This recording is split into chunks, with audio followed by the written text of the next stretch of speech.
di oven nih. Hai, ya kelar. Wih. Nah ini, Sukro Oven si paling seru.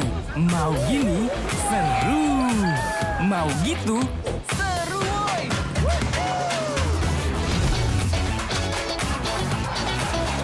Mau lagi, terus aja lagi. Sukro Oven, seru roll di oven. The world is your stage. Take the first step to change. Lead with vision and innovation. Perfect your strategy and make your goals reality. Así que vaya. Get in the game. Make it count.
Use your skills in the gaming. 1xBet.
your skills in the gaming. 1xBet.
Semua bisa jadi nyata dengan upgrade wifi rumahmu pakai Biznet Nah, Home. ini baru internet rumah buat orang-orang terdepan. Mimpi kecil bisa jadi besar. Dan kamu juga bisa mendunia. Jadi, siap wujudkan semua jadi nyata?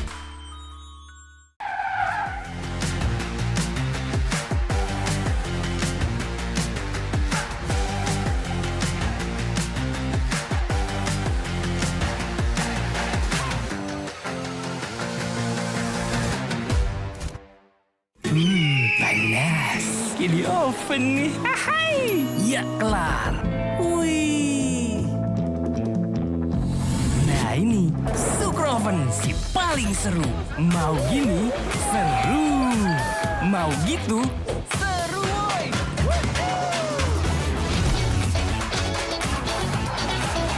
Mau lagi? Lagi. Terus aja lagi. Super Oven seru from the oven. The world is your stage. Take the first step to change. Lead with vision and innovation. Perfect your strategy and make your goals reality. Así que vaya. Get in the game. Make it count.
Use your skills in the gaming. 1xBet.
bisa jadi nyata dengan upgrade wifi rumahmu pakai Bisnet Nah, Home. ini baru internet rumah buat orang-orang terdepan. Mimpi kecil bisa jadi besar. Dan kamu juga bisa mendunia. Jadi, siap wujudkan semua jadi nyata?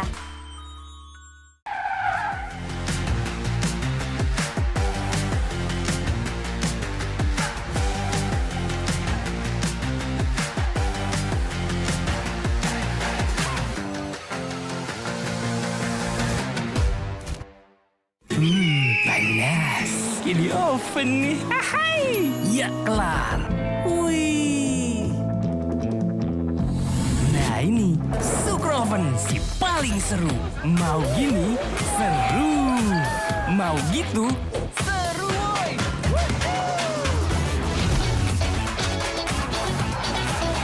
Mau lagi?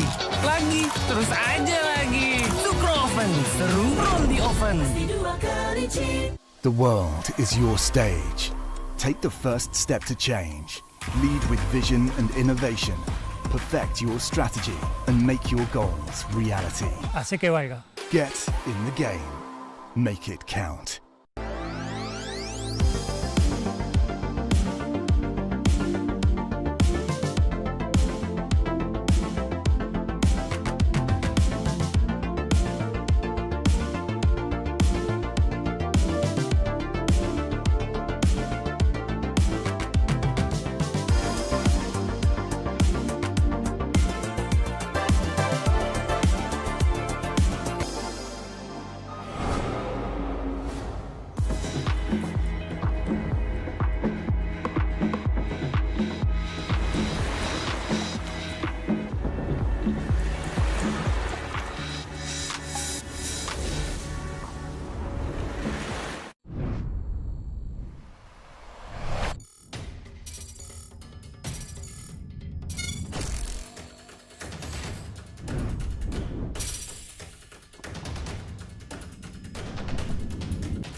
Use your skills in the gaming. 1xBet.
Semua bisa jadi nyata dengan upgrade wifi rumahmu pakai Bisnet Nah, Home. ini baru internet rumah buat orang-orang terdepan. Mimpi kecil bisa jadi besar. Dan kamu juga bisa mendunia. Jadi, siap wujudkan semua jadi nyata?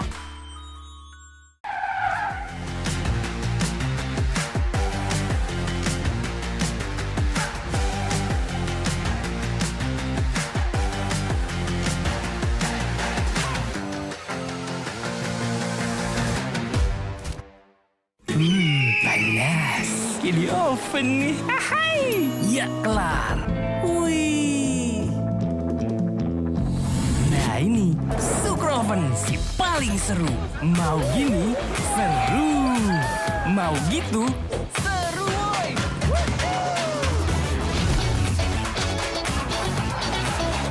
Mau lagi? Lagi, terus aja lagi. Sukro Oven, seru roll di oven. The world is your stage. Take the first step to change. Lead with vision and innovation. Perfect your strategy and make your goals reality. Así que vaya. Get in the game. Make it count.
Use your skills in the gaming. 1xBet.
Semua bisa jadi nyata dengan upgrade wifi rumahmu pakai Bisnet Nah, Home. ini baru internet rumah buat orang-orang terdepan. Mimpi kecil bisa jadi besar. Dan kamu juga bisa mendunia.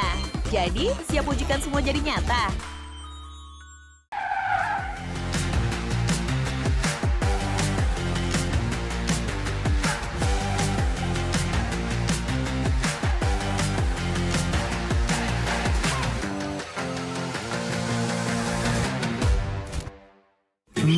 Panas. Ski di oven nih. Hai.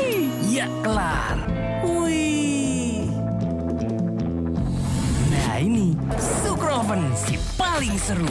Mau gini seru. Mau gitu seru woy.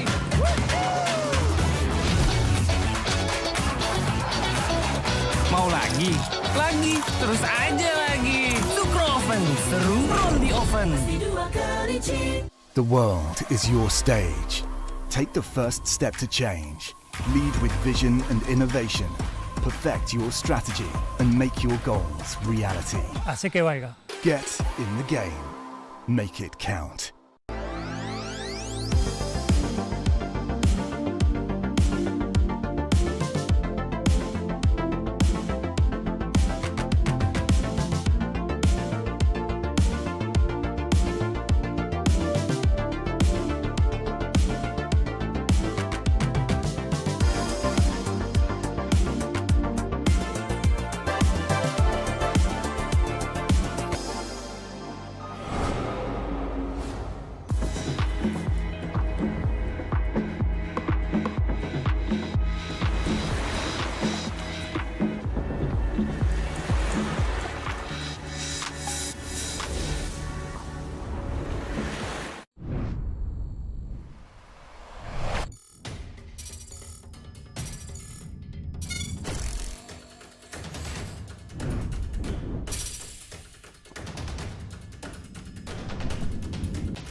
Use your skills in the gaming. 1xBet.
Semua bisa jadi nyata dengan upgrade wifi rumahmu pakai Bisnet Nah, Home. ini baru internet rumah buat orang-orang terdepan. Mimpi kecil bisa jadi besar. Dan kamu juga bisa mendunia.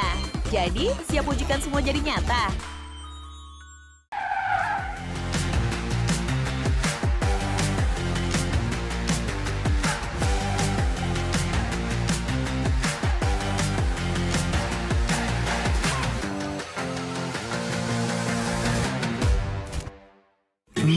Panas. Di oven nih. Hai. Ya kelar. Wih. Nah ini Sukroven si paling seru. Mau gini seru. Mau gitu seru woy.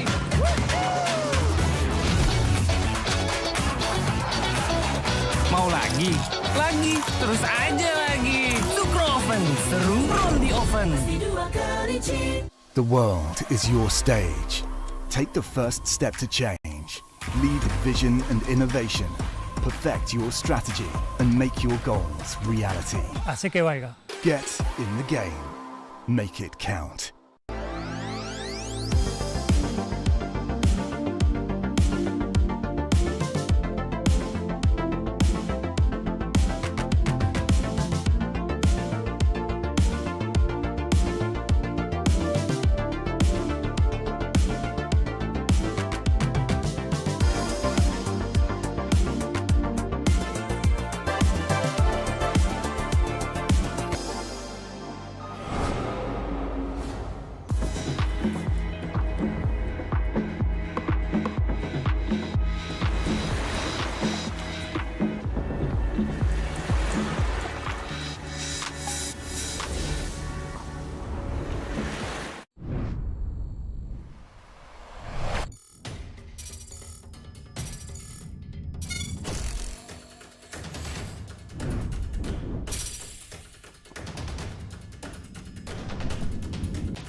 Use your skills in the gaming. 1xBet.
Howdy, Suns fan here with the one and only Jenkins. It looks like you've really washed your hair thoroughly today, young man. How are you doing? You're looking great. Thank you. Very thoroughly washed today. Feeling good. Ready to watch some washed players on Team Tundra. Just kidding. They are at the top of the group. They look very good. But I'm excited for the Dota action today, Shan Man.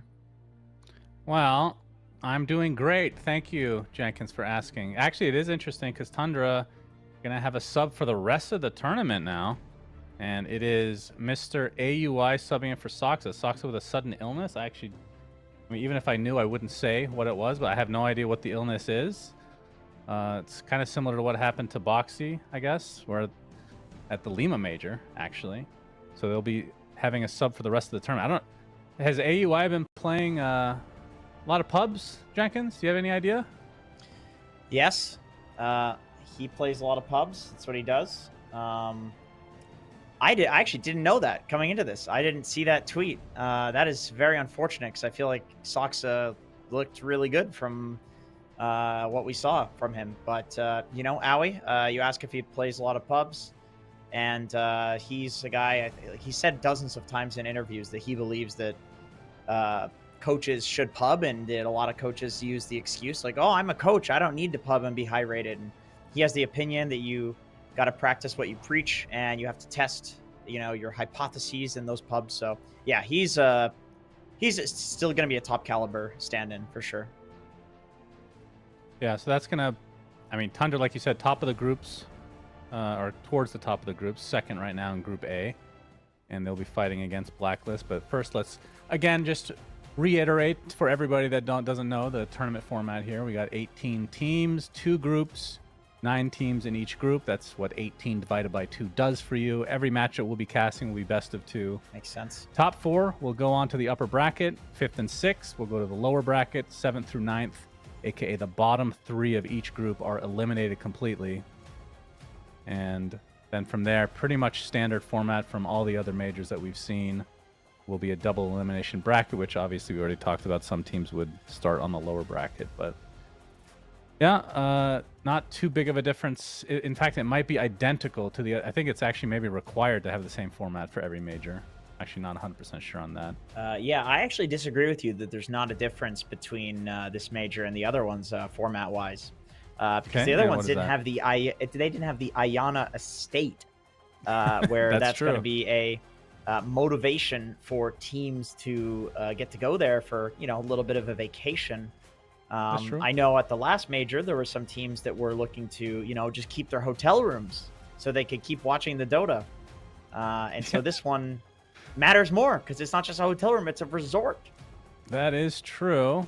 But there's also other things to stay in the tournament for, and some of which is the prize pool winnings, first place 200K, and then the DPC points to come. A lot of these teams, well, I actually have to look how many teams are actually qualified for TI. Maybe it's only like 4 or 5 technically, but we'd have to look at that another time. So we're going to be looking at the groups here in a moment, which we'll be able to paint a little bit of a picture here on how teams are doing. So we're going to be covering Group A to start. And we can see Blacklist. It says Blacklist Rivalry on there. Is that actually their name? I thought it was Blacklist International. They're also known as Blacklist Rivalry due to partnership purposes. Oh. So I'm not sure which one came first, but let's just assume it's Blacklist Rivalry because it says that there, and we're idiots. So production's probably right. They're bottom 2, sitting on a score line of 2 and 4. And the team they'll face off against is Tundra, who are 5 and 3, like we said, but they are playing with AUI. So, no offense to AUI, I'm sure he's still very good, but Soxa is extreme. He's at the top of his game right now, so that has to be a blow for their team. But pretty sure that they're qualified for T anyway, so I think they're just probably playing it a bit safe. But the first match, Tundra versus Blacklist, then for you and I, it'll be PSG.LGD versus Betboom, which is going to be insane. That's a rematch of the upper bracket finals of Dream League Season 20. And both of those teams doing pretty well so far for Group B. Yeah. it'll be interesting to see if LGD learn from what happened to them at Dream League, or if Betboom can keep up their snowball from how things are looking. Betboom 2-0 EG, they 2-0 Nouns, and they 1-1 Azure Ray. So I would say that they're still to be tested. Nouns is actually looking decent out of those teams that I listed, but LGD will be their first real test, I would say, in this tournament so far. Yep, agreed. Okay, so for this first matchup, Jenkins, I need to watch every single game. Break it down for me. Why are you laughing?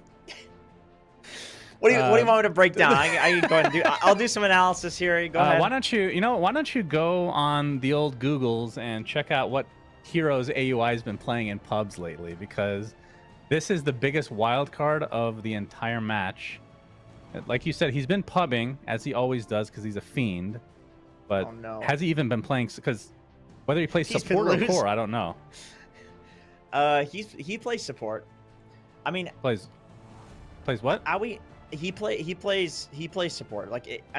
In general, Aoi's always been the type of player that he pubs and he just kind of plays whatever he wants. Like, he's a Dota enjoyer. He's like Seb, the type of guy that retires, but then really fiends 20 pubs a day because it's just kind of what they love to do. It looks like he's been playing mostly 5 position. So I'm not sure what Tundra is going to do between Snake King and Aoi, if they're going to have Snake King, play the 4, or if Aoi's going to stand in and play 4. I would imagine that Aoi's going to play 4 because I just remember back, of course, I was on a team with Aoi. Could not carry me to the international, which I still blame him for to this day. But he is a type of player that he likes to play all the roles. He's very proud of that and the fact that he's strong at all the roles. So I would imagine that he's probably going to be the one slotting into 4 position because he's comfortable with anything. Okay, I mean, we'll see. Having said that, Techies is one of his old fortes from back in the day when he won TI. It's completely different now, of course. I'm sure he's played it. I know he used to hate to play it, actually. So we're going to look at Tundra. So Soxa on the left is being subbed out for the rest of the tournament. That was the surprising thing. Usually, if you get sick or something, it'll be a couple days out or whatever. But hopefully it's not too serious and they're just taking, being cautious about it since they've already qualified for TI and whatnot. So Soxa on a plane right now back home, I assume to Macedonia, and Curtis will be replacing him. But these are the TI winners, so you can't, even with a sub, having said, even in Dream League, right? They had a sub, 2 different subs, in fact. Yeah. But it wasn't 2 subs at one time. It was 2 subs spread out, so they always had 4 members at all times. And Soxa was one of the people that was subbed in for too. They actually look good. I don't remember who was that said it. I think it might have been Avery, but he said in current Dota, it seems like the idea that a team standard being weaker is just not correct anymore. The teams with the standards seem to do better because I think the pressure is less on them. But looking at the other side, Blacklist Rivalry, these are some huge names in SEA Dota. This is the dream team, and people had some big expectations for them when they formed, and they met the expectations. I don't want to say they exceeded them because, like I said, this is a star-studded roster. But they are looking very good. And what do you mean they met them? Didn't they not make the last major? Am I wrong on that? They barely didn't make the last major, but I think who is it that they just got? They got, one sec, let me look. Ninja Boogie joins the team. with a lineup this star-studded, I'm sure they're disappointed with the results up until this point. And right now they are bottom 2. It is very early on though in the group stage, so they have plenty of time to come back and whatnot. But Ninja Boogie is their latest player. Well, that's a coach. Their latest coach. They just replaced their coach then. Yes, they did. Okay. I heard hubbub about this team. That's what I'm saying. Is Tsunami and the other SEA Dota casters were oh yeah, this Blacklist Rivalry team is supposed to be really good. So I think you're right. I think there was one season that they barely missed the major or something like that. Maybe they got 4th or something. And But I would say that's like unexpected given these players. And they got second this time, I think. Which still, you know, this is the type of team that could get first place given the names that they have. You know, they've got Cuckoo. Cuckoo teams are always good. He's playing position 5 now, which is very strange, but, you know. I will not be calling him Boss Coup, by the way. Is that his Kubot? Is that his name? The name now? that popped up showed up as either, I can't remember if it was Boss Coup or Coup Boss. Either way, it's Cuckoo. We're not changing. It's been too many years. It's just like the no-tail thing. We're never gonna call you Big Daddy. I'm sorry. It's just, you know, after 10 years, that's the limit. There's no changing after that point. Yeah. But I'm looking back, and yeah, in Div for Division 1 of Tour 2, because I think they had to go through Div 2 to start in Season 1. They got 5th place. Yeah. And then this last season, 2nd place. So they're starting to get things together. I think from SCA, I don't know if other people would agree with me. I haven't been watching as closely, but I'm obviously familiar with a lot of these players. I think they have the highest ceiling of any SCA team because the names are just insanely accredited. See, it says Boss Coup in game. I see. It's not happening. I see. If I say it by accident, then I'm gonna, you know, remedy the situation and call him Cuckoo. So unless I get an email from him directly, which I would probably ignore anyway. So into the draft we go. And I can actually bring up some of their past drafts here from this tournament. Let me see. While you talk about how great Techies is, please ban Morphling. That's all I ask. I would certainly hope so. This hero is insane. Just the fact that you can get an Aghanim Scepter, and that item alone makes it so that you can pretty much 1v1 the enemy carry. It's such a good mid. It's such a good carry. You can probably play it in the goddamn offlane if you wanted to, because he doesn't really need that many items. Phylactery is such an amazing build on mid. I mean, I would say like either team would be happy to first pick it. Tundra has the first pick, so they might leave it and then go for it. The Undying is also something that potentially they want to first pick, so banning out the Morphling, I would expect like the other hero that fits into that slot of just S tier hero is Undying currently. Yep. Looking at some heroes that stand out that Blacklist Rivalry have picked up so far in this tournament. They're big Muerta believers. Raven's already played 2 games with it. It's his most played hero actually at this tournament so far. Obviously still early on. And I don't like to look at DPC stats like I said yesterday because they're so outdated with like the new patch that came in the middle of Dream League. So I'm sure they have a lot more to work with. Esports turn to pick. Okay, Enchantress, another very good support, which means Undying that you mentioned is the big one kind of remaining. Yep. So Blacklist, they looked at Aui's Dota 2 Pro Tracker because he has been pretty much only playing Enchantress if it's available. 10 seconds remaining. So he is banned out. That is a good strategy to look at 5 the seconds substitute remaining. because they're probably the weakest link and just ban them out. But then you Dire could open team up pick. some even better heroes for some of these players in that TI winning squad as Snapfire is going to be the opener. I believe given the caliber of player that Aui is, that would be a mistake to try to ban him out. It's not like he's some coach that 10 seconds hasn't been remaining. fiending Dota for the duration of his coaching.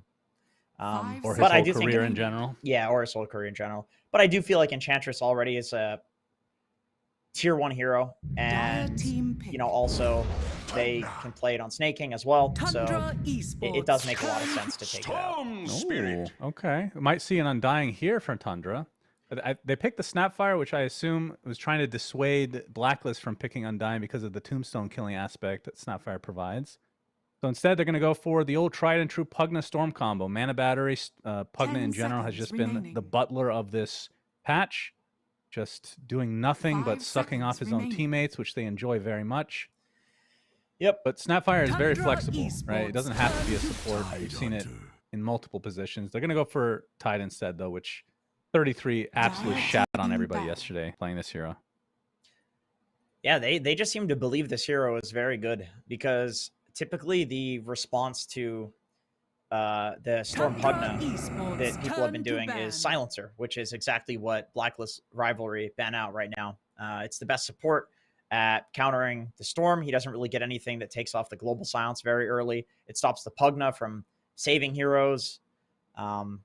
Storm zips in, Pugna sucks, and you cancel 10 both of those things seconds with the global, remaining. so it's banned out. But yeah, that's like Tundra legitimately 5 just thinks, seconds remaining. Tide Snap, like this is not a lane that's going to lose to anything. Pretty much Blacklist can pick any position 1, any position 5, and these two heroes will do fine in lane just because the nukes that they have, the fact that they can stack for Tidehunter, which they did yesterday, and they got super fat. 33 was top of network in like pretty much every game. Yep. It's like such a solid lane. The one thing that they don't really have with that hero is flexibility, which I don't think it matters that much because we mentioned the Snapfire. Like right now in this tournament, Soxo is the one that played Snapfire. Obviously not being there means AUI might play it. Or Esports, I know turn to Nine ban. has played it in the mid lane, and he's extremely good at it. Let's see He if can they also opt for that. Tide on mid. Has He's done that before. Okay. I mean, of course, not in this tournament yet. I've heard people say that Tide can be flexed mid. I just 10 haven't seconds seen remaining. it in like a year. I feel like it's a myth right now, but 5 I would love to seconds see remaining. It's that. I mean, how does that match up probably- against Storm, would you say? I was gonna say Dire against Storm, it's team probably back. not that good, but the build that I remember Nine doing was like Desolator Satanic, and you anchor smash with the Satanic and healed the full HP. It's really funny. Is it strong? Maybe into certain lineups. Maybe if 10 you're playing seconds against a hero that remaining. Tide is good against mid, like maybe some Broodmother or whatever. But 5 seconds remaining. yeah, probably not against Storm. I mean, 33 can just farm these big ancient stacks. So, and then also like Tide Team Snap, pick. these heroes just have so many nukes in the laning phase that I feel like they can't really lose lane to anything. Tundra too much damage. Esports, turn to All right, it'll be a Rubik pick first from Blacklist, so kind of hiding things so that Tundra can get the next 2 picks and they can pick some sort of a counter. But Rubik, relatively good mid game against the likes of Tidehunter. Ravage is definitely stealable 10 if you seconds remaining. stay outside the range. Would you say Snapfire versus Storm? I feel like 5 Snapfire would be seconds kind of remaining. okay in that matchup. If they Actually, wanted to push that mid. I think Snap dumpsters Storm. I remember casting a Tundra game with Esports, SVG, turn to and Team pick. oh, they go for the Sky. I mean, very good against the Storm for sure. Okay, never mind. They're gonna run the DK mid. I mean, instant stunner against Storm is always a classic. Sky DK is such an easy combo to pull off. You jump a guy, you stun them, you Sky ult, you silence. They're dead. Even with the Pugna 10 suck. seconds Like he's gonna need a remaining. Glimmer Cape or a Force Staff to save somebody from that combo. 5 seconds remaining. So the one thing they don't have going for them from Tundra's side is flexibility now. These all look like they're locked in, right? Tide off lane, Sky and Snapfire supports, DK mid, so you're going to be going for position 1 now. Okay. Whereas Blacklist, kind of on the same territory. It's pretty standard. I will actually propose to you a potential, like, I think that this is Skeeter. This guy likes playing DK carry. He's not done it yet in this tournament. And it's been a Okay. while since he's done it. But I've like BSJ won't shut the hell up about how DK's best role is carry. And Sky DK in the safe lane actually sounds really strong. Best lane is carry. There's no way that's true. I mean, I'm That's- not saying it can't be good, but there's no way it's the best, clearly. Dude, BSJ. the Aghanim Scepter like Manta style build, I actually think is very good. And then that means it would be Snap Tide in the off lane, Sky as the 5 with the DK in the safe lane, and then they could last pick a mid hero. Okay. Maybe Would not love though. to see Like, it. I'm just saying it's Tundra, so they have these options. It doesn't mean they're going to go for them.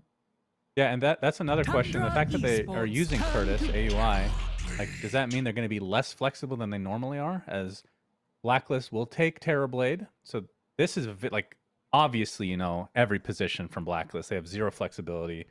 I would say that.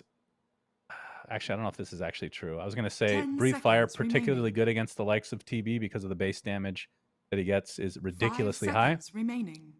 So Breathe Fire and Anchor Smash exceptionally good. So I don't really.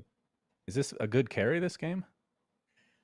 I think so. I mean, I don't think it's that good against Tide in lane. I think at some point Tide will probably free farm. I also think there's Dire team overwhelming down. magical damage on Tundra that can kill a TB fairly easily, but TB's highest win rate matchup in Dota is against Dragon Knight because at a certain point, Dragon Knight can't do enough damage Tundra to jump Esports, and turn kill to the ban. Terrorblade before he just turns and sunders and then kills the DK.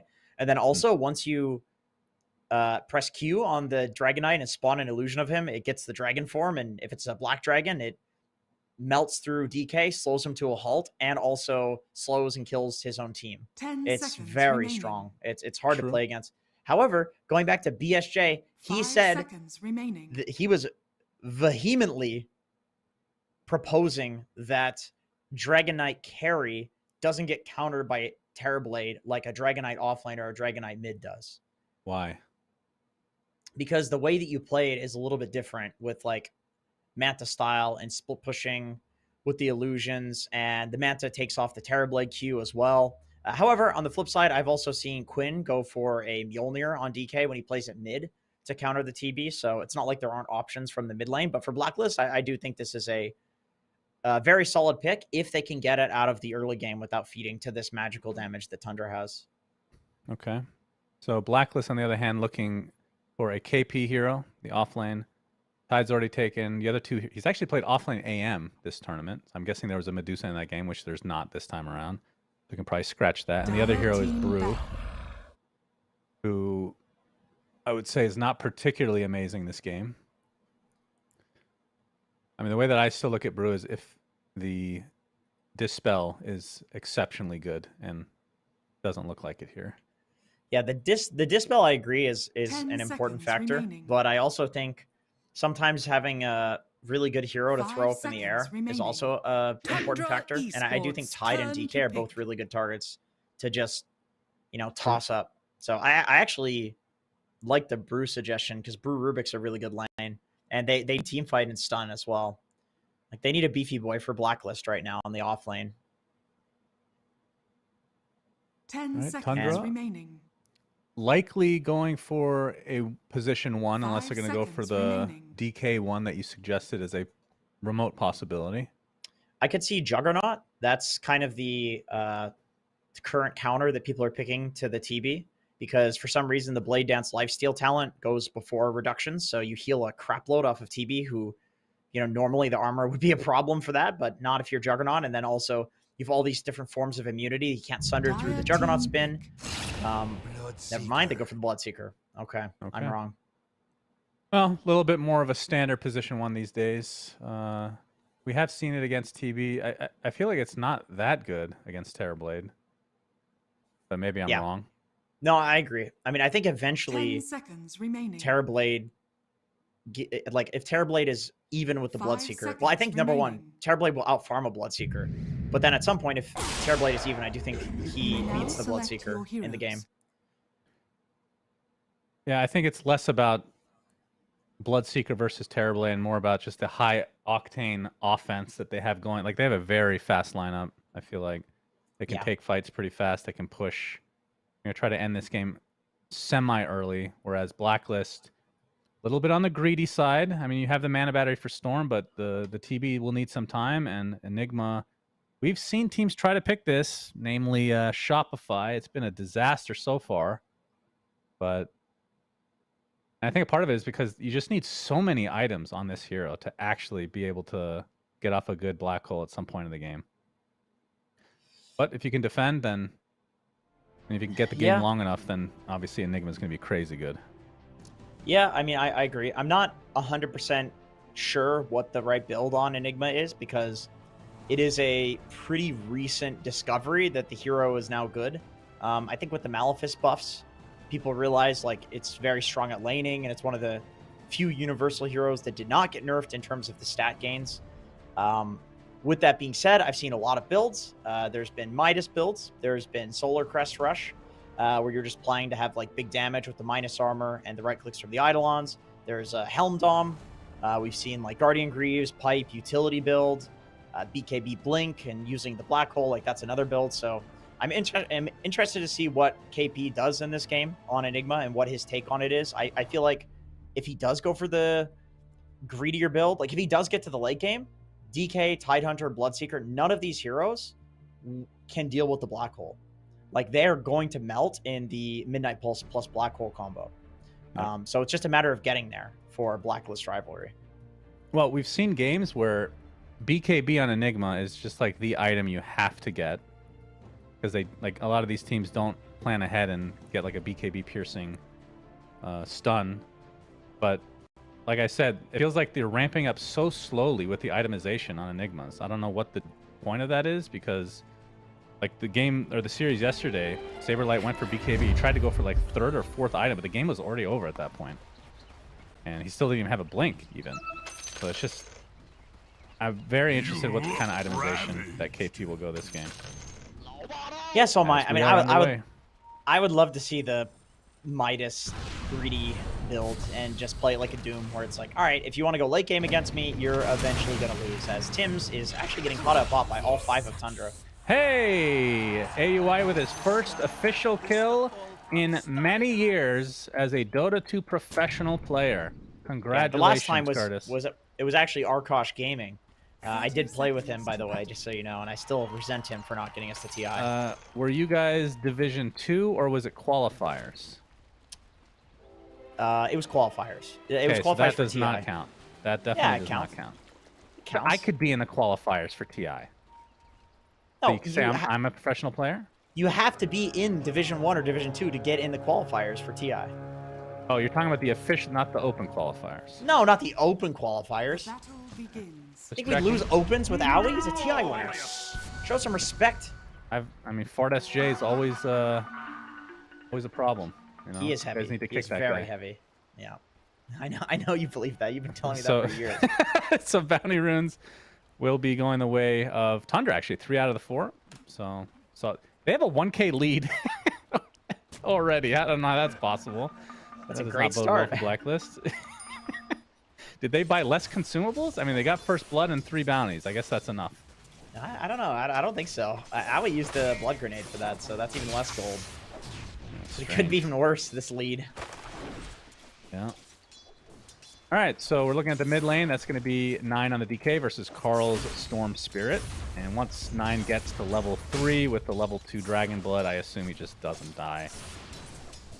But he's probably going to have a hard time actually killing Storm either. So I think this is going to be one of those lanes that just trades farm for the most part, unless somebody gets caught out early. No blood for you. Would you Yep. agree with my assessment, Jenkins? I think that's fairly accurate. It's like a bit Snaking? DK. Snaking? He's going to die. He was playing really close there. His 33 comes in with a gush, but it's not going to save his friend. Maybe he just wanted to trip back to base. Interesting play. I'm surprised Snake King didn't blood grenade right before he went down there. It looked like he thought that he could maybe survive. And So by the way, Yeah. go ahead. I think we're going to say the same thing. AUI is playing position 5, Snake King is 4, so he actually did swap positions. That is exactly what I was going to say. So we will see if they regret this decision later. Maybe they switch it up. If it doesn't go well, maybe it does go very well. We'll see. Yeah, I wonder what the reasoning is. They don't trust Curtis, obviously. That's reason number 1. Snake King gets a D ward here. Tim's TPing out, will be fine. And we can see in the mid lane 14-0 to 10-0 from the respective mid laners.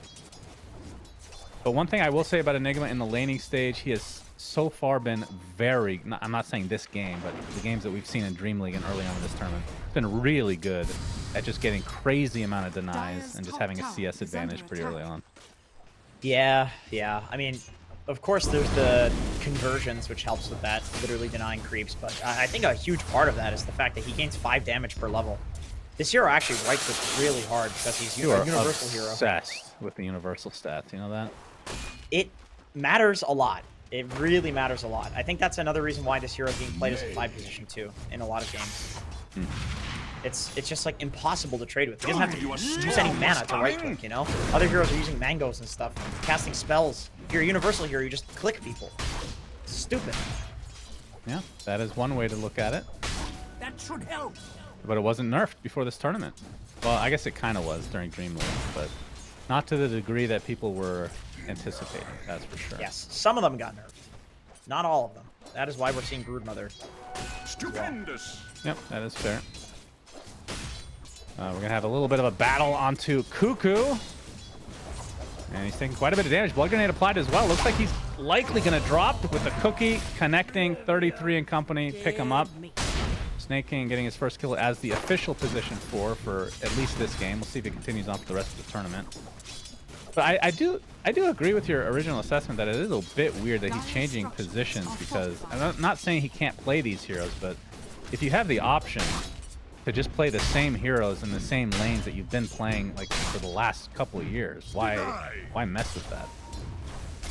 I think we may be thinking too much into it. It might just be that they wanted the Snapfire and the Tidehunter to be together, and he is still going to play 5 position, but they just wanted to lane with the Tide. Because I think Aoi plays a lot more Sky than Snake King does. And I think that the Sky with the Bloodseeker, because you have the slow, I mean, this is just a really solid lane. You can see the harass coming out here. I feel like these lanes make more sense regardless of who's playing what, you know? Yeah, okay. Fair enough. Skeeter on the Bloodseeker, sitting on 17 and 5 CS. The Enigma 17 and 16 denied. 16, okay. That's got to be like half idle or something. Even so, still very good. He's going to get silenced up and pushed out a bit. But the Terrorblade is who's owning right now. Raven, one of the best carries in the SCA scene for the last decade at this point. Sitting on top of the CS charts at the moment.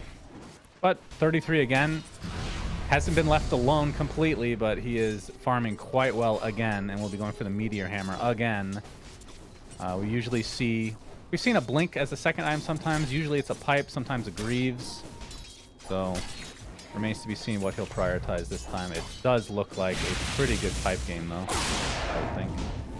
It does. And there's some pure damage. Skeeter taking quite a bit of damage. AUI and Snake King coming in to try to dissuade the rest of Blacklist from going any further, and they're going to get more than that. They get a kill on top of it, so Tim's gets dropped by Aoi. Yep, it's a nice TP, because I think 33 just doesn't really need help up here in the top lane. They can pretty much just tri-lane down here on Tundra, put some pressure on KP. It does mean 33 will not be getting the big stacks that we've seen from him in the previous games if he is left alone up here. That is true. That has been a huge catalyst. I mean, at some point, teams are going to scout that out and try to actually do something about it. The 6-minute runes are coming up. It'll be top. Carl will have to zip to get it to avoid any kind of Dragon Tail shenanigans. As 9 in his dragon form. Did a little bit of damage to the tower. Trying to pursue Carl now. That ends up using the rest of his mana, but like you said, does have a regen rune to work with. Blacklist did scout it out, by the way. They sentry blocked the ancient camp, so Snake King missed a couple of stacks there. So you are correct. Teams they watched the previous Tundra games and they said, and we are not going to let that happen again. Skeeter initiated on by Carl. Bloodright connects, so that's going to avoid any more spells coming out from Carl, and Skeeter actually survives, surprisingly. Quick fingers on the Bloodright. Radiant are scanning. And 7-minute wisdom runes are coming out. You can see Cuckoo positioning to be able to take it on the top side. It's going to have to fight against 33, neither of which have a stun. Cuckoo he does blocking have more Meteor Hammer. ancients. And he does, but I think it might spawn first. Maybe I can't even tell if it did. Either way, he'll avoid it, but gets gushed. TPing out. No Rabbit. Okay, we'll use it just to get that kill. And also, KP dies to Snake King in the bot lane. You can see this massive wave now in the midst of this tier 1 tower. That is probably worth the Ravage. You know, the funny thing is if he doesn't get that Wisdom Rune, he doesn't get the level to get Ravage there. So, I mean, true. Cuckoo, I feel like Cuckoo knew what was coming, though. He TP'd knowing that it's like, all right, you want to Ravage me? Go ahead. You know, I'm a pathetic position 5. Tower is under attack. He's probably okay with that. Well, Tims did get the other Wisdom Rune, so unlike yesterday's games for Tundra, they split instead of taking all of them. As 9 has done a bit of damage to this tier 1 mid. It's at half HP at the moment. It's going to be going for Blink Dagger pretty fast. 8-minute rune will be top, and it is an Invis. So we see Storm keeping into the middle. It's going to be hard to actually get the jump here. Although AUI is in the area, has the Ancient Seal, of course. Concussive shot onto Cuckoo. 9 showing himself, gets a Dragon Tail. Ancient Seal applied to the Pugna as Carl trying to get AUI instead.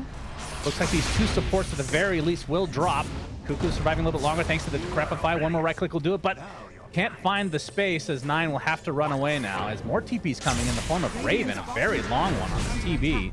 Dragon Tail onto Carl, no more mana to speak of, and Raven kind of, well, I feel like they're going to have to try to get this. There's no way to get this tower. This rotation feels a bit wasted from Raven. Dire's structures are Which means top lane 33 is just getting that for free right now.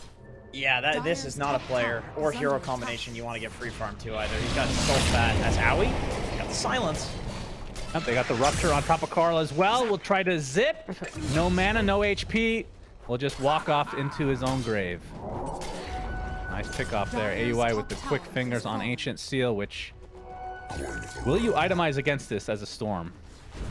Back in the day, we used to see like the Yule Scepters. I feel like that's very uncommon now on the likes of Storm. You can just get a BKB eventually, but not going to get that for a while, most likely. Yeah, yep. I mean, that's part of why they picked the Skywrath, even into the Pugna, which is traditionally considered to be a counter. Radiant's bottom tower. The silence mid is lane so trying to defend the tier 1 tower. Get the stun off onto Snake King. Nice Cookie stunning too, but we'll go down to Cuckoo in the end. Dire's middle tower has been denied. But mid tower denied, top tower taken out. Tundra getting a lot out of the map right now. Yep, they're slowly closing in the map, and when this mid tower dies, now I like to look at the heroes that actually want to be mid, and it's pretty much the only objective there that's important is the runes. Storm is a hero that no matter how late the game goes, you want to be checking every single rune. I mean, I guess now you can kind of game it because you know if there's a regen rune that spawns, it's not going to be a regen for like 5 runes. But still, you know, you get an arcane, you get a shield rune. Like, these runes matter a lot on this hero. So not having that mid tower early is definitely impactful in this game. Less impactful for Tundra in the sense that like they don't care about runes, but they care because Storm cares. How much do you think teams communicate the whole rune situation? Meaning, like, if there's been 4 runes so far, do you think they have it figured out which runes could be next? Because I feel like a lot of these teams are really lazy with that kind of stuff. That is a really good question. I feel like people have not adjusted to that. Like, I think mid laners probably have, where they're thinking about it, but I don't think it's gotten to the point where teams are talking about, like, you know, let's say they know that the last 4 runes were like all the runes but arcane and regen. You know, I don't think teams are like, okay, we have to get the next rune because it's going to be an arcane or regen for Storm. But I do think it should be a thing that teams are talking about, if they're not already. I would be impressed, like maybe a couple of teams, but not all of them. It's just too fresh. I could see Tundra being that team though. I could see Tundra being that team. And Snake King smoked up. It's gonna be the blink reveal, looking for KP. Oh, he gets the black hole off first though, but instant Ancient Seal into the death of the Enigma. 9 gonna try to walk off Raven with that metamorphosis. Rubik is ruptured right now. Skeeter getting really low, will actually die inside his TP. Not able to get away from Raven's ridiculous right-click damage. Now they're going to turn the sights on the tier 1 tower. The big zip, but Dragon Tail holding in Carl with the Cookie into the Ravage. They're going to turn this around onto the Storm. Huge turnaround kill from Tundra. A little bit of overextension from Carl. Looks like Tundra will defend. Yep. Yeah, he was feeling real good about himself because he had a DD and they had just taken out Skeeter, so he felt like that was a free dive, and Raven is very fat, but you know, 33 is top of net worth. He TPs in, and all of a sudden, you're fighting against a big watermelon with Ravage. You got to be careful, using literally all of your mana. Cuckoo was not even level 6 at that point, so he couldn't function as the mana battery there. That was definitely a blunder from Carl. That is what he's missing, the Butler action.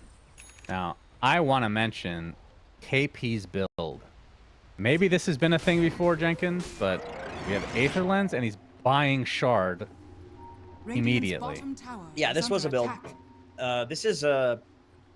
I want to say, like, 2 builds ago for Enigma. You know, like, Enigma came into the meta, did this build, came back into the meta. It wasn't the build, but I think, yeah, 2 builds ago, this was the build. Like, the moment that they added the Ag Shard in, pretty much it means that he's playing around... using the Malefice from range as like a ganking tool instead of the black hole. It used to be better because Ether Lens obviously turned into Octarine Core, but it doesn't anymore. I was gonna say that makes it a little bit more awkward now.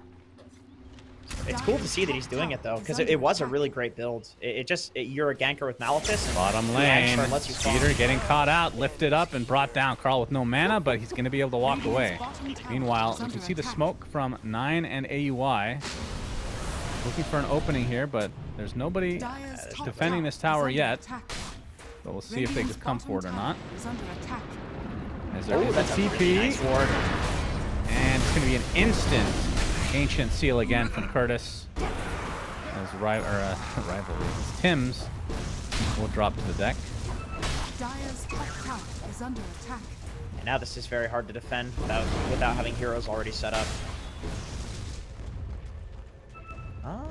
Actually, they're TPing 2 heroes in. KP. They don't really have any crazy jump outside of the Storm. That's the one initiator who's going to use that initiation to try to take out Snaking in the mid lane. Will have enough, but he's going to get Dragon Tail and now has 0 mana. No teammates remotely close, but I don't know if there's enough lockdown from the side of Azure to actually get this kill, but AUI connects beautifully. Gets the invisible Mystic Flare that maybe you saw. Still a particle that is a 50-50 whether it shows up on my screen. I did not see it. But Aoi not using that Mystic Flare on the Rubik kill top was... Like, sometimes that sort of discipline just doesn't translate into anything, and it's like, oh, you know, he could have used it to burst this hero quicker.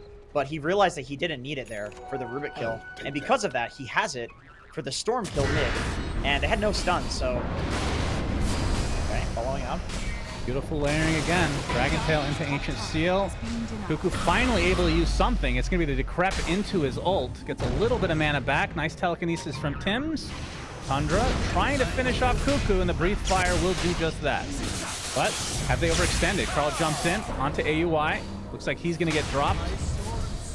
So it ends up being a 1-for-1 from the support side. It's 33. Not going to be lifted as 10 seconds left on that cooldown of the telekinesis. Yeah, he does have Ravage too. It's a little bit of a bait there going on him. KP has Black Hole though. If there's one hero that can kill Tidehunter, it is Invictus. 9 jumping in with the Dragon Tail. We're going to have a Black Hole as well. On the solo Tide, not exactly what you want to see as Carl now dips in really deep. 9 taking most of the damage from Raven. Raven, he's going to get Ravage on the sideline. Meteor Hammer's there for the nice heal coming out from Cuckoo. Rupture, I should say, upon Raven. Doesn't have Sunder anymore, and Skeeter's actually going to get dropped. 3 killed on the side of Tundra. They finally get the 2 main cores of Blacklist. 33 remains alive. Has Pipe still. Did he pop it like way earlier or something? Has yet to use it. Finally does. Going to get lifted back into the arms of Cuckoo. That will break things up. 1 support died and 4 cores. Don't see that every day. No, you don't. No, you don't. Man, if that was old Pugna, if the heal was like a little bit better, Cuckoo actually could have saved his team there. He was doing a really good job with the heals on Raven, keeping him alive for just a little bit longer so they could kill Skeeter. And the Black Hole and Tide, I actually like that. That was what prevented the pipe from coming out. It was like kind of a 2-pronged attack where Blacklist Rivalry were going on the Tide just purely to disable him and make him not in the fight, while the other heroes were jumping everybody else on the other side. I like that play. It's like, it's not something you normally see with Black Hole, because usually you use it to kill somebody, but using it to like zone is perfectly acceptable when it's top net worth Tide that you're Black Holing. That is true. He is top net worth. 33 has been kind of playing the carry role this tournament for Tundra in some respect. And this is without the crazy Ancient stack that we're talking about. Carl going on top of AUI, takes the Fade Bolt. They have a lot of long-range shit to throw at them. With the Gush being stolen, now the Breathe Fire. 9. He's going to survive the onslaught. As Carl will get his Butler to give him some mana. What sort of Butler did you have that was sucking you off? Why do you call it a Butler? You didn't really listen to my my cast with Cinder and I see. No, I don't. I did a voice, which I'm not going to do now, that made it funny. Now it's just lost all meaning. It's kind of like he's just, everyone, like, Pugna has this pathetic aura about him because he's supposed to be this epic creature, right? He's like an undead skeleton, but now, and he's been like a core for a lot of his, in the Dota history, but now he's just Look at him. Look at how fucking pathetic he is. All he does is give mana to people and HP. He on the is back line. awesome. What do you mean? Dude, people love to have Pugna on their team, man. Well, of course. You get so many commends. You know, shoutouts to the supports out there. All right, this guy's like the paramedic of the Dota world. Just an absolute hero to his team. On the front lines, He's supposed to be this powerful sorcerer, and this is what he's resigned to now. Healing is power. Healing is power, man. Don't be so masculine. I don't know. I've never been accused of being masculine, but I appreciate that. It's the tier 2 tower taken out for Blacklist. We've cut this now to a 1k net worth deficit. 33. It's going to get lifted, so no Meteor Hammer coming this time. And we can see for 33, he's actually going Halberd. So not opting for a Blink Dagger quite yet. Halberd against the Terrorblade, obviously going to be pretty damn good. Yep. Itemizing to deal with Raven because, you know, as we talked about in the draft, I do think as this game goes later and later, Terrorblade is fairly happy versus the Bloodseeker, but it's not such an advantage that, like, you can get these items, like a Halberd, and, you know, turn the tide for your team. No pun intended there. But there are some matchups where there's, like, no items that will make it even in the late game. Bloodseeker versus TB is not really one of them. I've seen Bloodseeker more often than not do honestly fine against TB, even though everybody thinks it's, like, super TB favored. Just a bit. Well, Skeeter has the BKB Maelstrom right now, going for the Mjolnir. And they're going to get smoked up. 9. After the Blink Dagger went for the Midas, and I actually like seeing this on DKs because it feels like they are so garbage at farming as a core. And especially if you're a mid, you need to get farm. You can't be like this offlaner that's just a Blink initiator. Yeah, I agree. For long. And it's actually a pretty good time to find them, maybe, anyway. As they're going for the Tormentor. They either went the wrong way or they're looking for Roche. That's what Tundra is up to right now. It looks Butler like gets his shard. That's underwhelming shard, in my opinion. Yeah. If it healed your team, maybe it would be kind of sick. Just AoE healing like that.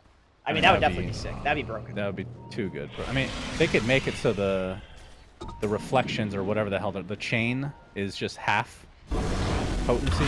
Then it would probably be acceptable. But that would be pretty nice. I think that'd be cool. Of course, as a genius game designer yourself, you realize that you need to note those numbers on it. Yeah, it would be very cool if it could do that. Looks like it will be a Roche for the side of Tundra. It's going to be completely uncontested. Got a nice little angle here. Oh, that's cool.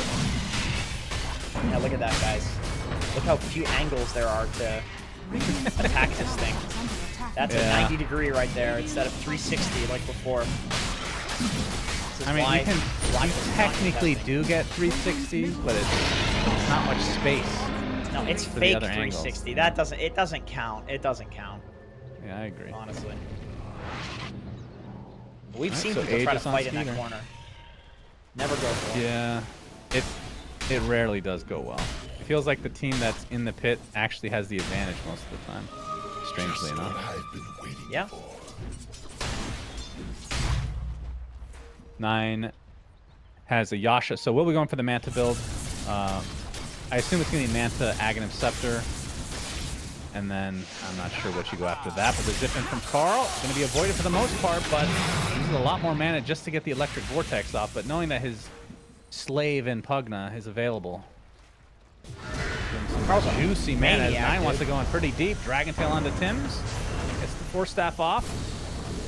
Looks like he's going to survive though. Yeah, Carl has no mana, so this is a very good fight here for Tundra if they want to take it. And like you said, his Butler is now very far from him, so Carl's having to go with the poor man's Butler, which is Clarity right now. Oh, no. Well, Tim's turns into a dragon, and he gets the Butler action instead. Very useless. Provides everything for his team. What a hero. What a pathetic hero. Emphasis on hero, all right? Emphasis on hero. Great guy, that Pugna.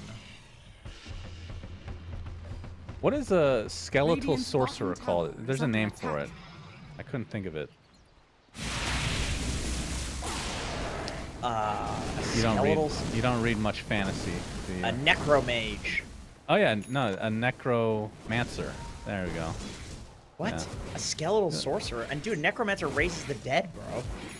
Yeah, but he That's is a like- necromancer because he is undead, right? He raised himself.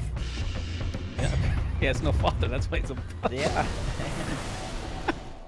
smoke up by Blacklist. Dire's top tower is under attack. Carl as the SNK going on top of 9. He has the shield rune though. They haven't even gotten through it yet. Pops his dragon form now as Raven trying to right click from afar. The midnight pulse is there as well. Ancient Seal onto the storm.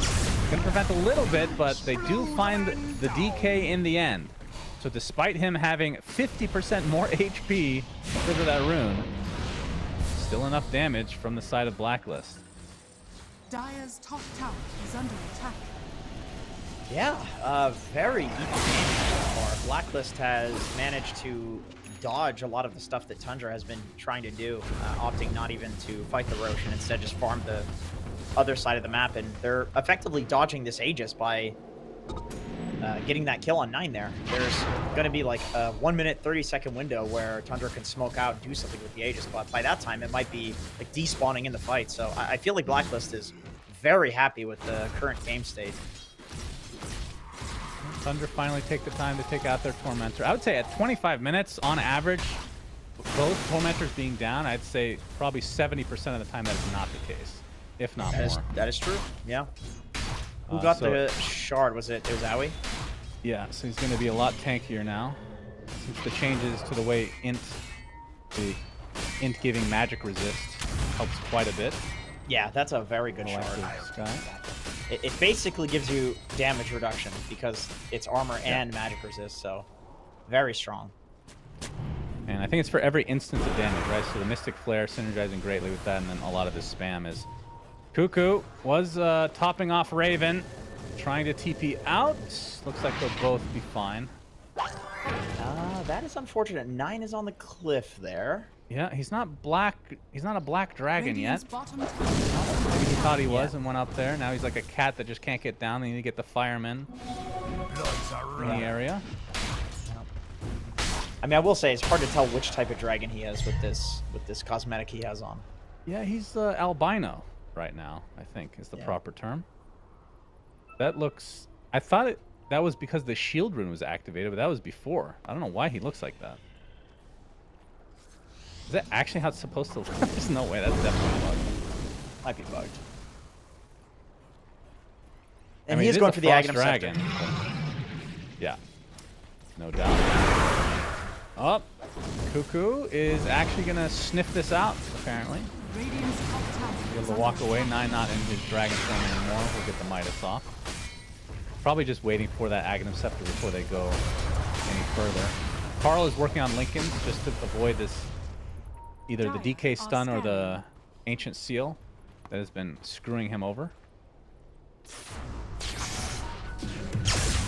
Yep, and he's going to need it. He's been going absolutely ham in the last few fights, just going in, blowing literally all of his mana, so some sort of tank item. I feel like a BKB would be really good for him. He might end up regretting the Lincolns. I think the Lincolns is more of like a greedier choice. You know, the Lincolns lets him be out on the map more, gives him a little bit of regen, a little bit of stats to work with.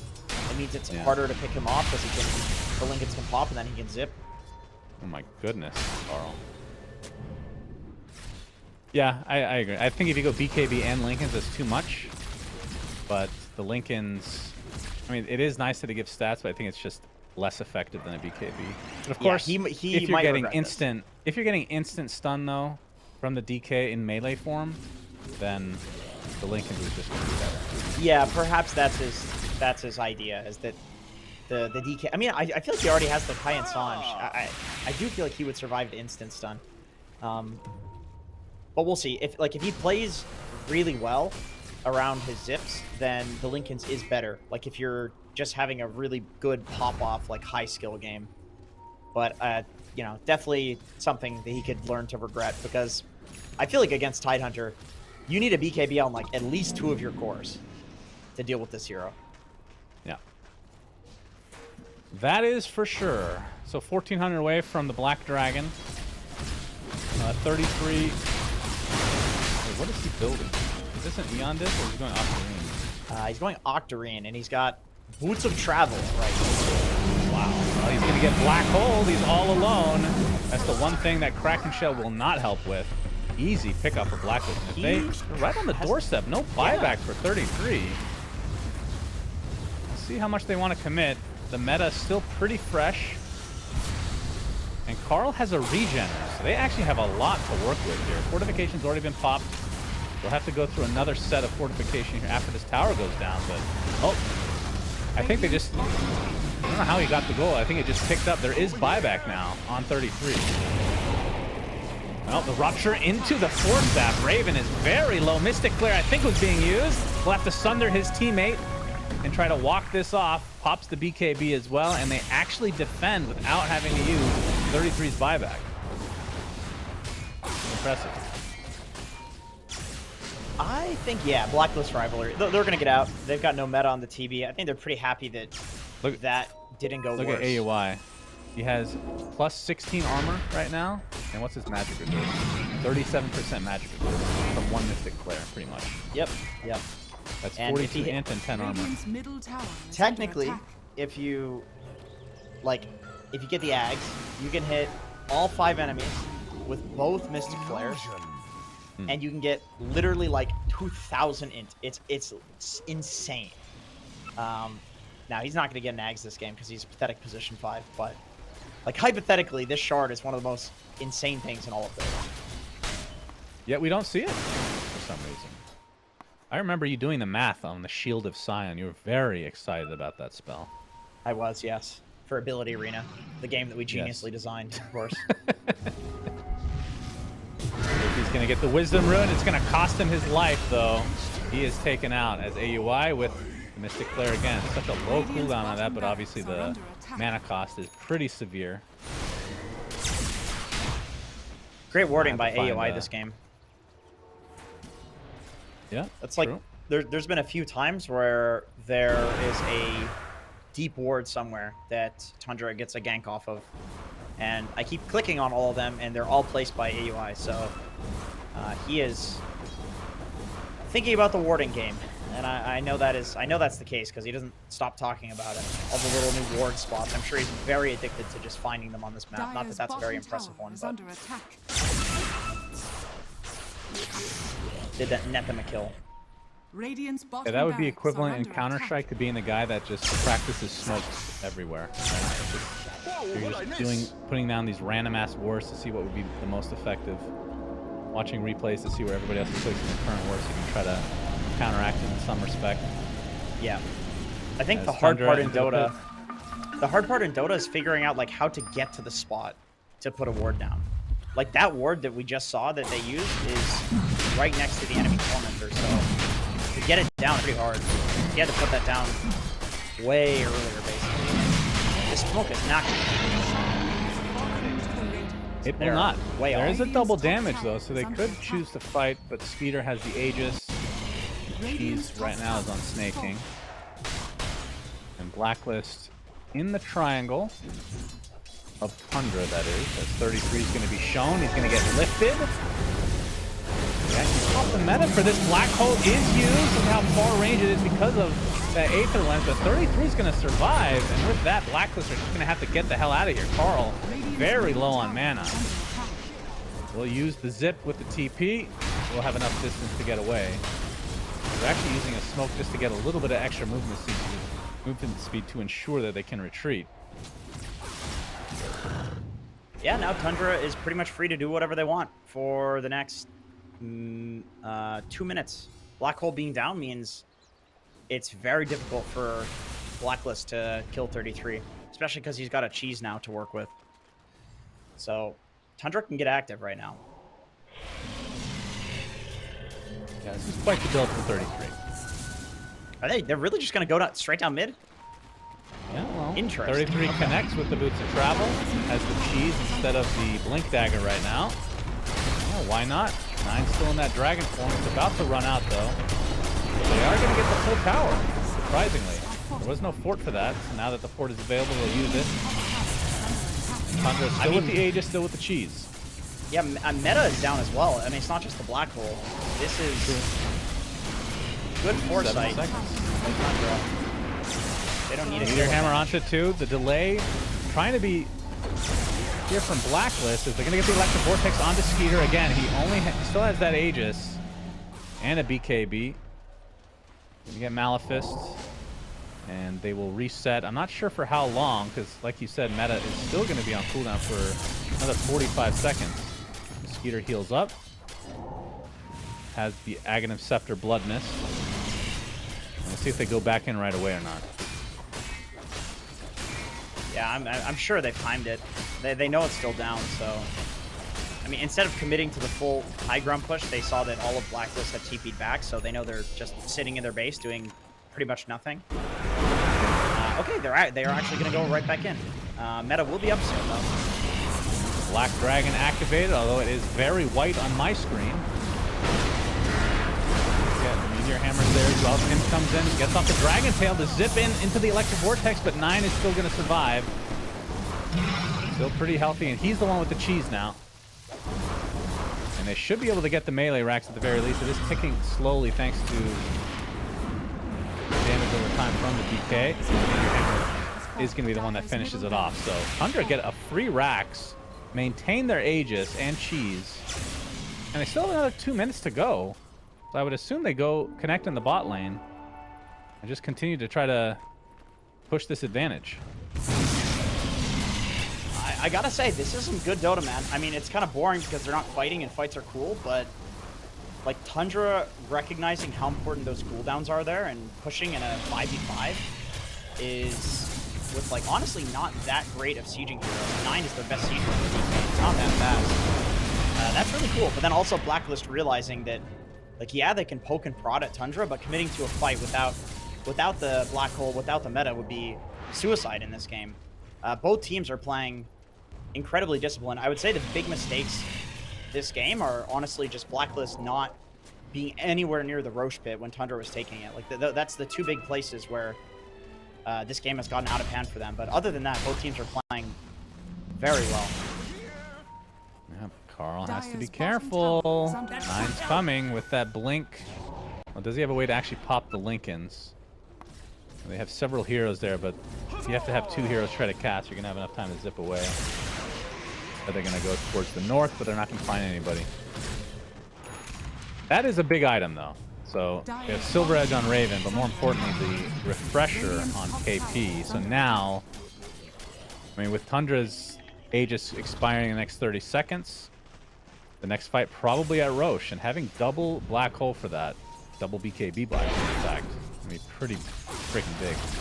Yeah, and if they can catch the Tide or the DK in the Black Hole, then the break coming out from Raven Silver Edge means it is a guaranteed kill on whoever they catch.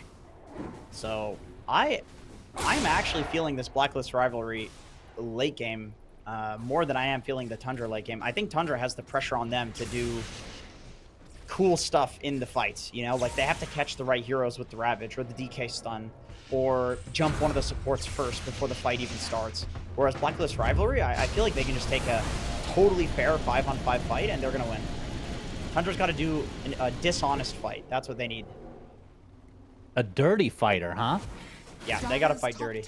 They got to go for the nutsack. Got to be dirty boys. Yep.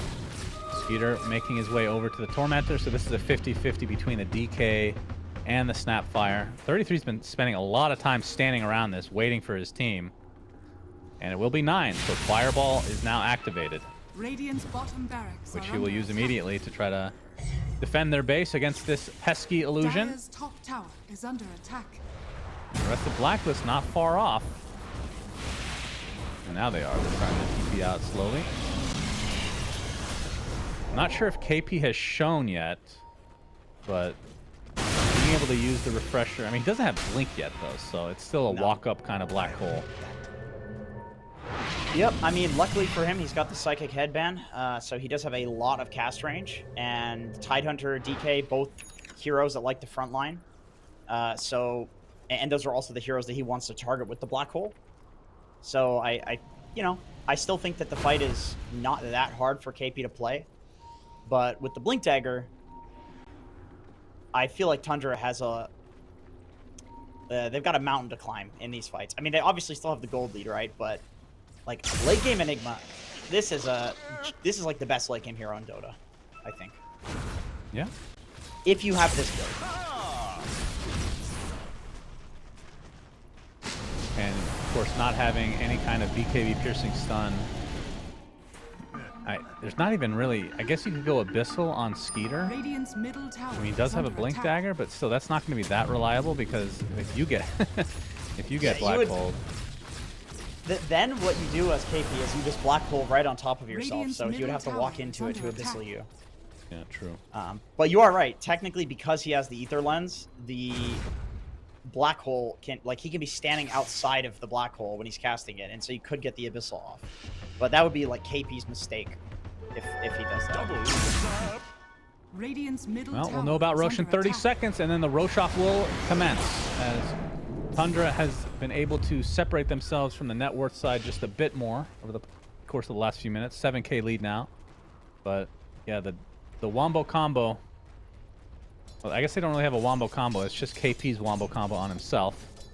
Doesn't really work that way. 33 showing himself lifted up. There's the first Black Hole. Easy kill with the Midnight Pulse placed. And he actually uses the refresher right away. I respect it. Just put it on cooldown. Smoke up again. If they don't catch, they'll have the refresher orb off cooldown at some point. But yeah, this lets them free smoke, and I don't know if Tundra's going to be expecting this immediately. I mean, they are chilling in base, but one hero's got a front line and deal with the creep waves. Yep. They pinged. They saw that the Nether Blast was down there, so they know Nice this being shown. They zip in. Carl and try to get a lift off as well, but it is not going to be successful. Buyback available from 33. And the fact that they're positioning themselves this way, I'm not sure if they really saw the refresher used, but they have to assume that it was. Yeah, I don't think they did, but I think you're right. Like, Tundra is not stupid. They're gonna, at the very least, they know he would have the refresher available to use and take the fight. So they're playing it very safe. Tim's has Blood Rage, so that on top of KP could be disgusting. 30% spell amp. You think you Blood Rage the Midnight Pulse in Black Hole instead of the Terrorblade? But you kill everybody if you get a good, because you can do it mid Black Hole, right? If he gets a good Black Hole up, I don't know. These are just, that's true. I mean, I do feel like if I'm Terrorblade and my Rubik Blood Rage is Enigma, I'm picking this guy after the game, bro. Like, there's gonna be a talk. I mean, Raven is definitely an important cog of this machine, but I feel like that Enigma is really the beef, He would look cool. He would look really cool Blood Raged and Black Holing. I like how I went from an analogy from a machine to food, and somehow the meat is the more important part of that machine. But this is actually going to be a free Roach. This is kind of a mistake from Blacklist. And this is Aghanim Scepter. Skeeter already has his, 9 already has his, so Snake King can take it. We talked about AUIs, but definitely not giving the pathetic position 5. I think it would go to 33 though. I just like that judge. I can guarantee you that Ninja Boogie is watching this game and just shouting at his monitor to contest Roche. Like, he is going to give these guys a talking to after this game is over, win or lose, because they are never in position for Roche. If it's a conscious choice and they win, then cool, they're way better than me, and that's awesome. But I feel like this is a mistake. Like, in most players' eyes, there's no reason that you shouldn't at least be in position to contest this Roche, right? Like, surely you can fight. We just saw it. Like, this Enigma is very strong. It's way easier for Blacklist to fight than Tundra, so I don't think you can just be giving that up for free like that. It's a third Roche, too. It's an Aghanim Scepter. Yeah.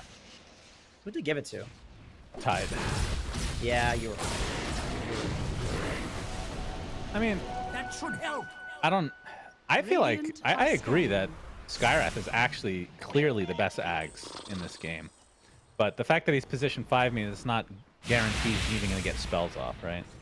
Yeah, that's true. You're, But he if does you're have playing around your pause 5, it's like kind of griefing. Whereas your Tide is top net worth, and it allows him to continue to be the carry in this game. So I think it makes sense. I mean, he's got an Octarine for. Well, AUI does have ascetics cap, so he likely will get spells off.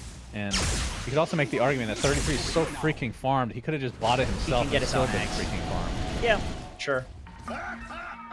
That's true. But also you have to consider the fact that 33 likes having an Aghanim Scepter. Yes, So that's you gotta fun. appease him.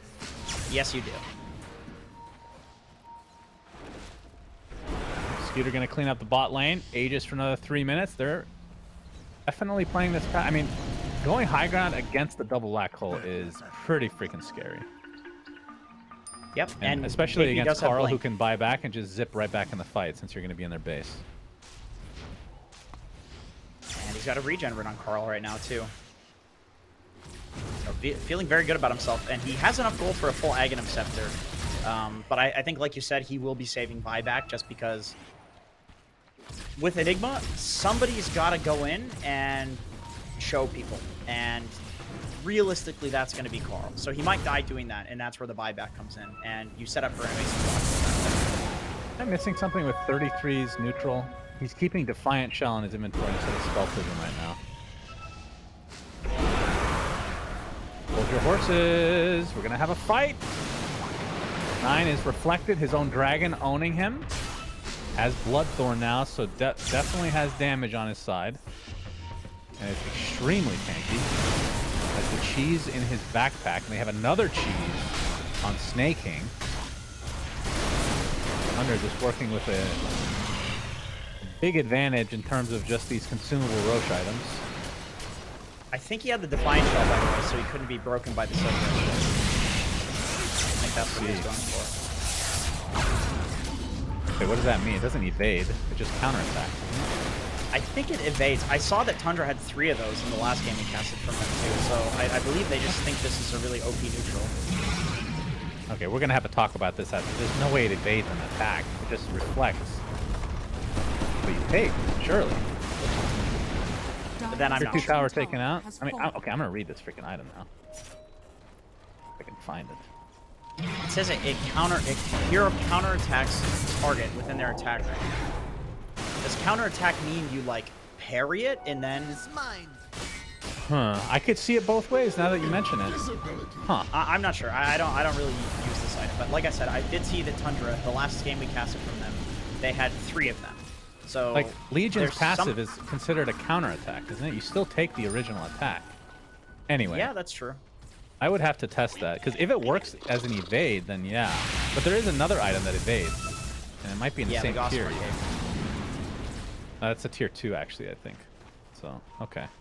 Well, that would be an interesting one to figure out why that's the deal. It's 15k lead now for Tundra. I agree with you. Blacklist kind of just sitting around, just hoping that a fight breaks out, because they have such a good team fighting team around this KP double black hole. But Tundra, the last few minutes, they've just been resigned to farming, even with the Aegis still in their inventory, and they've built up this double-digit lead. And of course, Tundra's happy. And they're not even going to use the Aegis.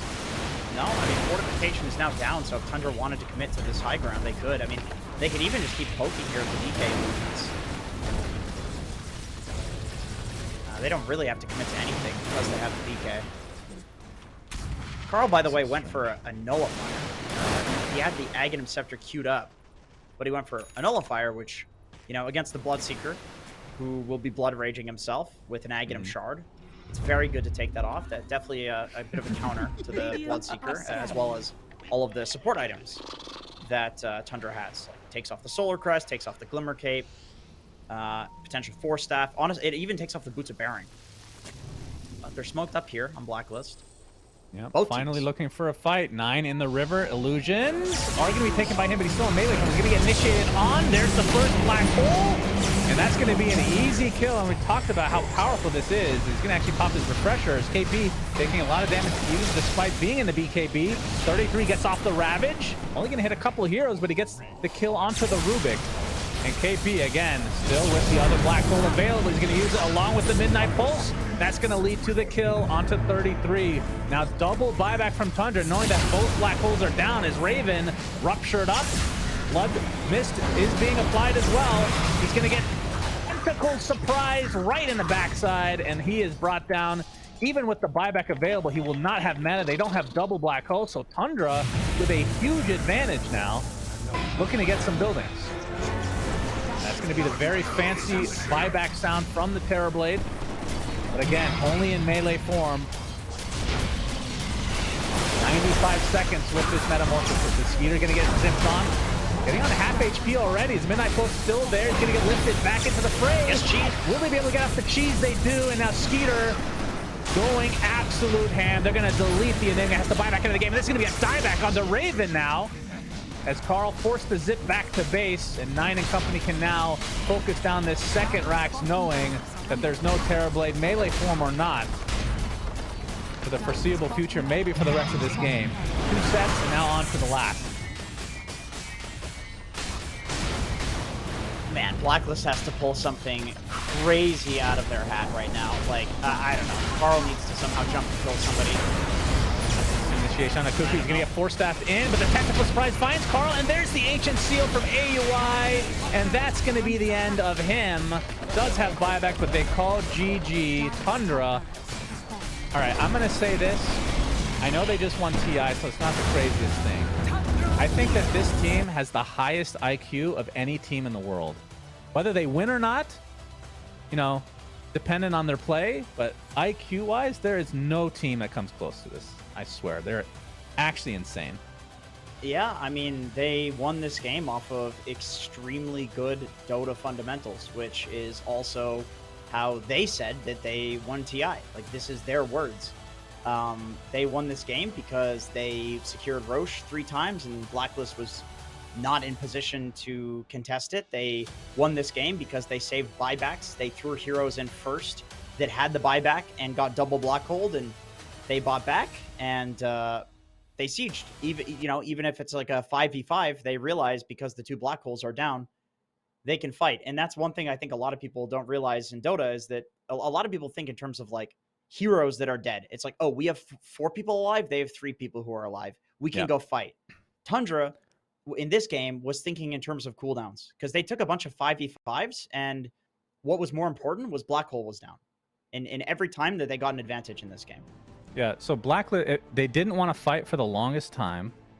And because of that, Tundra, even with the age, because they're expecting them to fight into them with ages, but they didn't bother. They just accumulated farm and created a 15k lead, where I think the biggest turning point is Blacklist not going for, or not contesting any Roche. That's when they had their best chance to actually get a firm grip on this game. But it was not to be. No. Keep in mind, friends, and Jenkins included, that this tournament is sponsored by Ayana. Enjoy the largest integrated resort in Bali, the Ayana Estate, with its beautiful ocean view, secluded beach, lush jungle, and rock bar. Pictures, I would say, do it justice, and they're incredible. Just very jealous that I'm here in my home. Well, I do have 3 cats, so I'm pretty happy about that. But the hotel does look very nice. So with that, that's the end of game number 1. We'll be back with the second game of this best of 2 very shortly.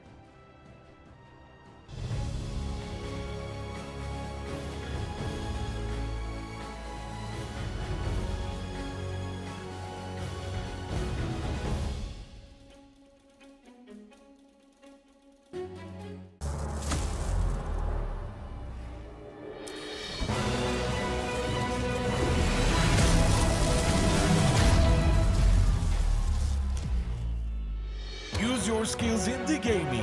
1xBet.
Semua bisa jadi nyata dengan upgrade wifi rumahmu pakai BizNet Nah, Home. ini baru internet rumah buat orang-orang terdepan. Mimpi kecil bisa jadi besar. Dan kamu juga bisa mendunia.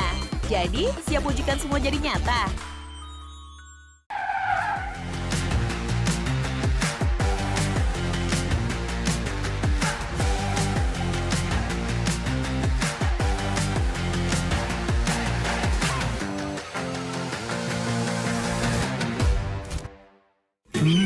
Panas. Ini oven nih. Hai. Ya kelar. Wih. Nah ini Super Oven si paling seru. Mau gini seru. Mau gitu seru woy.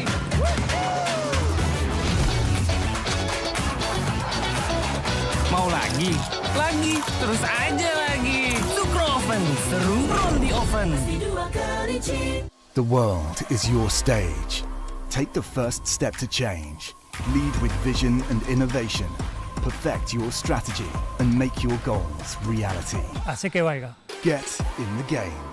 Make it count.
Use your skills in the gaming. 1xBet.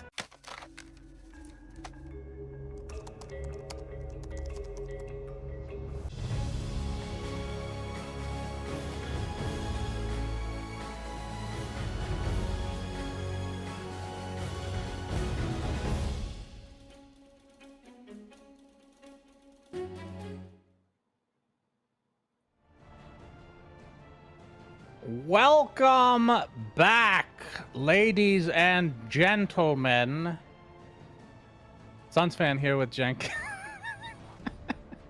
Why do you and Cinderin, all you do is just smile uncontrollably while I do the literal worst intros known to man. What's up with you, Jenkins?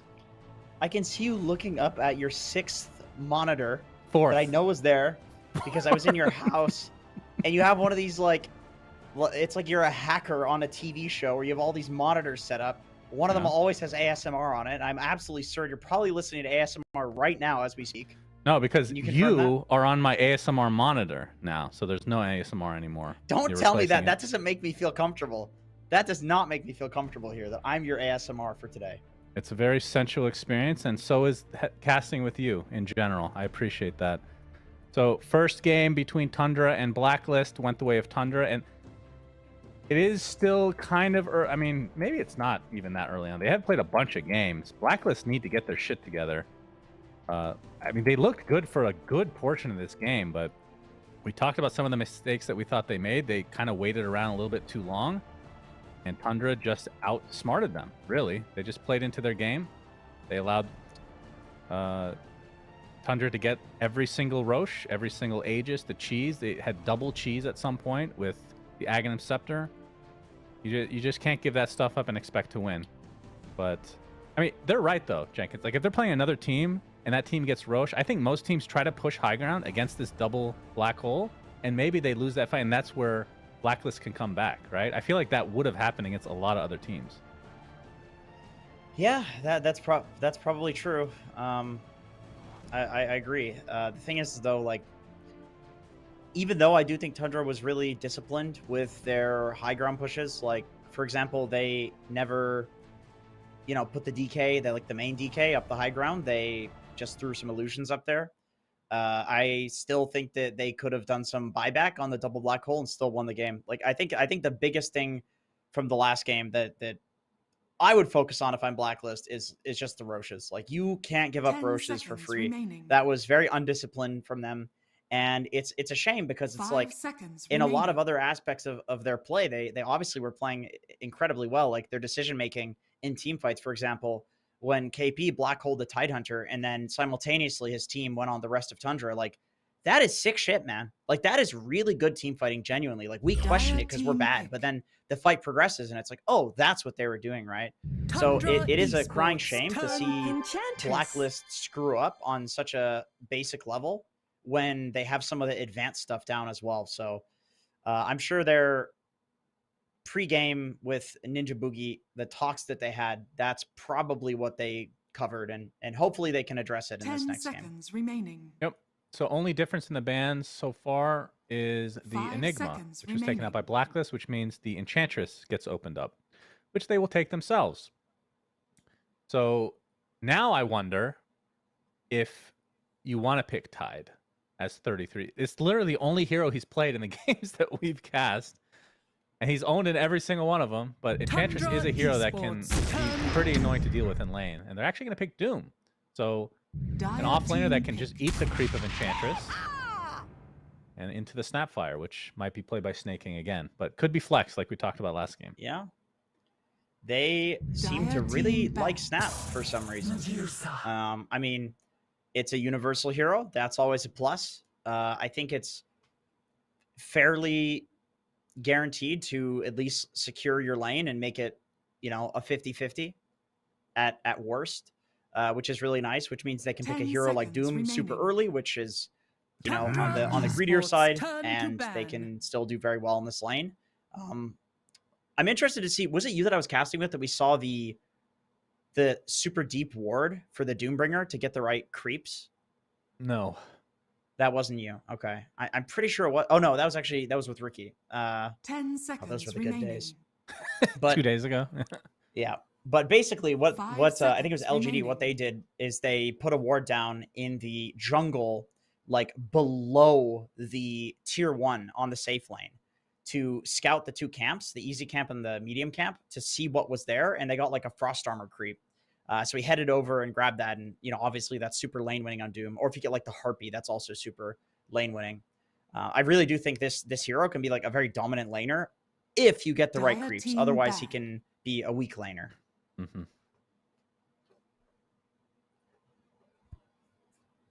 All right, second phase of ban. Storm and Pango. They take the Medusa, so expecting an AM ban. Yeah. I feel like that's the only thing that has been Turn to I mean, the ban. Pango, I guess, because diffusal buyer. Yeah. And well, the Void's taken out. That they have bought diffusal in some of the games against the Medusa. I wouldn't put it as like a hard counter to the hero, though. Betboom seems to think that it's a hard counter to the hero, 10 seconds and remaining. I can. It's not a traditional counter in the fact that you 5 burn seconds Medusa's remaining. mana, but just the way that Void plays is if you don't burst him, he is always going to win the carry matchup, and Medusa can't burst a Void, and then also he can chrono the Medusa, like he can chrono and focus the Medusa if you're far ahead, or you can just kill all the other heroes and then focus the Medusa second. It's funny because I remember Betboom picked actually I think it was 9 Pandas originally that did the Void. But for some reason, the CIS teams just seem to understand how to counter Medusa better than the other regions, which have only now started picking up the Void as the Medusa counter. And I would expect, like you said, to see the anti-mage ban. It's just, it's too good. It's got such a huge win rate advantage on the hero. Plus, you don't have to put it remaining. as a safe Tundra lane either. Like, it could be Esports, off turn lane. to Oh, they're not going to ban. ban it. So Slark, another pseudo counter that we've seen to Medusa, also buys Diffusal. But, like, AM can be an off laner. Doom can still be mid, technically, right? We've seen, maybe not that common in this patch, but I'm not sure if 9 has 10 played that seconds recently. remaining. I mean, I guess if you're Blacklist, 5 you're not seconds so worried remaining. about anti-mage because it's not really that much of a skeeter hero, I feel like. And you are fairly sure that Doom will be played by 33. With that being said, I could see 9 playing the anti-mage, actually. All right, this is a good pick from on mid. Tundra. Kind of a deny, right? Because Pugna would have been, in theory, very good with the Medusa to be able to refresh the mana. Oh, you know what they're probably going to do on Tundra? They're probably going to see here if a melee hero gets picked mid, I think they'll go 10 Monkey King seconds and remaining. do the Diffusal and destroy the Medusa plus the mid laner that we saw that they did to remaining. Shopify Yeah, a few series back. It was not even close. He was beyond godlike on Monkey King at like 8 minutes in or something ridiculous. Yep, that was one of the sickest performances I've seen in a long time. That was really dirty. But you have to think Blacklist know that that is a possible hero that 9 will play mid, so maybe they avoid the melee. They've got to be careful because I feel like there is a bit of a bait here to pick Ember because it's Carl's most played hero in this tournament. I mean, I know it's not been that long, but it's like Ember's very good against Pug because you have multiple ways of canceling the suck. Snap has no instant disable for Ember, and it's pretty difficult to get a Doom off on Ember too. So I feel like this is a kind of bait Pugna pick from Tundra where it's like, you want to pick the counter? You want to pick the Ember? Then they're going to pull the Monkey King out. Mm-hmm. Dire team I mean, I would expect this to be a support first, which will be Undying second phase. I didn't even realize I was still in the pool. My goodness. So they have the 2 most annoying supports in the game easily in the Enchantress Undying. And now they have to pick a core. So will it be an off lane? Will it be mid? Or will Medusa be an off lane? They could pick a position 10 1 here. seconds I think it would be remaining. smart for them to pick something that is at least somewhat flexible 5 so that Tundra seconds can't remaining. hard counter it. Yeah, I agree with that. Tundra Esports, turn to Mars. Okay. I don't know if they play Mars mid ever, but otherwise this will be the off lane.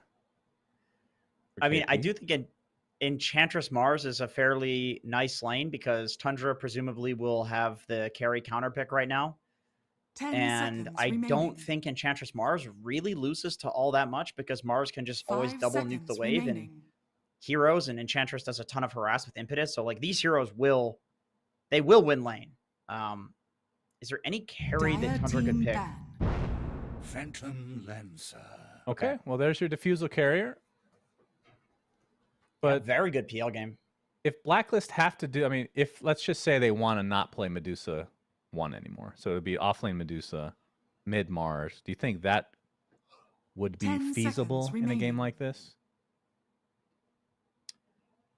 5 seconds I'm not remaining. sure how Medusa does against PL in lane because I feel like you can always dodge the snake with Tundra PL's Esports doppelganger. turn to ban. And Mars mid would be very punishable. And Blacklist they don't have last pick, so they're going to reveal, what's going on here unless they pick something that can be played in multiple roles. So Tundra's not sure. And I feel like that's a hard 10 hero to seconds find remaining. right now.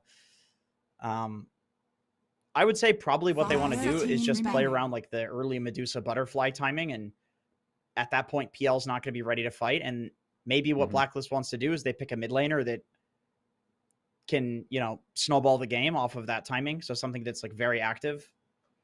Let's see. Or they could go for like a Lina and have 10 seconds remaining.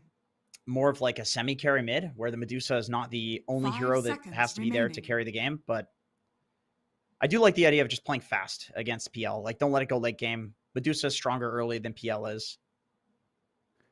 They do ban at the Monkey King. So expect it, or maybe trying to put a melee in the mid lane. As Ember was banned out from Tundra, so we won't be seeing that. So Tundra definitely expecting a mid laner. Blacklist. The Monkey was the mid laner. So banning for themselves, kind of. See, Puck still in the pool. Yep, Queen of Pain also still in the pool. Is Void Spirit even a hero anymore? I feel like he was OP, then he was nerfed, then he was buffed, then he was OP again, and now he's been nerfed again. We haven't really seen it. Yeah, nobody picks Tundra that hero. Esports turn to ban. Razor ban. Huh. Okay. 9 has played 1 game of Razor in this tournament. Is Queen of Pain still there?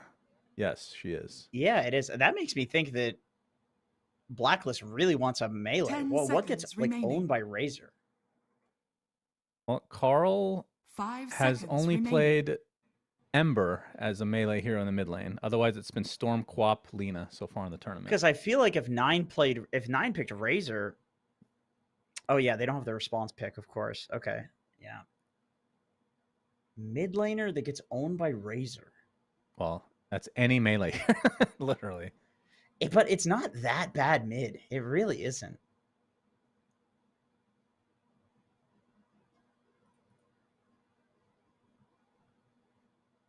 I'm struggling to think of one.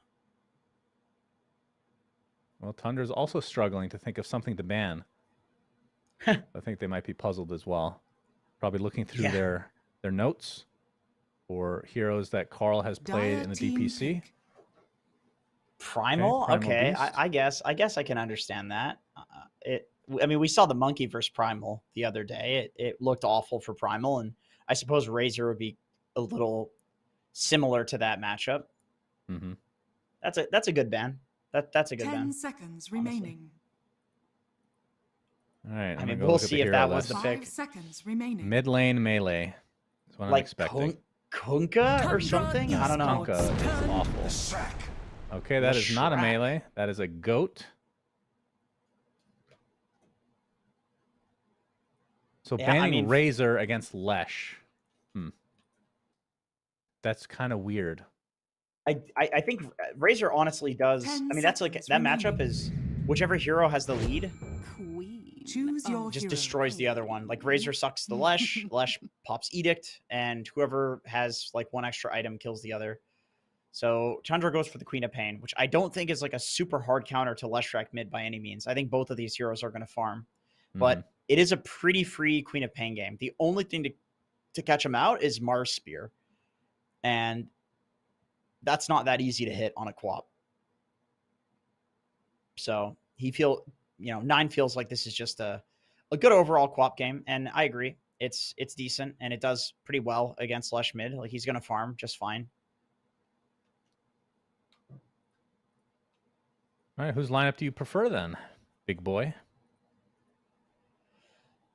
I think Blacklist has a good early timing with the Lesh, countering the PL, and Medusa getting the butterfly, being able to run at towers. Like, Lesh is a hero that can play fast because Edict hits towers.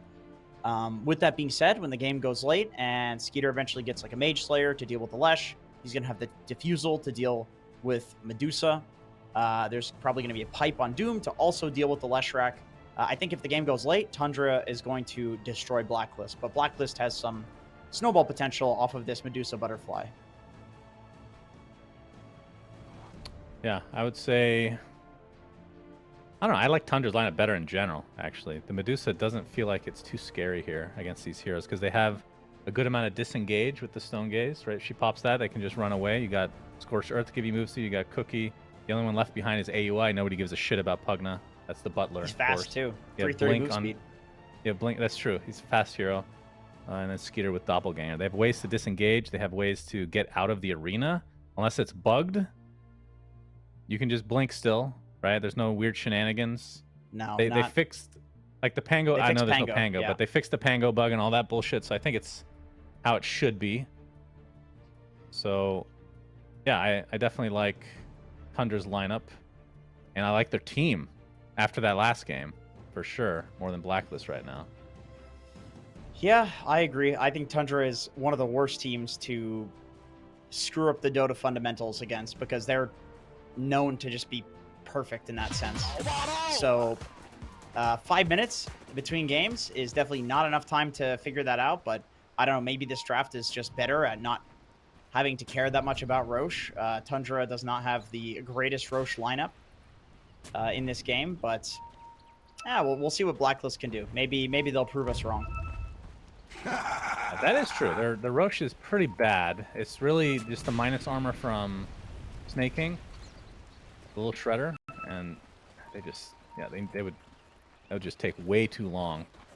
So that is one advantage that Blacklist will have. They don't really take it as that fast, but they definitely take it faster than Tundra. And they have really good Roche pit fighting capability with the Tombstone, with Stone Gaze, with Arena. Yeah, that's true. But they have to remember to actually go to Roche at some point this game. Maybe they've learned from the last game. We'll see. Yeah, well, I thought maybe on the second Roche they would learn for the third one, but sometimes it does take just like being out of the game to talk about it. Like, God damn it, guys, we screwed up. Let's do better next game. There is one aspect that we kind of brought up, and the fact that they didn't really know the situation on the gold, like what the game state really was. And maybe they just miscalculated how far down they were, because it wasn't that bad initially, but with each Roche just continued to go in Tundra's favor. And then it became kind of like super hard to actually fight. Yeah. We have the, we get the bird's eye view of everything, so we're omniscient. True. Yep, true. So it will be 9 versus Carl again in mid lane. I don't know why I mentioned that. I mean, there's both mid laners for their team. That's how the game is played, Jenkins. Yep. No dual lane mid this game. Can confirm that. Do you miss that at all?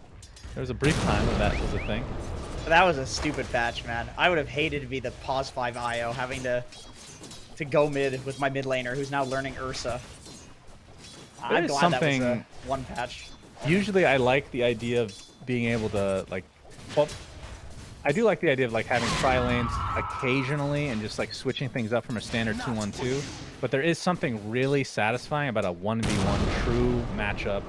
And with the gates and whatnot, you're seeing a little bit less ganking into the mid lane until like the 6 minute power runes come in. So I've actually been enjoying that aspect of the patch a little bit more. It feels like it actually is more of a 1v1 for the first 6 minutes, which is cool. Yeah, I mean, I love what the gates did to this patch, honestly. Like, I think at the start, people were over-adjusting to always going through the gates. It's like, you have to pick a roamer, you have to pick Earth Spirit, because he can go through the gates. And then the people that were just sitting in lanes and farming were winning because the gates took too long to go through. So I like that it's an option now, but it's not something that people are abusing, like, constantly. Like, if you see a good gate gank, it's cool to see that, you know? Yeah. And there were also a lot of global heroes picked early in the patch because the map is just so much bigger, and now we're not seeing any of them. Like, we saw, I mean, we haven't really seen Spectre, I guess, but Nature's Prophet was a lot more popular. I mean, I guess he got nerfed pretty severely after that big patch, but like Spectre, Zeus, we're not seeing any of these heroes that can contribute from a global perspective, which is a little sad to see. Because everybody can be global now with the gates.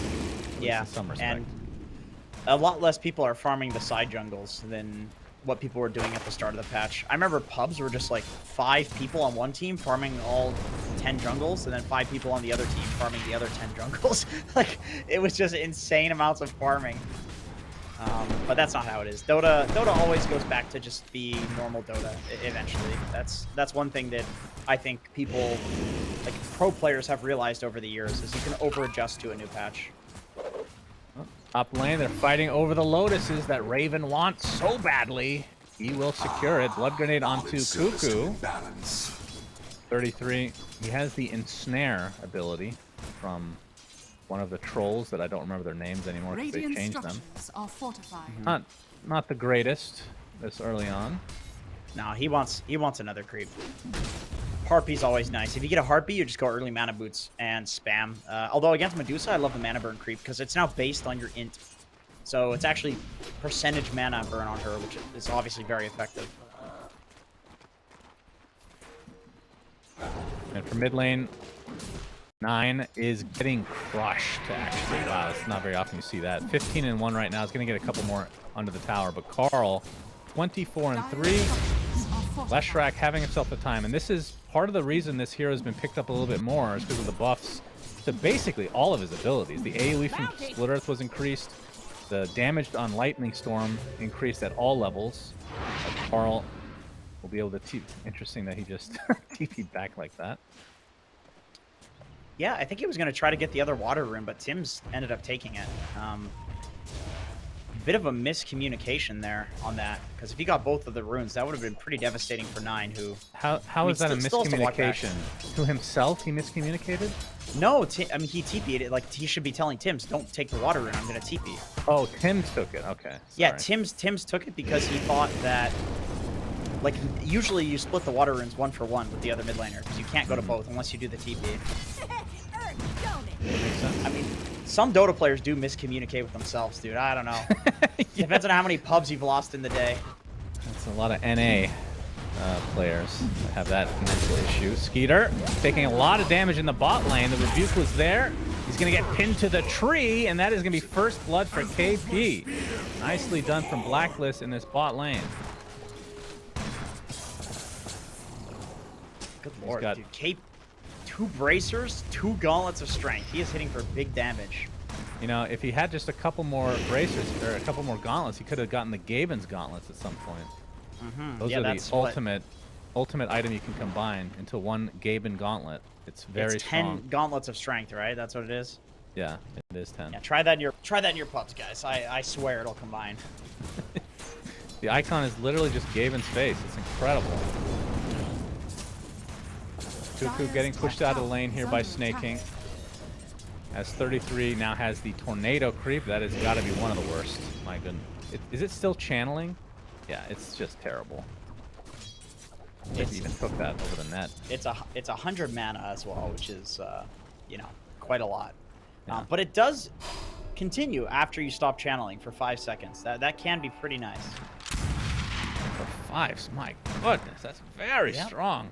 He will be eating damage. any of these creeps now and replacing that ability as fast as he can. Get the mana burn. He got the mana burn. The mana burn with the mana aura on top. Check this out. Look at that Look at that damage. That's actually significant. All right, I'm gonna pay attention in 15 seconds because I did miss it. Let's see. Okay. It took like 20% of his mana. It's very good. Raven already pretty low on mana here. All right, 5 seconds on the mana burn. Yeah, watch this. Watch this. Check this out. All right, watching. Not important enough for him to just miss these last hits. We're gonna probably have some action in the bot lane. Oh wow. Okay, that was quite a bit. Did use a Mystic Snake as well. Bottom lane though. Snake King has the shield rune activated, so that's gonna dissuade anybody from doing anything, it seems. But 3 members of Tundra down here right now. Cuckoo looking to take the gate. Snaking is going to watch him do it and follow him through. Still with that shield rune, and if you watch the Jenkins video, you know that lasts for 75 seconds for some reason. I didn't know that. I forgot. Selective amnesia, those videos. It might be somebody else recording it. Certainly sounds like somebody else. Oh, I'm not gonna talk about that. I'm not getting into that. The voice thing. I don't know why you're so obsessed with my voice in those videos. It's awful. Anyway, speaking of awful, Cuckoo doing an awful wraparound here on 33. Not gonna connect. Got a nice decay for his troubles though. Yeah, a little bit of extra strength to work with. Very nice. 33.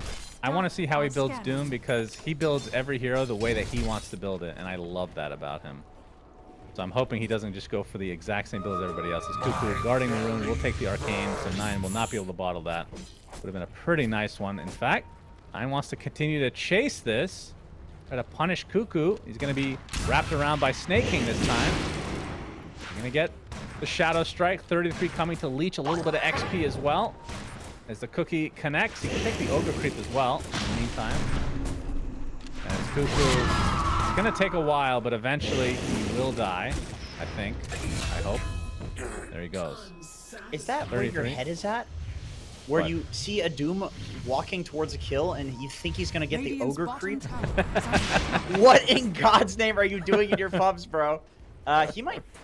No, never mind. Okay, he has Vanguard. No, Not I feeling thought... ballsy. I mean, the Mana Burn one's really good, so I know what he... But I meant the Armor Creep. Yeah, I know. I know what you mean. Not the channeling Keep the Bold Creep. Keep the bold. He's awesome, dude. If you can pull that off, if you can get that legit. stun, it is very ineffective. But you can look cool while doing it.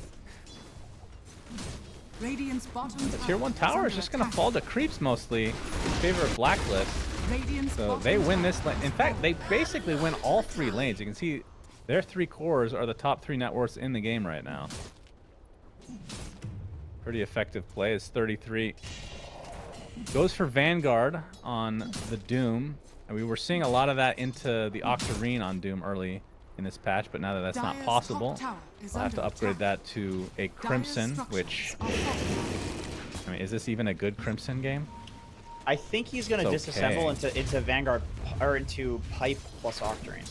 That's what I would say. Because I think with the PL against Flash, you really need a Pipe. That's how you win that matchup. You need a Pipe, you need a Mage Slayer, and I mean it's Tundra that combined these 2 things to beat Lush before. So obviously they know. 9 with the first Sonic Wave of the game. Cuckoo will die eventually. Almost gets denied. Now we're going to see the first Arena from KP. So we will get a turnaround kill on the AUI, but it is a support for support. Couple ult expended, and 9 did get the regen rune out of that, which is activating now, as we shall have a pause. So 33. I mean, how long do you think he keeps the Mana Burn creep? So I mean, it's 20 plus 2 times the yeah. But every 50, so at 15 minutes he can make it 2.5. And at 30 minutes, he can get 3x their int. He's not gonna go for that at 30 minutes. I think this is you keep this for like. Yeah, I think War Stomp. I mean, you keep this for laning, and also the Mana Aura is pretty nice for farming because you can just spam Scorched Earth off cooldown. But I would expect pretty soon, like if he can get a Centaur, he's gonna take it because he has Mana Boots, so he doesn't really need the Mana Aura. Mm-hmm. But it's not a bad creep to have right now. But he will replace this. Like the Centaur Stomp is just way too good. Yeah, I mean, we have been seeing a little bit more. Like we've been seeing a bit of Hurricane every now and then as well. Yeah, Hurricane's pretty good. And Raven in the trees, snaking right next to him, unbeknownst to him. Cuckoo's going to show up. Only level 4 right now. 10.5 minutes. Snaking is found, surrounded, tombstone placed. He's going to get the little shredder and get the tombstone, but it is going to cost him as Tim's and company take him out. Now, do you know for the Hurricane creep, is that a single target or is that vector targeted? It's vector targeted. Does that count? Is it because there's 2 times of vector targeting, right? There's the area vector target and then single target vector target. You know if it's that? Oh, it's single target vector target. Okay, so it's good Lincoln's Breaker. So that's why I've been seeing that occasionally against heroes that get Lincoln's against Doom. Yeah, that's true. Okay. Oh, look at 33, man. Even in Doom games, he's still farming stacks. Yep. God damn, that's a big stack. Oh my god, he's going for Octarine before Midas. That's Yeah. that's a new one. I've not seen that before. Based on this, does he even go Midas then? I'm not sure. Oh, he sold it. I think. Yeah, he's going for Midas. Okay. Yeah, that's a bit weird. He has the Octarine recipe. He forgot he really thought he already had a Midas. He's used to being tied, having farmed about 50 stacks by now. Why does he have the Octarine recipe? It's gonna be in there I for swear so to God, long. dude. Look at the chat wheel. I think he actually forgot about Midas. Or did he forget that you can't disassemble Vanguard directly to get Octarine, maybe? No way. No way, dude. No, I think he legit just queued it up, not thinking about his inventory and the fact that he didn't have Midas. It happens. Lucky for him, it's only 200 gold wasted. Yeah, it's no big deal. I mean, he's gonna eventually use it. Yeah, I bet. Dire's courier has been killed. As mid lane 9, pressuring the tower a bit. And this is kind of the difference with the Leshraks that I've seen is he does have 3 in Diabolic Edict, but the old build you get it really early and you pressure the tower and you take it very fast. The AUI is going to get the tier 1 mid. But because of this build, it's more about pushing the lane and not the tower itself and then going and jungling. So you can see Tundra's tower very healthy at the moment. Yeah. Radiant's More bottom stacks tower being is created by under AUI attack. and company. Once again, this game, I do think the mid lane tower matters. These are two heroes that enjoy picking up runes. And I think with regards to what you're saying about Lesh, this hero can feed if he's pressuring towers. It's not like the DK where it's like a casual push. You really have to get in there to use Edict. So it's like if you have an advantage and somebody rotates towards mid, then you can take the tower off of an Edict or two. But I think just like casually pressuring it against a team like Tundra, like they're going to kill you 100% of the time. So I can see why he's got no damage on it, especially against a Quap who can just sit there and keep daggering you. Radiant's top tower is under Midas attack. online for 33. He almost has the point booster now into this eventual Octarine core.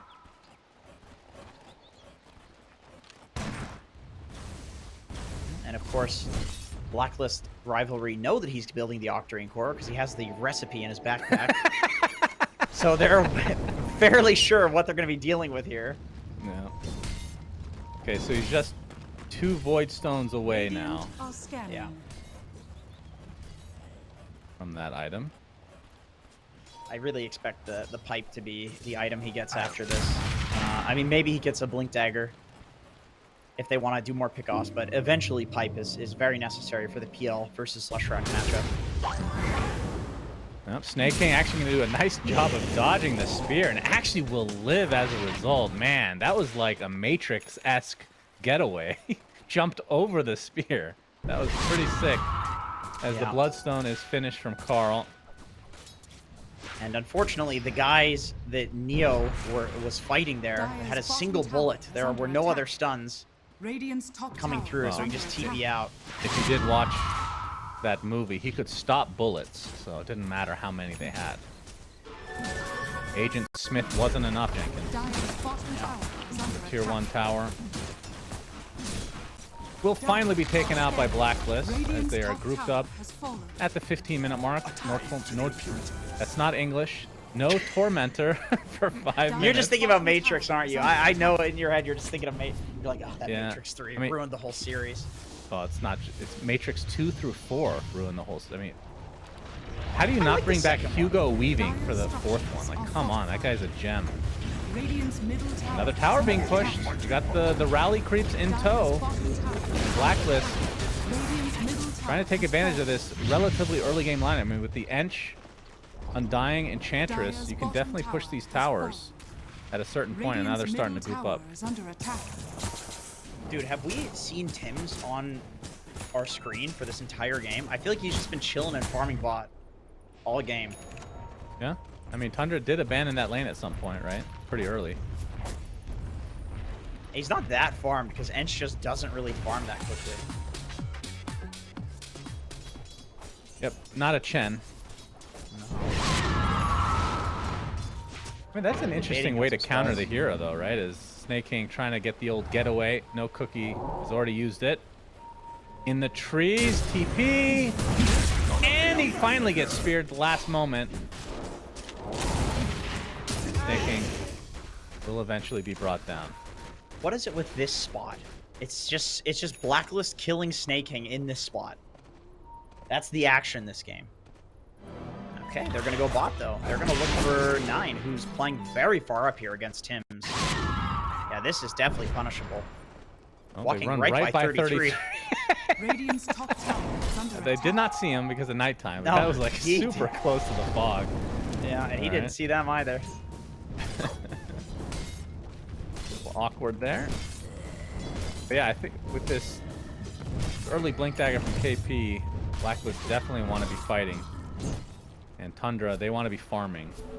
They're up 2k right now with the Doom on their team. And the question is, are they playing a little bit too greedy? And can Blacklist try to punish this? The PL, Mr. Skeeter, went for the Aghanim Scepter first, and now is going to go Diffusal after the fact. Huh. So the bouncing Spirit Lance. I've not seen Ags first before. Is this the build people are doing? I mean, I could see it. You farm very quickly with Aghanim Scepter, so I suppose if you want a farming item, it's better than Diffusal. Yeah, I've seen it a couple if they times, just but I wanna haven't go cast late. that many PL games. Radiant's bottom tower is under attack. But like if you get the Diffusal and you're not going for kills, then it feels like there could be a better item, right? Yeah, I mean, usually it's like Diffusal if you want to fight, and Yasha if you want a casual, decent farming item. So it's nice to finally see the build change on PL. It's been that, like those two options for God knows how long now, years. Another tower the way of Blacklist. This is going to be the first tier 2 though in their favor, and now they're going to knock on the high ground in the bottom lane. 33 does have his Octarine core. Still not yet with Pipe as KP goes in with the arena, gets the tier. That's a dead Snake King to start things out. Carl popping his Bloodstone as Skeeter gets his illusions off. And with that, Blacklist will back away. I mean, again, I feel like even from Tundra's perspective, they're still okay with this. 9 is 400 away from his Ags. That's a big power spike for him. Diffusal not that far away from Skeeter. And we already talked about the pipe, which is about to come in for tow. As KP trying to TP. Sonic Wave is not enough. KP makes it out. Nice getaway. But yeah, these 3 items are going to align pretty nicely for Tundra. That's going to be a pretty big power spike. I think they can probably start fighting now. Yeah, I agree. If they can take an honest fight with these items, I don't see how Blacklist can win that fight. I think Blacklist has either got to like stall out and delay for a little bit to avoid the timing, or they need to, you know, Mars Arena and jump one of the supports first before the fight even starts. Something along those lines, or get like a crucial pickoff. I don't know if they're going to be able to kill 33. 2,300 HP with a pipe. He's pretty powerful. Yeah, he's a big, juicy boy. No doubt about it. And 30, man, it feels like every time 33 goes to farm something, there's just a stack waiting for him. It's crazy. Hunter are so good at capitalizing on just the amount of space that they have to farm. And it feels like they're the, maybe they're not the one team, but for some reason they really stand out as the team that really focuses on getting their off lane ridiculous amounts of farm. They really prioritize a lot on this position 3. Yeah, from what we've seen, yes, definitely. And I think it's good. I mean, I remember at the start of 7.33, the whole way that people were playing the map was like you get 2 aura items on your off laner, and then you just run it down a lane. Like that within, so that's why Doom was very popular, because you get the aura items quicker. And so I think the idea of getting your off laner really bad is not something new on this patch, but with like the nerf of Vanguard and the different aura items, like we did see it less. As Tundra, they are smoked up looking to contest this growth. They will not get there. And Carl and company get their first Aegis of this series, and it's on a really good hero. Talk about Lesh as being one of the best Aegis carriers in the game. And the smoke from Tundra, I don't know if they actually want to fight now into this, as Tim's might be the sacrifice. They see the courier. It's going to take the Lotuses, which they also see. And Tim's will end up getting taken out. And I'd like to announce, Jenkins, that my luggage has finally been found after this long-ass trip through the stupid-ass Newark airport. They finally delivered my bag after a fucking Why, week. dude? Why do you just mention this in the middle of a game? It's really important. It just made me really happy. I didn't lose all my Suns shirts, so I can sport those tomorrow just for that you. would be such a shame. That would be. You can't wear shirts with logos, dude. We're sponsored by H&M, bro. You can't wear a Sun shirt. We'll see. Plus, it's an H&M. Okay. Yeah, Shout out to Newark Airport. You guys suck. Yeah, thank God we're not sponsored by Newark Airport. They're awful. 4K lead for Tundra. As KP still working on the BKB. And 33. I look away for just a second. He's farming another stack. Has Crimson coming relatively shortly. And from Raven and the Blacklist side, they have the Aegis, and they likely are going to try to use it here. Raven has Butterfly Manta right now. And Chrysalis just about done back in the base. Carl and company. With that Diabolic Edict. Snake King going to go right up to him. Bloodstone is popped by Carl. 33. We have yet to see a Doom this entire game because we have yet to see a fight this entire game. He's going to get healed from the back line, though. Good luck killing that Doom. 9 jumps in, but there's the counter Arena with the Spirit of Follow. But Tavis and Pipe keeping him quite healthy. Glimmer as well, I think. He's going to be A-okay as a result. Carl taking some damage, but again, he's the one with the Aegis. Gets the Lightning Storm off. There's the Sonic Wave to take out the Aegis.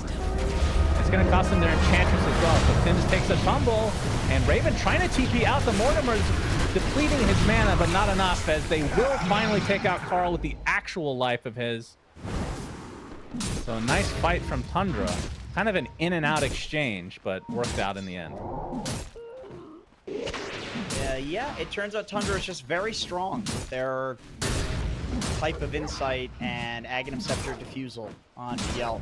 I thought that was going to go a lot worse for Tundra just because 33 doomed an Enchantress, and he got his Nature's Attendance off first. So, like, that's just about the worst Doom target that you can find. But let it out. What do you mean let it out? What's wrong with you? Sounded like a hiccup or something. Just, come on. It was a belch, all right? But it's not like you didn't belch directly into the microphone.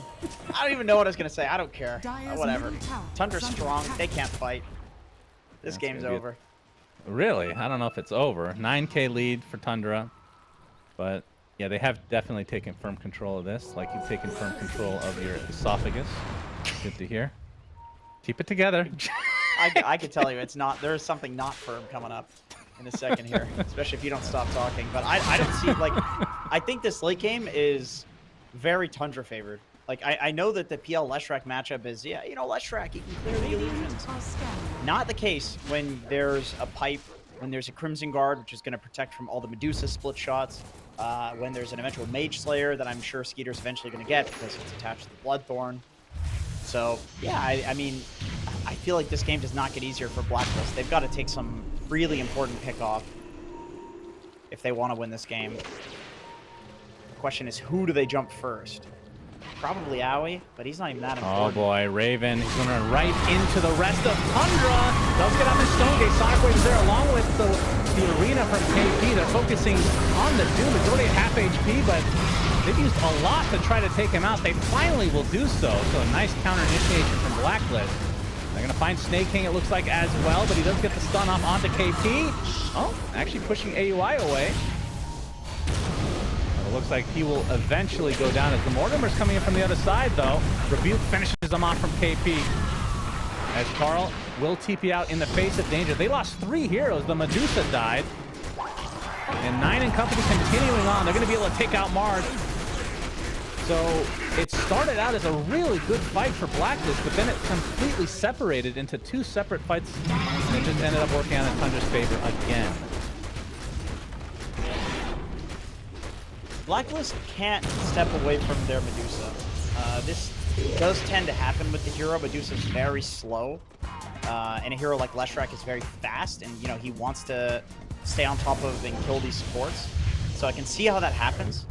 But if you do that, you're leaving the Medusa in a 1v1 against a PL with Aghanim Scepter and Diffusal Blade. That is not a winning matchup. And once Medusa goes down, I feel like PL has pretty free reign to just kill everybody else. So, yeah, Blacklist, they don't want to split the fight like that again. They want to stay as a unit. That actually started out really nicely for them. And I think if they stay as a unit, they probably get less kills, but then none of them die. Yep, totally agree. I think they just ended up trying to chase a little bit too much and get punished pretty severely. And Raven getting close to Daedalus, so this is when his damage starts to really take off in these fights, if they're able to actually contain people in the arena, because they do have some good combos to keep people in a certain area with the Tombstone and Arena and Stone Gaze all combining together. Dude, look at 33 inventory right now. He just bought a 27-minute Wraith. This is such a nerd purchase. Is that he's like, I have an empty slot. The next fight is very important. It's past 25 minutes, so it's double stats. So I'm just gonna go for a casual Wraith band while I wait to build my Heaven's Halberd. Yeah, and now he's a boost of travel. It's cool and uncool at the same time. Yeah, I know exactly what you mean. Hey, that's the thing about Tundra. They play at their own pace. That's the crazy thing. Like, they're just kind of playing the exact same way every game that we've casted them so far, and nobody's been able to really punish them. I mean, there's been less stacks for 33, but he still finds the farm. He still plays extremely greedy, and he's still not punished. And Blacklist, they go for, I don't know, it's kind of a pseudo-aggressive lineup. Like, they can fight relatively early, but they just haven't been able to find enough to give them any sort of a lead, and instead, even getting the Roche didn't help, it seems. Because Tundra were able to just masterfully fight with that disadvantage. And you were going to see yet another 2 smokes not connecting with anything here. I don't know why this keeps happening. Every game, it seems like there's smoke on smoke action, and then just nothing happens. The map is too big, I guess. Well, they do tend to smoke around the time when Roche could spawn, but I'm sure they know that it's not possible to be up yet. But if you do win a fight and then Roche gets fast spawn, you could just take it right away. But maybe it's just more warding expeditions. All right, what's 33's next item, Jenkins? Replace the Midas for another Wraith Band, perhaps? Yeah, maybe a couple more Wraith Bands. He had Heaven's Halberd queued up, which, I mean, obviously is very good against the Dusa, but I could see him just going for a Blink Dagger. Okay, yeah, he queues up a Blink Dagger, so he will be getting that. Imagine going for a Blink Dagger as your final item, and you're winning. I mean, I honestly think it makes sense this game. He doesn't need to do any initiating. If he just presses these aura items and runs in, he's going to protect his team, and yeah, maybe he'll go down, but he'll start the fight without the blink anyway. So, I mean, I like this. I like when Dooms do this in a game where they don't need to get a Doom on the right target. Because there's not really that great of Doom targets. You Doom Dusa, she just stands there and right-clicks. You Doom Lesh, he's probably already got his Edict and his Pulse Nova off anyway. You can press Bloodstone in the Doom animation as well. Yeah, Roche won't be up for another minute and a half. The scans are bottom, so Blacklist know that Tundra are waiting around here because it's going to be daytime in 10 seconds. They're taking the chance that Roche is not top, and they are correct.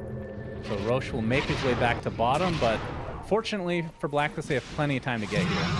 They've already TP'd, and there's going to be a Roche off for at least a minute. And from the offlane perspective, it's just like the tale of two stories, right? 33 doesn't go for Blink Dagger, goes for this super farm-intensive, greedy build. It's paying off, and now KP's build not really paying off because he went for Blink to try to get these fights. Excuse me, Jenkins. Yeah, let it out. Let it out. Got it. Thank you.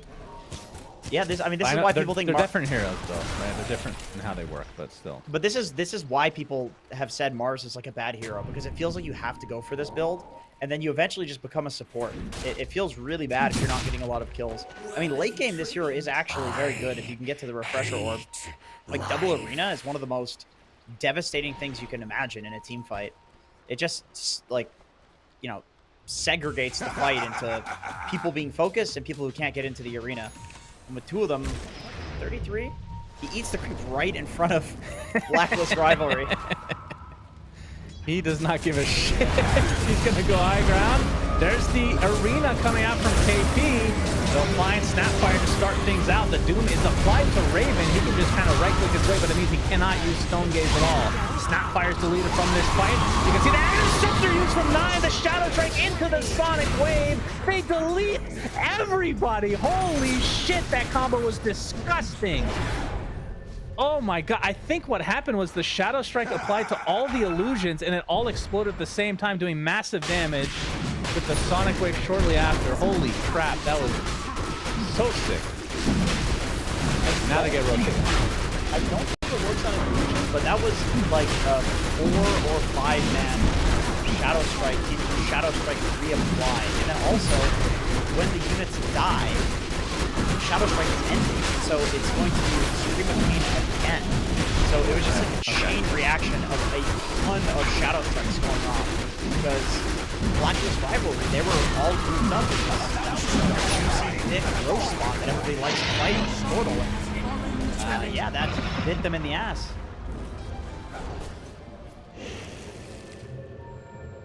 Honestly, that's the first time I've seen that Quap Ags work that well. Like, I know it's good in general, but that's absurd. Like, this is the thing when we first read about it, like, oh, if you hit multiple heroes in a fight, imagine the damage.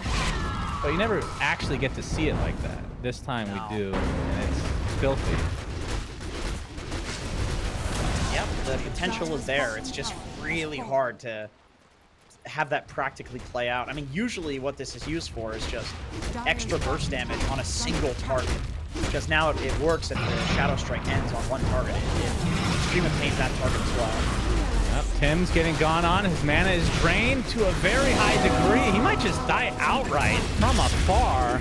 But they do pin Skeeter to the barracks. He's going to get the Doppelganger off. Obviously still has his Aegis to work with. And now the Stone Gaze is down for Blacklist.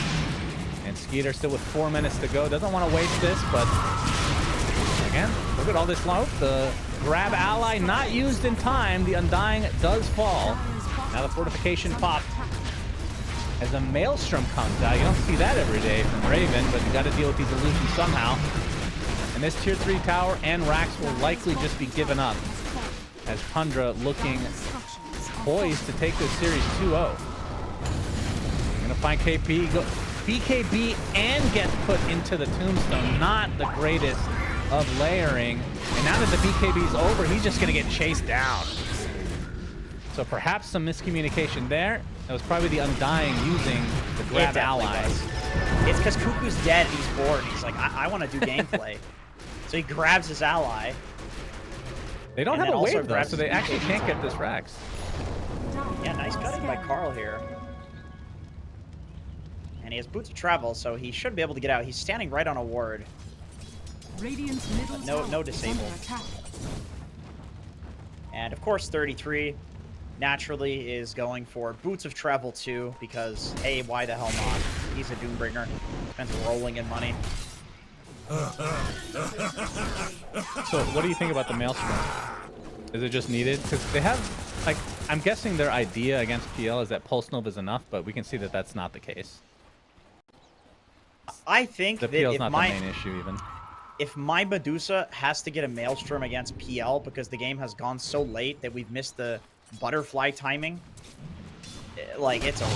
That's how I feel. I feel like at this point, honestly, a Rapier might be better, but I mean, he's opting to go for the safer option, which is Mjolnir plus the Swift Blink. Oh, Raven! Oh boy. He gets caught out in the midst of a TP. 33 using the Boots of Travel too. Getting the War Stomp off with the AoE Doom. He actually pre-doomed himself before that TP. So it immediately canceled the TP. That is awesome. Pretty filthy. That is, dude, 33 is such a weird guy to watch play. Like, pre-dooming himself, Boots of Travel 2 TPing on somebody. Why you gotta do this sort of stuff, man? Gotta appreciate this high-level play. Mortimer's Kisses onto Tim's as Tundra looking to finish this game, knowing that the Medusa is dead, and we can see that there's no buyback to come. And now that's 3 dead from Blacklist, which means the buildings are all Tundra's for the taking.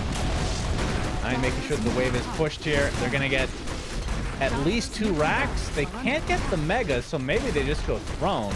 We'll see how deep they want to go because Skeeter still has a full minute on this Aegis. Yeah, they're gonna go straight for the tier 4s. 9 still finishing off the second set of racks in the bot lane. Medusa's back in 3. They have the buyback on the Enchantress. Dire's bottom barracks. I So don't there will think likely be a Blacklist last can fight. defense. I mean, they've got to try, but this is a tough one. They're trying to go for the full wraparound. KP is there. They see him with vision, though. There's a ward down. We have the AoE Doom is using the initiation onto Raven. There is the grab ally onto the Medusa. But that's only going to buy them a little bit of time. A nice arena, though, with a double spear, I believe. But 33's Doom is just too much to deal with. Carl will be brought down by Skeeter and company. Nice split earth, but it matters not. GG is called as Tundra will take this 2-0. Oh man, how do you even summarize this game? I feel like Tundra just farmed. They just farmed and evaded Blacklist, and at some point, I mean, they knew that their draft was stronger in the late game. That's all that was, but it all goes back to the Dota fundamentals once again. I mean, this time it was less of Blacklist making like the big mistakes, and it was more so Tundra just knowing what their timing was. I like the Aghanim Scepter first from Skeeter. I thought that was pretty cool. He was farming very quickly with it, and he realized that, you know, he's not looking to show up to these fights early, especially when he has a Octarine Midas offlaner.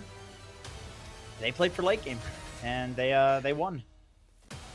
All right, so I just want to summarize 33's game here.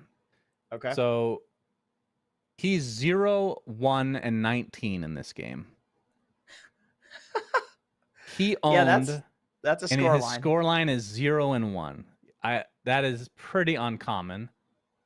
But yeah, no, I agree with your statement. For Tundra, it just feels like they do whatever the hell they want. They stick with their game plan.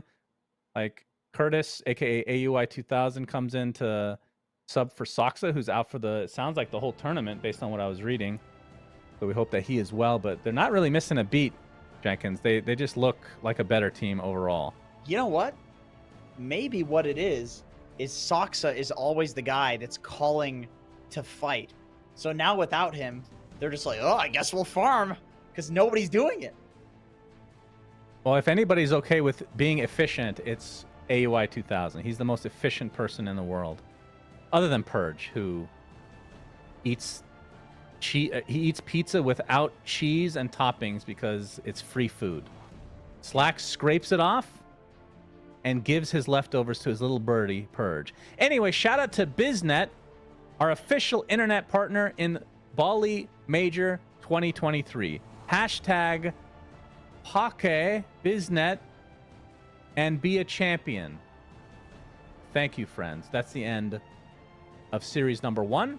And the next series, which will be coming up in about 10 minutes, will be PSG.LGD versus Betboom, which is going to be a very good one. Or it could be really bad, because last time they faced up, it was 2 20-minute stomps, but both very high-level teams. It'll be good.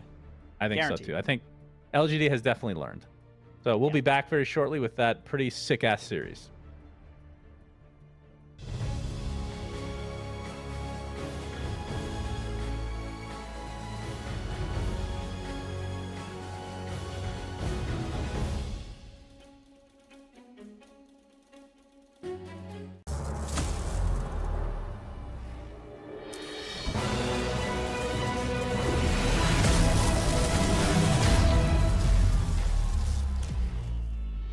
Use your skills in the gaming. 1xBet.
Semua bisa jadi nyata dengan upgrade wifi rumahmu pakai BizNet Nah, Home. ini baru internet rumah buat orang-orang terdepan. Mimpi kecil bisa jadi besar. Dan kamu juga bisa mendunia. Jadi, siap wujudkan semua jadi nyata?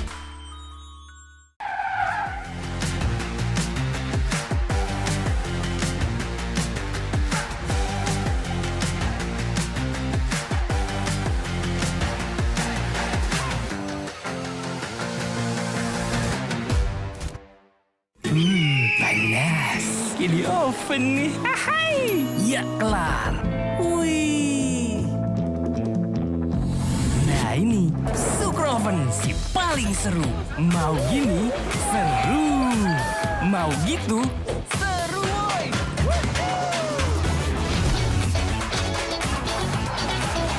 Mau lagi? Lagi. Terus aja lagi. Sukroven seru roll di oven. The world is your stage. Take the first step to change. Lead with vision and innovation. Perfect your strategy and make your goals reality. Así que vaya. Get in the game. Make it count.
Use your skills in the gaming. 1xBet.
Welcome back, everybody, to probably the hypest series in this group, I want to say.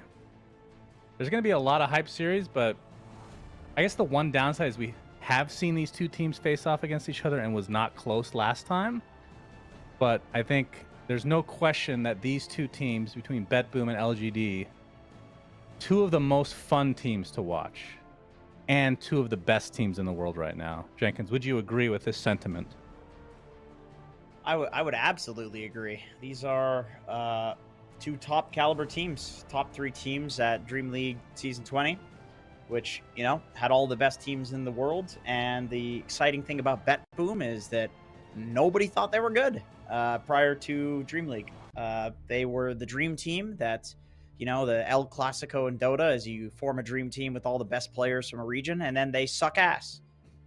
They were doing okay. Sorry, not to interrupt, Jenkins. Not only you're getting the best players from the region, you're not caring about positions, right? That's where the people, like, you don't understand how hard it is to go from mid to 5, as an example with Toronto Tokyo, right? Just pure from 1 to 3. Like, nobody's really playing their normal position. Even Nightfall, I know he was position 1 before, but he played 3 for a while with EG, then is back to 1 again. A lot of these guys are used to being the guy on their team, but they're starting to figure it out. I think you're right. They've looked a lot better. Go ahead. Sorry to interrupt, Jenkins. No, it's fine. I mean, as of course a previous team owner of a second place at TI team, you do know about managing the roles of a team. It is nothing less than impressive from these guys. They look like they fit together really nicely now. I know that they in interviews have talked about how you know, first major they had a stand-in, second major they were pretty sick, like they literally had some stomach flu or whatever, and you know, players will have their excuses. Liquid says they're not a morning team, but it looks like it's true. They're owning. LGD, very similar trajectory, is that they had a kind of weak showing earlier in the year, earlier in the year of Dota, I should say, based on what people expect from the LGD brand, given that this team is always just filled with legends and always the best Chinese team, honestly. But finally, they're looking like the LGD that everybody expects with the addition of New. I mean, this guy is extremely good. He always wins lane. He's just a consistent like pillar for the team to play around. And he's got the best smile out of any Dota player. Really? Better than Resolution? Faith Beyond. Well, okay, you're talking about the other LGD offlaner that's known for his beautiful smile. That's not fair. They had to get him as a replacement for Faith Beyond, because Faith Beyond wanted to go do better things like learn how to play piano. You can see Betboom, they do not smile. And that's kind of been an issue, especially with GPK. I've gone off on this many times, but I think it's important to understand that these aspects within just personalities actually affect the team quite a bit. GPK and this team as a whole have been known to tilt. And I think that they have curbed that a bit based on their play, because they got second at Dream League Season 20, pushing Gaimin Gladiators to 5 games in that grand finals.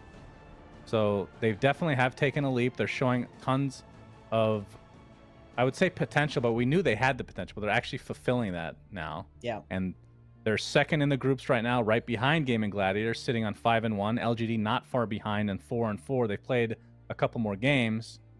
But yeah, this should be an exciting series, because LGD, they pick weird ass shit that you never expect and they make it work, and then other teams start trying to implement their heroes into their draft. Sometimes it works, sometimes it doesn't. But I think the team that has the most effect, other than Gaimin Gladiators, the team that has the most effect on the meta is actually LGD right now. I would put them number 2 overall. Yeah, I agree. And honestly, like, you say that, and I think Betboom was the team that copied from LGD the best from Dream League.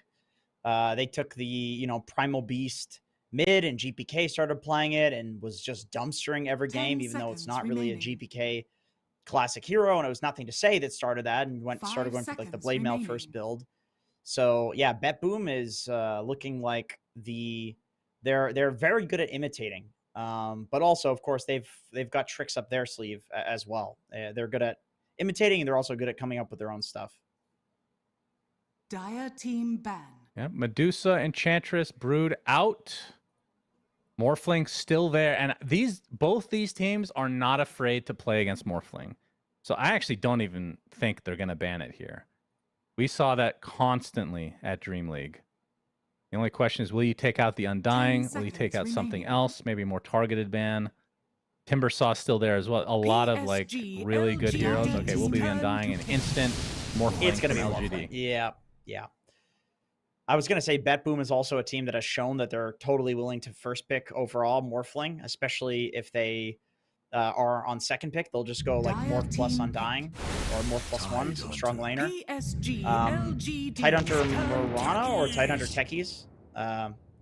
This is the lane that people play against Morph to basically just abuse him and like level 1 through 3 and harass him out, keep him low HP. The long range right clicks, big damage from Techies, plus the gush is very nice. And Techies can eventually leave the lane, go through the portal, get some ganks, because Tide can be left alone, stack some Ancients. Yep. It's pretty nice. Yeah, and I mean, Timbersaw's still there, but I don't know if LGD wants to pick 2 cores right away. Plus, I'm trying to remember. I mean, of course they play Timbersaw, but I don't know how much they like playing it.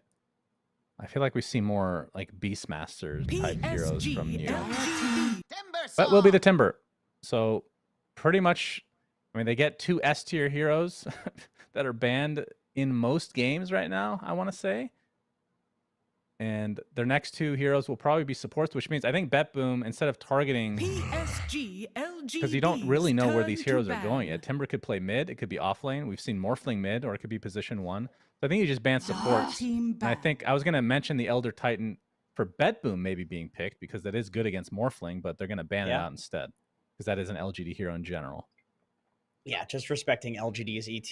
This team really enjoys that hero, and I think Morphling, like the best heroes to play with Morph are the melee 5s that just get in there for you in the early levels. ET runs in there and he punches you. Like, he's pretty much a poor man's Undying when it comes to the laning phase. Some other heroes that people play in the same kind of role is like Clockwork, Spirit Breaker is another one. It's actually Betboom themselves that have been doing the Morphling plus Spirit Breaker lane. So I could see them respecting it and banning it out. Yeah, Spirit Breaker has been played by Planet this tournament.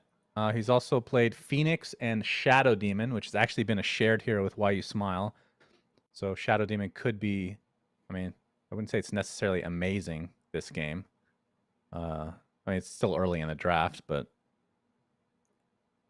could make some good illusions of Morphling. If you get Ags eventually, if it's position 4, you could use it against Tide. So it could have some value, but Snapfire's still there as well. That's another popular support right now. But yeah, I think Spirit Breaker, I would expect to be banned in the next one of these next 2 from Betboom. I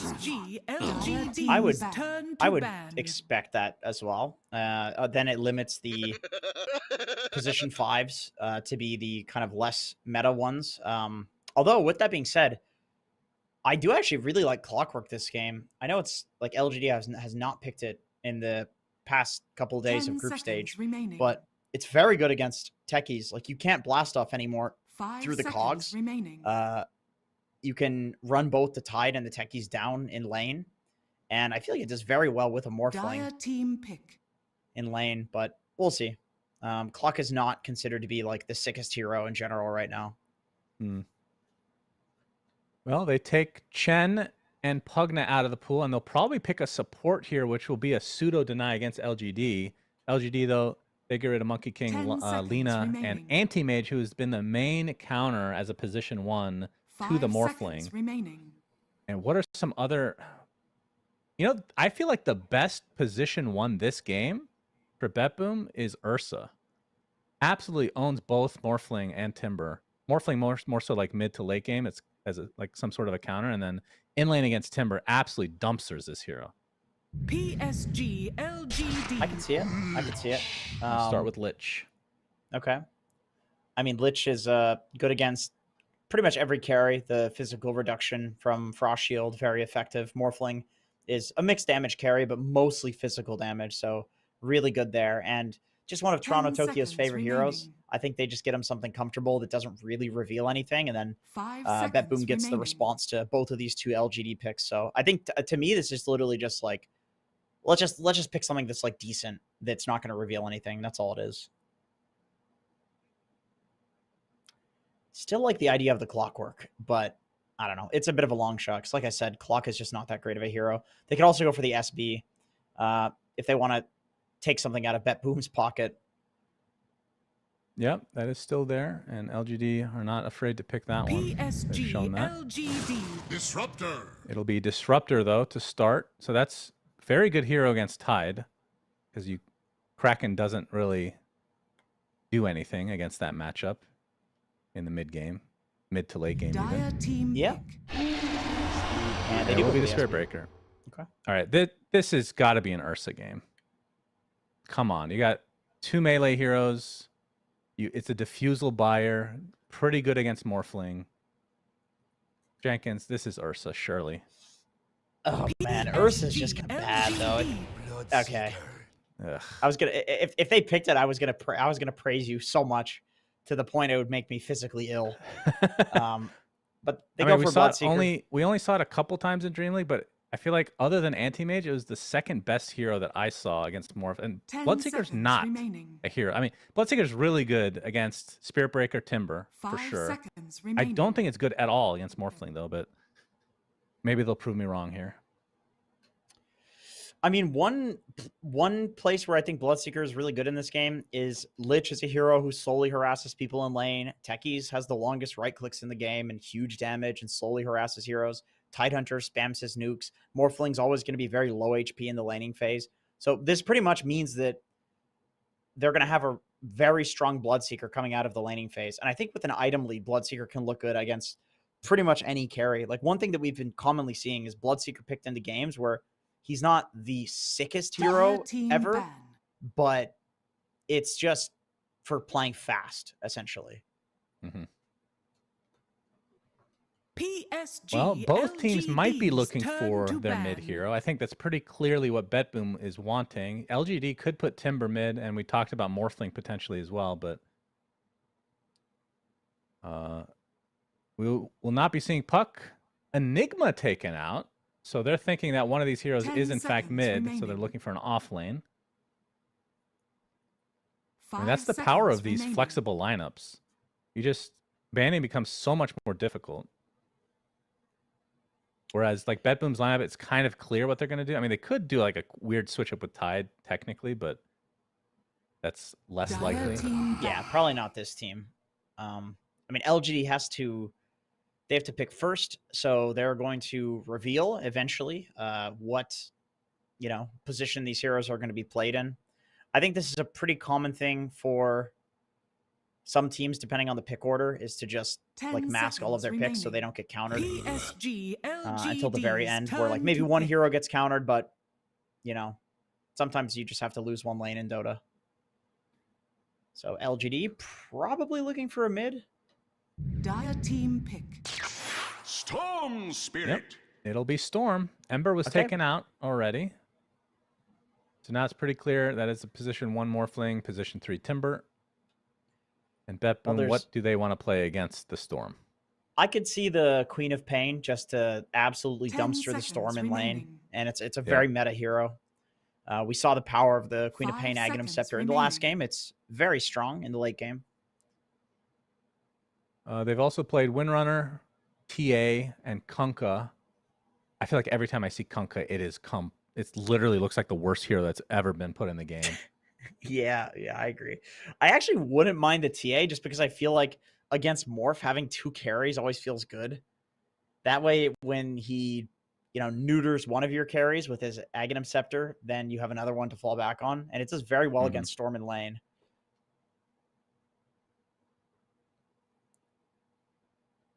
I mean, having said that with the Kunkka, though, GPK is 1-0 at the tournament with him, 100% win rate. Oh, God, don't do it. Kunkka into Timber.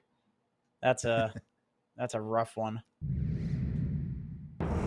points away. Okay, Choose will be your Pango. hero. So a diffusal carrier. Usually that's banned out against the Morphling. So yeah, that is a nice pick actually. Glimpse.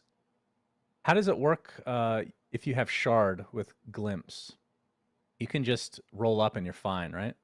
Or does it take you? It doesn't interrupt the roll up, but I think the glimpse, I mean, depending on how far you are away from the glimpse, it takes a longer duration for the glimpse to connect. So you might roll up and then get glimpsed afterwards because like you can glimpse somebody who's BKB'd now. And if the BKB wears out, they come back. You will be able to roll up into your ult then consistently. That is true. Yeah, that is correct. Remaining. Because yeah, you're right. The way that Glimpse works, like 5 seconds remaining. it makes the matchup so much different. Like that was actually one of the biggest changes that people didn't really understand fully early on in the patch. That's why Disruptor was. I feel like this was the most picked support, like right when this big patch came out, and it's tapered off a bit now. Yeah, it's still very strong in its own right. Okay, whose lineup do you like here, Mr. Jenkins? I feel like LGD, if they go late game, it's like single core against Morphling, and yeah, I don't think that's losable. I don't think the Pango last pick is as much of like a gotcha as it could be. It's a good Pango game. Like I think the reason they picked the Pango is they just wanted to double down on team fighting. Like Betboom does have a way stronger team fighting lineup, so they will have a timing. If they can get a little bit of a lead, they can transition it into just like controlling the entire map because LGD won't be able to fight. But I think if this game goes late and it's even, I do believe that LGD has like the better core-to-core matchups in this game. Yeah, I unfortunately do agree with you. Not because I'm not rooting for LGD or either team really, because I'm a caster, I'm very unbiased, but because I don't want to agree with you in general. But makes sense. We've seen enough of these freaking Morphling games, man, where if you don't have anti-mage, it's really hard. Void has been pretty good against him. We talked about, actually, Void would probably be the second best carry that we've seen. And then very small sample size, but Ursa, as I mentioned, they don't have any of those. Bloodseeker has not, I want to say, looked good at all against Morphling in the mid to late game. Pango's a decent pick, but like you said, I don't think it's a gotcha at all. So if they're able to get to the late game from LGD's side, I think they're going to be okay. Yeah. And what we saw at Dream League was LGD getting stomped by Betboom in the laning phase. So looking at LGD to try to get through the lanes this game to avoid that again. Were you covering those games? Because I talked about how that was the one series that I didn't watch because by the time because I cast the series before then, by the time I got back to the hotel, we went to eat at a restaurant, and as we're getting the bill, the series was already over. Yeah, which of course you paid for with your Ability Arena money. I did cover those games. I actually did pay for it. On Double Edge Studios company card. It was not on Double Edge Studios though. No. Okay. Betboom go for a late smoke here, by the way. This is we saw this in another game. It did connect on a kill, but LGD not looking like they're going to run into this one. So a bit of a waste of a smoke. A little bit. And the bounties will be split evenly between the two teams. But the reason I bring that up, and I don't want to put you on the spot, but, well, I kind of do. Do you remember anything from that series and why it was so one-sided? It was just the lanes. Like, do you remember any heroes being particularly good? Because going into that series, you're like, oh, this is going to be so epic. These teams have been, like, incredible at the tournament. Like, they were clearly the two best teams at that time. Then it just wasn't a close series at all. It was pretty much as Betboom like picking to win lanes. I don't remember who he interviewed, but I think it was Quinn actually. Like he said that, yeah, Big Q. He said that Betboom pretty much go down the list of Dota heroes, and they're like, okay, what would be the most annoying thing to lane against? And then they pick that. That's how they draft. Like they don't care about synergies or late game or any of that bullshit. Like basically they're just like, okay, what's the most annoying shit in the laning phase, and we're gonna be that. And so I mean that's how they beat LGD, was they just dumpster all three lanes, and LGD couldn't play Dota. I think LGD has decent lanes this game, but you know, Betboom, they did pick to win lanes for sure. see how much of an advantage they'll come out of the laning stage with, if any. I mean, Why You Smile killed 2 couriers while we were talking, so that's a pretty good start.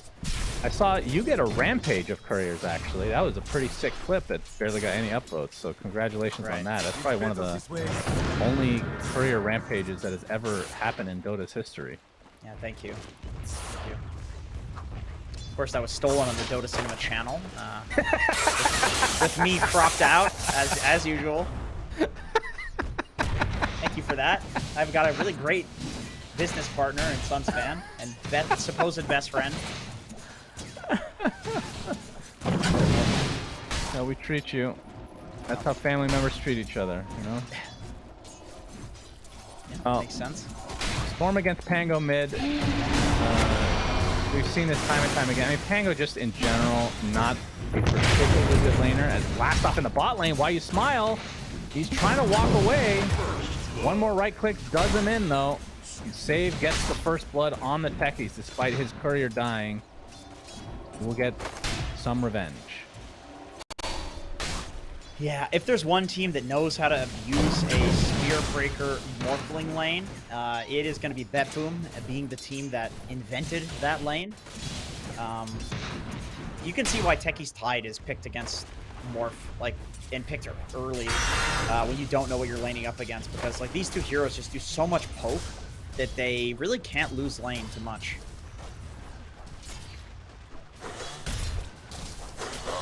And early on, it's actually pretty even. GPK is doing a really nice job mid. I mean, I would say generally this hero against, even though it's a low-range ranged hero, against any ranged hero is going to be at a disadvantage. But nothing to say, only with a slight advantage right now. I think GPK is going to be super happy with that. You talk about how they're picking heroes that lane really well against each other. The Pango may be the exception. Or am I overstating this? 'Cause I feel like this hero has not gotten better in laning, really. But is doing okay right now. Mew will go down to the Blood right in the top lane, so Nightfall getting a very valuable kill, and it's going to have his phase boots here done pretty shortly. No, I mean, I think with regards to the Pango, you're definitely right. I don't see this as a sick hero to pick against Storm Spirit. I think it's just GPK is very comfortable on it. It's good for the game and just doubling down on the team fighting, and also GPK doesn't really lose lane in general, especially when he's playing a hero like Pango. Can Planet get glimpsed? He is gonna try for it. GPK's already used all his spells, glimpsed into death. A nice gank, and this is a rare one before the 6-minute mark. So that's going to provide them some nice water runes as well. And nothing to say, we'll be able to bottle one of them. So nice advantage in the mid lane for LGD, which is definitely what they needed. Yeah, it does sacrifice Shiro on the bottom lane, who was getting kind of owned while the rotation mid was happening. But top lane, Mew, he was farming in the tower, so leaving that lane, giving him solo XP. He's also very happy about that. Working towards his Vanguard, 500 gold away. Here on the Tide, Watermelon Man, Meteor Hammer seems to just be the item. I think that's just become an absolute standard, as top lane was a little action, but the Glimpse is going to separate most of it. Mew, level 3 now. He does go for reactive armor. We've actually been seeing some variation on this build where you're getting a fast Vanguard on Timber, and you just opt to get 0 in reactive armor. We've been seeing, I mean, it depends on the player, and maybe it depends on the matchup as well. But Mew opting for at least one value level of that passive. Yeah, I like the couple of points of it. Just so that way you have the armor to play with. But one thing, with Timber being a universal hero, people are building stat items, which means he has some base armor. He just stopped talking. Bottom lane, Pure is going to get bashed and brought down. They did, of course, get the kill on the top lane as well, along with another support. So across the board, 3 kills for LGD. I didn't just make that orgasm sound because you were talking, Jenkins. It was, of course, because of that and the kill. I thought it was so I'm glad it was just an orgasm. Are you watching the game? I'm watching the game. Mew is getting gone on. Radiant's middle tower is under top lane. He's actually turning this around. That's the 2 he's points got his in Vanguard now. number chain. Like you mentioned, going for the nukes as opposed to maxing out the reactive armor, which we saw for the longest time on Timber. The 114 build. Yeah, I actually think if he wasn't against Bloodseeker, who can sustain in lane, maybe he goes for the build that we were seeing more at Dream League with the 0 passive. But I can't remember who was doing that. It was a couple different Timber Saws, but again, like I said, it kind of depended on who it was, player preference to some degree. Unlike the Meteor Hammer build on Tidehunter, which seems to just be, like I said, literally everyone. You can't blame him. It has been insanely powerful in all the games that we've seen. Of course, 33 has been a big reason for that. Planet's going to get the glimpse here, so LGD will get their Wisdom Rune, save getting the other, so it is a Dire's split. middle tower is under attack. Tekis is so good at getting the Wisdom, because you can just hide in the trees and blast off a second before the rune spawns. And unless you're Rubik, who can like instantly interrupt the blast off, it's pretty free rune for that hero. Yeah. As the rotation does come in top, with nothing to say. They want Nightfall here. Up. Radiant's middle They tower want is under Tokyo. attack. Yeah, they would definitely prefer Nightfall. Planet Smoke will pop. He's going to see both heroes. He gets the Thunderstrike onto the Lich, and that's who will have to go on. Actually brings them back into the kinetic field because it wasn't properly placed. Froshel's going to delay a lot of this damage, but eventually nothing to say does get the kill, and his killing spree continues. We talked about how Betboom wanted to win the lanes. Dire's top Well, tower is under I attack. think LGD are pretty happy with the current state of affairs. Yeah, very even. And I think the Betboom side, of course, they picked to have stronger lanes. So, although with that being said, like that gank that we just saw, I think Toronto Tokyo is very happy that he's the one that went down instead of Bloodseeker. Nightfall is farming perfectly fine up here. Has the Rupture now to work with too. He's pinging. I think they want to do. Yeah, they're gonna try. I want to go for him. Rupture is placed. New. Gonna be stuck inside the blood, right? Gets off the whirling. Huh? Is he actually gonna be able to do anything here? Rupture's wearing off now, and he's just gonna tank through everything. They just didn't have enough damage. Floss Blast is there now as well. TP is coming in from save to try to potentially cancel the TP, but he doesn't even have mana for it right now. Pops the wand. Timber Chain does dodge the blast off. Nicely done. As Pure apparently gets taken on the other side of the map. New now attempting to TP out, and will be fine. That was so close. The Sinister Gaze not quite in range for Radiant's Toronto middle Tokyo. tower is under attack. That Yeah, is, that's a Dire's bottom go ahead, tower is Jenkins, under please. attack. Sorry, it's the delay, man. It's the Radiant's delay because you're in courier has Arizona. been killed. Good couple minutes Radiant's from top tower LGD. is under That attack. is a lot of wasted Dire's time bottom tower and is nothing to under say. attack. It seems like everywhere he goes, he's getting a kill. He's very fat, top of net worth right now. A gift from the Yeah, and this is exactly what we want to see with any Storm Spirit. This hero can snowball like none other. And I mean, the fact that they were able to kill Pure, I mean, that is a hero that you don't see dying very often in the early game. But again, a lot, I'll say it again, a lot of the times we've been seeing it's just 33 playing and just never dying and never getting any kills either and just farming for 30 minutes and then winning. Yeah. I mean, if you looked at that lane as the Nightfall is pinging Neo up here again. They want him. They need Rupture. a TP. The charge coming in from the other side from YU Smiled over the swashbuckle from GPK into his Rolling Thunder. Bloodright will connect as well. YU Smile dies, and it looks like they'll get Mew as well. Actually gets the stun in the midst of the Timber Chain as well. Efficient plays from GPK. Lane though, nothing to say, going up Pure again. Yeah, he's going to get glimpsed back, but he's going to set up his own Ravage. Gets off the Meteor Hammer as well. Electric Vortex is there, and there's enough magic damage from nothing to say to punish the use of Ravage. So in the end, kind of wasted. All right, it shows you how many heroes they had to use to kill the Timber Saw, which means they didn't have anybody to help out in the bottom. Yeah, Pure's actually not having that great of a game, and you can see why people like traditionally would consider Morphling to be good against Tide and lane. The constant adaptive strike spam is what caused Pure to be so low HP, where nothing to say can keep rotating on like this. And then also the Arcane Root from Nothing to Say. I mean, that makes it a lot easier to kill a Tidehunter because you just get so many damn zips. The Overload gets them. Dire's top tower is under Maelstrom attack. now online for Nightfall. Farm will amplify as a result. Shiro has the Morbid Mask for the sustain. Going to be going for the Yasha. Dire's top tower Nothing is under too crazy. And okay, this one a little, I wouldn't say it's crazy, but I would say this is more unusual. New is going for a quick Aghanim Scepter. Now, is there a way for them to dispel this? We'll talk about that in a moment. And that moment is now, Jenkins. No, there is not. That's why he's building it first. I think Aghanim Scepter on Timber is very overpowered, other than the fact that you can dispel it. It's like, it's one of the best Ags in the game. It's kind of cool. Like, I don't know if it was just they forgot to, you know, put in the variable that it shouldn't be able to be dispelled. You know? I don't know if it's that. But it's cool because it's so OP, but so easy to solve. I love it. So Nullifier is going to need to be a necessary purchase from Betboom. But then on the flip side, Mew can build, you know, like a Lincoln Sphere to counter the counter. Not that he's going to do that. But even if you purge it, it does explode, which is pretty nice. Yeah, okay.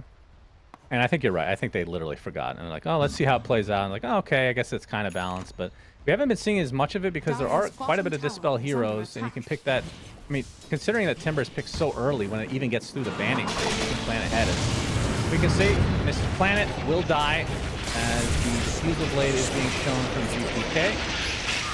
Save gets the kill there. But yeah, if once this Ags comes online, I agree. It is very powerful if used correctly, but do they have enough ways to get away from the Timber or prevent him from being on top of them? Because I've been seeing, like, not that Timber's the easiest to kite. I mean, you do have Rupture and whatnot, I suppose, Kinetic Field to some degree. That's on their team. I mean, you know what I'm talking about, though, right? There's nothing to say he's going to find a kill here by the gate. I feel like even if they Rupture him, he can probably just run through it. Like, I honestly think it's so good you can literally ignore Rupture in fights. So I do expect a Nullifier to be coming out as probably on GPK, maybe Nightfall. It depends on who feels like they have like the slot for it. Like whichever one of them is just bigger will probably get it. Right. Dire's middle tower I mean, I agree that I think he actually will go Lincoln's anyway. Like, this is a good Lincoln's game in general. So yeah, that is going true. for that after the fact is perfectly fine. It synergizes greatly with the Nullifier that will eventually come for Nightfall, which is probably the only hero that wants to ever go for it anyway. And he's universal as well. Lincoln's is good on universal heroes. That's true. So is Manta. Will we see Manta on Timbersaw? We saw it before he was universal. Amar the Fucker would do that all the time. Yeah, that's kind of stupid. Nightfall looking for the Rupture on Why You Smile, showing that he's really committed to this, but the cow is faster. With no Thirst activation is going for the fast BKB, so that will likely mean they're going to want to start the fight, and that's going to line up with Pure's eventual pipe. And GPK keeping it pretty standard, going for the Aghanim Scepter, which will line up. Actually, he's probably going to get that before even getting the 15 talent, but that's when getting the Axe actually will matter. Try to blast up on Nothing to Say. Actually going to counter initiate now. Static Storm, they bash him. GPK still inside and brought down. Save looks to be next, although Nightfall's come to play, getting off the Rupture onto New. Maybe not the best target. He's just going to casually TP out. The Ravage just clips him, though, on the outskirts. And eventually they do bring down the universal hero. I mean, good response from Betboom, but that was some extremely high-level gameplay from LGD. Like, Nothing to Say jumping to techies there. Just faking that he was going to go for the kill. Why You Smile? I think being a bit of a bully here. But, like, he jumped in knowing that he was just forcing TPs. And then because they forced GPK to TP in, GPK wanted to go for the kill onto Storm because he was stuck there, right? And so LGD brought their supports in anticipation for somebody coming in and responding to the techies gang. Like, that is just such 5-head gameplay. But then Betboom just responds with everybody, and, you know, they get a return kill. But still, from LGD, like, that was nice. I know we keep talking about Dota fundamentals. That is a very good example of it right there. Beautiful stuff. Gorgeous, some would say. Yeah, you could say that. I wouldn't, but... GPK actually changing his build. He's going to be going for a Blink Dagger instead after that death. Trying to get off his Rolling Thunder. He's going to get Nether struck. But he will swap it. It's kind of a baby swashbuckle. Going to get glimpsed, but he does get his ult off in time. There's no way for them to stop that. Is why you smile getting kited. Blast off is there into the swash. But the Static Storm onto 2 heroes from Planet. And here comes Shiro to try to finish the job. They're going to be able to get GPK very easily and save his next. Double kill for Shiro. Showing up to his first fight and getting rewarded. Gorgeous gameplay, some would say. They could maybe go take a gorgeous Roche right now. Their top lane, it's there for 3 more minutes. He is looking quite gorgeous in that pit, ready for the pickings. They're going to do just that. A gorgeous camera angle. That is 90 degrees right there, ladies and gentlemen. If this was the old Roche pit, it would be the full 360 degrees. Yeah, just mention that every time. Very important. It was a very good point that you raised, honestly. Nothing to say. He's going to get... Wait.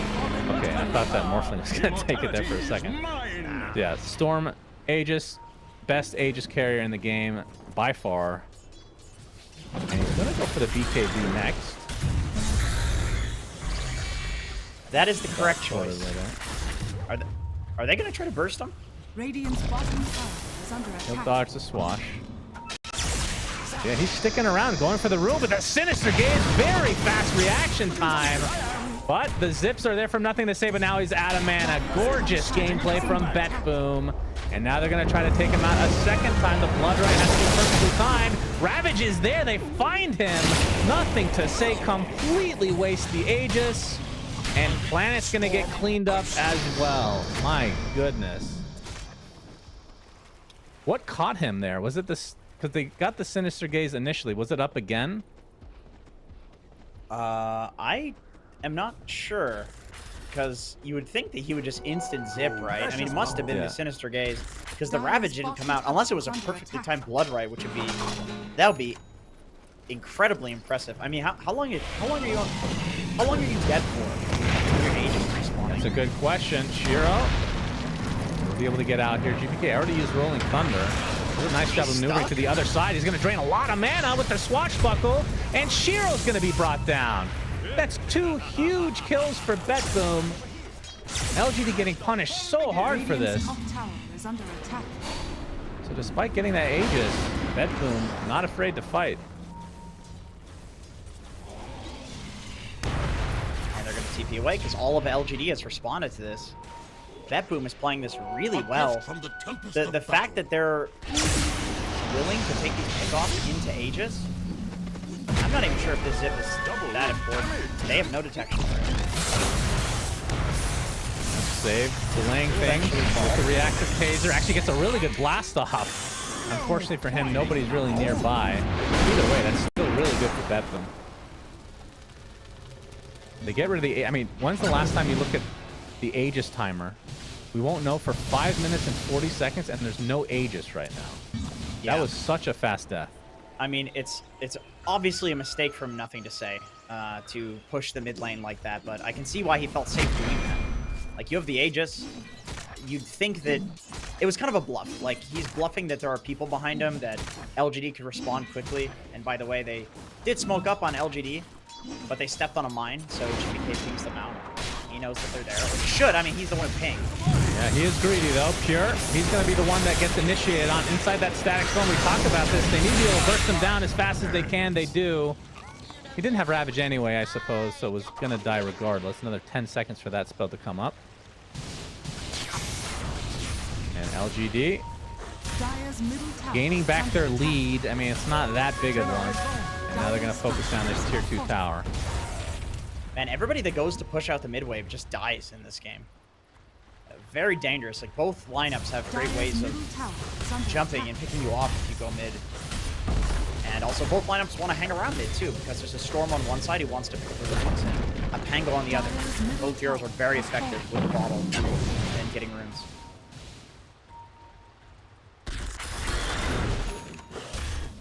This is what we were expecting in that upper bracket finals at Dream League. Very even gameplay, back and forth. I would say so. Very high level play. Even though some mistakes were made, it's all about capitalizing on those mistakes to begin with. Otherwise, it's not a mistake. Yeah, I mean, they're like high level mistakes though, because, you know, a hero going mid with Aegis is a lot of the time, you don't want to go on that guy. So like making the choice to, yeah, we can kill this dude twice because we can, you know, Sinister Gaze him on the second life. That's a tough choice to make. Feud, by the way, does have his Aghanim Scepter completed on Timbersaw. So we'll see that in the next fight. All right. Reactive armor explosion. Gives him that shield. I mean, it makes sense that the shield portion is dispellable, right? But not that it will like end the spell itself. You know what I mean? Because they made it so like all these barriers are dispellable. Maybe there's an exception somewhere. Either way, kind of strange. As Planet will get his shard. One of them, and I actually think this might be one of the reasons this hero has seen less play, and I'm probably just talking out of my ass. But here's a bit of an it's okay shard, but there's like when there's an Undying available, the shard, you take that every time. Yeah, I mean, there are some very useful shards. Like, on the other side, I feel like Techies, who is about to die right now, is going to be the first. Yep, that's a lot of burst. Chain Frost comes out to continue, pops the reactive armor. Hero getting pretty low, but able to get off his BKB and the attribute shift. And GPK trying to find the stun onto Shiro. He gets enough damage, doesn't need to stun him at all. Double kill for GPK. They kill off the Timbersaw. Now, Why You Smile is next. They've only lost Save and Betboom. Feels like every fight so far since that Aegis was taken on the side of LGD has gone the way of Betboom. What just happened? How did that fight go so badly for LGD? Radiant's middle tower is under They had their double BKB. I mean, I feel like that's a good timing. They had the reactive armor Aghanim Scepter from Timber. Can you just not go on this Techies first? Is that it? I mean, I guess that's the thing. Is like if LGD can get the jump on GPK, I feel like that's gonna neuter a lot of Betboom's team fighting ability. And also, Pure was very patient with the Ravage in that fight. He blinked in, forcing LGD to use both of their BKBs immediately, and just didn't Ravage. It was just a block. They will take out the Techies. I mean, perhaps they didn't realize how much damage GPK had, because I think that was the Aghanim Scepter reveal. And he did have the 15 talent, so 3-second shield crash. The Shiro didn't seem to want to waveform away, thought he could just tank through it with the BKB and the attribute shift. But yeah, GPK's damage is absurd if he's able to find a good angle on the Rolling Thunder. Yep, that is true. I mean, Betboom has the better lineup at fighting in these enclosed areas. Ravage, Chain Frost, Rolling Thunder, hell, even the Bloodright and the Techies mines, like they really want to fight in these tiny little areas. Are they gonna farm their own Tormentor? I would think so. Yeah. So the Lich one is very good. Yep. The Techies one is okay. I love the Techies one. I think they're both very good. Dire's top tower is under attack. I think maybe the reason I don't think the Techies one is incredibly good is because it's hard for me to notice it when I'm casting.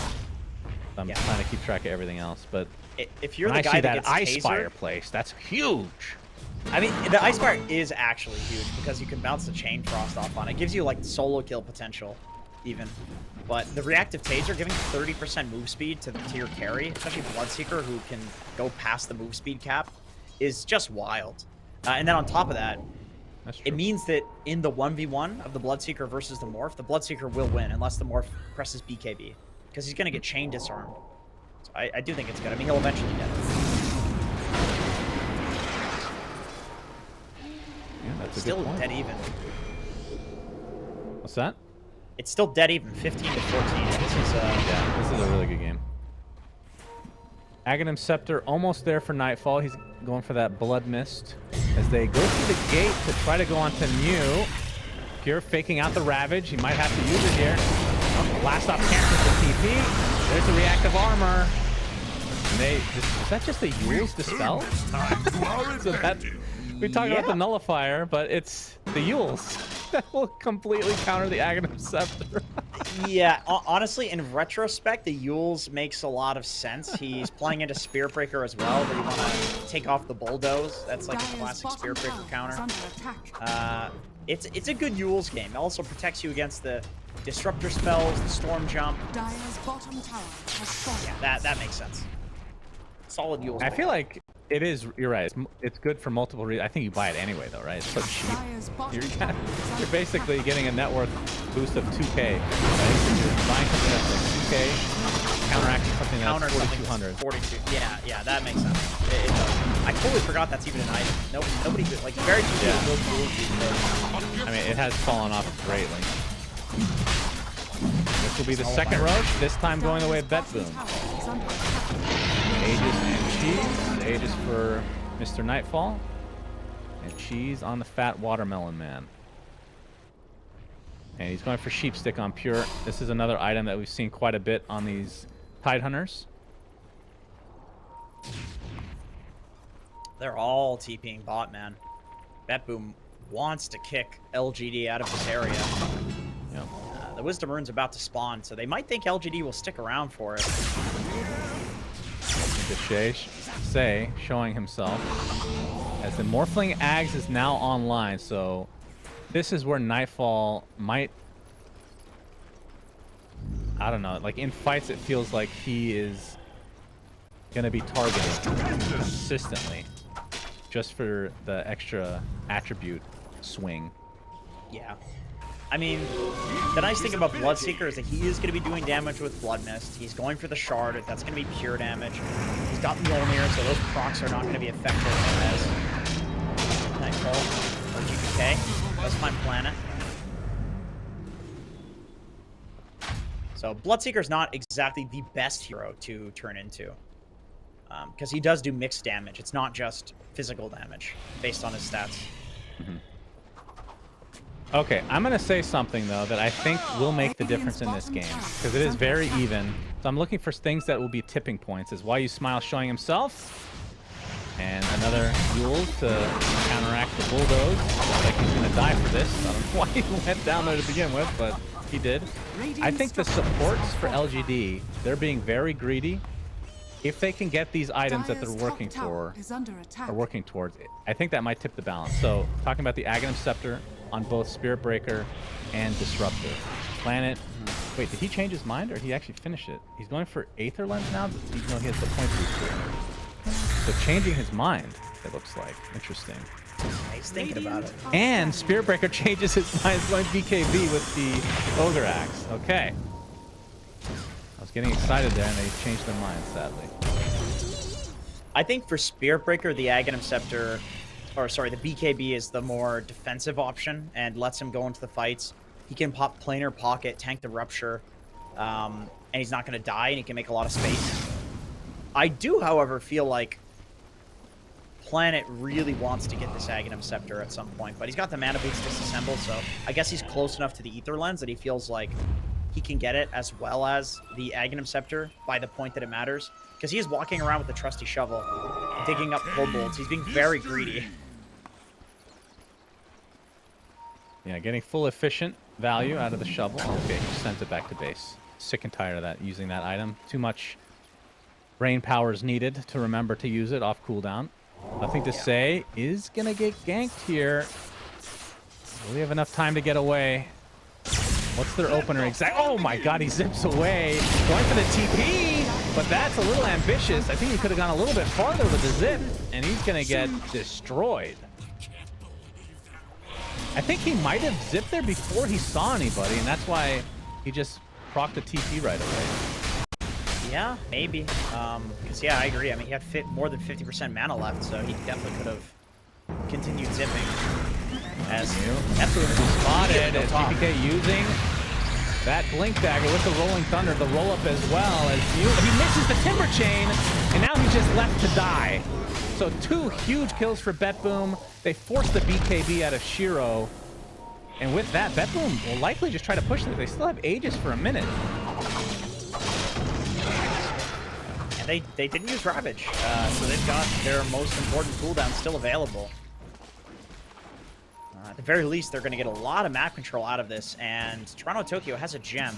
So while this is all happening, he's been walking around and dewarding, and at the very least, they know that there's not wards in these different areas of the map. He's been walking around.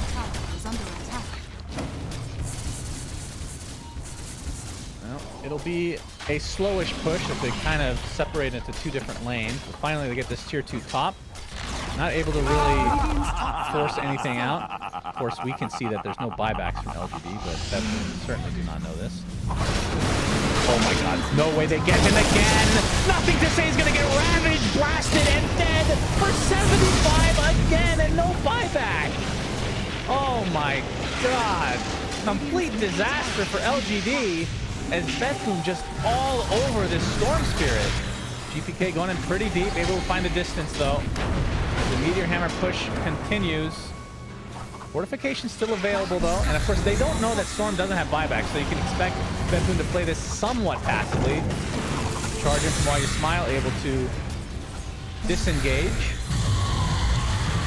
They have a lot of spam to try to defend this, and Nightfall forced to use his BKB. Rolling Thunder is there. They're going in pretty deep. He gets the stun up onto the Mortal. He's getting really sure has to pop his BKB. Will be able to get out in all likelihood as they take out the Bloodseeker. And the reactive armor about to explode. Not going to be able to find anybody really. Pure takes a little bit of the damage, pops the cheese shortly after. Will be able to get away as While You Smile. Taken out by Swash of GPK. Trying to dodge out this Timber Chain as the Timber Saw completely out of mana. He gets swatted into death. That's a buyback coming in from the Spirit Breaker as GPK getting pretty low. He's going to get taken out now by LGD. Going to be a heavy investment here. As Toronto Tokyo is going to get spotted. He has the gem. This is actually a pretty big pickup. Lynx is there.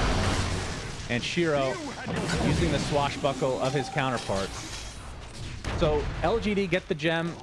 They do defend. It costs them a buyback. Pretty crazy fight. Yeah, I mean, I'm shocked that that didn't go worse for LGD. Just really nice base defense from them. Immediately losing Nothing to Say there was quite disastrous. Not only did they lose him, he had just been given a gem. So he lost the gem, which is, you know, a lot of gold swing. And then the cooldown, more importantly. And when you're playing against a gem, like, you need one to also deward your own area of the map. Otherwise, you just lose map control. So that could have gone so much worse. Like, that legitimately could have been the game. Betboom could have won right there. But amazing defense. Just really good team fighting from LGD in that fight. And the buyback from While You Smile was very important. Charging in and then getting the instant bash. Very lucky, but very important onto GPK. And the fact that Nothing to Say is... I mean, just a second ago, he was top net worth. But the fact that he's top net worth even on his team is... shocking to me. He just, it felt like he's died 3 times in a row with 0 impact on the fight. But he's still having a really good game apparently. I mean, he does have 11 kills, so it's not like he's been feeding horribly, but it feels like his deaths have been so impactful, but they're still able to defend somehow. Yeah, the 11 kills definitely helps. He's got a DD as well, so I could see LGD being in a fighting mood right now. Do they have a smoke? Yes, they do. They're going to use it, I believe. Just kidding. Planet moved the smoke into the inventory, and he's not using it just yet. I'm waiting for the Ancients to be taken out, I'm sure. Goddamn core players. Yeah, you just got to wait. So he is going for Aghanim Scepter now on Planet, and he's not that far away, 1,500. They're going to go straight into the jungle. Am I crazy? Betboom. Didn't they just do that on... They do have Ravage available as the Zip is there. Instant Hex! Not going for the Ravage, he goes for the Technical to find the Zip with a big BKB from Nothing to Say. Finally gets it off in time, but he's taking a lot of damage. Has the Zip away now. As Save is the one that's taking most of the damage here. While You Smile with a huge charge of the BKB activated now. Toronto Tokyo gonna shield himself, is not taking much damage as a result. Shiro basically in a 1v4 situation will just have to BKB teleport. You can see Mew actually bought back into the game. So another lost fight for LGD. Does cost a buyback from both sides, but the Timber is the bigger of the two buybacks. Can you confirm something for me? Look at the Radiant Triangle. That is a Dire Watcher, right? This is not bugged? Yes, that's a Dire Watcher. The Radiant Triangle. That's the Dire Radiant, yes. Yeah, but the Observer's looking at the Dire Triangle. Oh, I'm looking at the other one, but it is Dire. That's a Dire Watcher, right? So they smoked on Vision. That's true. why Betboom was prepared for that. They literally smoked on Vision, and they know they smoked on Vision, unless this is bugged. Because I know they changed the color of the Watcher depending on what team you're on. Morph will notice, surely. Yeah, but why would it ever be red for us then? It was always. I don't know. Red is always Dire for Spectator. Yeah, it could be a bug. This. I'm just saying it could be a bug. I don't see how LG could smoke on a Watcher that they see is taken, and then not expect Betboom to be prepared. I mean, look at the other Watcher with the ward right on top of it in the jungle on the top side. Roche is being taken out. They scan it out. They know this is happening, but it's going to be too late. Refresher Shard, Aegis, and Chi the way of Betboom. And Pure going to be greedy and take both the Chis. Oh, GPK actually rolling on in. Has the Shivas. And they know that he has used this spell. He's going to TP out in the midst of things. So that means a full disengage from Betboom, which means LGD should be trying to fight right now. They're going to go in. They're going to Hex Pure to start things out. Kraken Shell activates though. Static Storm glimpse back into it, trying to TP out. But the Adaptive Strike is enough to cancel the TP and get the kill. So I feel like GPK got him killed in some respect there by using that ult and getting out.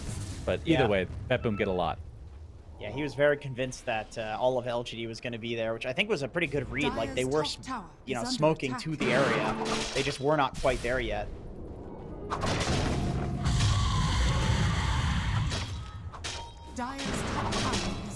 I mean, you can see the Watcher by the Tormentor is red. So I think you're right. As Save will finally get his shard. So that Watcher is still a Dire Watcher right now. That is actually such a blunder. That's insane that happened. I want to watch LGD get a Watcher. I got to watch that because they might all appear to be red to us because maybe we're considered to be the neutral team as observers. Okay. So they might all be red to us. Can you see any non-red? Yes. No. Are there any blue Watchers? Come on, New. Go for it, buddy. Go for the Watcher. No, they're taking over the one that they smoked over just now. Shiro in the triangle. He just made it a neutral one now. Okay, it's neutral now. Okay, so we can. It's confirmed. It's confirmed. Oh my, that is. Wow. That is mind-boggling. Good catch, though, Jenkins. That's not good. I definitely missed that one. Now a smoke from Betboom, knowing that their Watcher is no longer there, so they want to go no vision in the enemy triangle. Why Smile is spotted. Here's gonna jump in. Why Smile's pretty freaking fast. And GPK again using the Rolling Thunder. Has the Octarine, of course, so in fact, he is so farmed. My God. Blink, Ags, Diffusal, Octarine, Shivas. We'll see if he goes for Disperser at some point. Is there anything that he would want to dispel on himself? Thunder Strike is whatever. Okay. Look at the bottom right Watcher on the map. Bottom right Watcher? I see vision there. Striker sprints. Yeah, I see it too. On my screen, the observer doesn't see it. What the hell is going on with these? Yeah, I see vision there too. I mean, that doesn't really change the fact that it was red. Maybe we see the neutral ones because we're a neutral party. Because we're not biased. Beta. Something beta. Aghanim Scepter now online for Planet. The muting of items has now become a thing. Oh, and he has a ninja gear. That is really good for getting those big static storms off without getting caught. He'd love to get a blink, no doubt, but I would assume that's his next item, actually. Is the Tier 2 tower taken out by Betboom now. Still with the Aegis for another minute and a half. They have a second Sheep Stick, by the way, so Pure has one. Well, he has a double one technically with a Refresher Shard, but now Save, usually the poorest hero on the map for Betboom. Actually, that's not true. Toronto Tokyo is the 5. Yeah. Either way, he's very farmed, has a Scythe of Vice as well. I was gonna say, man, you really hate Save, huh? Like he's always so poor. It's just so hard to remember that Toronto Tokyo somehow is positioned. I know. 5. It's just it refuse is to believe it. Yeah. He did win TI as a mid, after all. I mean, that's got to be the most drastic and like quick transition. Like, I know No Tail has made that transition before, the 1 to the 5, or maybe it was 1 to the 4 at first. I can't remember, but Toronto Tokyo definitely doing quite well. It's taken a while to get it acclimated, understandably so. But Betboom definitely a tier 1 team right now. Yeah, he looks great as 5. He looks very comfortable. I mean, he has his few heroes. Like, his hero pool's not huge by any means on 5, but he is really, really good at the ones that he plays. Visibility. Smoke on the enemy side of the jungle here from LGD. As now I'm just so interested to see a Watcher being taken over.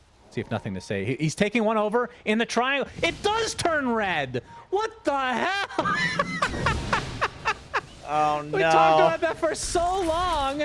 Oh and no! It I knew. turn red. God damn it! All right. So now we can assume that they did not smoke. It was for sure. Yeah, it was for sure their Watcher. Because it just makes no sense for LGD to do that. It's LGD. It makes no sense that it's fucking red. What do you mean? No, That's I so know. stupid. I know. Listen, man. I don't know what I can't justify it. That's good stuff. Well, Planet making use of the Thunder Strike can be used on the ground. I've never actually seen anyone use it before. Although it would be really good in the pit for vision. As we can see, very Roche useful. cannot be up for the next 2 minutes, but Betboom seem to think that it can be. At least they're getting ready for the eventual Roche off, because... Well, actually, the Roche off's going to be top. It's a minute and a half away from nighttime. Why you smile? 2 smokes broken. GPK knows someone's there. Will blink away. What a standoff.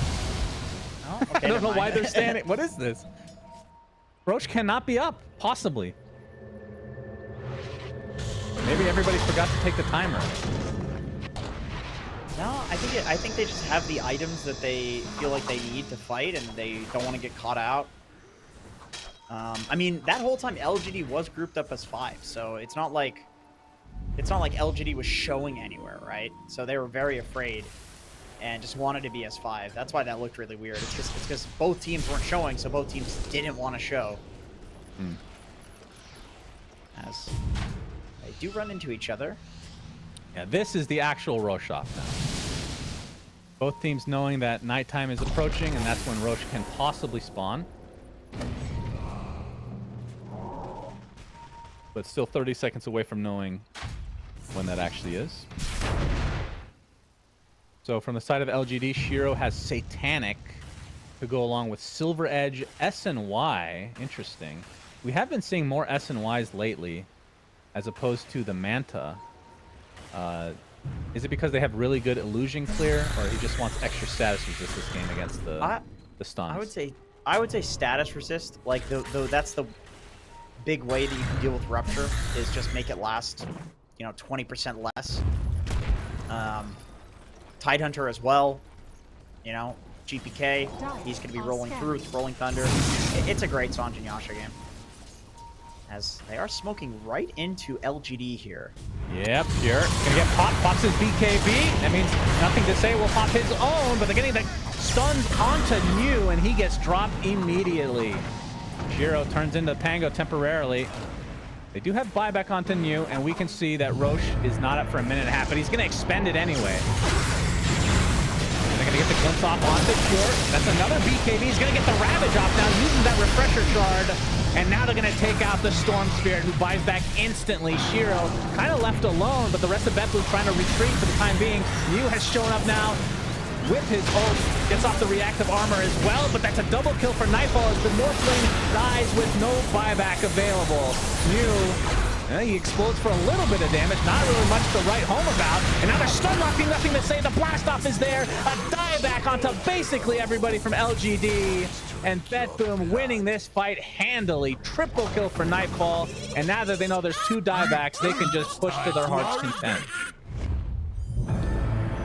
Pure set all of that up with his blink in BKB. Did he use the first Ravage? Am I crazy? Is that 2 Ravages? Or did he just refresh the BKB? I think he may have just used it for the BKB. I think it was only 1 Ravage. I could be wrong though. As they will find the Disruptor as well, so only 1 member of LGD here to defend, and it's mostly just trying to cut the creeps, but that's not going to cut it. Yeah, I mean, in any case, Pure with the double initiation, like both of his initiations were super on point, forcing the BKBs out of LGD and not spending the Ravage, and then following up with like the Sheep Stick. By the way, he has a Desolator. They're going to go straight Throne here. Yep, they sure are, and I can't blame them. This game is definitely over. No fortification to come. As he's trying to take out some creeps to delay, but he gets lifted in the air by the Yules. One of the best Yules purchases we've seen. So much value as Betboom will take game number 1. This was super exciting, though. That's probably the best game we've cast, I want to say. Maybe not. Yeah, that was. I mean, I think. I mean, maybe now it's just because it was unexpected, but like that was just a really solid game of Dota. Like, there's so much happening on both ends from both teams. It's almost like too much to take in, where the teams are like both 5-heading each other. Like the one play that I want to go back to that was really nice was like nothing to say, zipping in bot on the techies, forcing the TP. GPK comes in, and then LGD was already set up there on their supports, knowing that the TP would be forced. But then Betboom, in anticipating that, they also show up with their entire team. It's like there's just layers upon layers upon layers of mind games going on between these two teams, and it's fucking beautiful. Like I love watching this level of Dota. It's the sort of thing that makes me realize I'm never going to be a good Dota player. These guys are just way too smart when it comes to this game. Never give up. Fart Studios can do it, Jenkins. Okay, yeah, you can do anything if you put your mind to it. With BSJ, you believe that? Yeah, well, not with him on your team. You got to get rid of him, of course, and then you'll be a-okay. But yeah, this game number 1, super exciting. Betboom showing up again, showing why they are a tier 1 team. LGD, they made some mistakes, and they've shown a propensity to do that, but a lot of times they're able to correct them. But against a team like Betboom, you have to be as efficient as possible. You cannot make these mistakes, and they're going to keep learning because they've lost the last 3 in a row against them. Want to say thank you to DX Racer, one of the sponsors of this tournament. Enjoy the same world-class comfort as the best Dota players in the world. DX Racer is the official chair sponsor of the Bali Major. Visit dxracer.com to get your very own now. Use code Bali Major for 5% off at checkout for U.S. customers. Thank you, ladies and gentlemen. We'll be back with game number 2 right after this.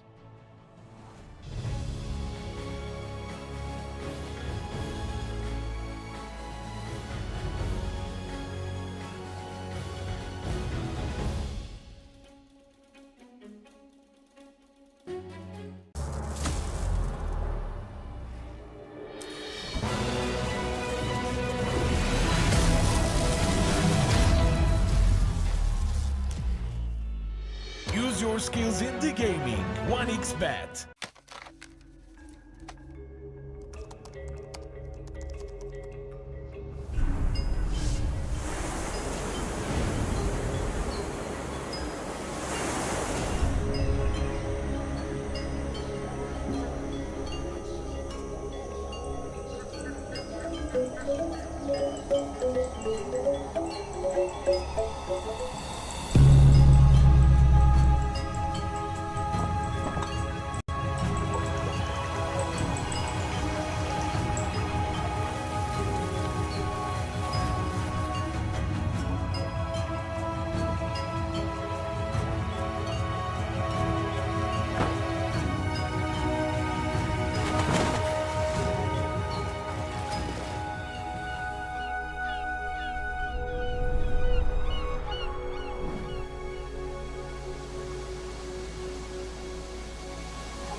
bisa jadi nyata dengan upgrade wifi rumahmu pakai BizNet Nah, Home. ini baru internet rumah buat orang-orang terdepan. Mimpi kecil bisa jadi besar. Dan kamu juga bisa mendunia. Jadi, siap wujudkan semua jadi nyata?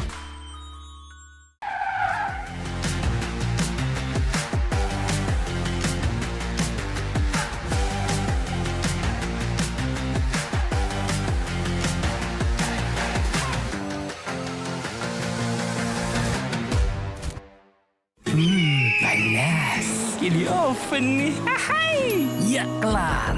Wih. Nah ini Sukroven si paling seru. Mau gini seru. Mau gitu seru woy.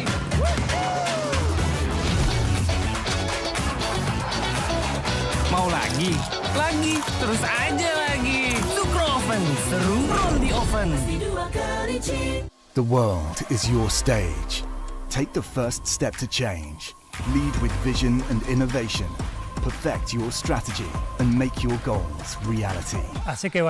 Get in the game. Make it count.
Use your skills in the gaming. 1xBet.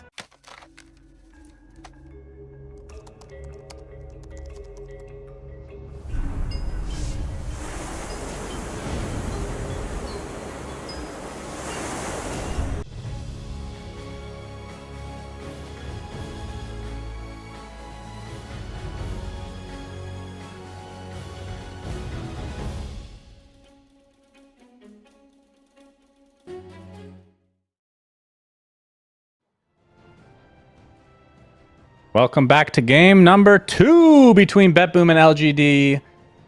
I've been waiting for this one. Well, I guess I didn't know who we were casting until 2 days ago. For 2 whole days, I've been waiting for this matchup, and game number 1 did not disappoint. These teams play at such a high level, and we get to see cool picks from time to time as well, especially from LGD's side. And I could watch these two teams play against each other, despite Betboom actually crushing them in the Dream League tournament, at least for the upper bracket. But they're entertaining, man. These teams are really entertaining. I agree. I would expect this series to go 1-1.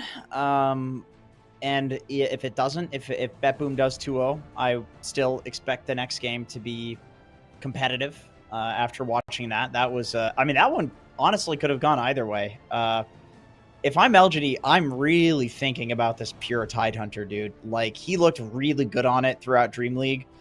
I know people talk about his Doom as well, where it's like people almost pin Pure as like a one-trick pony with the Doom, and then the Tide comes out, and then I feel like people are going to pin him as a one-trick pony or two-trick pony with the Tide as well. It might be that this guy's just so goddamn good at offlane that he can play whatever in the offlane and make it look good. But if I'm LGD, I'm at least thinking about that, especially because other teams are also very highly prioritizing the Tidehunter as well.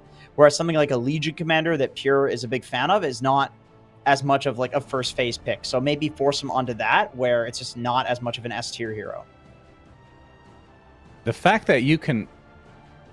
Okay, well, we'll be fair here. The times that we have seen Morphling lose, it's when it's first overall pick. If it's first phase, but you get the last pick of that phase, then it's worked out okay. But the first actual pick being Morph has been punished before. I didn't think they had enough, honestly, but they were just able to win these team fights. I think Nothing to Say got caught out a lot of different times, and Betboom just taking advantage of being gods at this game. Individual gods, and finally starting to put it together as a team. Yeah. Really smart itemization with the Yules. I think that made a huge difference, being able to counteract not only the Spirit Breaker, but the Timber Ags completely, which had zero impact on the game, I feel like. I don't know if you agree with the Ags. No, I agree. I mean, I think like generally, you know, you talk about the Morphling first pick being somewhat abused. I don't feel like that was a bad Morphling game from Shiro, regardless of the fact that he first picked it. I feel like the real problem for LGD was that uncharacteristically New had a very bad game. The Aghanim Scepter was just getting purged. He was going in and either getting it off and you know, getting it purged, or not getting it off and just feeding. A lot of the time when LGD wins, it's with New having, you know, top net worth. Like, he's just always very solid, wins lane, is very effective in the mid game, but he had almost no impact in that game. So looking to maybe get a better hero for him in the next game, or maybe he could itemize a little differently. Like the Timber Ags did not end up working out at all in that game. Maybe like Lotus Orb or something like that would have been better. So, yep, I would agree. Betboom, as we're going to get in the draft here, Betboom are now 6-1, so they are technically tied for first, I guess. Technically they are first, actually, because of that. And LGD are 4-5, which is a bit surprising. They've dropped off a bit since Dream League, but I still think that they have been huge parts in what the current meta is. Because a lot of teams are just copying, like you said, what they did at Dream League. As will be the Brood Medusa taken out. So the Medusa, oh, that was banned last game. So the other two bans that were similar, by similar I mean exactly the same, Enchantress and Undying were these last two bans. We'll see if they switch things up. So first pick last game was LGD. Now Betboom has first pick. So the question is, if Tidehunter is left in by LGD, will Betboom overall first pick a Tide? And I would say the answer is probably yes. You know, I think Betboom are cocky piles of garbage, Jenkins, and I say that in a positive way. Like, they're going to get rid of the Pugna, so that's going to open. I was going to say, I think they would first pick Morphling and say, we can do this. Enchantress. But that opens up Enchantress because Morphling and Pugna taken out. So that means Undying is still there. Yeah, and so is Techies. I mean, yeah, I think this makes sense to overall first pick Enchantress because, well, Save is a god tier Enchantress player for one, but also I think they're going to be okay putting Pure on either Tide or Doom, and they knew that they were going to get one of these two heroes depending on what LGD picked, and so now they can go for either. I would probably expect the Tide to come out here. Do you know if Mew plays Primal at all, or is it just Nothing to Say? Off the top I've not seen him. I've not seen him play it. He has not played it in this tournament. I actually don't. I'm trying to think for Dream League. I don't know if I even saw one offlane Primal. Am I crazy, or did that happen?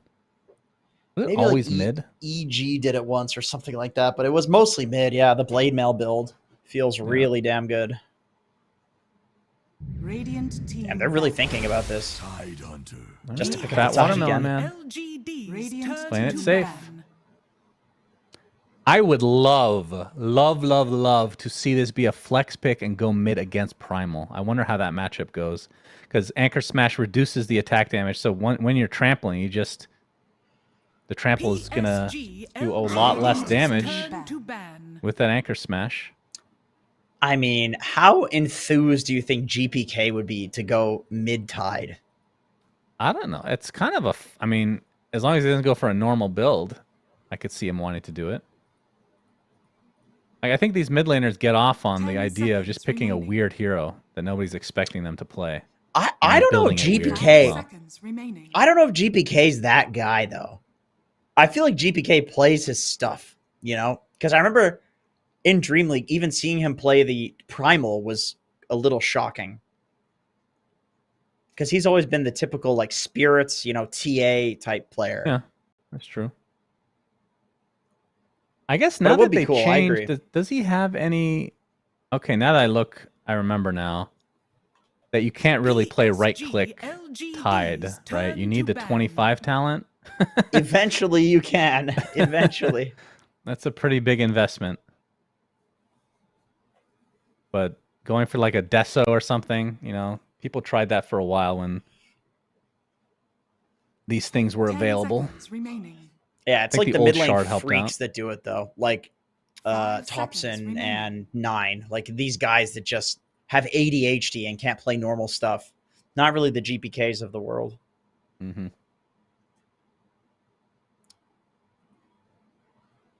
I mean, Ember looks good for GPK here. I don't feel like Primal or Techies is really that great against it. You can slight dodge most of their stuff. Yep. Searing Chain's really annoying for Primal. Actually, that would be a good ban. I mean, he can't really deal with it until 15, where you can dispel the Searing Chains, but they're actually going to Clockwork. You talked about this in the last series, I think. Yeah, I think it's a pretty nice hero against Tide in lane. The Kraken Shell dispelling obviously doesn't matter against Battery Assault, which is, you know, proccing every 0.7 seconds. 10 seconds remaining. Or whatever the hell it is. It's good against Ench too. You can always kill this hero, even through her heal and, you know, through her ult. Glock will kill her with just the Battery Assault. And they do get the Ember. Okay. Yeah, I mean, it makes sense. Disruptor. Well, okay, now I would really think like LGD is considering throwing this Primal on the offlane and going for some like Huskar or Earthshaker mid to just hard counter the Ember. That would be a good idea. And the fact that they picked up Clockwork, to me, makes this more of a Primal offlane, because that's a hero you don't want to go up against, is the Clockwork as a Primal. But if you're mid lane, you don't give a shit. As Clinks is taken, so... Wait, is this a core Clinks? Carry Clinks. I think Shiro played this in Dream League once or twice. Oh, okay, because I've only seen it as support lately.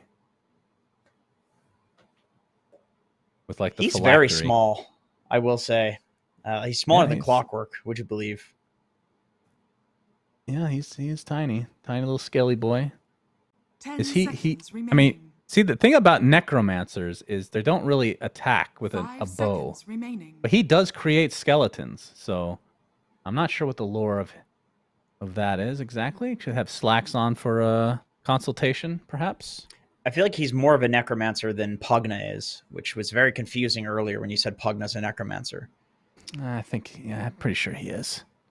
Speaking of necromancer, actually, Necrophos does very well against Ember mid. And good against Tidehunter as well. And I know Betboom will usually pick that as a counter themselves to the Ember mid. So maybe they consider banning it here. There's no nullifier carrier yet for Betboom either. No, not really a nothing to say hero though. If they do want to go for a mid laner and throw the Primal off lane, I mean, I still think Betboom has LGD has final pick, so they could do this flex and dumpster the Ember if Betboom picks something that is not good against a Huskar. Yeah. They banned all the illusion carries. Wow. Yeah, a lot of offlanes banned from Betboom, so they're expecting an offlane pick, including the likes of Undying as an offlaner, apparently, as Jug will be the position 1 for Betboom.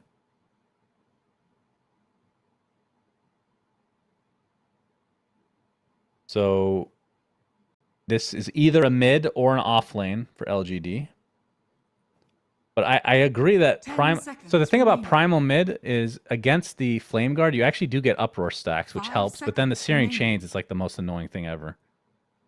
Because it just stops your trample, essentially. So I don't know how that lane actually works out. Because you get one benefit, but then you get one negative. Yeah, I mean, it really depends if Nothing to Say can see a hero that is worth flexing the Primal to offlane, because I think Disruptor Jug would be a pretty difficult lane. I mean, he does have a techies to help him. Like, let's see, what's like a Nothing to Say last pick cheese hero? Like, I mean, all I can think of is like Lina. I mean, Tinker, but Tinker's not good against Juggernaut.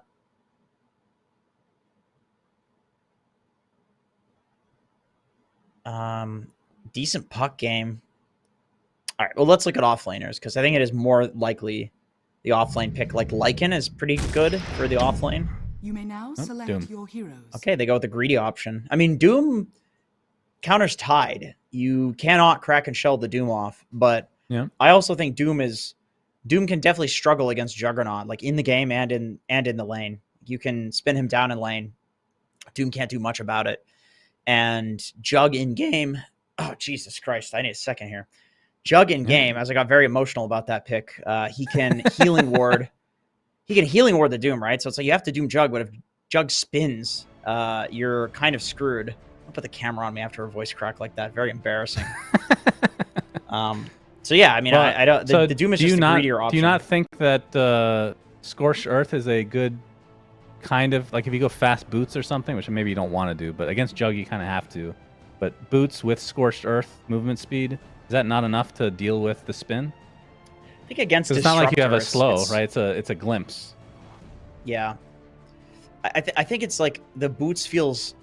I mean, with Disruptor, like, you'd rather just be tanky and man up. But you can't really do that against Jug Spin. Like, it's a tough Doom pick. I'm curious to see how they play it. I'll say that, because I feel like he could very easily feed in lane, and this is exactly what we saw Betboom do against LGD in Dream League in the upper bracket finals. So yeah, we'll see if he can make it out of lane unscathed. Well, I guess it depends on how fast you get kinetic field as well, right? If you don't go for Thunder Strike, I mean, even just level 3, if you have a 1/1/1, then Doom is kind of screwed. We'll see. I think you go 0-2-1 in this game, and we'll see. I've seen more people going Thunder Strike first on this patch now that they've nerfed the Glimpse, but he has 2 Blood Grenades, so I imagine he'll probably not be going for his Q, just because you don't have the mana for it if you don't have mangoes. Everything. And in the game we go. LGD versus Betboom in game number 2 of this 2-game series. Some would call it a best of 2. I'm fine with that, even though it's technically not correct. Because a best of needs to be an odd number. That's just how it works. I hate that. I hate what you just said. Which part? Just the whole thing. The whole thing? Oh. Yeah. Usually there's opinions one way or the other. You're very neutral, it seems. Yeah. I just don't want to hear it. 30 seconds to battle. Well, you don't have to hear it again for a while. So it will be Nothing to Say using this god tier Primal Beast set, although he's ruining it with the headpiece. Like, why? If you're going to get this crazy set on Primal, why choose this headpiece? Because Pure and Company, they're smoked up. They want to get some sort of a gank going. Gush is already placed. There is the spin from Nightfall with the Blood Grenades to follow. I don't think that's enough damage, as here comes a huge onslaught from Nothing to Say. And Nightfall, he's the one taking the brunt of the damage now, but Save, he does get his heal off, trying to save his position 1. Oh, please save Nightfall at all costs. Save will be taken out finally, as Nightfall does get the bounty rune. What was that accent? Well, that was my Pugna accent, actually. I didn't want to do that in the game that Pugna was there. But... Why? Oh, Master, please save you. Anything for you, Master. That's the voice. I don't know what you have against Pugna players, man. What happened to you? What do you mean? It's not about the players. It's about the hero being disrespected. Okay, it's a badass hero. Yeah, of course. As we got the battery assault. Comes out. Man, it's been a hot minute since I've seen the clock. Love this hero. Not great against Disruptor, though, in lane, I will say. I like that Betboom are putting the Disruptor with the Tide here, just following the clock Disruptor matchup. And then they save on the safe lane, which is not a very common thing that Betboom will run. Got more harassment here. And I'm super interested in the Clinks build. Going to be going for Treads, Falcon Blade, so nothing special to start things out. Has nothing to say. Gets Searing Chained in the mid lane, and the trample mostly wasted as a result. We kind of talked about this interaction, but I'm actually curious if he's going to get Uproar at level 3 or if he waits till 4, because he does get easy stacks, both with the Flame Guard and the Searing Chains doing this damage over time. As he gets the Onslaught off again. And early on, 8-3 for him. And Mr. GPK, 8-1. So very even to start this mid lane. I'm also curious what the build is. Oh, actually, Pure. Is there a glimpse? There's no glimpse. He already used it. You were saying? Pure is very tanky, though. I'm curious what GPK's build is as well. Like, does he max out Searing Chains? Because I know there are some Ember games where people will go 4-4-0. Like against Batrider, for example, people will do that. And I feel like Primal Beast plays in kind of the same way, where he wants to be on top of people. And preventing him from moving is just so effective, just like Batrider. So we'll see. And he's doing a really good job of getting these last hits, though, I have to say. And the positioning is really important because the Searing Chains obviously is on a target, a random target, so he just needs to stay close to the creeps and hope that RNG goes his way, and it has for the most part. And he does get the level on Uproar now. So, well, GPK, like you said, does not have Flame Guard, so most of the Uproar stacks will come through the other two. Actually, all 3 spells really get these Uproar stacks going. That's kind of cool. And he is owning with the Uproar. He's getting a lot of denies from that. He's going to get the Bounty Rune. And for bottom lane, Nightfall playing the Juggernaut. There's the blast off coming in from Planet. He ends up stealing the Lotus as well. Nightfall is going to be very annoyed with that. He's only level 2. And something we should mention, even though it doesn't happen here, the Healing Ward, the worst hero in the game to play against is the Techies because of the ridiculous attack range. You have to be really careful with that. And it gives a lot of gold, too. Yeah. Yeah, that is true. And it's not like he wants to right-click anything else in a fight. He can pretty easily get it pure. Is fine. Go ahead, Jenkins. Yeah, I've played this exact matchup as Clockwork 5 quite a lot because Disruptor was, like you said... Oh. He might actually die here. Nightfall only with 1 wand charge right now. Will barely live. Has no regen, though. Save as a Tango. And, of course, the Nature's Attendants as his little butler. Look at Neo's build. 3 gauntlets of strength. He is straight up just trying to be tanky. Survive the spin. That is an interesting way to play this. We were questioning like what he was going to do. This is a really cool adaptation to play against the Jug in lane. And he's only 20 gold from the Vanguard, so going to give him even more survivability. Between the 2 position 1s, the Jug 20 and 3 right now, and Shiro sitting on 20 and 4, so pretty much a wash. And back to the mid lane, it's dead even still. Nothing to say with a slight XP advantage. A nice fortification though, stopping all the damage from Nothing to Say. That's going to lead to some more denies from GPK.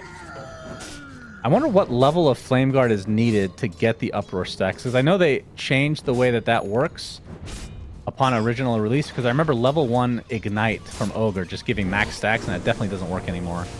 As New getting gone on in the bot lane, the Blade Fury's there. Oh, the root comes out, canceling the TP from Save, but a nice blast off coming in. Nightfall ends up dying. Save trying to get something out of this, but the Vanguard evading basically all the damage from Save. Double kill for Planet. My goodness, that could not have gone better for LGD. Man, Neo got 2 Vanguard procs in a row. That is pretty crazy. I think he might have died if one of those hits actually connected. As, god damn it, that Watcher. Why? I have no idea who owns it, if anyone. If you click it, does it show any box? No, it doesn't say anything anywhere. Dude, it shows nothing, and it's not. It's not red for me now. Is it red for you? Which one are we looking at? The one in the radiant triangle. No, it's not colored at all. It's As neutral Enchantress to is me. taken out in the bot lane. And Pure looks like he's going to survive in the top lane as well, so no harm, no foul. Overall, lanes, I mean, LGD with a 2K lead. They have 4 kills, of course. But the cores from Betboom seem to still be doing fine. So I guess it's mostly the supports that have suffered greatly.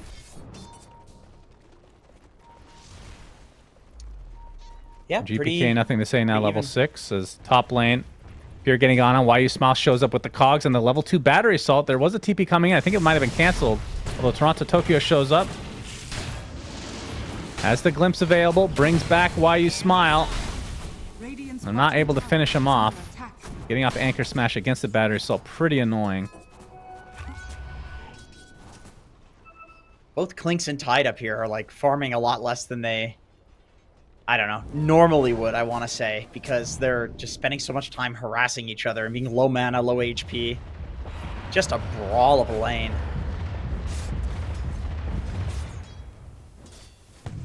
I love these tanky heroes. I was really liking the... I mean, it started shifting a bit towards the... What major was that? The Arlington Major, where Pure was on Entity, playing position 1, but just picking these super tanky heroes. Although he wasn't technically there, was he? It was Saberlight playing for him, but either way. Tanky hero meta is awesome. Bottom lane, Blade Fear is able to get off in time from Nightfall, but nothing to say. Pulverized change from that last patch coming into effect here, and that's going to lead to the kill onto the Juggernaut. No Omni Slash because he's not level 6 yet. But that's probably the biggest change for Primal Beast in this patch, being able to essentially just use Pulverize onto magic immune targets. Yeah, and honestly, I think the hero was fairly good at the start of the patch. He was just overshadowed by all the broken Universal heroes, which got nerfed. And in the same patch where they nerfed the Universal heroes, they made it so that his Pulverize does more damage per hit. So he straight up just got buffed when he was in a state of already being good.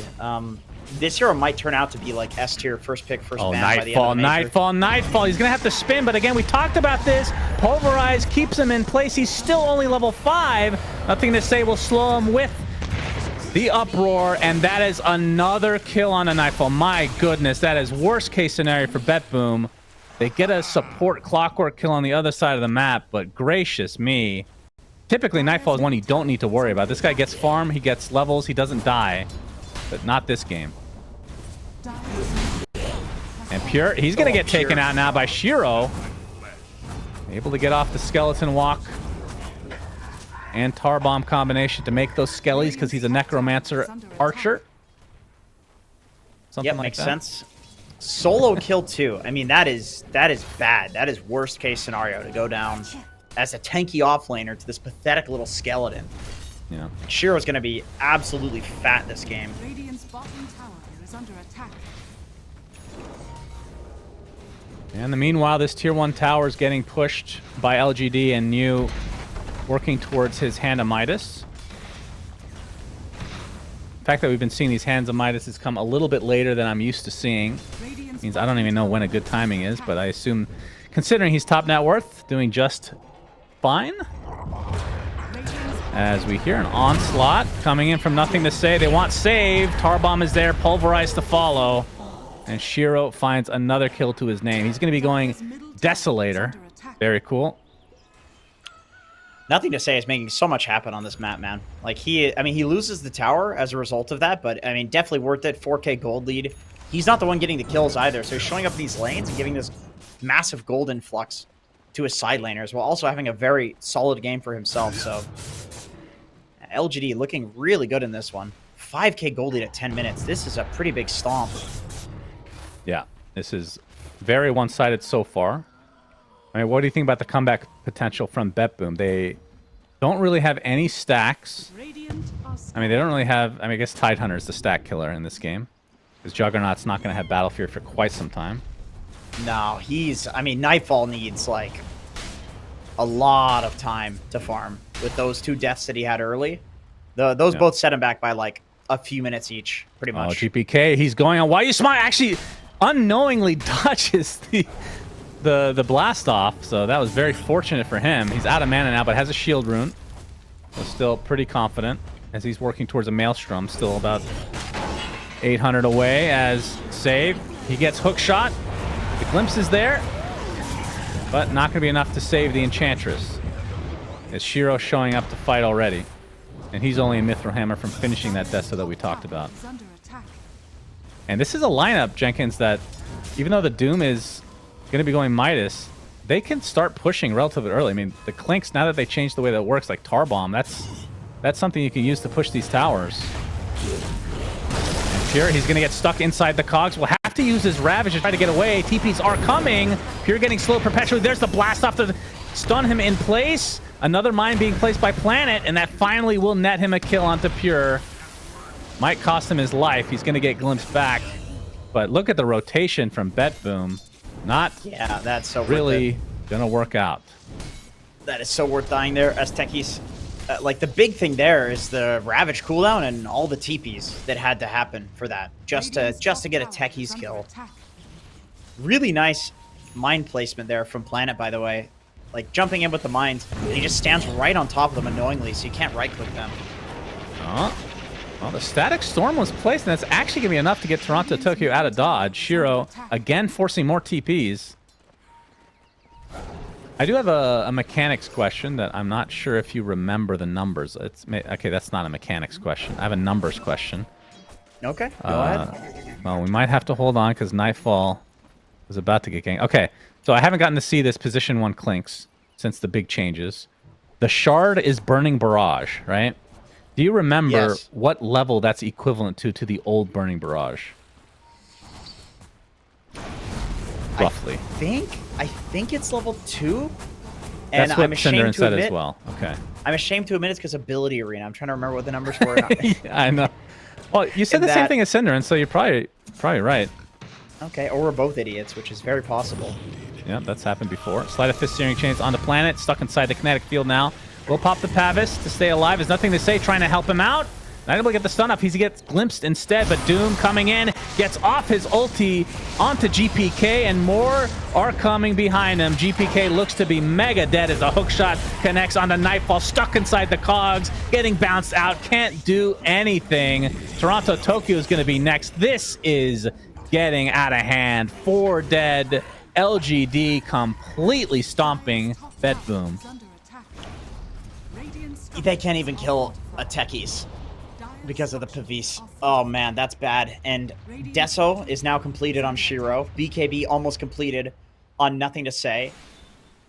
New's just going Octary. I mean, he's just farming. Like, he doesn't need to do anything this game. His other 2 cores are going to carry him. Yeah, he hasn't had... I mean, that was the first Doom of the entire game. He just waddled up, used it, and they got a kill, and he's back to farming already. So, he's a happy boy. The dream, honestly. But, okay, so my question, back to the topic of Burning Barrage. If it is a level 2, is it even worth getting? Nothing to Say. Onto Pure right now. Has the Ravage, but, I mean, you're not going to get out of this one.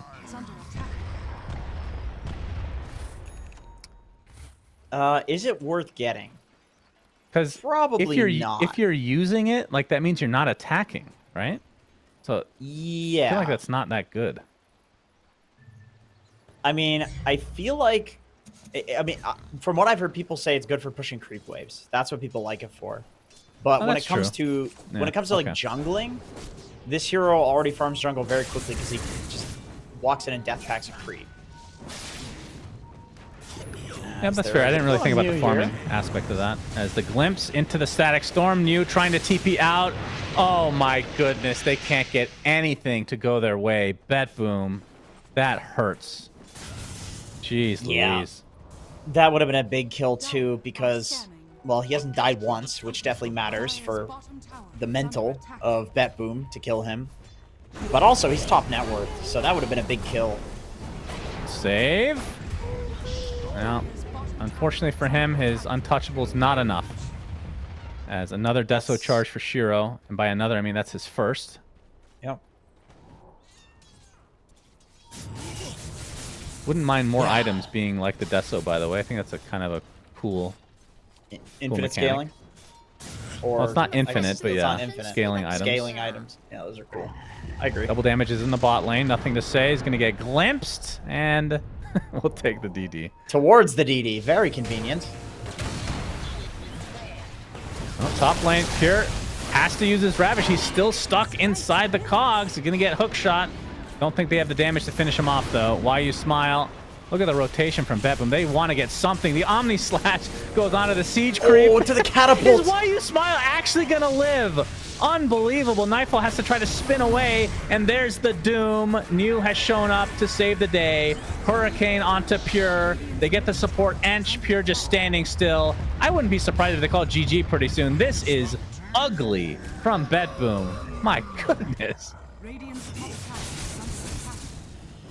Yeah, I mean, I was really expecting this one to be a lot more competitive. The LGD with the weird picks. Klink's safe lane in particular. Betboom wasn't expecting this. I mean, Pure's on Tide, too. Like, this is his comfort hero. Yep. Maybe swapping Toronto Tokyo to the pause 4 was a mistake in this game. I don't know. Like, I'm not sure what their excuse for this would be, other than just LG playing this one phenomenally well. Yeah, now they're going to be claiming the first Aegis of the game. Still fascinated with this Klink's pick. Has the Dragon Lance right now. Will likely take the Aegis. Not sure Mew is still just not even there. Like, he is literally just farming. He doesn't give a shit. Yeah, why would he need... He doesn't need to help. No, he doesn't.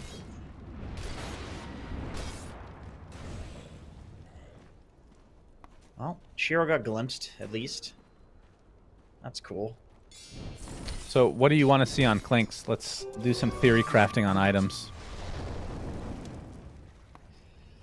Orchid, I feel like is pretty good. That's usually the Klink's item after this point. It's great at killing Ember. It's great at killing the Jug, who's not going to get a Manta for a very long time. I could also see, like, Scotty and just tank up. Radiant's middle tower is under attack. Radiant's middle tower. Yeah, probably. Or, I mean, Daedalus, if he just wants to go raw damage. That's the Giga Chad move right there. Yep, true. Now, bottom lane, New lifted his arms to Doom, but takes a little bit too long. He's going to be able to deny that tower if he wants to get it. Meanwhile, save is taken out by Shiro. As PSG.LGD, 11k lead, Aegis for another 4 minutes, and they do have a hero that can hit high ground. And from Betboom's side, do you think that they have a good enough lineup to delay this game if the high ground does come from LGD? God, no.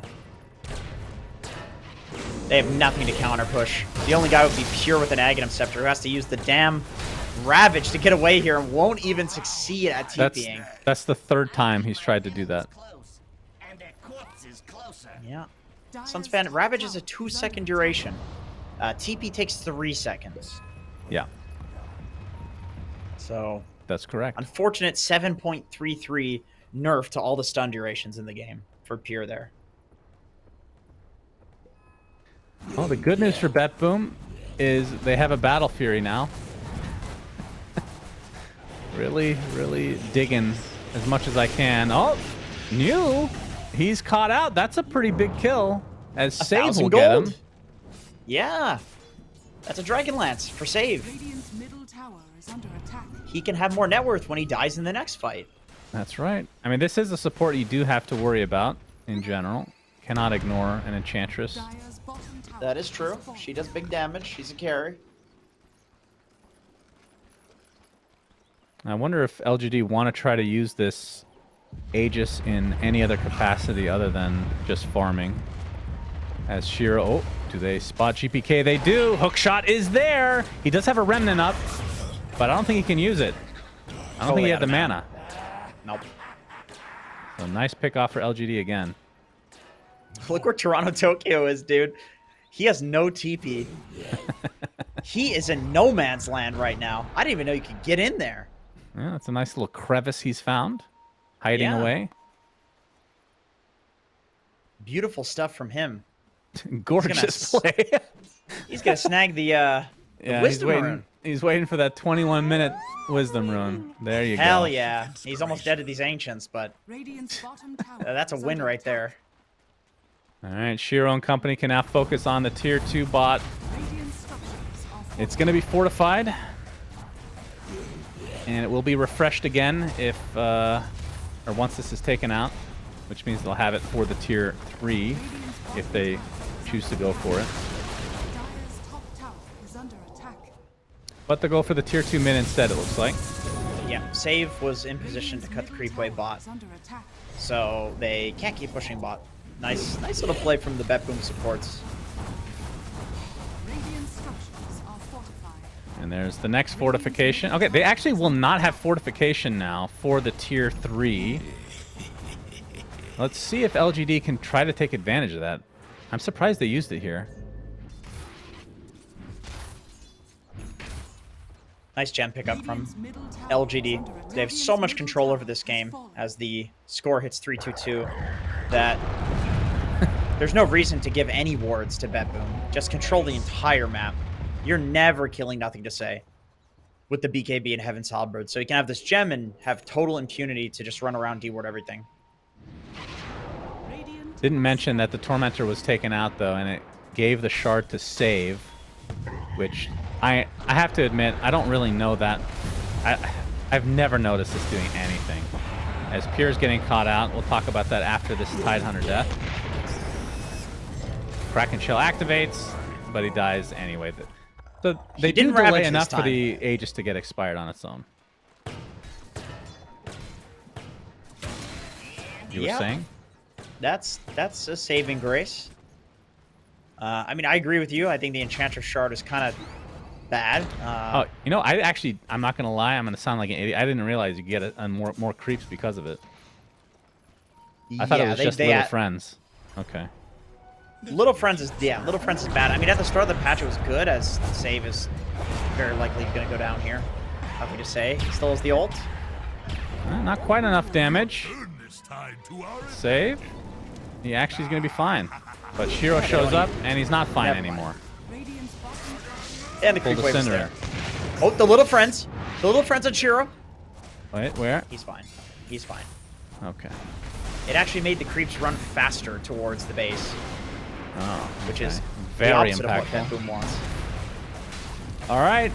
And like I said, they don't have fortification for this. I don't know why they used it there, but now they have it activate as the hook shot onto Pure. He gets pushed back into the Doom, and he's dead. Beautiful coordination from LGD, and that's no buyback for Pure, which is no big surprise considering he's died 7 times now. There's the fortification coming out from Betboom. Now Shiro, not afraid, wants to just get these barracks. And they'll be able to do so pretty much uncontested. Don't even need the next Roche for this. The glimpse back on, I say they even use the static storm, but they're not following it up with anything at all. As Shiro, he is forced to BKB, and he will TP out. And the rest of LGD will follow suit. Although GPK going to the high ground, he's actually a bit isolated because of the cogs, but Why You Smile looks to be the sacrifice for LGD, for everybody else to get away. GPK actually almost dies to this. Oh my god, that would have been embarrassing. They get the glimpse back on the planet, so... Oh, do they have a... They have to... Oh god, no. That atrocious. That's not good. That's not good. Oh, wow. Oh, goodness. Man. Well, they do increase their kill total by quite a bit. It's doubled. You are correct. Just a disastrous game from Betboom. It's funny, like both of these teams rely so heavily on their offlaners. Pure and you are both like pretty much always win their lane, have some huge impact in the early game that their team can snowball through. And both games, one of the offlaners gets shut down, and then the team just looks like totally lost. Yeah. And Pure's playing as Tide, too. Like, this is one of his best heroes. What happened? That's a good question. Yeah, I mean, that's the hero I feel like I know the least about. Because we don't get to see it in... I mean, like I said, we've seen it a couple times in Dream League as a support. I didn't personally get to see it as a carry. But in this game, it has looked incredibly good. And Shiro now working on a butterfly, has the Eagle song already in the inventory. And it's not often you see these teams pushing high ground without an Aegis. But they know how much they're ahead by. They can look at the score and have an idea. Nothing to say, glimpse back into the kinetic field. Taking a lot of damage with the Impetus. Has to pop his BKB, which means they need to go in. New is already deep in the base. They kill the Disruptor, who buys back into the game. Nothing to say, forcing TP out. New as well. So PSG.LGD not really able to get a ton out of that, other than a buyback onto the Disruptor. Nice call from LGD to just get out there. The BKB on Nothing to Say was about to run out, and I think if he sticks around at that low HP, he dies, and like maybe LGD gets a few more kills, but it's such a risk. Like, New was fairly baited to use the Doom there because he blinked in with BKB, and his BKB was a long duration. And he had the Doom, but instead the call was made to TP. Okay. Hook shot. Do they have the layering? They do. Absolutely terrific coordination. Again, the hook shot into the cogs, into the blast off with the right click damage. Gorgeous play. Hard combo to pull off too, honestly. Those are weird stuns. Has nothing to say. He is fine. Does not have the BKB, so that might have actually killed him if they had a glimpse there. Yep. Yes, Roshan is back alive, and there's a cheese. Yep, so second Roche for PSG.LGD, and they're going to likely try to just finish the game with this one. Maybe they wait for the butterfly on Shiro. He's not that far off at the moment. And let's see what the other items... Planet already has Greaves, apparently, to go along with his Pavis. Clockwork with also a Pavis and a Solar Crest. Nothing to say. Getting close to a heart. Which I... Wait, is that a heart? Or is he going... Yeah, it is going to be a heart. I don't see the recipe. It must be on the courier, though. Heart. And for the Doom, who dead. uses Doom, they're going to be able to get this kill eventually onto Pure. Okay, he gets off the Tentacle Surprise. Please don't Ravage. But he's dead, which is no surprise. So yeah, that's enough items, I think, for power spiking here for LGD to probably finish this game. Yeah, I agree. I mean, 4 minutes on Aegis. It is not going to be possible to kill this Clinks twice. And nothing to say. Also, he has 4,100 HP. How are you killing this guy? Yeah, well, Impetus is a good way to try to chunk through him. Focusing a bit on Clinks right now, but that's a lot of Pavis you got to go through, although the Impetus does a good job of ripping through it. Towers taken. They had Fortify for that. Surprised they didn't use it. I guess it's because they've been cutting waves.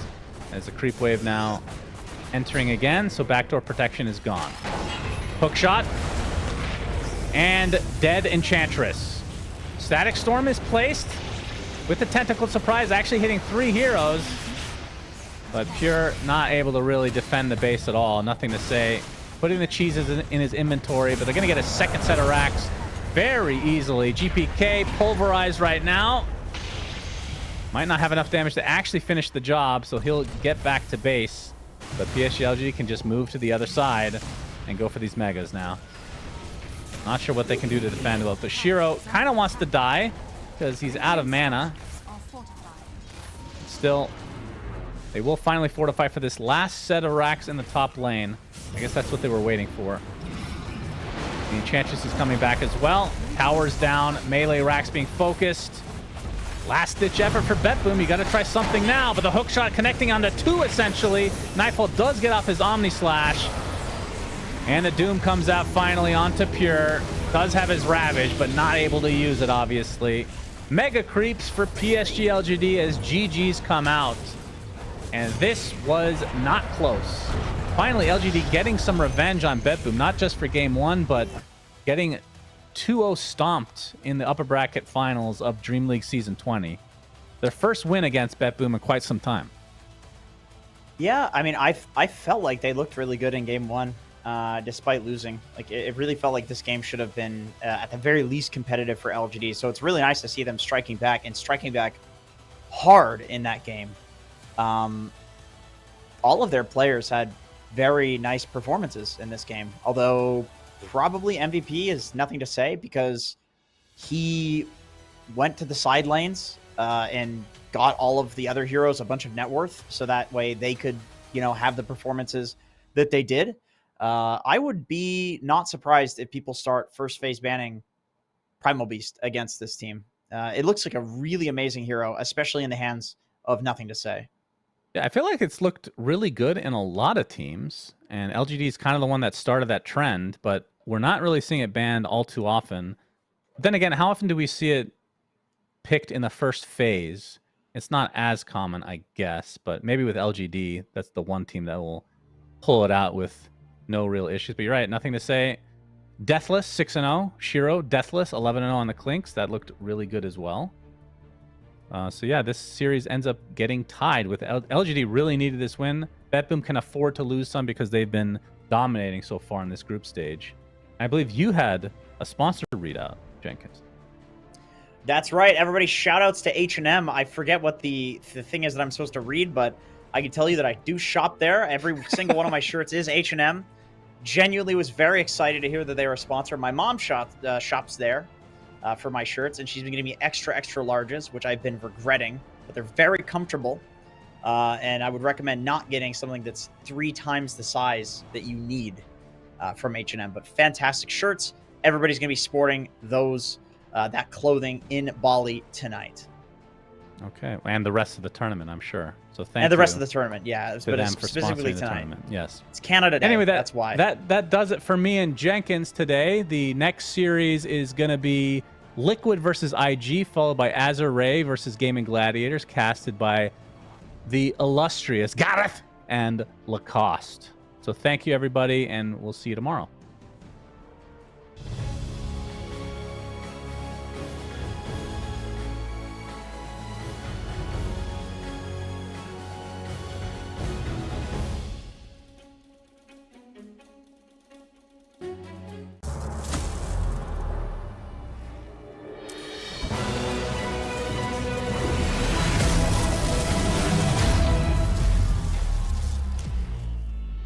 Use your skills in the gaming. 1xBet.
Semua bisa jadi nyata dengan upgrade wifi rumahmu pakai BizNet Nah, Home. ini baru internet rumah buat orang-orang terdepan. Mimpi kecil bisa jadi besar. Dan kamu juga bisa mendunia. Jadi, siap wujudkan semua jadi nyata?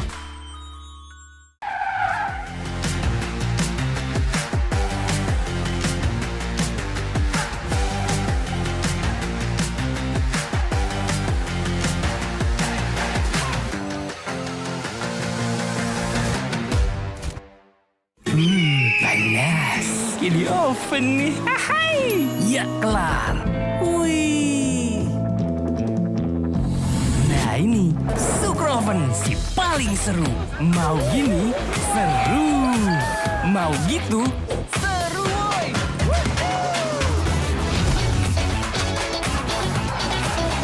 Mau lagi? Lagi, terus aja lagi. Sukroven seru on the oven. The world is your stage. Take the first step to change. Lead with vision and innovation. Perfect your strategy and make your goals reality. Get in the game. Make it count.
Amazing.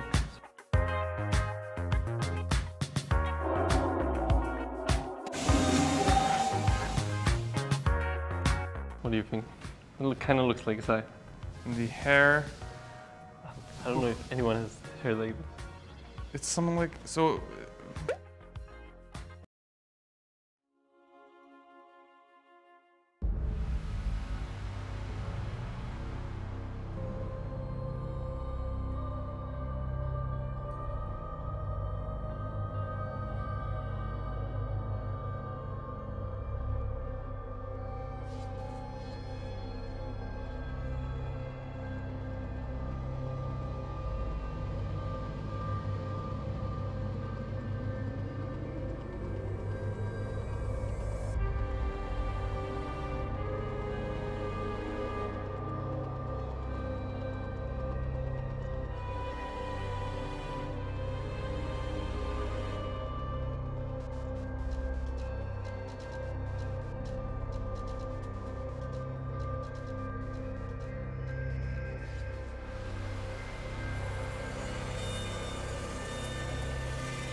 Welcome back, everybody. Here we are, day 3 of the group stage, continuing as we get ourselves into the third series of the day. Group stage, Lacoste, pretty developed now. We're starting to see that divide between top and bottom in the groups.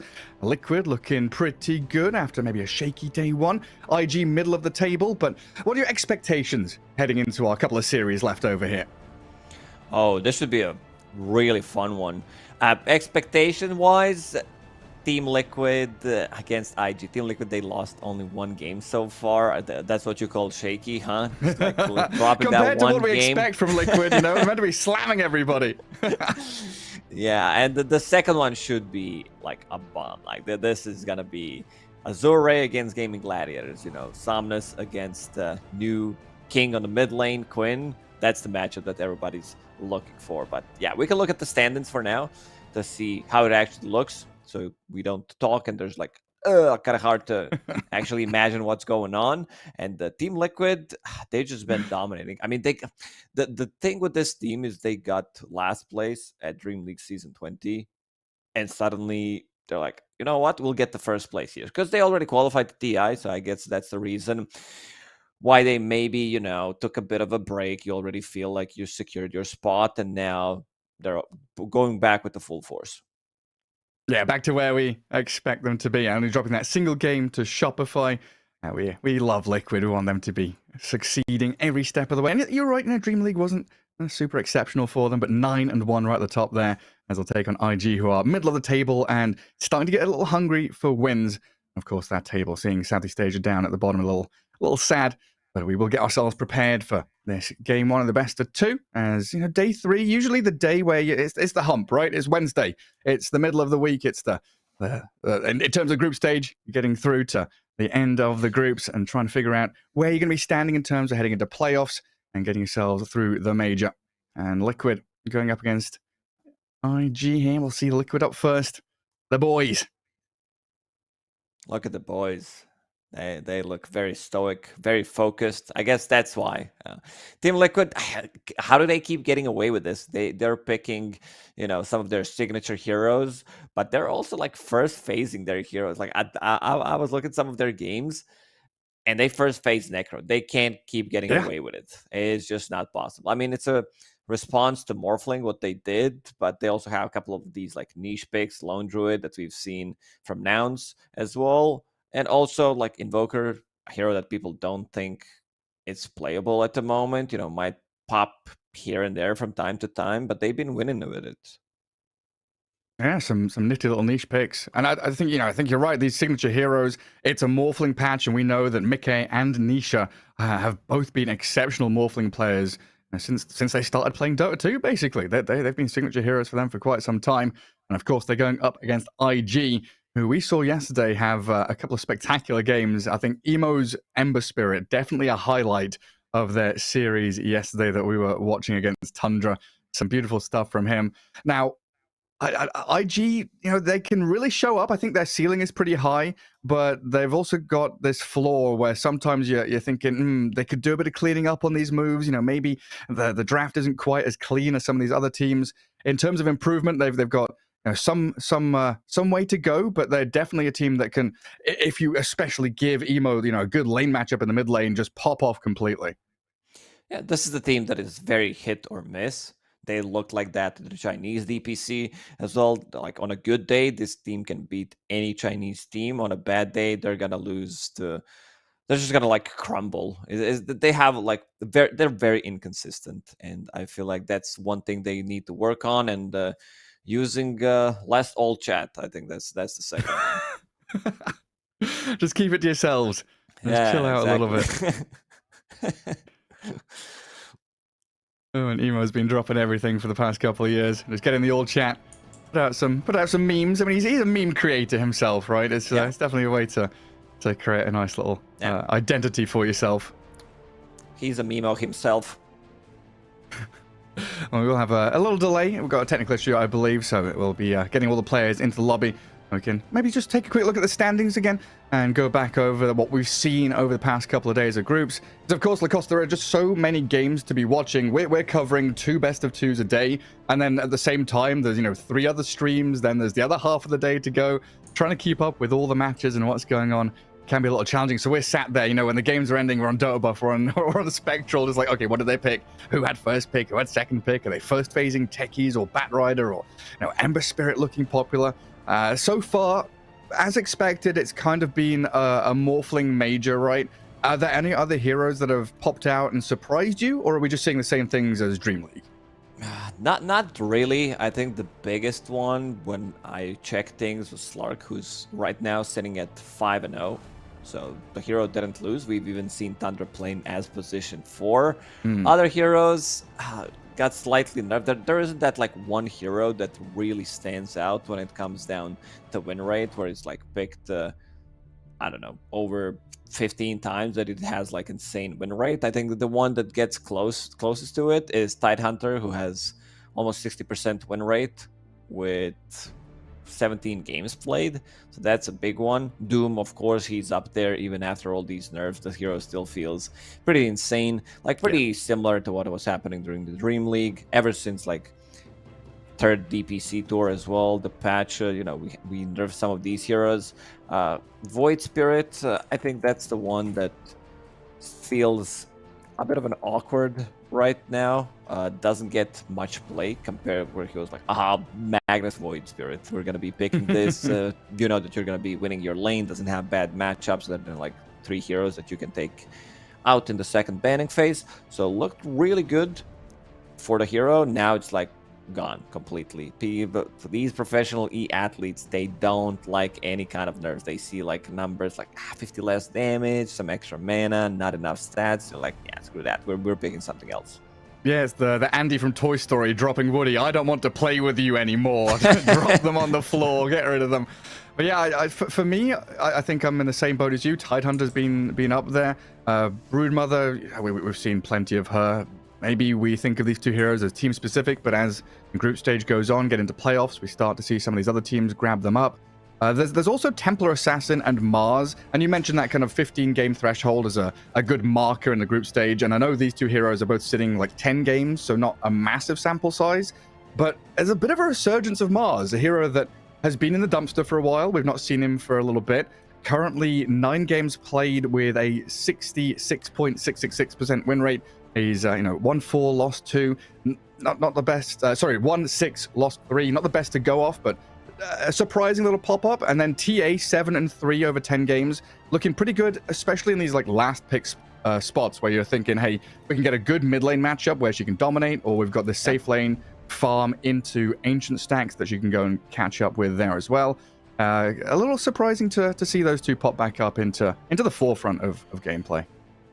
Yeah, I mean, we always find a way. By we, I'm giving credit to myself from other professional players that like figure stuff out. You and me, Gary, yeah, we do, you know, we do influence them a lot. No, like teams do tend to like try to break the game, where you try to find something that is super strong. You pulling back some like old stuff, like Team Liquid. They're playing right now Visage +1, Visage Rao, Visage plus Luna. Some of these stuff, like, they always come back, but I'm surprised by the Mars. Like, that's the big one for me. It started to become more popular at the end of the DPC tour, Dream League, Division 2 as well. I don't know, I'm kind of liking it right now. I feel like people figure out there's no shenanigans on Mars. It's just like Bracer, double Bracer, Soul Ring. So you have that mana sustain straight into Blink Dagger, and then scale from there. Like BKB, your third item, like maybe you pick up a Shard in between, and then either Hex or Refresher in any order, and it feels really good. Like there's no, I'm gonna be buying Deso, or I want to scale, I'm gonna get like some, I don't know, Silver Edge AC. It just feels like it doesn't work in the game. It seems like you're stuck in this same play style, but I think also people are getting better. I think Quest does have a lot of influence because, you know, Amar, he started to play the hero again. I don't think he ever stopped, to be honest. So others are picking up on it. Yeah, and I think you touched on the key point there is like scaling, right? We often saw in the old days, thinking a year or more back, Mars, when he hit level 6, he felt Gotta that do you had something. to Yeah, rotate. gotta You do it. have to do Yeah. like I have arena. I have to go and do something. You leave the lane, and then when you leave the lane, the enemy he's like I gotta charging in. But you leave the lane, enemy carry then starts out leveling, out scaling you. Whereas you're saying sticking in the lane, extending laning phase, getting to your next item, and in that Amar style, continue bullying because he is a very good bullying hero to get up in the face of the enemy and just stay in the lane, stick it out, keep getting your farm. So you get the braces, the soul ring, laning items, you stick around, that gets you into your boots, your phase boots, your blink, your BKB, and that allows you to take better team fights just a little later on, but secures you actual victories. Yeah, I think rather the than biggest... like the coin flip of rotating and saying, hey, maybe it works. Maybe it does, maybe it doesn't. I think people are also playing around Mars rather than Mars playing around his team. So if you rotate, like as you said, you might lose onto a gank if you don't manage to get anything done. So you'll have two supports instead, or like a mid laner rotating to Mars lane to be able to set things up. So even if you fail to get the gank going, he's still gonna be getting that farm from the lane creep. So I don't know. I kind of like this here. I didn't think I was gonna say this recently. I was like a big hater considering like the performances that Mars did have in the recent, I don't know, 6 months or so. Yeah, it's been a rough time for Mars, but it looks like we are ready. We've got all the players in the lobby. Draft has begun. We can find out how these teams approach game one in this best of two. And like you were saying, Liquid currently 9-1, only dropping a single game to Shopify on day one, and then from there on out, just absolutely slaughtering people. We'll see if IG can put up a fight and stand and hold their ground in this series. Already starting out with the Morphling ban from IG and that Undying removal by Liquid. Enchantress has been the big hero for Team Liquid. Just hero that stabilizes most of their lanes, hero that can scale really well into mid, especially late game, if it even comes down to that. A lot of Team Liquid games were, I would say, relatively quick so far at the Bali Major, between 30 and 40 minutes. They know how to close out the games. They've been playing a lot of push, a lot of zoo, where they group up together, a lot of sustain. You'll see some of these heroes being like repeated, this Undying, Enchantress, anything that provides heal, buying all the aura items. I think Visage is the big one. I know that IG also does tend to play the hero. It's just like, for me, who's going to be getting hands on it. Who gets there first? He's look very good in these lanes. Medusa out, first pick IG. What do we want to go for?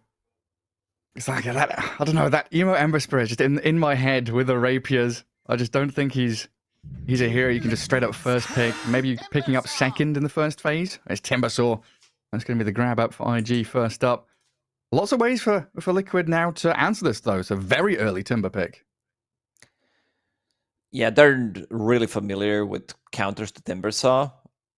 They're still Monkey. They're also a team that are not afraid to pick up hero like Ursa. Like Luna is also the one that, it's relatively good in the lane. Like, you don't necessarily need to pick it now. These are some of the like later heroes that we're gonna be talking about. But for now, just some standard stuff. We've seen this opener like a billion times so far. Pagana Storm. Now IG needs to decide how they're gonna counter it. Whether that's gonna be Anti-Mage, Silencer. So maybe even Puck. Like, these are the three big heroes, I would say. This is also the fourth one. If they picked something else, I would have said this is the fourth one. Yeah, I know. Whatever hero came up. I mean, Sky is definitely that hero that can help a Puck or a Spirit or something get on top of the Pugna, kill him off. Because Pugnas in these team fights, especially paired up with your Storms and Deuces as that HP and mana battery, can cause a lot of problems in these extended fights. And that ability just to stay out on the map when you're farming as well. Very handy. So killing off the Pugna, primary focus in a lot of these fights for IG. If you do get some pretty snappy bans going into the second phase, Ember gone, so my dreams are crushed. Bloodseeker out by IG. As we'll start to see what they decide to get rid of now. Yeah. Emo, Ember Spirit, gone. 10 seconds. No, No surprise there, considering how well he played that game. This was like that game that they played yesterday that we covered against Tundra. It was like pretty much all emo. He single-handedly won that game. So banning out Bloodseeker against Timbersaw does, like, you have pure damage. You have, like, even in the laning stage, you might have enough damage to kill him with the move speed, especially if it's paired up with some kind of a killer. And also, I would say that Team Liquid is probably like the best or the second best team at using Bloodseeker to like full extent. Just like knowing how to play the hero. Gaming Gladiators are up there because they get so involved. Like, this is not your typical, oh, I'm going to be farming for like good 20-25 minutes, then I'm going to be joining with the rest of my team. This hero is like shows up 7, 8, 10 minutes into the game on a mid lane if heroes are low enough, and then continues to dominate. The hero that farms extremely fast, and again, pure damage against Timbersaw, something that he doesn't deal well with. It's just like a matter of getting to Maelstrom, trying to secure those first couple of minutes, and join all the fights. TA, kind of a similar story as well. You know, there's meld against the Timbersaw in the off lane. If that's what they're looking at, pure damage from side blades can definitely hurt him. And that ability just to like one-shot the Skywrath Mage. And we had GPK yesterday, right? Just going ham from this mid lane TA, crushing people. And we talked about it pre-game as well. One of the kind of rising heroes. I think it was like 10 games, 70% win rate. And there's the Necro ban as well. Good. That's a good answer to Timbersaw. You have a Skywrath Mage, but it's still nasty. Exact same matchup that Team Liquid did play against Team Aster. They had Necro into Sky. Zai doesn't care too much about it. It was teams are going to try to figure out how to deal with this Morphling. We saw Ancient Apparition, which is kind of an obvious one. Sometimes it works, sometimes it doesn't. It's very hit or miss. But Necro could be the one, because it's the hero that does provide them with just like extra sustain, and also Morphling, it always feels like the hero's playing on low HP. But Clockwork, not the hero that we see often. Team Liquid did play it against in that series against Team Aster. It's one of those forgotten position 4/5s. Depends how they want to lane it. But Skywrath Mage, he does suffer against the hero. Can't really do much. You get on top of him, he's dead. Timbersaw as well. Cogs to stop him from timber chaining away. Battery. Didn't think about this hero. You know, some of these stuff are kind of forgotten, and then we have to remind ourselves, or someone else has to remind ourselves about how good it is. I was like, oh yeah, there's a Clockwork, isn't there? A great hero to extend your reach as well. I always feel like we often talk about this, right? Blink dagger analogy. You have one blink, nice. You have multiple blinks. You have multiple heroes that can close the gap, jump in. No different when you've got that innate ability from Storm Spirit being pumped up by the Pugner, Clockwork to hookshot, initiate, or maybe help out the Storm Spirit. That ability just to latch onto people from long range, super handy when you're dealing with Skywrath and Timbersaw. Blow them up before the fight even starts. And there's the puck you were talking about. Didn't get banned in the end, so they still need a position 4/5. QIQX does play Skywrath Mage from position 5, one of the rare ones, I would say. So if they need hero for PYW, 5 seconds remaining. I don't know if you want to get something like a Spirit Breaker, something that is slightly more active. That's the one that I was just like going through the hero list. I'm like, maybe it could be a good one just against the Storm Spirit. PYW, he's like, why I like this player is he plays some of the weird heroes that are also like not meta. I don't know. I've been calling out for Dark Willow for a long time to come back. Sometimes it feels good. I feel like the hero is very underrated at the moment. It does provide you with good amount of lockdown. Seems like it's always Spirit meta somehow. They're always super strong. So Bramble, Terrorize, Curse Crown. It's also a hero that scales really well into the mid-late game if you manage to go for different item build. If this is Ags we're talking about. So Liquid, I mean, they already picked their supports. I know this would have been a top-tier game for Oracle if somehow they managed to fit it in. Like against Willow. Willow doesn't get to play Dota against the spell, Skywrath Mage, Puck. Yeah, I mean, this Willow, usually, like in my head, that's like a Boxy or a Tiger hero. So IG is showing, hey, we can pull it out as well. Give Liquid a taste of their own medicine. I'm dipping into reserve time a touch here, Team Liquid. I mean, in this spot, do you want to be picking up? Well, they're going to answer this question. Yeah, the carry comes out. Luna to give them a bit of tempo there. So they've got gap close, team fight, accelerated farming from the Luna. Ban Visage right now on IG immediately. I mean, they do have first pick, but they already have Timbersaw, so they are going to be looking for a carry-to-carry matchup against Luna.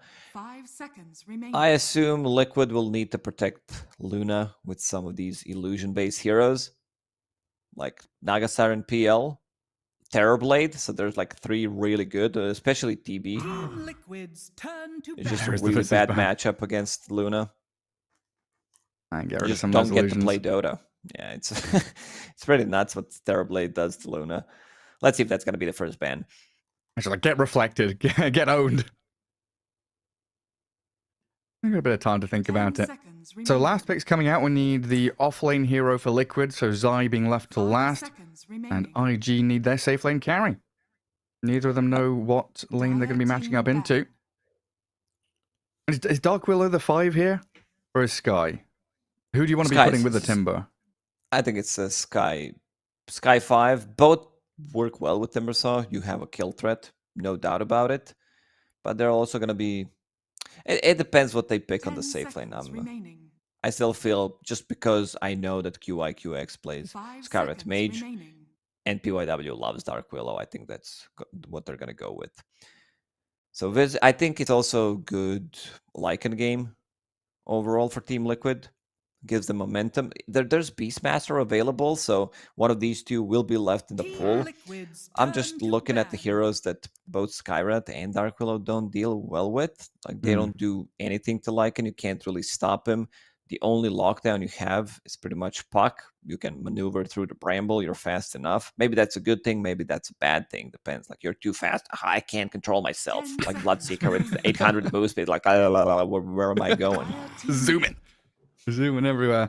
Now, a monkey ban. So I was wondering, is Underlord a good pick for Liquid? An aura picker? You've got Roots up against this Puck, Willow, Timbersaw. Could be a good one if they go with some illusion-based carry on side of IG. Yeah. The monkey ban also, indication of what you were talking about with a potential to go for Lycan, Beastmaster, kind of zoo heroes. And IG do have to pick blind into this. Now, Liquid realizing they can leave that off lane kind of open until the very end of the draft. Yeah.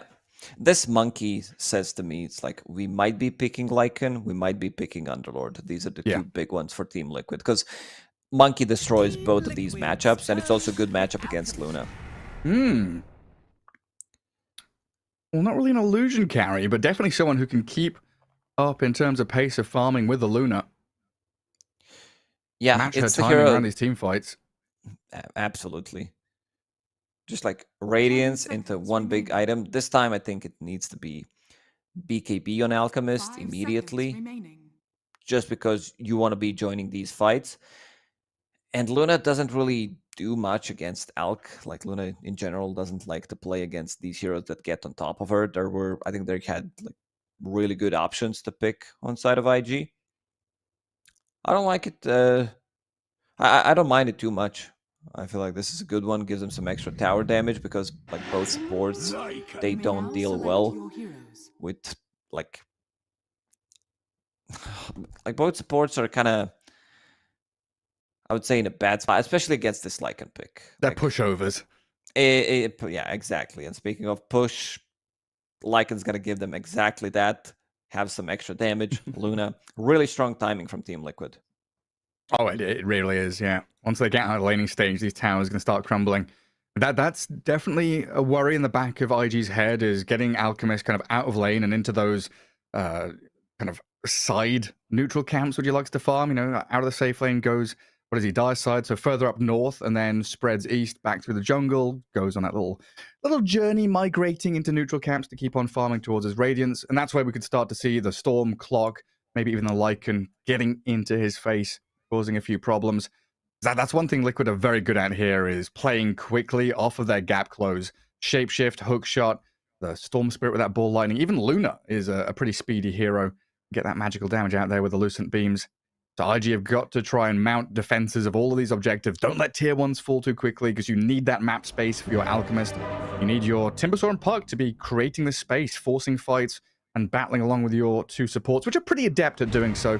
Dark Willow and Sky spam out all that magic damage as we do head into game 1 of this best of 2. And yeah, day 3, just again to reiterate, we do have Liquid right at the top of their group, 9-1. As IG, middle of the table, kind of scrambling for victories, need at least a win here to feel more comfortable as we round out day 3 of the group stage. But we've got game 1 ready. We'll head into this. IG up against Liquid, Alchemist against Luna, Storm against Puck. Plenty of fun matchups, some interactive, interesting Dota ready to unfold in front of us. And are you leaning one way or the other? I like Liquid a lot, even though I don't mind IG's draft because they have the tempo to match with what Team Liquid is going to bring to the table. Having these like heroes that come online relatively quickly with like Alchemist, who buys into Radiance, 1 item, BKB or whatever, joins a fight immediately. And same goes for like Timber. So I don't think like Timber is completely countered Luna as a matchup against Timber. 30 seconds. It's been theory crafted before, so you have like magic damage, you're relatively good in the lane. A lot of the times it doesn't work. If Timber's off to a good start, Luna needs to go back to jungle, but at least she's the hero that can farm the jungle relatively fast. It's all about maybe I can survive long enough, get my level 6. You also have Lucent Beam. During nighttime, this is going to be time where Team Liquid wants to take the fight. Some extra vision from Luna, Lycan. You have Clockwork to provide you with the Rocket Flare. So big time like this. Their timing is going to be Helm of the Overlord on Lycan plus 2 items on Luna. Yeah. Like 2 items, Dragonlance, Mask of Madness into BKB, and she's ready to go. Wow, Nisha already getting a D ward in the mid lane. Helps out by Insania. Gets rid of that Puck's vision. And yeah, just touching on that point, we saw, I guess it was like a year ago or something. I think it was maybe even back at Arlington, we had Arteezy's team. I don't know if they were Shopify already or if they were still EG, but they were the ones kind of bringing out this Luna against Timbersaw.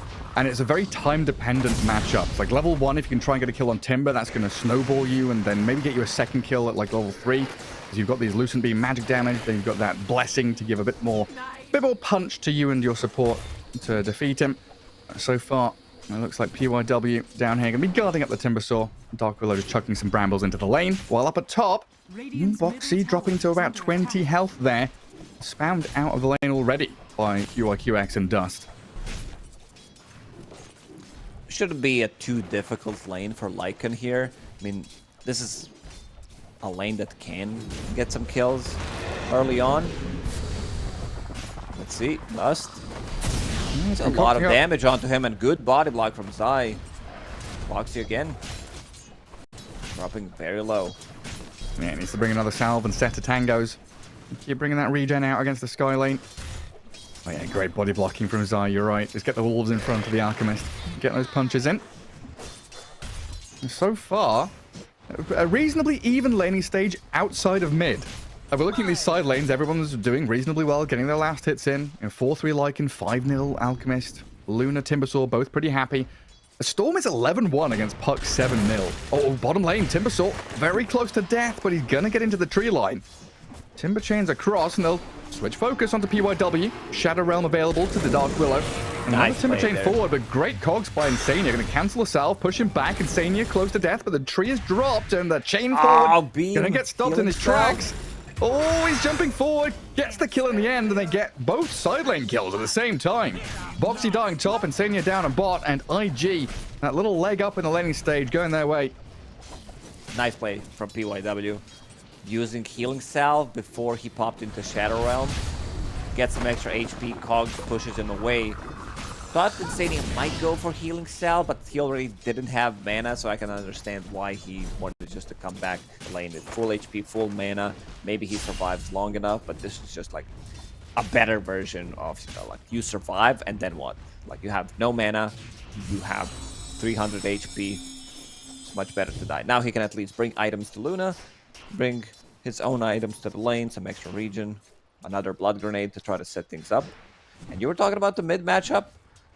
Nisha having 5-6 extra CS on this puck relatively early on. Yeah, is that how it's meant to go? Well, it's just like very close, I would say, but depends on like how well you're CSing. Nisha definitely knows the matchup in and out. He's washed his face. Yeah, he's ready to go. He woke up properly. Had a good breakfast.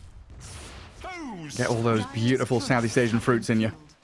Well, that's a pretty big courier. Boots, Bassi recipe. Zaya sniped out with a couple of wolves in behind that top tier 1.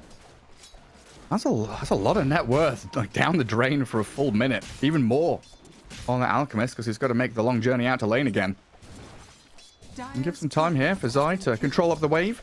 Let Boxy play a bit forward and control that small count pull, which QIQX is getting going. Even another courier snipe mid as well. Nisha takes it out. Speaking of control, they gotta use those couriers better. It's like, sure, Emo's item got delivered, but your courier still dies, feeding away some extra gold. And Nisha continues that kind of wave ahead in terms of CS situation for him. Magic's taking a full bottle there for Emo, though, with the Water Rune still ready to play with. We probably won't see too much action here until they crack level 6 or 7 around these active runes. That is, right, the most important, most action-packed part of the early game. 7 minutes in, you're going to have these supports getting wisdom runes, you're guarding those active runes mid, you're running around the map looking for kills. Let's start with 6-minute rune spawning. So you'll have probably 6 heroes mid, both supports from IG really good at rotating and trying to get the kill on Storm Spirit. First coil, you want to threaten a kill on Storm. So I want to see if Liquid's going to match that rotation. Boxy, they get the kill. Another good body block. This might be another kill. Yeah, Zai. Whew, look at him go. Just go straight through the acid spray, no cares. And that's double range creep. A pretty full wave there that's going to be missed out by the Alchemist, and a pull into the large camp by Boxy.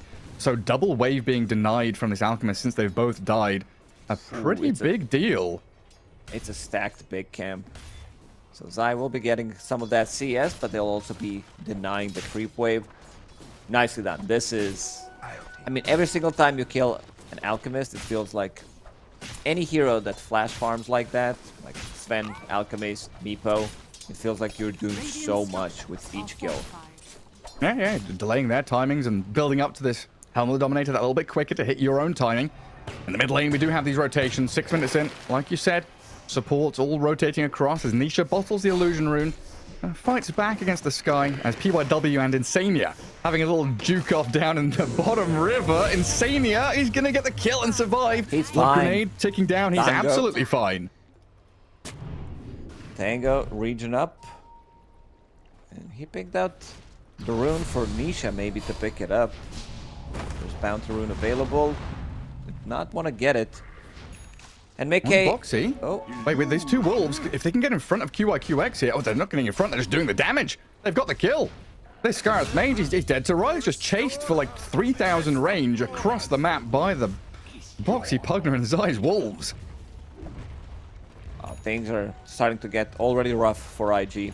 First coil rotation, they don't grab the kill. Then they lose their support. Lose another support. Alchemist is stuck in this top lane, but will need some kind of a stack. Boxy already drawing on the minimap. Big rotation. Yeah, there's like 3 heroes. Like, this is what you want to see. Make sure you get those wisdom runes. Yeah, so Boxy gets the Radiant one. I think it's PYW. Yeah, got the Dire one there, as Insania was trying to contest it. A 2k lead already emerging for Liquid, though. And this is the team with that big bully timing around the Lunar Lycan. A little scary for IG. Yeah, this Alchemist has been completely shut down in this lane, and with the shapeshift up for Zai already, they need the concoction to come, but Dust is getting hounded by Insania and Boxy. They're going to get another kill on this Alchemist, and like you said, these flash farming heroes, every time you shut them down, it's just another nail in the coffin for the Alchemist, while Zai's, got Helm of the Dominator coming, looking very good, probably going to take out this tier 1 with not too many difficulties, and then you're still farming well on the Storm and the Luna, top 3 net worth, all Liquid heroes. They had just a great start to this game. Like, sure, they like fed 2 kills and 2 supports at the same time, but I don't think they matter too much. When it's not an Alchemist game, it's not an Alchemist game. This one doesn't seem to be as good, especially with the start that he's having right now. And another pull from Boxy, which might reveal the smoke. So IG needs to decide, do we want to clear this stack or do we want to try to grab a kill? Team Liquid having a really good read on the situation, what's going on. Oh yeah, they fully understand. Emo needs to get these coils going. Yeah, to kill these stacks. I mean, in the end, it's not too bad. Because this was like 3 stack, full creep wave. So Emo gets some extra gold. It's just a sad time for Alc players all around the world. Bottom of the net worth in terms of core heroes. Needs a lot of time to pick things back up. IG gonna have to chain some smokes together. They need to be connecting with these moves onto key heroes. Like, it can't just be like, yeah, you're memeing a bit, you know, okay, they killed the stag. If they kill a support, it's like, okay, but you need to be taking out these Lunas, Storms, Lycans as quickly as you can. This also relieves a lot of pressure for Luna when they make a rotation like that on the top lane. They kill the enemy carry, shut down Alchemist. Luna is that type of a carry of first rotation into enemy triangle. They wanted to check the stacks, and they have good heroes to clear the big stacks with, at least for now. Like Storm Spirit, 4 points, and Remnant. Luna, she might join and try to steal some of the like ancient stacks, but she needs a whole team around her. Insania. When this is even before Insania's level 6 on his clockwork, and they're getting right on top of the puck. Coil is down, leashing Nisha. A little bit of mana still to play with as the jaunt away from Emo gets him to safety. Another jump from Nisha going into this tier 1 tower mid and taking down PYW. IG trying to react to this, bringing numbers into the mid lane. There's a shield rune there, going to be grabbed up by Dust. Takes it away from the hands of Nisha. The decrep, the life drain, the buying of time here. Trying to pump Nisha back into fighting shape, but he's being surrounded. IG, oh, he's out. They didn't have any more control. He just TP's out of there. Wise move from Nisha, getting the tip from Mickey, and well deserved. Man, I can't believe he got away from that one. He was definitely dead on my screen. I don't know, we're watching a different game right now. Heavily committing, but yeah, this life drain is such a like one of the reasons why we see Storm Pugna in the first phase for like last, I don't know, a month or so. It just feels super strong, and he's also going into Orchid, a build against Puck that does allow you to have more control. Both supports also just like straight up die. Even Timbersaw might need to pick up some kind of a dispel mechanic to be able to deal with it. Yeah. It's also not an Orchid rush. It's Falcon Blade into Orchid. Because Nisha really is feeling himself in this game. I mean, he's incredibly farmed. And then you've got this backup plan in the Luna. As Nisha makes the move on Timber, cancels his chain, drops him to like half HP. Just a bit of poking there. And putting him kind of close to kill threshold. So if he shows his face again, he could potentially die. But Luna has had the freest game ever. 6,200 net worth. Just going from lane to jungle, farming like a madman. Mask Manus up, heading into the Manta style. It doesn't seem like anything's going to be able to stop him. IG, yeah, they just need to be chaining these smokes together. Go for this gank squad with Sky, Willow, and Puck. Nisha is still level 5. They need that extra damage. Radiant Scan will catch them for a second. This is only on Insania. Coil, you need to be getting higher priority targets with these abilities. Insania is just like gonna stand his ground. He's like, I don't care. Especially if they trade as well. They lose the Sky to the Wolves and the Storm. Yeah, I mean, you're smoking 3, rotating 4, using big ultis. You kill a clock and still lose the Sky. PYW is struggling to deal with the Wolves at the same time. And then while this is happening, you're making this grand move to get some core kills. Luna's farming. Lycan's pushing top. He's basically on your tier 2 tower. Alchemist has been given a little bit of free time, and Radiance isn't super far away. It's just this timing is pretty delayed now. It's not going to match up against the Luna Lycan storming. Aggressive moves forward that Liquid can bring in the next 2-3 minutes.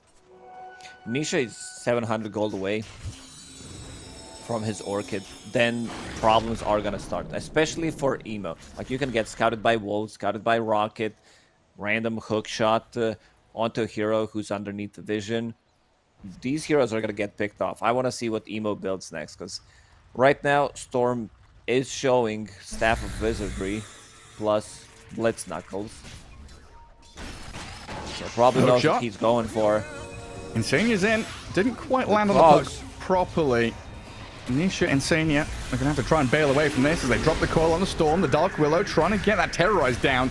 They feared up the Storm, but he's got the life drain on him. And Emo, he's the one to die. IG trying to react to this, but look at Zai coming with a shapeshift, clear up PYW. Nisha on a killing spree. They've got 4 heroes up there from Liquid. IG trying to match the 4v4. But it's just not working out for them. Liquid are too strong. They have so many problems on IG. Like, it feels like every single hero needs to be focused down. If you don't focus Storm, he's gonna be zipping, getting his mana replenished, getting a kill. Like who's gonna deal with Lycan? Right now, they don't have a single hero that can deal with Lycan. You need to use Coil, you need to lock him down with extra abilities. So that's a lot of investment. And if there's like one hook shot, one cogs, life drain, Lycans is not gonna even die. And there's that Orchid. 14-minute Orchid, Falcon Blade Treads on Storm Spirit. They're ready to hunt. Whoever shows up in the lane is straight up dead. Yeah, and the fact of the matter is they've got all these tier 1s to play into as well. So no matter where they are on the map, they can just jump into action. As Nisha and Boxy, they stuck around top. Slay PYW. IG trying to gather out some non-existing ward. He thinks that it's behind the tower. It's just he showed on the creep wave. Nisha, instant jump. Yeah, there is a ward a little further down from where he was pinging, but... Oh, look at those stacks. They're stacking the enemy jungle. On top of their own stacks that they did. Just building and building. Luna's in her own triangle, farming large camps and ancients. Mickey's pinging out, saying, hey, I've got some dragons to kill over here. And IG finally get up on the board in terms of tower kills. Bottom tier 1 down. Get that little influx of gold for your Alchemist, who is starting to skyrocket up the net worth board. He's been given a good 6-7 minutes of free farm time after those 2 deaths in lane. Roshan's going to be on the menu for the Liquid. They do have more than enough damage. Yeah, the Helm of the Overlord, like 15 minutes into the game. Lunar Blessing, 4 points, 21 damage. So you have sustain. You have the damage. Do you need anything else for Rosh other than these 2 things? Maybe some minus armor, but don't think you need it at the moment. Damage on damage. Yeah, Insania wants to just like tank up, double bracer, magic wand, blood grenade, clockwork. So he goes in, tries to survive as long as possible. He knows that he needs to be the front line. Nisha, where are you off to? It's a long zip into his own jungle. Does get silenced up and Mystic Flare. The call is on him. Nisha, very tanky though, and he's got Boxy behind him with a life drain. A good hook shot from Insania, but the cogs push back on 2. Nisha is in there. Kill off QIQX. Emo tries to jump out. Decrapped, no further damage, sadly. Does get out with a TP. Buys up his Yule Scepter. The Liquid, they're killing Roche. They're fighting. They're running forward. Charging into action and looking for every pick-off they can find. The catch on the Timber Saw, a pretty big one. He's popped his pipe, but it might be lights out for him as that Eclipse shredding through him gets out of there with a little bit of help from the puck, though. Emo had one job. He goes in and cancels that Region Rune on Storm Spirit and then gets out. He's like, yeah, I did my job, guys. These coils, not getting a kill on Nisha. Not a single time. Boxy always there to back him up with Life Drain, some Decrepify, now has a Glimmer Cape available. You need to focus on Pagna, that's the thing. Like, the question is, how do you do it? You need to be able to jump him. I see Dust having a Blink Dagger queued up after a BKB, because every single time there's Pagna in the game, you need to kill Pagna. It just feels like that. It's that easy. And this is the big timing we talked about. Luna went 2 items, Helm of the Overlord. They're going for the high ground. They feel like IG is not fight ready at the moment. Yeah, go end, boys. Kill a Scarth off in the mid lane as well. Storm Spirit, he's 1v2ing right now, defeating Emo and QIQX, but a bit of a turnaround to help with the hook shot. He's landed it on his own Storm Spirit. Storm down. Big kill there for IG as they surrounded Sania. He needs some help, but he's not getting any. Okay, maybe a that's the coil. Yeah. That's the coil that needed to be there with the rest of the team. They also have like Terrorize to snap the coil later on. We haven't seen this combo yet, but the big difference was Boxy was not there. He was not ready to back him up with Light Drain and the Glimmer Cape. Mickey still in a really good position, like keeping up with Alchemist net worth, which is exactly where you need to be as Luna. I think with other matchups, Luna needs to stay one item ahead to be as efficient. It's just a weird hero compared to, I don't know, if you play against Juggernaut, Terrorblade, you know that eventually you're probably going to lose Ursa. There's going to be that like Slark in one fight where you just straight up lose it, and then like, uh-oh, where did my net worth go? Where's all this lead? W. Trying to transfer this net worth and this Aegis into further aggression. Lycan diving in behind, trying to catch up with the Skywrath as PYW and QIQX both drop quickly. Now the Timbersaw under the Eclipse, the Decrep and that magic damage bringing him to the floor very quickly. And Dusty's popped his Chemical Rage and a Concoction to land on Insania. Will take down the Clockwork, but they've lost two pretty key heroes there, and that's going to be Liquid looking at this last outer tower. One more tier 2 remains, and that potential to go high ground is still available. Aegis up and running for almost full 2 minutes. Every single time they get in, they like get a better trade overall. Nisha also going for BKB. Not sure if they want to go immediately for the high ground. They might want to wait it out until there's BKB, because there's BKB just finished on Mickey. Lycan will have another item in the next 2-3 minutes. That's going to be AC, so they're tanking up as much as possible. So I also invested into Shard. I do like an earlier Shard on Lycan, because it does allow you to get some extra farm. Lanes are going to be in a good position. There's also some extra gold for Alchemist, but you know, we don't want to be looking at the downsides of it. Yeah. Yeah, that's a point, right? The fact that Liquid here have options in how they want to play out the rest of the game. Because IG, it feels like they have to group up as 5. They need these 5v5 fights where they start them on their terms with vision and jumps from this Alchemist Blink and the Puck getting coils. Liquid can go for the matching team fight aggression and bash heads against IG, or they could split push. They can keep going with this Lycan in one lane, Luna in the other, getting up to high ground. Yeah, going for the big play. 20 minutes into the game, they scouted their enemy Tormentor. Let's see who they can find here. They need a jump. Wolf is cutting them out. Nisha nearly catches that Sky, but gets feared up by the Terrorize. Boxy with the Decrep and the Blast. Life draining the Willow now. PYW close to death. There's the Rocket Flare. Oh, to we had Magic Wand. Oof. Used Pavis instead of Magic Wand. Probably wanted to use both, but the Rocket definitely not killing there with the wand. 3 points in Rocket Flare. And now off to a high ground. Ancient Eye Shaman. Lycan Wolves, Luna. Yeah, now it's starting. Now it's starting. You lose the tier 3 tower. Glaives are gonna be dealing some insane amount of damage. And they're focusing the range barracks into a little bit on range, a little bit of melee. You also do have Pognet to blast it from relatively far away. Range barracks 1 gone. HP. Literally 1 HP. Finally dies. But yeah, with this Howl, the minus armor, Mickey's Glaives is bouncing into the sky and Timbersaw causing some serious issues. Another concoction though. In we go with that Mystic Flare. They blow at Mickey. He's obliterated. I will get a full set of barracks. Oh, 10 HP on the melee racks. It's not enough. Let's see. Zai's melee creep. Zai took over melee creep.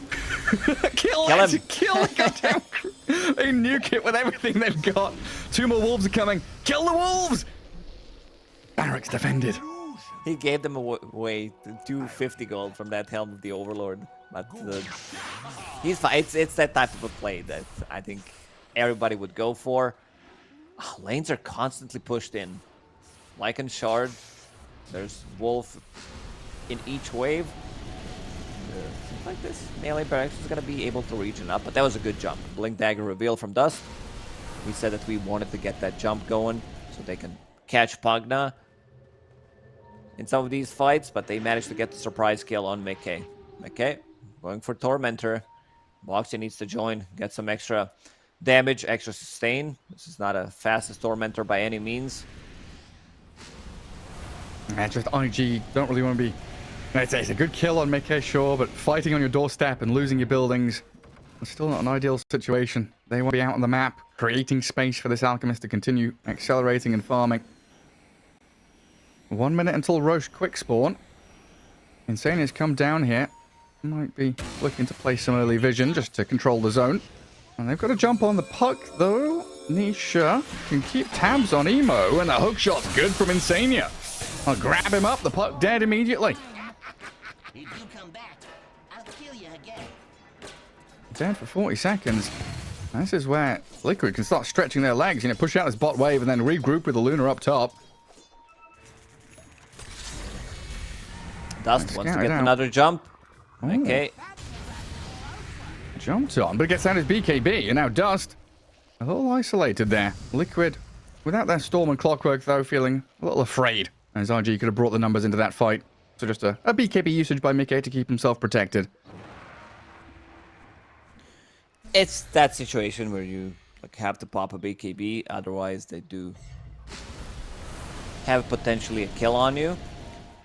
Big difference between two mid laners is one is controlling runes. Storm Spirit has pretty much every single rune. Emo unable to leave and go across the river to pick it up. And they're farming all these forward camps as well, removing the little slices of pie from the Alchemists. Delicious dinner. Xai sends Ancient Creep into one, Wolves into another, Storm farms the third camp. There's only one neutral camp for Dust to clear out up here. Where's Roche going to be? 20 seconds to spawn, 10 seconds till night. Storm, he's just dead to Dust and QIQX, though. Another good concoction Mystic Flare combo. Pairing up to take down Nisha. Now, this is the breathing room IG needed, especially with Roshan coming up so soon. Let's see, 3 seconds. There is no buyback available on Storm, but he's out in 30 seconds. I think with Rocket and also Wolves, they're not going to be able to go for Roche. Insane. Like, where's he getting the gold from? This was like double Bracer build. Now has full Aghanim Scepter. Picked up the shard from Tormentor. He's printing money. You compare him to like the Skywrath's net worth. There's a pretty big gap there. 5k difference between Clock and Sky. It's been a good game for Liquid supports for sure. Now, IG had a little chance there to maybe sneak Roshan. They kill off the Helm Creep and they guard the Twin Gate top. Waiting for Liquid to come in with a long ball again. Nisha with his Arcane Rune. Trying to find a target, and PYW is going to be just that. Pops into the Shadow Realm as a bit of cover. And Curse Crown connects with the shard onto the Storm. Their vision is just too good. You have Luna Illusions, Wolves, Luna Night Vision, Rockets with Aghanim Scepter. Like, how are you going to get the initiation going? This time, Liquid, they can easily push them back, and lanes are in a good spot. Have in mind, these are Wolves that are spawning in each wave, so lanes are going to naturally push in. I mean, how's that melee ranks down bottom doing? 1400 up, HP? almost, yeah, I was about to say full HP. I like to round up the numbers, but there's Catapult Wave. No Wolves in this bottom wave, and Liquid, they can wait it out. They're really not in a rush for anything. As soon as somebody shows, they're going to be going for that Roche, or maybe try to get the pick off. Very unconventional ward placed by IG. In the lane. Like, they have actually 2 Observer wards. Man, they know how important this fight is. This is a pivotal and moment they're for losing IG. the melee barracks. This is done. Yeah. Well, they're not coming back to defend. They have to take this fight. They cannot come back and defend.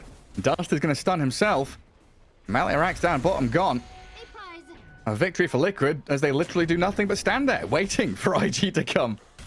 They're going to de-ward on one of the lane wards as well. You're losing buildings. Chip damage onto tier 4 towers. Unhealable damage. 200 damage already dealt. That's the jump. Timber pops his ag. Skywrath and the Dark Willow both gone quickly though. Nisha, Mickey in the cogs, defeating Dust, blowing him up. The Timber, last one standing in the middle of this fight, but he's surrounded by Liquid. A 4 for nothing as Zai grabs a double kill. Puck trying to jaunt away. Emo on his way out.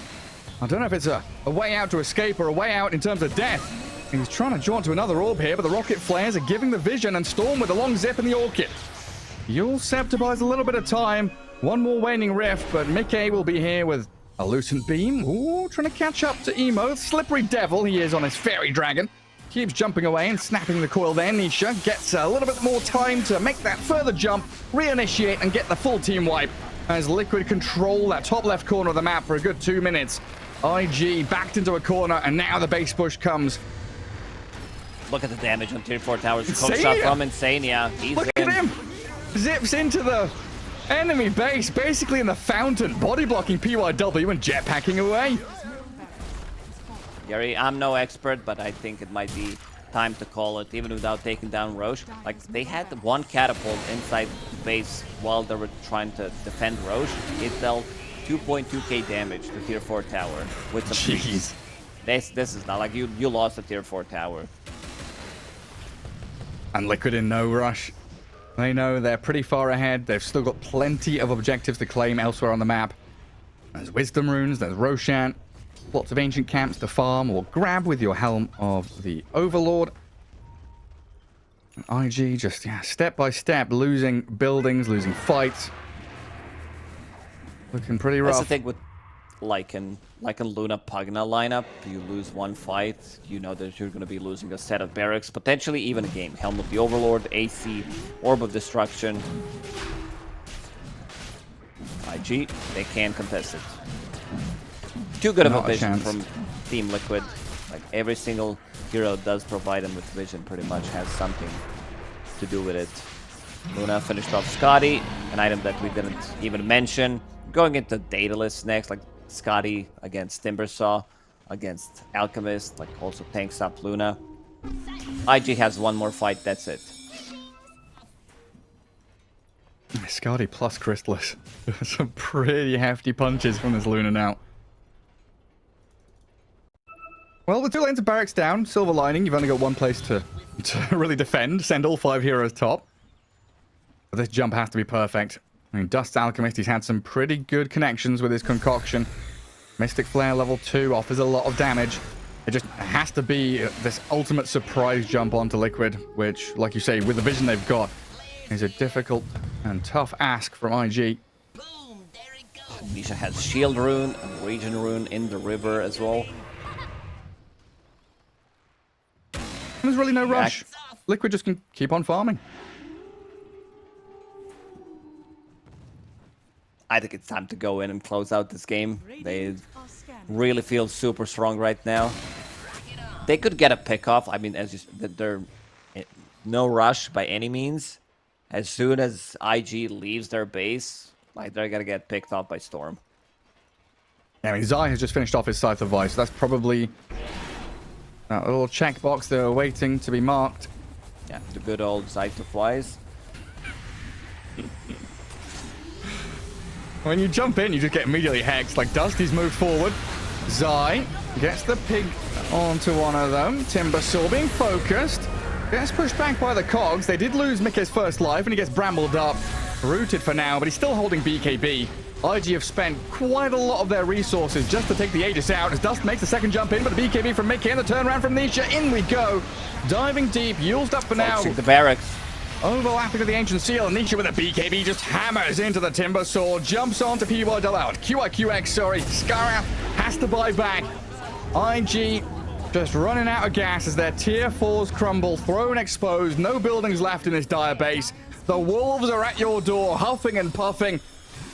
The base is made of straw. You should have made it out of bricks. Oh, this is all good, don't worry. And they're gonna call it. IG couldn't get the dub in this first game. Team Liquid, really strong draft, really strong timing that they hit. Zai with some nice body blocks. It was a god tier Lycan game to start with. You're playing against Skyrim. Every single time I see Skyrim Mage who has 0 armor, I'm like, yeah, pick Lycan. Just send wolves on him, plus that creep. If you don't even need a hero to actually get the kill. You saw Pugna, Boxer running him down with 1 wolf, then some like body blocks. They played the top lane really, really well.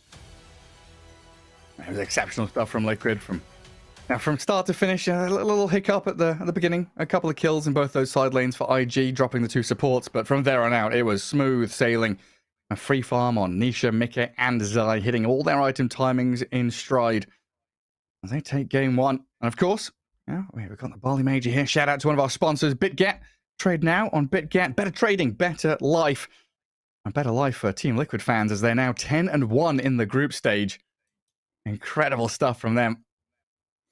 Yeah, Team Liquid looking really solid at this Bali Major.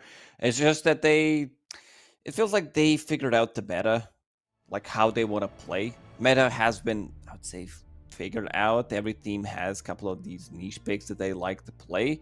But this timing, 25 to 30 minutes, that's why I said that their games last between like 30, 35 minutes. Most of the time, this is where they're like, oh, first Roche, we get some advantage. Second Roche, this is where we want to end the game. And they just choke people out of any kind of farm. As we've seen in the previous game, like, Dusk couldn't get the farm going. Your puck can't control the runes, and it feels like very, very difficult game for them. Yeah, super difficult. Yeah, I did the maths on that before we started. I forgot to mention it. 34.5 minutes, I think, is Liquid's average game time at the Bali Major so far. There we go. It was a little weird for IG because they had an hour-long game and a 16-minute game. So it's a little bit skewed in terms of theirs, but I think it ended up being around 35, 36 minutes for them. But yeah, a great solid victory for Team Liquid as we round up Game 1. Best of 2, though. So Game 2 coming right around the corner. We'll see you after the break.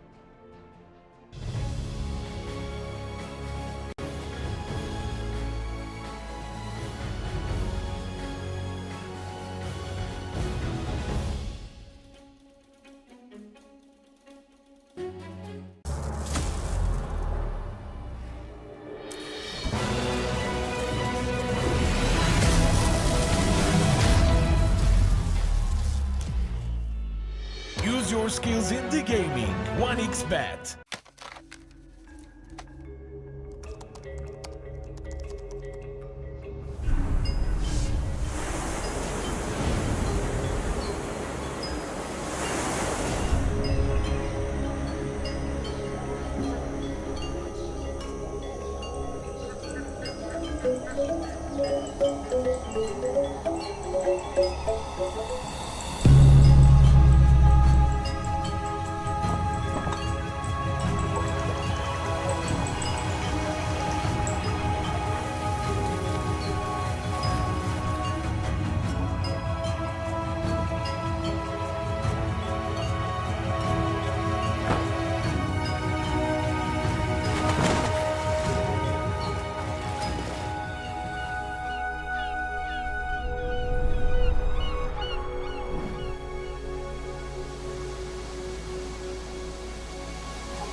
Semua bisa jadi nyata dengan upgrade wifi rumahmu pakai Bisnet Home. Nah, ini baru internet rumah buat orang-orang terdepan. Mimpi kecil bisa jadi besar. Dan kamu juga bisa mendunia. Jadi, siap wujudkan semua jadi nyata?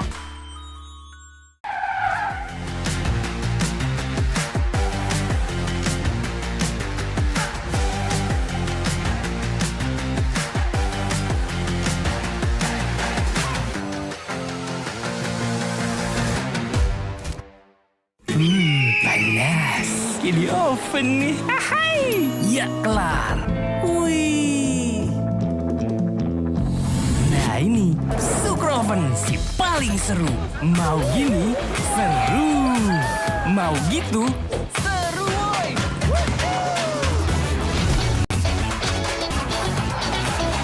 Mau lagi? Lagi. Terus aja lagi. Sukroven seru roll di oven. The world is your stage. Take the first step to change. Lead with vision and innovation. Perfect your strategy and make your goals reality. Así que vaya. Get in the game. Make it count.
your skills in the gaming. 1xBet.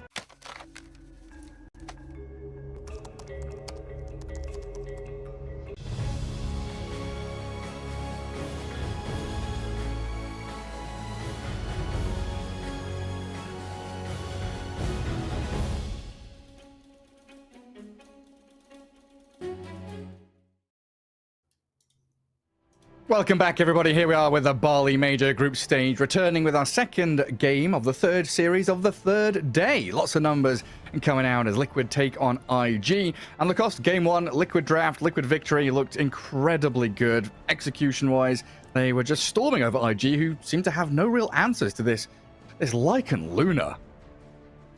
Yeah, a couple of hiccups, I would say. You know, getting picked off as Luna, then not using a BKB. But it only delayed game for extra couple of minutes. That's about it. Also not being able to kill that melee barracks. It was down to, I don't know, 50 HP or something. But Team Liquid looking very clean in terms of execution. Boxy has been popping off. Like, Boxy has been playing top tier Dota for the past like year and a half. He's like just constantly good at what he's doing, the rotation that he's making. And I'm kind of glad that Insania is playing some of these like more gank-oriented fives rather than saving fives.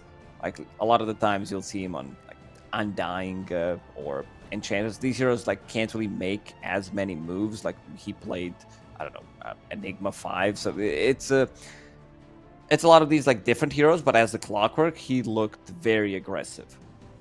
Yeah, so much nicer being able to hookshot initiate in rather than, you know, walking in with an Enchantress or Undying saying, hey, here I am, I'm a body in the fight. Getting in there and starting fights off. Like, his cog placement, it's one of those like small things that's like, oh yeah, he just casts cogs, but it's just his positioning, his ability to push 2 or 3 heroes with cogs, you know, down in that bottom tree line, bottom rune spot, around all these fights, really causes issues for heroes who are very reliant on their own positioning. This Puck, Dark Willow, Scarith Mage, get caught out by 2 spells of clock and they're dead. Yeah, Lacogsta approves his cogs placement. Played really well Clockwork, hookshot initiation. I don't know if he missed a single hookshot throughout this game. Yeah, he had one where he hit his own Storm Spirit. There was that one death, right? The Storm went to try and fight mid while Luna was pushing bot, and there was a bit of a scramble to try and defend him, but that's more of a frantic situation where maybe out of their hands a little bit. Everything else was spot on. Pretty much. Zai also didn't die on Lycan. So I want to see what IG is going to be doing in this second game. They need to have heroes that can match the momentum of Team Liquid. It was like Sky, Dark Willow, who had a bit of a rough matchup, rough time what they're playing into, and also didn't hit level 6 when you needed them. Couple of coil usages, also not able to get skills on Storm Spirit. So now they got to figure it out. Team Liquid, they do have first pick. Will get rid of Pugna themselves. So I want to see what they're going to be looking for in this first phase. Because Team Liquid did open up with a lot of different heroes. Most of the time it's I think there's 2 big ones, Enchantress and Undying. If you don't ban them, and I think Team Liquid should just leave both of them in the pool. They should get the hands on one of these 2 heroes. Yeah, they should. There's also the big question there about that Timbersaw first pick by IG. Seemed pretty well answered by Liquid with that Luna Pugna Storm, tons of magic damage, and then of course the map pressure, which Timbersaw doesn't really like playing into. Lycan's taking the opposing tier 1 faster than Timbersaw can get up and running. Then we are with all our first phase bans, Morph Medusa, Pugna Techies, and Liquid with that first pick, and yeah, you're expecting Undying, Enchantress, something along those lines to pop up. If Liquid picks Enchantress, I could see IG responding with Undying just to have their own safe lane secured. Let's see. If Liquid wants to deviate too much from it, doesn't seem like it. It's the hero that so far in this major has been working out extremely well for them, so no need to change it. What would you want to put with the Undying in that safe lane? Because usually we've seen Undying Morph, Undying Medusa. What's another range carry that can go along with him? I don't know if you need to immediately pick up your carry here. Might go with just Undying +1, Undying. I might. I mean, Undying Timber is also fine. I would say, just to have, or Undying. I don't know if you want to pick up Visage straight away. Yeah. IG sometimes does like struggle protecting their own drafts. And that's what I was kind of looking at here. Like, what angle do they want to take? Do they want Visage early? Do they kind of fall back on the Spirit Breaker that they've tried to get success out of? Is Skywrath Mage worthy of this first phase double pick? Bat Rider, okay. Pretty flexible hero coming out. Can definitely get on top of the Enchantress. Does very well in the offlane against some of these melee heroes. And immediately Timbersaw. So both of these heroes are flexible across mid and offlane. We could even see the support Bat Rider potentially. Yeah, this might be the offlane duo for IG. 10 seconds remaining. Bat Rider, I think they're also looking to not ban 5 seconds remaining. Necro this time. Maybe save it for something else. Because they did ban it in the previous game. And with Bat Rider, I think you have enough magic damage. Repositioning tool against Necro is something that does destroy him. Drag him into the enemy team. He does have now like way of protecting himself with new shard, which is really good. If you can like stun lock him, he gets out of the trouble, uses it on the teammates, uses it on a neutral creep, or just buys an extra time for his team to reconnect. That's a pretty scary offlane though. If that is the offlane duo, tons of magic and pure damage. And they're not going to show who's going to be paired with the Enchantress yet. Not going to show where she's going. Queen of Pain, bringing magic and pure damage to the table for Liquid. So that's a good answer in a number of ways, right? If it's mid bat, you've got the Queen of Pain against that matchup. If it's mid timber, that's not too bad either. You've got now ways to kill the Timbersaw with Queen of Pain's Gary, stop doing analysis. Stop doing your job. So okay, sorry. Yes, Lacoste. It's why good. is Queen of Pain so good here? I don't know. No, yeah. You're doing such a good job that I don't even need to talk because like you're gonna cover all the bases pretty much. Once a day, I want to look at least reasonably intelligent, please. Now, yeah, all the points that you made are really good because like they got that mid Bat Rider covered. You'll always have pure damage against Timbersaw, even if it's Timber mid. Queen of Pain does well, and again, IG protecting Timbersaw with the Bloodseeker pick. What else did they ban? Ember Disruptor Void were Liquid's bans. Bloodseeker TA and Necro were the IG bans in second phase. Yeah, I don't know if they need to ban Necro now.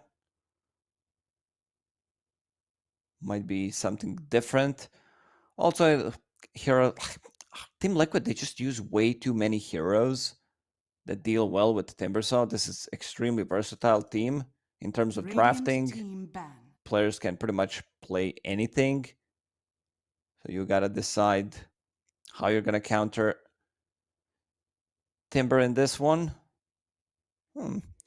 It's like Liquid have this very good foundation of these are our strategies and drafts. What kind of hero archetypes fit in there? You think about this kind of Lycan Broodmother Zoo kind of hero fits in there. Magic damage and gap close for the mid lane for Nisha. Safe lane carry, maybe an illusion hero for Mickey, and just picking one out of the 10 heroes of those types to fit into their draft that can fit everything in very nicely. So even if you ban the Lycan, they've still got 4 other heroes that fit the Lycan mold. Yeah, there's one hero I'm looking for Liquid. That's Slark, great against Bat Rider Timbersaw. Not so much in the lane. It's more about the game. And you can score kills against Timber because Enchantress has pure damage, which is always nice in the lane against Timber. Also, IG picking up Timber in the first phase does say to me this is Zhang Yu's hero. Because Emo... that's not Emo's hero. Emo plays like spirits, anything elusive, Invoker, Leshrac. These are type of the heroes that he likes to play. Timbersaw, I don't recall him playing Timber anytime recently. Yeah, much more of the in and out guerrilla tactics kind of player. Radiant team pick. Oh, look at that. Lycan and a Luna band. So no Luna Visage, no Luna Lycan, no Luna nothing. You're going to have to find something a little different for Mickey. Liquid protected Queen of Pain pick nicely. 10 seconds 2 remaining. long duration silences. Skyret Mage, even though he didn't have the best game on 5 Sky, seconds remaining. the hero can pop off. Hmm. Plus also Disruptor against Quap, especially at the early levels. Glimpse destroys Queen of Pain. Yeah, that blink cooldown super long. How is Slark looking for Team Liquid right now? I said, Slark, you were not listening. You're trying Sorry. to think of your own ideas, Gary. Yeah, I you're was trying looking to through be Dota smart buff, on me ignoring. again. It's a good game for Slark. IG needs to figure out how to deal with Slark if it comes down to it. IG, I feel like the way they've been drafting in the second game, it's like they feel very timid. I don't know why I'm getting this feeling. Yeah, I mean, we've covered a couple of their series, and it's felt like that's how they're playing as well. The draft looks okay, laning stage looks okay, but it's this confident decision making that seems like it's lacking from IG. Very quick picks there from Team Liquid, and yeah, like we were saying, that Broodmother fits the slot for that Beastmaster Lycan kind of hero. The Zoo is there for Zai. Rubik, a good solid all-round hero. Yeah, very nicely pairs with the Broodmother. First couple of levels, you safeguard her, get her closer to level 6, then you can start moving around, guarding runes, helping the Quap.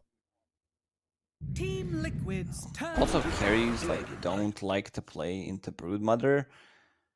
I think this is going to be safe lane Dragonite for IG, a hero that can sit in the lane and just soak up the damage. It can also be emos. I mean, it's a good matchup against Quap. Like, good in terms of you're not dying 2 points in Dragon Blood, double Bracer, into Power Treads, you have Sustain. You don't care too much about harassment. Because if I can recall correctly, Dust also played it, but it might sound like an emo hero. Also a hero that can rotate if it's not in a safe lane. And just soak up the damage. Like now you have Timbersaw, Dragonite, 2 really tanky cores. You gotta ban Slark. Like they're gonna get destroyed by Slark. Yeah, it's got to be removed. Man, this DK Quap matchup though, it gives me traumatic flashbacks. I think it was like TI5 qualifiers. I was casting with Shane in the back room of a LAN cafe 12 hours a day, and every game was DK versus Quap, DK versus Quap. Non-stop. DK against Puck, DK against Storm. Yeah. Dragonite galore. Non-stop Dragonite. All the way with the Naga Siren. It's been their classic, I would say, like Chinese classic pick. When you don't know if you need some kind of a lockdown, last pick Dragonite, it's as old as time. We were casting China a while back where we had this DK Mirana safe lane as well. I don't know, DK is just one of those heroes that's super boring to watch, I think. Until he gets to 50 minutes in where he's got Ags, Daedalus, Assault Cuirass. He's a big dragon flapping over everything. Octarine Manta, that's my new favorite build. With some CDR neutral item, and then Perma Dragonites running around, supports. Right now, Liquid, in terms of damage that they have, like Broodmother, want to see what the build's going to be from Zai, whether he wants to scale more, go for Echo Saber, Harpoon, like Shard BKB, Lincoln's, these type of a build, Manta, where you're buying all these stat items, or if he wants to tank up a bit, maybe buy a pipe and then start scaling from there. Yeah, even the Helm, right? We've seen some of these Broodmothers pick up Helm of the Dominator into Overlord, keep that tempo going, push towers, create a bit of a vacuum on the map that your opponents can't really enter. So we need IG to ban Slark here, or else they're potentially in trouble. And last pick for IG is still pretty open in terms of hero roles. Not necessarily known where they're going. Now that I'm thinking more about it, I think they're just going to go with the most simple stuff. Dragonite, mid, Timbersaw. In the offlane with either Mirana or Batrider. And now Liquid, Monkey. I think that's a hero that joins fights early on against Dragonite, against Timber. Is there a hero that we're missing out that can build like, into Silver Edge? Ursa? Break mechanic. Ursa's also good. Like just like stacking damage against Timber, against Dragonite. Oh, okay. Juggernaut, not too bad. Juggernaut feels like he's very much focused around that timing of level 15? Is level 20? Oh my god, my brain. Level 20 talent, right? Level 20, yeah. Yeah. 10 seconds Where he has that remaining. sustain from his passive, 50% lifesteal. 5 seconds remaining. It's a pretty straightforward item build as well. Battle Fury into that Sanjin Yasha or Manta. Probably S and Y this game. And then you can think about Nullifier, Basher, Silver Edge, Aghanim Scepter, all these luxury items later on.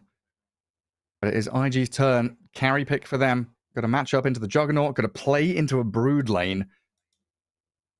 You've also got to worry about this Queen of Pain rotating in.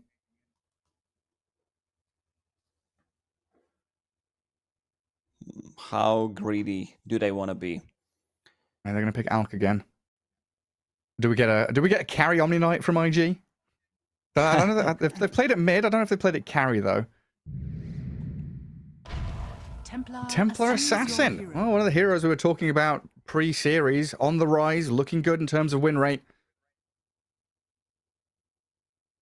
I think just don't know how she matches up here.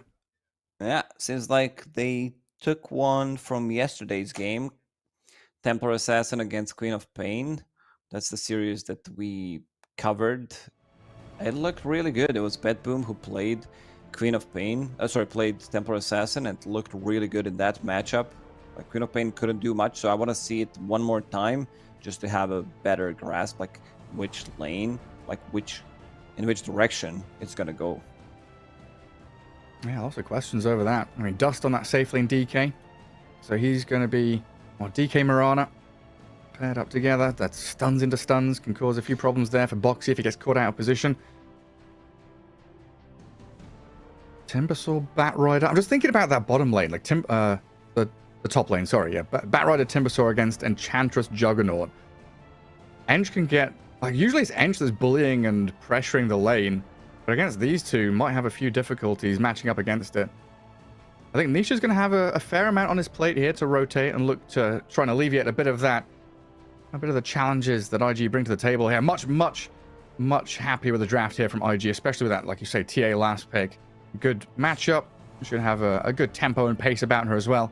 As we'll head ourselves into game 2, see if IG can grab a win here, or if victory is going to elude them as Team Liquid are just charging forward with everything they've got in the group stage, just dropping a single game on day 1 and victories. It's just a green page looking through Liquid's esports Dota buff. It's just win 1, 2, 3, 4, 5 potential series in a row already, as IG have had some struggles in the groups already, and we can pop ourselves into the game there. 5 members of each team smoked up and wandering across the map. And looking by the items, it seems Dust will be playing mid. This is the swap that we mentioned once we talk about IG, where they have this flexibility of Emo playing the safe lane, Dust playing the mid lane, and I see double bracer, so that's definitely mid Dragonite. I don't know, maybe Emo is this matchup against Queen of Pain, I can lose it, so wants to put more pressure onto Broodmother, Rubik. At least early on, I would say that Templar Assassin does well. As soon as you hit level 6, you might need to be swapping the lanes, put either Timber or Dragonite bottom, and then have Templar Assassin either jungle or get some XP from the mid lane. Yeah, it's like you put DK there and it's guaranteed DK is going to have an okay time. Liquid looking for these bounty runes. Zai, that Broodmother set, man, are you serious? Like Black Widow with candles on it. Yeah, what's scarier than a spider? Some Halloween spider decorated with candles. No touchy candle. The kobolds are coming. Mickey, PYW, QIQX, and Emo. 3 bounty runes for IG to start things off, and an observer ward kill as PYW takes it out. So we set up our lanes with a dire ward down bottom. Liquid looking for that little bit of vision to keep tabs on the Mirana. Make sure that Boxy can have a good time here in that 1v1 trading blows with QIQX. Ooh, QIQX, he's soaking up a lot of damage. Might be even forced to get some leap. I've seen Mirana's getting the leap level 1 just to be able to kill couriers. And you leap in, kill a courier, maybe leap out of the trouble. Silk and Bola. Usually you start with Spin Web, but Zai 200 IQ play, drops it onto Mirana, and then Mirana's like literally not doing anything, which leaves him in 1 versus 1 scenario. In the end, QIQX gets arrow. Like, Emo, I'll help you out. I'll kill the range creep. Thanks, I guess. Do something. Secure the lane one way or the other. Yeah, that's Mirana. They're getting traded out heavily. Blood grenade from Boxy. Can he finish the job with a Fade Bolt? And the last touch, he gets first blood. What is this? I came here to be tested. That's a great start for this bottom lane. Zai now cracks level 2, so he'll start unlocking that spin web. Give himself that additional bit of mobility. And it looks like Boxy also clearing out that large camp of sentry wards. We'll have the pull available in the next minute. He's up at top lane. Insane, yeah, the Enchantress, like we were talking about, against all this magic damage. IG hit level 2.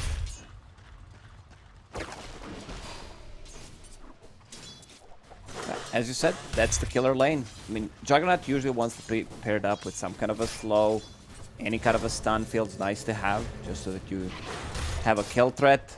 Enchant is a slow, but it's not like wow or anything, so UIW gets the kill. If Batrider position 4 is off to a good start, he definitely does feel like a core 20-25 minutes into the game. You pick up the Blink Dagger, and then you start scaling with whatever you need. Do you need drums? Do you need some like Lotus Sword, Force Staff? Even a BKB if necessary. Yeah, it does feel like that. Can I rush Octarine as a support Batrider? Yes, I can. Well, for now, it's stats. And the branches in the circlet. Blood Grenade to play with as well. And just skipping on that sticky napalm, as we've seen from a lot of these Batriders the past 6 months or so. Firefly is such a valuable tool. Don't really need the sticky too much when you're not in that mid lane. And Dust up against Nisha in the mid. 16-6 for the DK, 14-1 for the Queen of Pain. And is that farm trade matchup. Should be reasonably even between the two of them. And Nisha has 3 CS coming his way, so should be spot on. And Emo gets run at by the Brood and the Rubik. Arrow holds them back. Not a comfortable time here for the TA, though. 13 last hits and Zai free farming. They're just doing way too much in this bottom lane. Also, Mirana 5 is not the strongest position 5 to be paired up with. Starting with an arrow, getting first blooded. So you're giving off a really good start to Liquid again. Emo needs to drag the creep wave behind tier 1, like very close to tier 2 tower, just to be able to get some farm. And that's where Zai is like, more room for activities, more web space. 4-minute rune's coming up. Just gonna grab the water. Mirana and Rubik both tracking back. Bat takes the top one, so nothing for Nisha.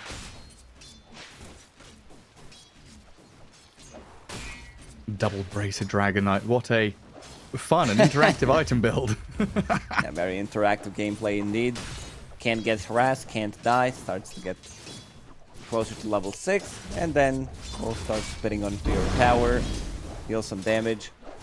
You might even see a rotation coming up from Mirana, Dragon Tail into Arrow.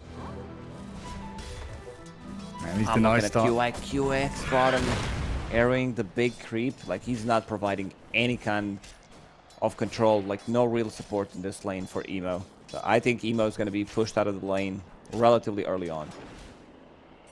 Yeah, he's done decently to kind of recoup some of the losses they've had down here. Attempted pull block by Boxy. Gets the sentry down. With a Kobold camp, the worst of them all. So just a fully healthy creep wave after a single pull into that camp. Like they just don't. Except looking cool, they're not doing anything. Zai. That's level 4 Broodmother. Templar Assassin. Emo, like, he needs to bail. They need some kind of a TP rotation, or he needs to leave the lane. Yeah, they're coming with a Batrider. QIQX trying to leap away from the Blood Grenade and the damage from Boxy. But there's IG with a kill on the Rubik, and Zai hides up on the high ground. PYW getting chased out by the Brood now as well. Zai ground looking really good there on top of the hill. Can't get harassed. There is no observer ward. They planted down sentry, so knows he's safe there. So the Z in RTZ stands for Zyground, huh? Yeah. You A talked bottle about refill? Nisha's bottle being empty, and now gonna get it back to full. Arcane Rune available. Still saving a point. Not saving a point, he's only level 5. Never mind, I lied. There's the Holding stun. up properly. Into the arrow. Nisha going to blink away. Boxy, the target that they'll switch to. EYW going pretty deep here, and Liquid bringing that reaction TP of Insania. They get the trade 1-for-1, and Tower being pressured by Dragon Form and Catapult. Nisha now level 6 with an Arcane Rune as well. You don't really want to be moving your Jug or your Broodmother out of your side lanes. They're stuck there. It's all down to these supports of Liquid to try and keep Nisha afloat, head above water. Nisha does have Bounty Rune to work with, so can refill his bottle. Going into Falcon Blade, you see this build being... I mean, we do see item on Quap as a first item in the past, like 2-3 weeks. Queen of Pain did become super popular. Gets you good damage, good mana regen, a bit of a tankiness. Exactly what Quap needs. It ticks all the boxes. Well, Liquid bringing both their supports down south. They did gather up that Wisdom Rune. One apiece. Looking to pressure this Emo TA. Maybe even get on this tier 1 tower as well with Zai's level 6. He's got the little spidling army going for himself. The troll. Go on, get in there with the ensnare. Double traps for Emo, trying to slow the advance of Liquid, but they've got the ensnare, rooting up the TA. Blood grenade, Double and this blood should be grenade. more than enough to kill her off. She tries to turn with a meld and a few hits on Boxy, but that's a kill on the carry, and very likely the tower takedown as well. At least they're making some pressure onto mid tower. PYW, QIQX plus Dust should be a kill onto tower. They can try to rotate to the top. Zheng Yu having a much better game. He's the most farm hero in the game, to be honest. Like, Jug, the way this lane started from the top, with Insania dying, did open up the game for Zheng Yu so much. Yeah, way more comfortable. And Nisha, the one really having struggles here out this mid lane now. Bottom net worth of the cause, and DK will use this opportunity to come top. Use the Elder Dragon form to get some chip damage onto the tier 1 there. Force the Juggernaut to TP back. Nice from Mickey that he goes to tier 2 to farm some neutral camps though, rather than going all the way to Fountain or anything like that. This is much more decisive from IG. Making sure that all these moves are paying off and bolstering their efforts, going together. And Mirana's joining the 2 cores up there with the tower. Batrider is starting to kind of stack and farm some jungle camps, get his own net worth up and running. And TA gets a bit of breathing room in the mid lane now. PYW bottom. Oof. Zai. Just way too much damage from Broodmother. And seems like he's going to be going for the scaling build, which I really like in this one. They feel like they might need to have third core. Also, in terms of magical damage, there isn't much. I think like buying a pipe on Broodmother would be kind of a waste. Sure, you're playing into Bat. Dragonite has what, like Brain Fire, some Starstorm, which is... I think this build just way too superior in the matchup right now. Yeah, being able to displace Batrider, TA, Timbersaw as well with that Harpoon later on feels really good. And of course, knowing that the Broodmother is top of the net worth and Nisha has had some difficulties, you want someone to pick up the slack a little bit. You wouldn't have that same coinciding timing with the Helm the Dominator or the Pipe, with the Queen of Pain's item, the Juggernaut's item. You want someone to create a bit of space for Nisha here. Radiant's middle tower is under attack. Dust. And the DD rune. And coming back into mid. IG also trying to play top. They're spreading pretty wide here. Like planting Timbersaw down bottom against Brood feels pretty good. Not going to be bullied too much. He can shove out that wave and stop the tier 2 from collapsing. DK Mirana going to be holding hands, playing as that duo together, looking for kills. Radiant's middle tower is And under PYW slowed getting down. a bit of farm priority on this Batrider. He's getting neutral camps, he's getting waves. One of the reasons why he's not picking up Blink Dagger is you'll have Dragonite going for first item Blink after Power Tride's double Bracer. So he wants to tank up a bit more, which I do like. Like, you can still pick up Blink Dagger afterwards. It's just that you don't end up with like 3 heroes having blink daggers. Like, that meta was 6 years ago or something. A long time ago. And 15 as well. Back in my days, Gary. Back in your days. You're not that old. You're still a young man. I'm a young man indeed. Thank you, Gary. Now I'm feeling much better. It makes me feel better about myself as well. Self-compliment in the end. This is, yeah. Well, you compliment you to, you know, knock-on effect. You compliment me. Guys, once you reach 30, your life's over. You can't play video games anymore. Back pain starts. This is the worst. Oh, I thought that was a meme, but it's actually not. Nope. Especially for gamers. Sit properly. Don't sit like a shrimp. Go drink some water and come back. Watch this game. I don't think much is going to happen in the next 30 seconds. Or will it? IG just smoked up. Dust. Unless? Reveal. Unless he doesn't find anything. I got a jump boxy here. Illusion rune, a little bit of a bait there. Rubik was moving down towards it, so they jump in. A quick blink stun, arrow. 1-2 punch from IG. This is a 5-man move as well. They're into the enemy ancients, taking watchers, taking names. Not really any key objectives to be grabbing here though, just a bit of farm, making sure there's no one from Liquid taking out these ancient camps. They start eyeing up the Brood and Enchantress down bottom. That's popped his Dragon form, picked up that illusion rune, and now gonna start farming with it. And stealing some ancient creeps from Liquid. A lot of pings here from IG as well. They're still sticking around. They saw the Enchantress. PYW gets caught unawares as Zion Boxy close in around him. And it felt like some of them wanted to stay, some of them wanted to leave. DK evacuated and left the back completely alone. Well read by Liquid there to sweep through, reclaim a bit of territory. And there has been a hero that, you know, we've touched on a little bit, but not really seen in action at all. Juggernaut has been farming very quietly the past few minutes. It does happen Battle Fury with done. Juggernaut, who doesn't get any early kills. He's like, yeah, I'm just going to be farming, going into Battle Fury. Still good timing on it. Power treads, 13 minutes. And look what Mickey bought. Casual Windlace. That's your farming item, by the way. So as you move faster from camp to camp, you're not going to be joining anything. Just move speed in Dota is always going to be good. Sonic Wave, thus they managed to blow him up. And blow up the DK, blow up the tower. 4 heroes of Liquid swing in there. Quickly snap into action. A stolen timber chain from Boxy, allowing him to gap close and get on top of that DK very quickly. And Insania must be having a blast. He's just been sat in his bottom jungle farming neutral camps for the past 3 minutes. And getting pretty quickly into his key items. Zai showing off his Echo Saber against the Timbersaw. Booting Zhang Yu out of the lane. So much damage.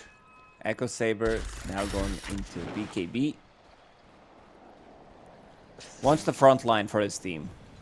Because Enchantress can't do it. Queen of Pain also wants somebody else to go in. Even though this time Nisha is going to have, I would say, an easier time. Sometimes you'll see Queen of Pain like level 10, level 11 with only 1 point in Blink where there's a scenario where you max out the Shadow Strike. But since you're playing into Dragonite, you want to get Scream of Pain. You want to get that Blink Strike prep to have like more damage, more maneuverability. And IG, they're going to need to respond to this unless they want to lose a tier 2 tower. Yeah, very slow game in terms of kills, but the map movement and map pressure from both these teams is pretty quick. And we've seen IG take down tier 1s early on with that DK Dragon form, and now Liquid straight onto tier 2 bottom with a Spiderling army. Again, it's this movement of 4 from Liquid, just keeping Juggernaut tucked in behind them constantly. But here's the move from IG. They're into the Roche pit, top left corner of the map. Look at that beautiful bird's eye view. Angle. Yeah, looks nice. Let's play it this way. Imagine if Dota was played from this angle. Did you ever play Smite? No. No, it's like a third person Dota basically. It was very weird trying to play that from the angle they give you when you're so used to the top down. It gets a bit confusing. Liquid's going for the high ground. They know that this Roshan's happening. Sai. This is insatiable hunger. They lost half HP on that tower. Emo, they might be able to blow him up once. Sonic Waves? Oh, Nisha, he thought about it. Cancel it. I was considering it there. The Spiderlings were chasing, but they decide not worth the effort. Might just stick around and hold this high ground. Oh, the jump in from IG blows up Boxy. Zai on the run. Gets back into the webs. Liquid. It looks like a full retreat for them. Just sticking around a couple of seconds for Mickey to clear out a little neutral camp. Does go for the TP back up to top. Lots of farm to be gathered up there. Well, that's a little bit of time wasted on the Aegis, though. Like, sure, IG get Roshan, they get Aegis on TA, but they have to immediately come down across the entire map to defend the tier 3. And like you said, lost half of its health already. You're playing that's against setting up for Mother, like Jug, standing up for a split push. Like, this happens so many times in the past month. Like, Dota is definitely more split pushy, if that's the term that we can use. Because, like, especially Brood is popular. These illusion-based carries, Terrorblade, Naga Siren. If you're off to a good start, like I saw a game in Division 2 where team was pushing 3 lanes at the same time.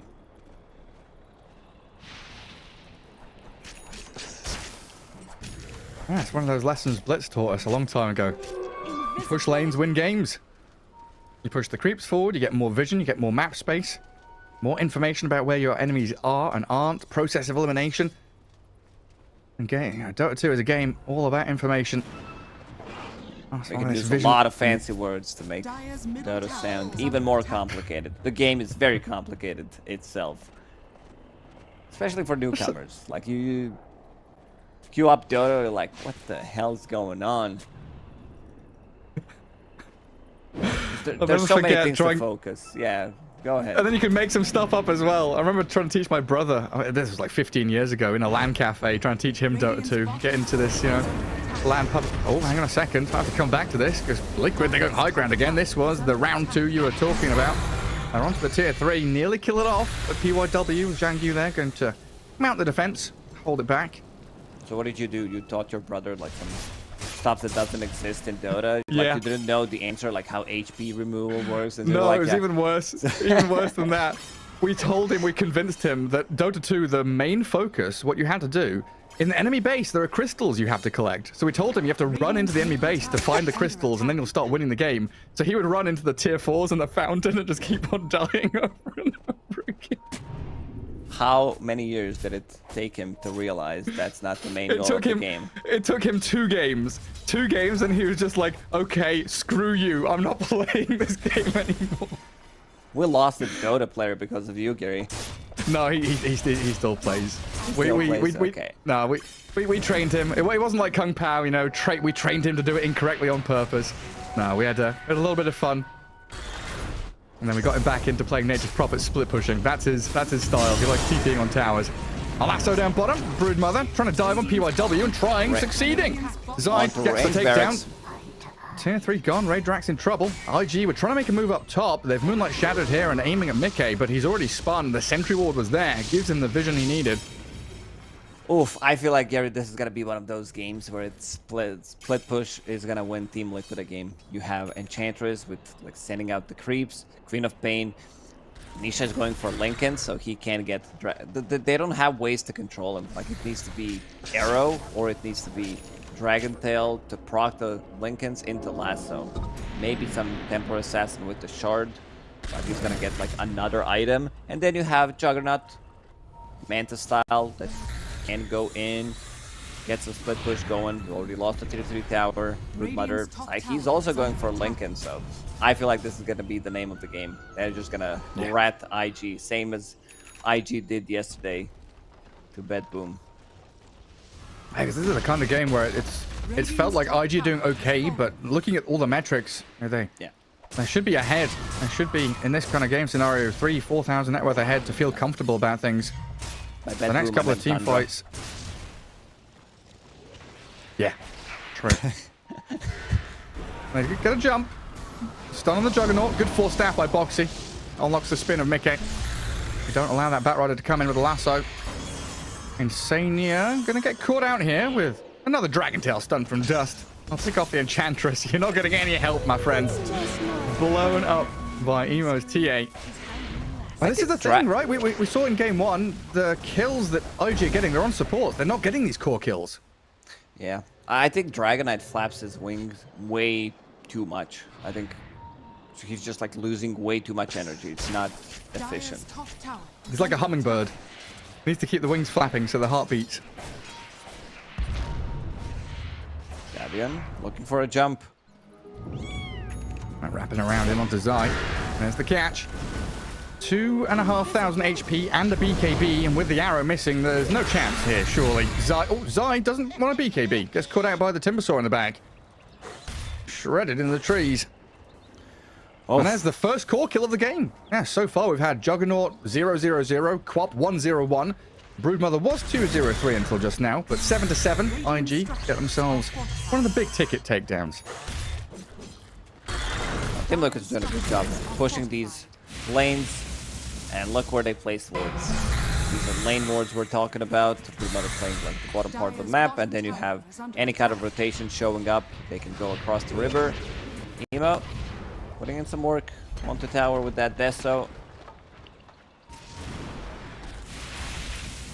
Worthy tribute. Yeah, they're backing up through their own jungle, though. Scouted by a couple of Ents creeps. A ton of Skellies. Cleared out by Emo. But yeah, I think you're right, Liquid are going to feel pretty good about the flow of this game so far. Joe just finished off his Diffusal Blade. Even more ways to shred through the TA. And pretty damn handy against these strength heroes. Or even universal heroes, Timber and DK. Very reliant on their mana pools. Second item, heart. He's like, I don't want to die. I want to be the frontliner for my team. Like, where's their control? Where's their damage? Having some extra status resistance from Kaya Sanj. Team Liquid, like, they're one of the reasons why they're dodging fights is they can't really gank. They don't have any stuns other than Rubik's instant lift. Yeah, they're all about this lane pressure. Like, Mickey clears the wave top, takes the Watcher, or tries to at least. The stuns are there. Lasso, Dragon Tail, and the arrow. All connecting on the Juggernaut, and he's dead for 50. And this is a vital window for IG to try and exploit. They need tier 2s, they need to be getting forward, but then you look at bottom. Every core on Liquid is getting Lincoln Sphere. They understand that they can't control them, and that they might get away with it. Push out the waves, go for a bit of a split push, pressure some tier 2s, tier 3 towers. It's gonna be a longer game. Definitely feels like it.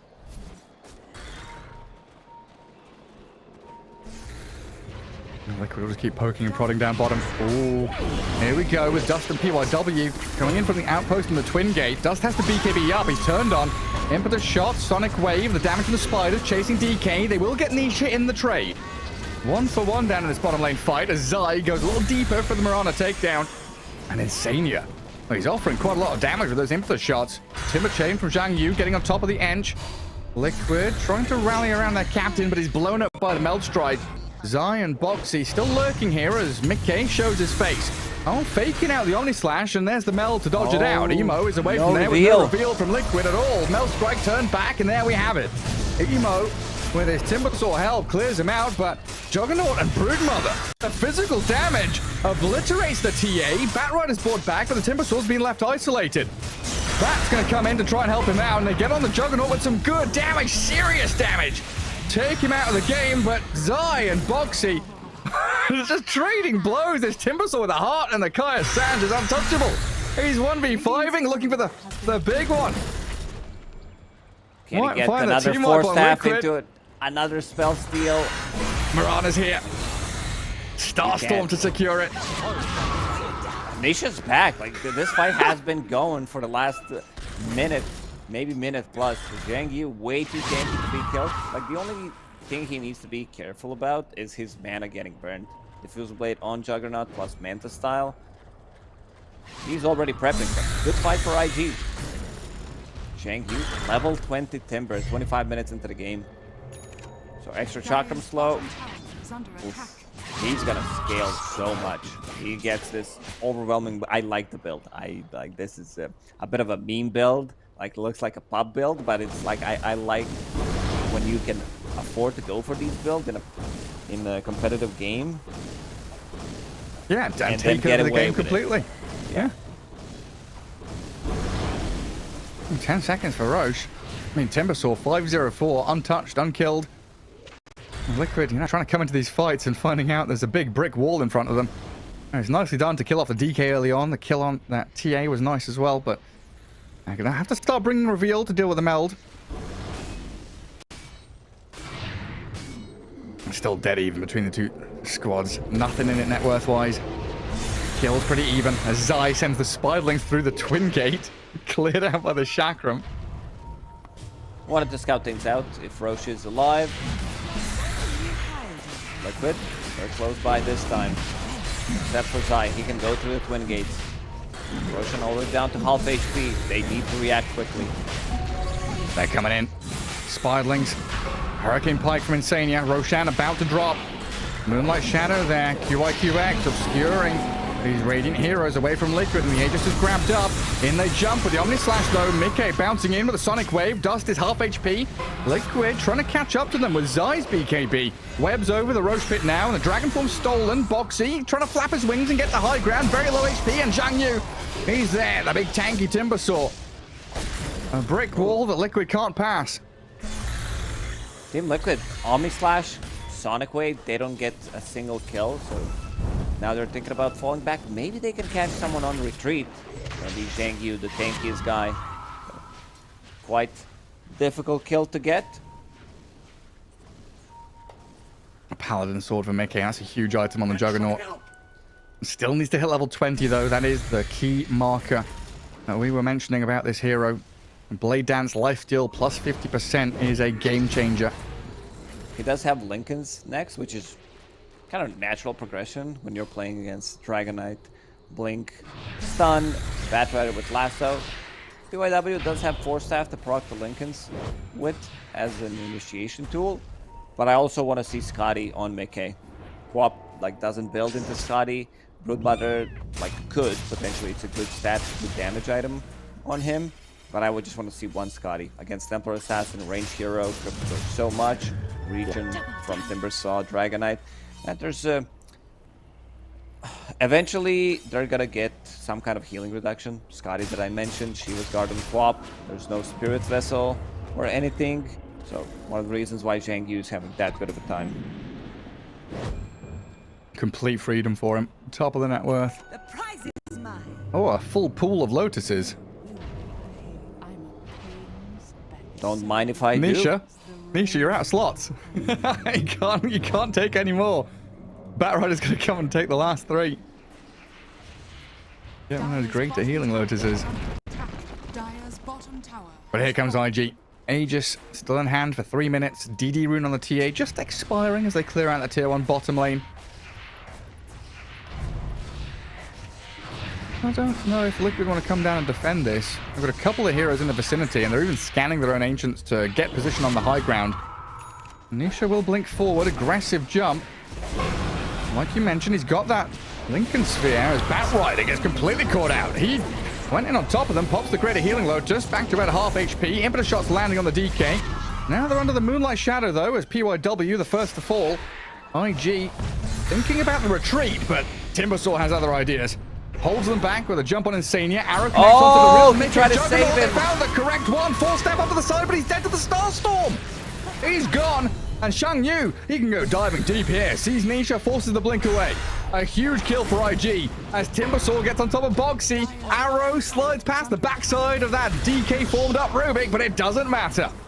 The dive in deep, the unstoppable Timber is huge. If you're too good at Dota, sometimes it's a bad thing.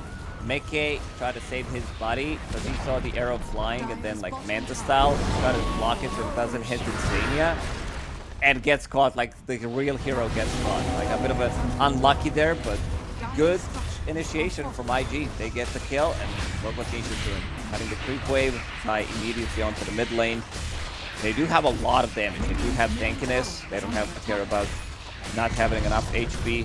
Zhang Yu, 4.5k HP on Timber with overwhelming blink. He blinks on top of it. This is insane. Like, this is one of the earliest overwhelming blinks, other than some like pop games, I would say, where you blink in and this AoE is low and it's gonna rip you apart. He's an absolute We're monster. still gonna drop.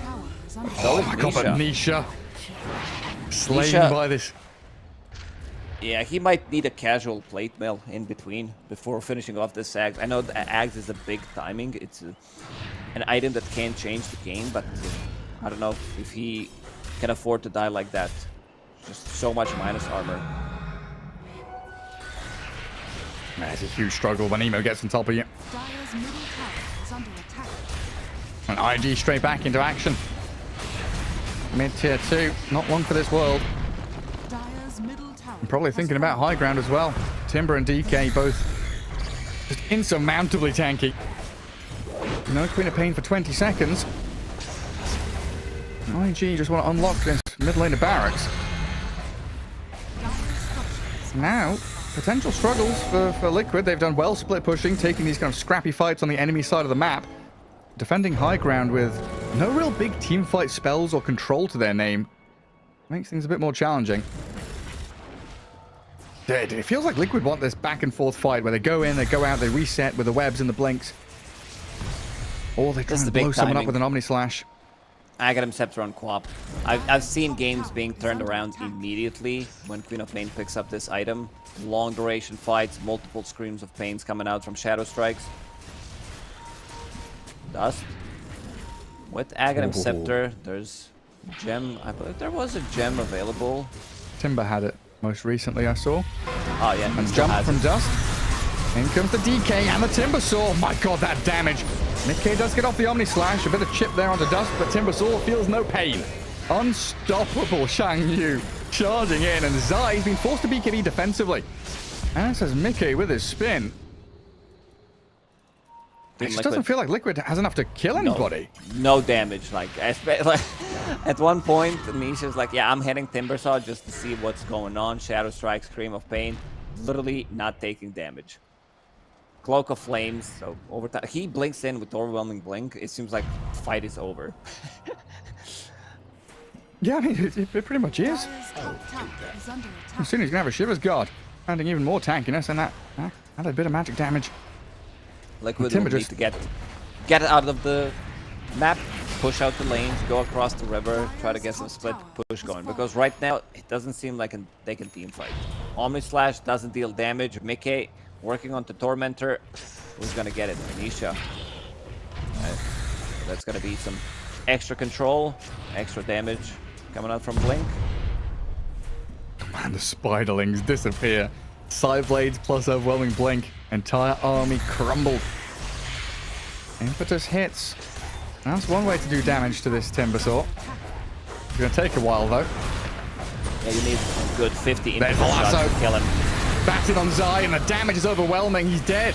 With buyback, but Nisha Silent Start getting caught down here. Cannot escape. He's gone without buyback. This might just be it. Barracks are falling. IG looking to claim a victory against Liquid here. Timbersaw by the fountain. Half health. But there's just no finishing touches. They pop the Lincolns on Mickey now as IG look to retreat. Buyback out. Zai runs forward. BKB's up and Harpoon's back emo. Trying to get on top of this Templar Assassin. The arrow. Stunned up. Damage from Timber. Clears him out. Double buyback from Liquid, but their base in disarray. Game 2 here in this best of 2. IG. All cylinders pumping. 5th gear hit and GG call. They tie it up. This is why we talk about IG being like very inconsistent. They like first game they get demolished by Team Liquid, and the second game they do the same thing to them. Like this was pretty one-sided. There was some split push going on from Team Liquid. It's just that they didn't have damage. They didn't have heroes to gank. Your stun was Rubik, so you needed to split push as much as possible. Emo had a bit of a rougher time in the laning stage on TA, but managed to come back. It was Zhang Yu, it was Dust on Dragon Knight, and also supports having a much better game. Yeah, much better one. I mean, it was a little shaky, a little spooky with that bot lane. Marana, TA not having the best first couple of minutes, but yeah, all of Liquid's best efforts to split push, drag out the game, extend this match. Not enough to stand against that Shangyu Timbersaw, who was ridiculously tanky. Unkilled Absolutely throughout the whole game. Kaya Sanj mana boots into Heart, into Overwhelming Blink. What a build. Like, I know someone's going to be like some Timbersaw players that are watching the game right now. with us, go like, you know what? I'll bang out the Timbersaw right now. I have to try this build. It works only in special occasions, and this is the one where they can't really control him, so he soaks up all the damage, knows that he will be able to get out of the trouble. With the Timber Chain, rest of the team also could back him up, some Force Staff from PYW, but IG looking very clean in the second game. Yeah, I love when we scroll through the endgame stats, and there's that one column which we very rarely look at or talk about, the death losses. 0 gold lost, 0 seconds spent death on a Timbersaw. Great stuff from Shangyu, and of course, 1-1 tie there.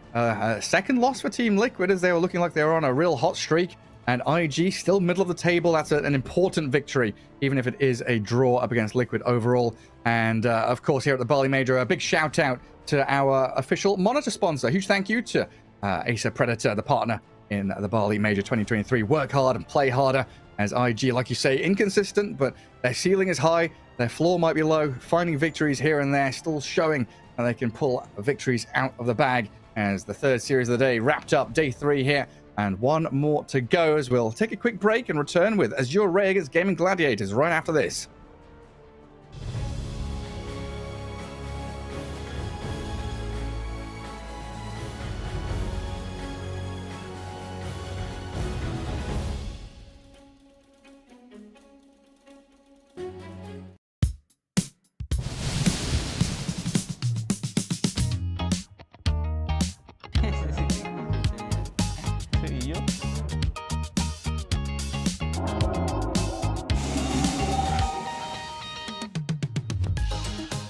¿Ese pelo es tuyo? ¿Dónde se saca? No, no es mío, yo tengo pelacio. Mira, pareciera que el tuyo es de acá. No. Ay, pero la vista es un peruano. No puede ser un... Eres tú, ¿no? No puedo, no. ¿No eres tú? O sea, puede ser Viscos y de Whisper, yo pienso... No, digo, es de Viscos y de este pareciera. ¿Qué mierda? ¿Qué opinas de la foto? Parece niño así encima, niñito, mira. 12 años. Dar charla se llamaría. Bueno, no se olviden de seguir a Viscos y sigan apoyándonos en el torneo de la Bali Major. Gracias.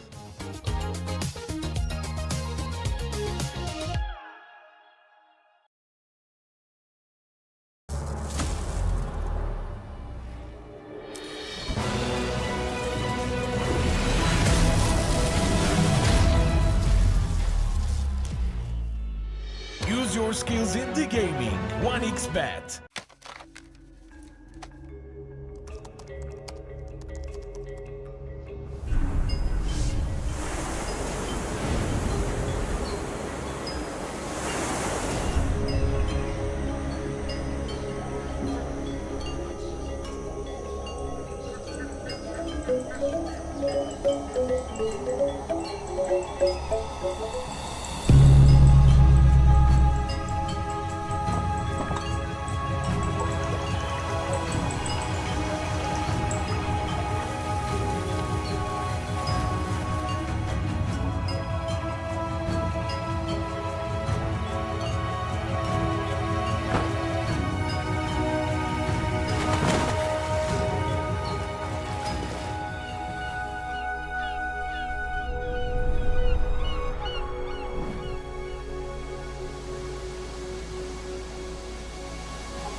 Semua bisa jadi nyata dengan upgrade wifi rumahmu pakai BizNet Home. Ini baru internet rumah buat orang-orang terdepan. Mimpi kecil bisa jadi besar. Dan kamu juga bisa mendunia. Jadi, siap wujudkan semua jadi nyata?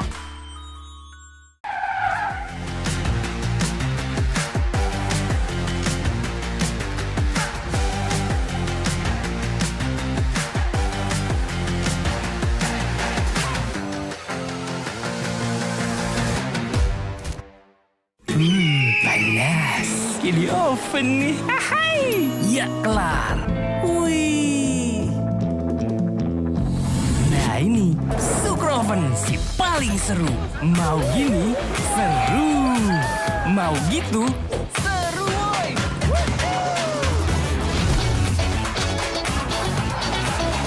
Mau lagi, terus aja lagi. Sukroven, seru from the oven. The world is your stage. Take the first step to change.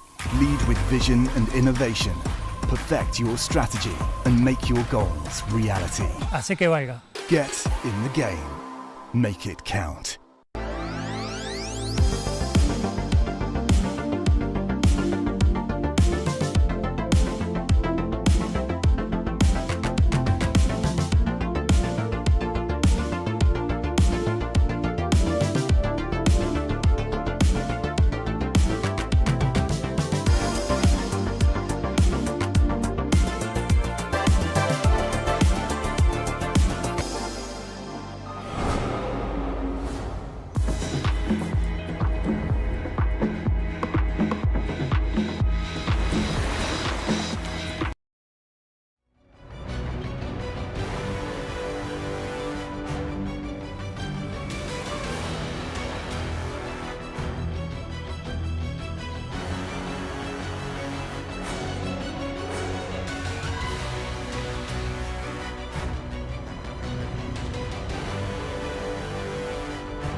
Welcome back, everyone. Here we are, continuing on the group stage, day 3 of the Bali Major, coming to a close very quickly, popping through these series as we get into the last one of the day, and it's going to be a pretty big one, Lacoste. Azure up against Gaimin. The 4th place in China against 2nd place in Western Europe. It should be pretty hot. Yeah, 2nd place in Europe. You know, you have a team that won Lima Major, won Dream League Season 19, won Berlin Major, won Dream League Season 20. Yep. I don't know, like, when you play against these team, how do you prep? Like, you know that, like, this is the strongest team. This has been the strongest team for the past 6 months, without a doubt. Like, nobody's even close to touching them. But we can look at the standings, how it looks like for some other teams as well on the scoreboard. All right, so far, Gaimin Gladiators 6-2. Azure down near the bottom, 3-7. This is another one of these teams, kind of similar to the Betboom squad, kind of star-studded roster, right? Where we've got loads of these old school names, a lot of expectations around them, even though they are kind of a stack put together. But I think the big thing I'm looking at, honestly, is going to be Somnus against Quinn. That's the biggest one for sure. Like, because Somnus, he has been like the best laner in China for a really long time. You had also like Paparazzi. It's just that I don't know. It's like old guard versus new guard. Quinn has also been part of the scene for last, I don't know, like 5-6 years. He's been grinding it up, and it seems like he has to play like some of these matchups, some of these like old kings. You know, it's just the most interesting matchup to look at because it's 1 versus 1. And it's going to be super hyped. Like, there was a matchup yesterday when Quinn played against Ember Spirit. He played Huskar, and it was just, like, complete domination, as it should be, but he added, like, extra 20% to it. Yeah, and it was against Nothing to Say as well, right? So it's another, another 10% on top of that, because NTS has been one of the standout shining stars mid laner from the Chinese region for sure. Yeah, just look at that roster. FY, Somnus, Chalice, Lu. A really beautiful lineup. And of course, we can't forget Chanming. And Gaimin Gladiators, like you said, winning 4 major tournaments, 2 majors, and then 2 big international tournaments in a row, looking pretty unstoppable.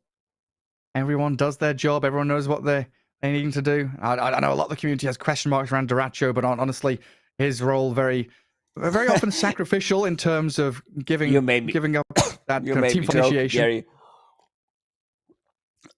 What's that? Yeah, Duracho, communities like because he's that type of a player. He's like very aggressive as a carry. Sometimes does like overextend, but he has his team to back him up. Like, he fits in like a glove into this team. They needed this type of a player, and just feels so good. Like, Duracho, there are like a lot of games where he like solo carries the team, where he makes these moves. I was always a big fan of these type of carries, where it's like super explosive, reliable, but also has its own niche to it, where it's like, I'll go for an extra creep wave. I'll have one support behind me, see what happens. Yeah, and then like entering team fights as well. If they don't have, a real initiating hero, he's not afraid to be the guy that goes in first. He'll be holding buyback. He'll be ready to go for round 2. He knows exactly what his role is, and that role sometimes changes from game to game, hero to hero, depending on what they're drafting for Ace, I think, in particular. Because we've seen Ace, pop off with these Broodmothers, Meepos, coming out to counteract these anti-mage picks, which have become so prominent recently with this Morphling meta. He's definitely a carry from the offlane, depending on the draft, and that's what you need. You need all 3 cores able to pick up the slack, fill the roles you need, and do the job that's being assigned to you. And we're talking a lot about the cores, but this supporting cast, they're exceptional as well. Yeah, it's like nothing too flashy about both of their supports. It's just like stable. We wake up, we do our job, we go back, we earn points, we earn money, we get dubs in the end. It's just like how I feel about Gaimin Gladiator support duo. Like, they're always so stable, always at the right time, in the right place. Just like, there are no flaws in this team at the moment. Yeah, super consistent across the board as we'll head ourselves into the draft for game 1 here. Azure going up against Gaming Gladiators. Last series of day 3 for the Bali Major. And an important one for sure. You know, heading into day 4, you need to be racking up these wins, especially as Azure down in the bottom 3 of their group right now. Gaming Gladiators feeling reasonably comfortable. You know, a victory or 2 here would secure themselves playoff spots, maybe top 3 spot for them. And Group B has been a difficult one for sure. You know, Quest have shown up, Betboom looking hot, 9 Pandas Gaming Gladiators. There's LGD, Nouns showed up day 1 and 2, looking great. There's a lot of very difficult, challenging matchups to play into. We'll see how they develop this draft. Already getting rid of Enchantress and Pugna. A bit of focus there onto Celery's hero pool. So yeah, Celery banned out first, like Enchantress, this hero again. Somehow, like, imagine when this hero could have taken any creep, level 1, shows up to a lane, and just like dominates. You could have taken catapults, so you have like double catapult wave. Even after all these nerfs, the hero feels super strong. Damage coming out from Impetus in the lane, super scaling position 5. It's also the way Celery plays it. Like some of the times he will scale, some of the times he'll just go for these like more team fight oriented items, pick up drums, pick up Glimmer Cape, Pavis, like whatever, like Solar, whatever is necessary, he's gonna buy it. Very selfless overall player. Yeah, I really enjoyed the way Dota's kind of developed from, you know, back in the old days of supports having brown boots and observer wards in their inventory. Now they're having, you know, Glimmers, Full Staffs, Pavis, all sorts of stuff. Having this gold on supports makes you have more options. You can go for this selfless healing team item, or you can go for that carry, a scaling item on the Ench with the Hurricane Pike in particular. But here we are, Undying Techie's second removals, Morphling first pick, the Morphling Major, as many people are touting it to be. And usually the answer to this is like an AM +1. It's an anti-mage. We've seen like some Necro. This is how Team Liquid approaches Morphling. We've also seen Ancient Apparition. We've also seen teams not picking up any of these 3 heroes that we mentioned. Yeah, like right now. Yeah, Celery, like, he didn't play Ancient Apparition. Not sure if he wants to start playing it anytime soon. Maybe as a counter to Morphling Major. But we'll have to see. He does play like variety of the heroes. His hero pool was relatively low, I would say, when he started. But is pretty good right now, especially during the Dream League Season 20. He plays variety of the heroes. That's one way to deal with Morphling. They're taking one out of the Chinese books, like China big on Lion, always was. Just like burst damage, having that control. Tofu did play 1 game of Lion so far in Bali, and they got the dub. Yeah, the hero overall not looking too bad. He's like basically 50% win rate. A little lower. He's only had 11 games. Currently sat in 5 and 6. It's like 45% win rate. But yeah, it's very match dependent. Cool way of going about this though. Yeah, you've got the double disable against the Morphling. Finger of Death always going to be handy. And you're pairing it up with a Timber Saw. So when you enter a fight as Gaming Gladiators, no matter what the rest of your heroes are, you've got jump, catch, kill. Tons of magic damage to nuke people down. That's what Timber you Saw need is against the also Morphling. flexible pick for Gaming Gladiators. They do play it from mid lane, from the off lane as well, if necessary, if it's a good matchup. Also, Lion shuts down some of these spirit heroes, but I feel like you might need to pick up, you know, something else, some kind of a counter to Timber. This is a good counter. That's a good way to start. It's not a spirit hero. It's just like the stacking damage on Timber, Firefly. Try to reposition him. Azure will get rid of Veno. I was wondering, Gary, where's Veno in our games? I don't think we've seen We saw a single one. Venomancer. Well, one, okay. Stinger. Stinger Yeah, you're played. right. I think they lost that game pretty quickly though. yeah. I remember because I called him Poison Stinger. That's Poison why. Stinger. 5 seconds. Just the hero is insane. Position 4, position 5, some off lane if necessary. Builds into Spirit Vessel against Morphling, has that level 10 talent, 20% reduction on healing, great against Morphling.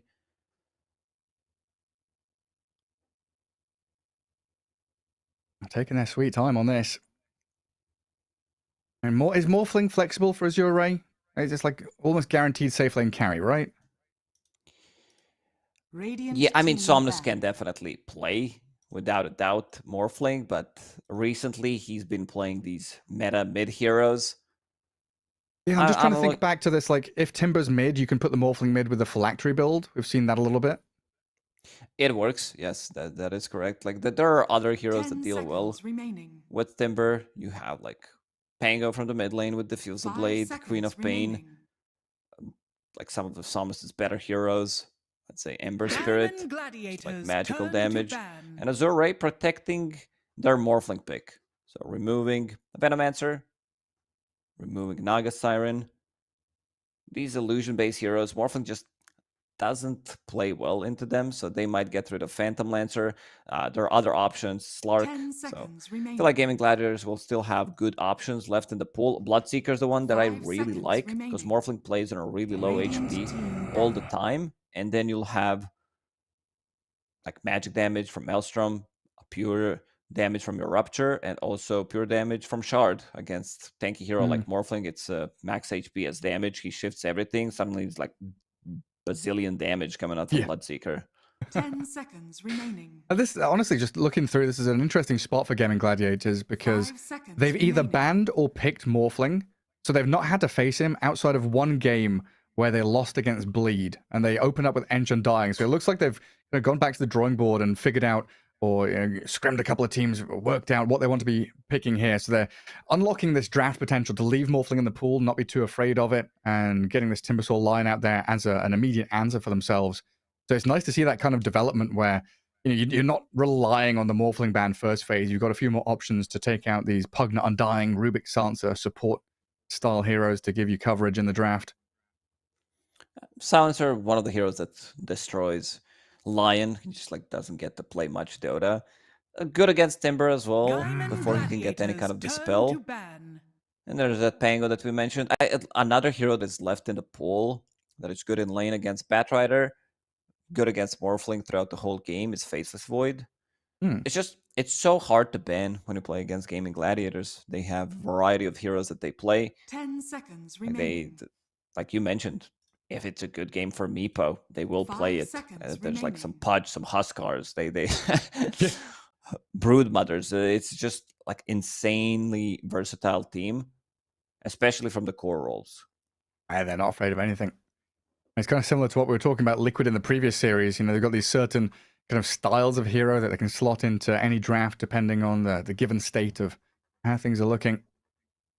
One more ban to go. Currently 4 support heroes banned by Gaming Gladiators. Let's see if they make it a 5th one as well. Try and focus down all these Azure Ray supports. They've been relying pretty heavily on this ENG Silencer, ENG Undying, Dark Willow and Lion popping up from time to time. And Azure Ray even have like a Witch Doctor game in there thrown in. Yeah, if they want to ban out like one hero that we saw from the previous series, Clockwork. Good against Lion, good against Timbersaw. He can't like Timber Chain away. Lion does suffer. You get on top of him, he's pretty much dead. But there's that Queen of Pain from Somnus potentially. And Spirit Breaker for Gaming Gladiators. Still not revealing anything. This could be off-lane Spirit Breaker, mid Spirit Breaker if necessary, position 5, position 4. So Gaming Gladiators kind of camouflaged their draft real nicely since they don't have the they don't have the double pick in the second phase. Yeah, they're hiding their hand. There's another way to really speed up the tempo of the game though, knowing that Morphling needs a little bit of time to ramp up. You've got this ability with Lion, Spirit Breaker, Timbersaw, just like 6-7 minutes in the game, charging around, finding kills, applying pressure to these lanes. Tiny's going to be trying to match this rotation. I don't think we've seen too much support Tiny, so I'm looking at this and thinking, hey, that's the mid laner for Somnus. And Enigma are going to round out that stage. I just don't like Tiny. It's one of those heroes that I see right now, and I feel like your chances of losing the game got increased by like 25%. It's like if Dark Margot's not picking Tiny, then no one should be. He's definitely a hit or miss hero. If he connects with all of his early ganks, he gets some rotation, early runes, fast blink dagger. He looks decent, but even then, you can fall flat pretty quickly. If this is going to be mid-tiny, you can easily put Timbersaw in the mid lane. He free farms. There's no kill threat whatsoever coming out from Tiny. I snap up a TB. It's kind of interesting seeing these TBs getting picked into Morphling, because it always used to be that Morphling was the counter to TB, morphing into him, stealing Metamorphosis, but you've got this kind of back and forth with Sunders and Reflections, and ability to stand there and fight, and being unlocked with all this initiation, right? You've got Frontline, you've got the ganking from Spirit Breaker and Lion, lots of ways to protect the TB with aggression, not necessarily through saving. Yeah, teams do like to pick it up into Morphling, and some teams are like, you know what, we think differently. We're going to pick Morphling into Terrorblade. So looking at the bans, Azure Ray getting rid of Broodmother, so they feel like this Timbersaw is going to be from the mid lane. I mean, there's a scenario where you play Tiny 4 with Enigma. This has been a really strong lane when Tiny 4 was popular, and then put Batrider into this matchup against Timbersaw from the mid lane. I think that's one way to maybe try to bait it, because Gaming Gladiators, they're probably like, for Tiny, that's not a thing anymore, but they're also smarter than me, so they know that it could potentially be coming out. Oh, it's definitely a good point. Yeah, I mean, the first thing that came to my head was literally that. Like, 4 Tiny just sucks. You know, he's not played at all. Must be mid. But if you get into these situations where there's a must be in the draft, there's something wrong. Logic's not there. Last bans, Darkseer and Broodmother. I want to see if Azure Ray cover their bases just to... Yeah, there we go, banning a puck. So they're making sure that they're covering this Batrider and Morphling, covering all the bases in terms of flexibility of that Timbersaw you were mentioning. And it could still be like Enigma 5, Tiny 4. That's why I'm thinking, because looking at Tian Ming's hero, he didn't play Enigma 5. And again, like you said, covering some of the bases, Gaming Gladiators, they're going to do the same thing. To me, this says Timbersaw is our mid laner. We removed Quap, we removed Storm Spirit, and it's also one of the Somnus's better heroes. So Azure Ray, let's see if they can maybe not reveal anything even with this last pick. So covering some of the bases, as you said, is Darkseer, great against Terrorblade. Yeah. And then you could maybe play with Tiny in the lane, which is as a position 4, which is okay. I think you need some hero that enables position 4 Tiny. And that's what makes drafting so interesting, right?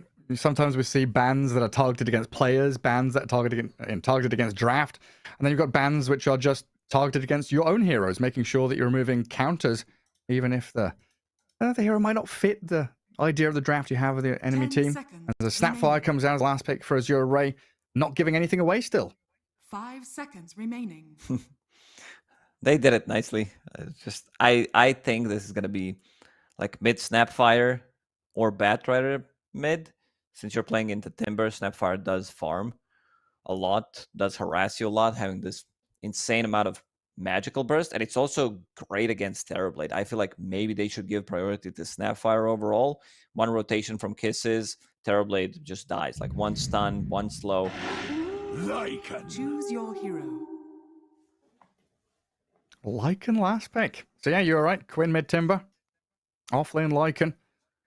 Chalice Enigma, Somnus Snapfire. So there's the priority for the Snap. And that means it's got to be support Tiny and Bat, right? Yeah, now they're going to figure out like who's going to be playing 4, who's going to be playing 5. I'm down. Like, doesn't matter who plays it. I want to see Tiny play with Enigma. If this is like some 5 Tiny situation, this game, you don't have a support. I feel like this is just going to be an awkward one. So yeah, seems like Tian Ming will be picking up Batrider. I like Snapfire a lot in this one, but I also do like Lycan. I'm liking it a lot overall. Just this hero is super strong right now. We've seen it in our previous series when Zai played it first game. Complete domination, didn't die a single time. Yeah, I mean, if you're getting on top of Enigma and Batrider before they can get the jump on you, yeah, super potent.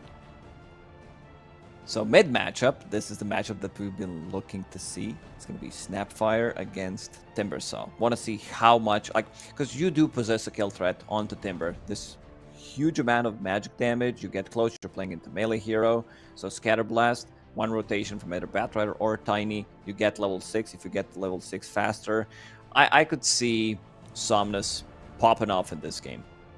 Yeah, we could have a lot of early rotations. Like, these runes are going to be controlled, going to be battling around Wisdom, Bounty, Active runes.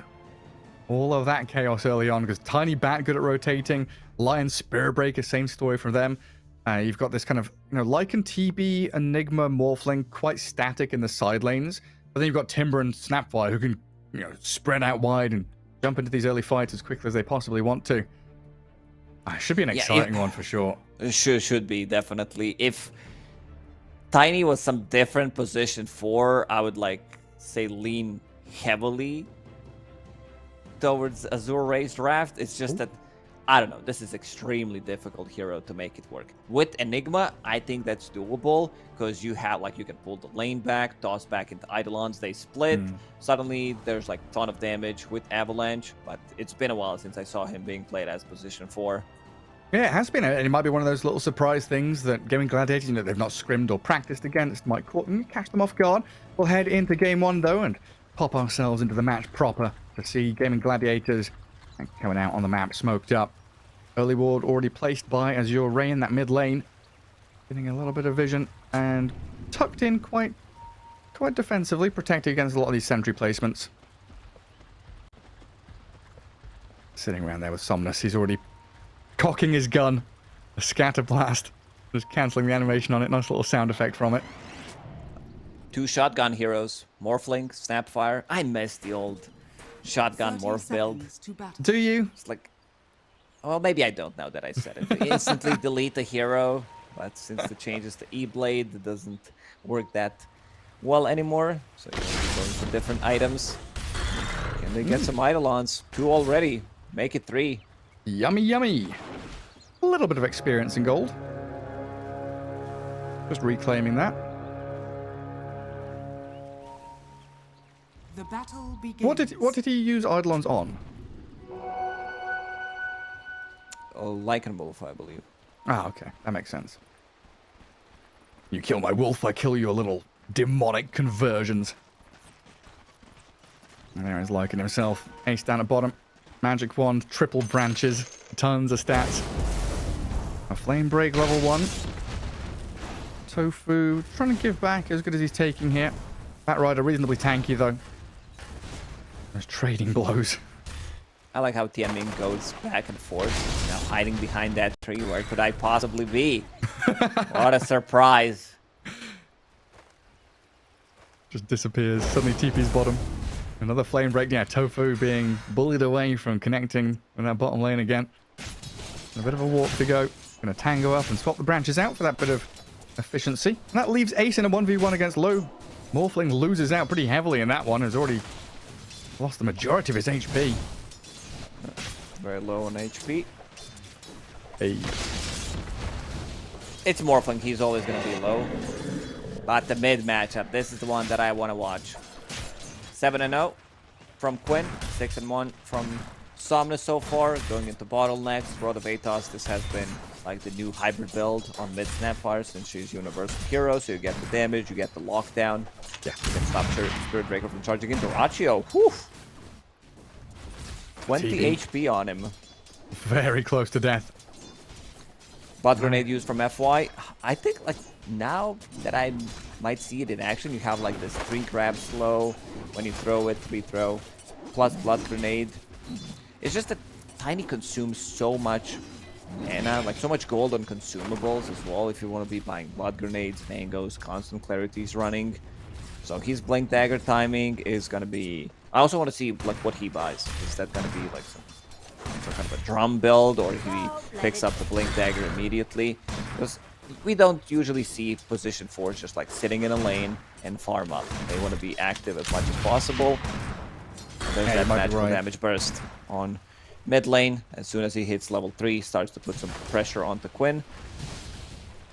It might be one of those situations where we go back to the old phase boots Tiny. And maybe the Tranquil drums you're talking about, just something that gives him that movement speed, which makes up for the lack of blink. But he is a very dependent hero on gold and levels. Yeah. Thinking about whether he needs to pick up Toss in top lane or maybe Avalanche. Toss play into Eidolons who do split. It's going to be a ton of damage. Celery doesn't die from that combo because he's very tanky on Spirit Breaker, has a lot of strength. They're going to be looking for Terrorblade instead. Maybe with this move, Celery puts themselves in a difficult spot. Yeah, they chuck the Blood Grenade back at FY, and Celery still tanking through the damage. Duraccio chucks a few projectiles their way, now with a reflection and damage onto Chalice. Both sides burning through a lot of this early regen. Gonna be spamming tangos and salves, and even a TP back from Celery. One advantage he has, though, of course, TPing out and then charging back into the lane. He'll be able to reset and bring items to his TB. Not a luxury that this Enigma tiny lane has. Morphling, similar to the TB, struggling to get in there with the last hits. Just constant pressure from these offlaners right now. 10 and 6 TB, 10 and 2 Morphling, while Enigma, Lycan, picking up quite a few last hits. Always a thing with Morphling. You pressure him early on. Ooh, Chalice gets that Malefice. Right in the nick of time, just before Celery connected. But here's that situation, right? Spirit Breaker's full HP, Chalice forced to salve, and FY, very forward placement there, throws an avalanche at them. Tofu picks up the kill on low down bottom. Managed to get the stun for the Lion, I believe, from Fog when Morphling was shifting. So a good start to this bottom lane. Ace he's CSing nicely, sitting at 16 right now. Going back to lane. Gonna start to put more pressure, but Ace is fine in this one. He has Lion's control, Earth Spike, Hex, and also 15 magic one charges. They're trying to get on top of them, but Tofu there with a stun. Nice Blood Grenade. Ace pops his one, gets back to safety, but Tofu's going to get left here and ditched in the fire. A little bit of a comeback there for Azure in that bottom lane, and good pressure on the Lycan to keep him at bay under that tier 1. And Blue's going away from over. He's diving on this. He wants Ace real bad, and he'll get it. Great turnaround after losing their Morphling bot. Ace definitely didn't expect Morphling to play as aggressive. Why? Like, he's so low on mana. This is a situation where we do probably want to get the trade kill and die as Tiny, because you need to bring so much regen. Enigma might pick up mana boot, so that's going to be like big, something that Tiny can play off. There we go. Mana boot, so now finally he has for a combo. Yeah, big upgrade for the Tiny. Thank you, Enigma. Saving my laning stage. And maybe even getting on top of Duraccio here. In from the back, the Bat Rider with a Flame Break and a Blood Grenade. And Gaimin Gladiators, they brought both supports previously to that top lane, but they were shifting to try and guard the 6-minute rune. A good little window there that's exploited by Azure. Now the Bat and the Tiny can think about where they want to be next. 6-minute rune coming up in just a couple of seconds. Tofu guarding top. It's a shield rune down bottom though, but here are the kisses. That solo kill threat, the Hex will cancel it out for now, but Somnus will slow him down. Crawling Lion found as Celery dies up in that top lane. Duraccio trying to turn with a reflection and the meta. FY taking a beating from this TB, and one more touch might just do the job, but FY is so speedy. He's out there. Duraccio. And now Duraccio's the one in danger. Spot a bother for him. FY baiting him back in. Can't get the kill on Tiny, and another kill. Ooh, things are looking really good for Azure. Your snap bar just got the kill. Gaimin being very aggressive, making the rotation. Starts to play slightly more aggressive towards the mid lane. Knows that there's no Mortimer's Kisses available. Starts creep skipping, putting in pressure onto Somnus. But still, playing into Bat Rider, playing into Enigma, like there's a ton of magical damage. Ming. Caught out by the Chakra. They scattered this with a charge from Celery. They wanted Somnus mid, but they'll take the Bat Rider instead. That's a killing spree Bat, and like you said, he's the one playing aggressive, bouncing from lane to lane, causing issues for them. If he's off the map, it's a sigh of relief from this TB and Lycan, honestly. Duraccio, I'm not sure how long he can sustain in this lane. He shows up, there's going to be another rotation. FY for now, going to refill the bottle onto mid lane. Quinn, too difficult to get the kill on him. He has shield wound, that's extra 200 HP. And they'll get the connections here on the Snapfire. Toss across, trying to delay things as Somnus pops the one and Cookie's back, but Celery, Quinn, and Tofu dive in this tower, scrambling desperately to kill off the Snap. Enigma has rotated in, not yet level 6. Just a Malefice onto Quinn, who is still very difficult to kill. With another Avalanche, he pops his Fairy Fire, Timber Chains away. Quinn with 4 stick charges, and another charge from Celery. Toss will cancel it. Eidolon from the back. No, that's not going to be enough.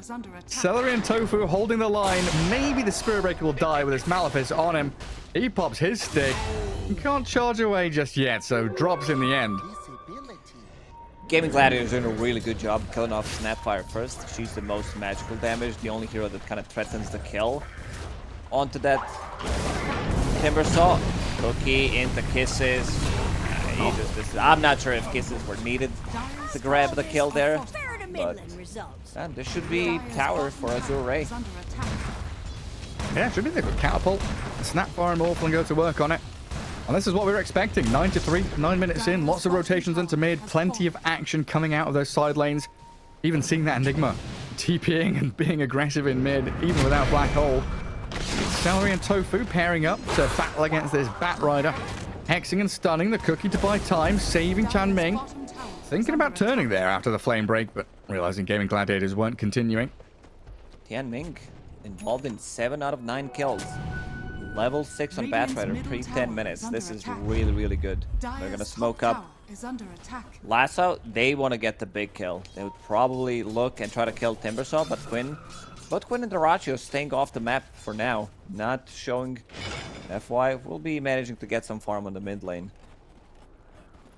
Yeah, you were right about the TB. He's completely dipped. Gives up on that top lane completely, knowing there's Black Hole and potential rotations coming. Gaimin Gladiators are charging Chalice. Bat Rider Flame Break, not going to stop the Timber Chain, and now has to face off against the TB meta.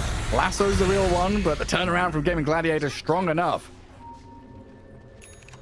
If that Flame Break connects, I still don't know if they have enough damage. Without Mortimer's Kisses, this is Timbersaw with Vanguard, Flame Drop, Magic Stick, and of course a Cold Bracelet, so extra magic resistance, extra stats. They do always get a snipe in the mid lane on Tofu's Lion. Quinn and Duraccio trying to utilize the remaining seconds. Black Hole! Chalice! He grabs 3 of them, drags into the Scatter Blast. The shotgun of Somnus shreds through 2 cores. Timbersaw with the urn on him, trying to Timber Chain away. FY looking for that additional combo, but he can't close the gap on Quinn quite. If he gets a toss off, level 1 toss at the range is not that great, and Quinn, he needs to start to run away. He saw like the glimpse from that observer ward where the ex-Roshan pit was, gave them vision, and Chalice is like, because he didn't know where Spirit Breaker was coming from, immediately onto Black Hole. Duraccio, he's like way too aggressive. Had Meta up and running for another good 10-15 seconds, had Sunder available, but in terms of net worth, he has the same amount of farm as FY on position 4. Oof. That's a rough spot to be in. It really did feel like Gaimin Gladiator was confident with the remaining seconds of Metamorphosis. Timbersaw very tanky, but they just walk in to Chalice's Black Hole. And now Azure Ray swinging up top. They were chasing Quinn. They'll find a tier 1. Celery can maybe try and deny it, but now he's being rooted up. Cookie forward, Somnus and FY pairing up with the Avalanche toss, but Celery's out there with a quick charge. Oh, no toss, no Scatter Blast. I think with these 2 abilities, plus 2 right clicks, Spirit Breaker dies. But manages to get out of the trouble.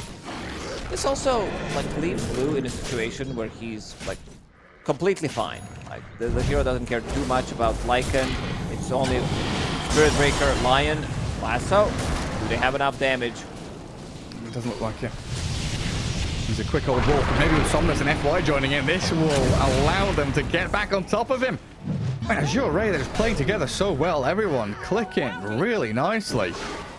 All the pieces of the puzzle coming into place. The turn around from Lion with a finger of death, but in comes the waveform and the kisses over the top. Duraccio, he's stunned up! Another swift kill, now diving tier 1 onto Tofu. Urn and Malefice. He's already popped his wand. thinking about the TP home. Does he just tick out Free from this? throw. He's dying. Oh! He tried to snipe him. Nice attempt from FY. He does have a blink dagger available. 12 minutes. This is the timing for mid tinies. Sure, they have like a bottle, they have treads, but still having a 12-minute blink dagger on tiny. Mana boots from the lane. Chalice did, like, he benefits so much from that mana boots. And now also Spirit Vessel on Chalice. Great against Timbersaw. What are you laughing about, Gary? Just that the tiny is 400 ahead of the TB. A tiny difference there. Yeah, just a tiny one. A terrible difference as well for the Terrorblade. But yeah, we had some question marks around this tiny ping. FY showing that, hey, bring out these old school strats. Tiny Enigma paying off big time. FYI, this hero still works. Hey, we're going to catch on Celery. Contesting these ancient stacks that have been built up by Gaimin Gladiators. A high ground ward removed by Chan Ming. And now you're looking at this map thinking no tier 1 top or mid or bot. The map is getting smaller. The net is closing in around them. The little fishes of Gaimin Gladiators getting reeled in by Azure Ray. Tofu turned to chump. And 14 minutes in, I mean, trying to contest that right-hand side Wisdom Rune. And when I say trying, I mean, Gaimin Gladiators are going to have to do something drastic here to guard it. Duraccio, half HP. Celery, Nether Strike. Kill off the Batrider. Lu there into meta form, but FY, the backstab. Avatars gets the kill. Oh, baby. Azure showing up big time. 2 kills with that sweep through into that right-hand side of the map. I could see Gaimin Gladiators step out 20 minutes into the game. Duraccio, he has Dragonlance. He just finished it off. 15 minutes. Why? Gets him. Toss. Yeah, another one. I mean, Quinn, he's reasonably tanky. Avatos into Kiss is not enough to kill him off. Yeah, they need Road of Atos, like they need Snap Cookie plus Scatter Blast. Oof. They're just constantly fighting, constantly hunting them. And Ming gets another one. Like they have 2 great repositioning tools. Toss, Flame Break. They can't catch a break. They can't farm anywhere. They're not safe. No, they've got great ways of getting on top of Lion, great ways of cancelling Timber Chain. Terrorblade just gets nuked into oblivion by all these guys. And Azure Ray, you know, they're kind of playing together when they need to and then spreading wide across the map to get this Morphling farmed up. And Gaimin Gladiators trying to find the room they need for this Lycan, Timber, TB to get up and running. But the next couple of team fights, it's just a struggle to see how they enter them, never mind finish them. And Morphling's good as Lincoln's being delivered now, right? Yeah, that's Lincoln, so you don't care about Sunder, Charge, spells from Lion. Another toss. Deep server work plays down. Complete control, chain stunning that Spirit Breaker down. Gaimin Gladiators being hemmed back into their base. Ace really the only one that's getting any free time. Does finish off as Vlad, so Helm of the Overlord, not too far away. Let's just roll that R to make sure I say it properly. Look at FY hunting as well. He's a little isolated. Hiding in the trees. Mid lane, reconnecting with the rest of the team. Roshan should be on the menu for Azure Ray. In the next couple of minutes, they can take down this tier 2 tower. Seems like Gaimin Gladiators completely in recovery mode. Twin going through the Twin Gates. Gonna get some extra farm on a different side of the map. Another smoke. We haven't seen Lycan do much in this game. Like he's 0-4 and 0. Shapeshift used to run away. Still managed to get them killed. I mean, it's been a really difficult one for Gaimin Gladiators. The last kill they got was on the bat a couple of minutes ago, but it's just non-stop running at you from Azure Ray as they're on Ace, killing the Lycan off with that smoke gank up top. It's not just Lycan, it's 2 wolves, Helm of the... it's not... my brain stopped working. Dominator, there it is. Finally found it. Good it's kisses. The Good one. Last side, Duraccio He's got Sunder, but he can't even use it. Lou is in on top of him. Finger of Death doesn't finish off the Batrider. And now with a sticky napalm cookie play, they slow Tofu, catch him with a stun, and blast him. It might be on a time to monster call kill it, streak. Gary. I think you're right. They just like can't get anything done in this game. Now they're off to high ground, 2 finger juice. Like, doesn't matter if you get stacks or not, but just pointing out that nothing's going correctly for Gaming Gladiators in this game. Now, the last couple of kills they've had, you know, they've killed Bat once in the past like 10 minutes. Outside of that, they've just been dying over and over again. And Quinn is tanky, but not able to withstand Azure Ray when they're bringing all the numbers into this bottom lane. Ace with a howl, trying to shapeshift forward. Lou dropping low, and they get a kill on the Bat. Celery opening up that fight. One adaptive strike. DB loses half his HP. Vato's going to catch out Durantio, allowing F1 to come in with the Avatos combo. Black hole on the 3. Oh, Chalice, you beauty. That's it. Just call it. Gaming Gladiators doesn't stand a chance in hell or high water to come back into this now. This is just a clean stomp from start to finish, and this is an 18-minute game from Azure. Like, so much magical burst damage. We haven't seen Lycan be able to do anything. Like, they got the 1 kill, and then lanes fell apart. Mid lane, we talked about the matchup. A Snapfire from mid lane against Timbersaw. Huge magical burst, and also buying into Road of Athos.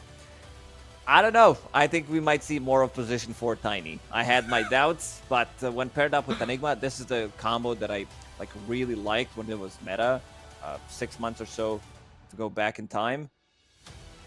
It's just like they got themselves a really nice picks, and also Tian Ming in the lane playing really well, rotating to the top lane, then moving to the mid lane, just all over the place. This definitely didn't feel like it's a position 5 Batrider, involved in 21 out of 29 kills as a position 5, all over the place.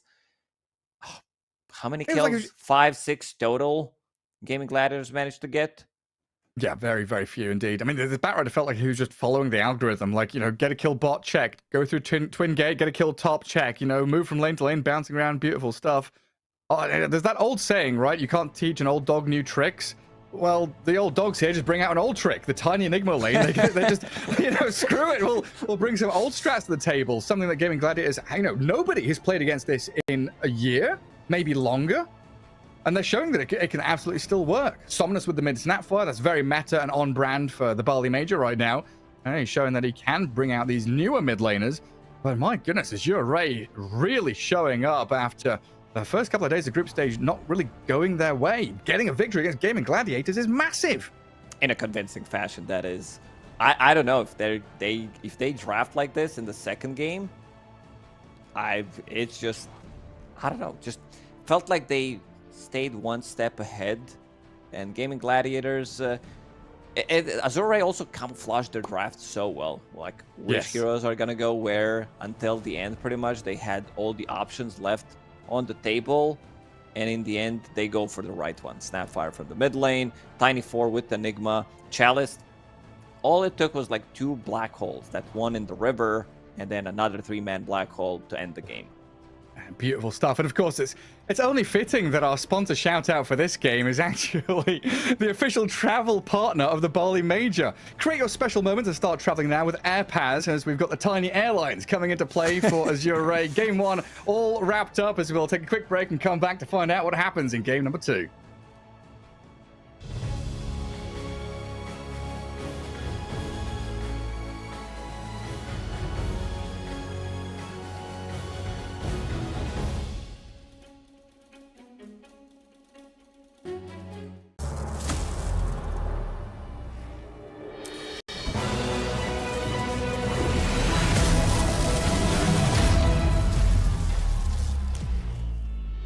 Use your skills in the gaming. 1xBet.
Semua bisa jadi nyata dengan upgrade wifi rumahmu pakai BizNet Nah, Home. ini baru internet rumah buat orang-orang terdepan. Mimpi kecil bisa jadi besar. Dan kamu juga bisa mendunia.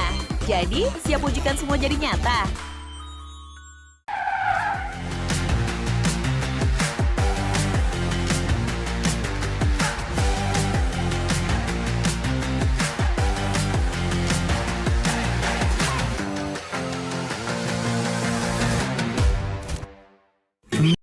Panas.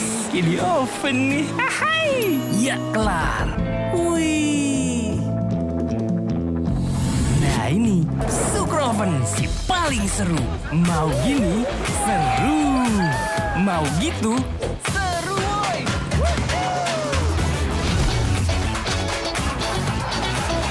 Mau lagi?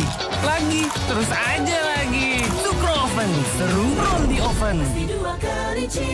The world is your stage. Take the first step to change. Lead with vision and innovation. Perfect your strategy and make your goals reality. Así que vaya. Get in the game. Make it count.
Use your skills in the gaming. 1xBet.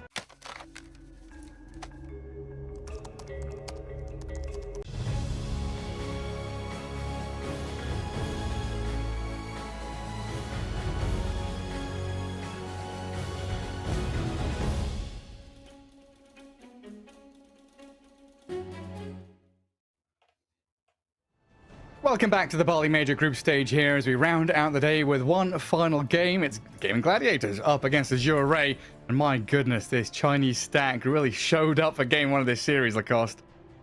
Oh, yeah, for real. I mean, this was just a complete stomp. Like, this... It's like for real, no for real, break. on God.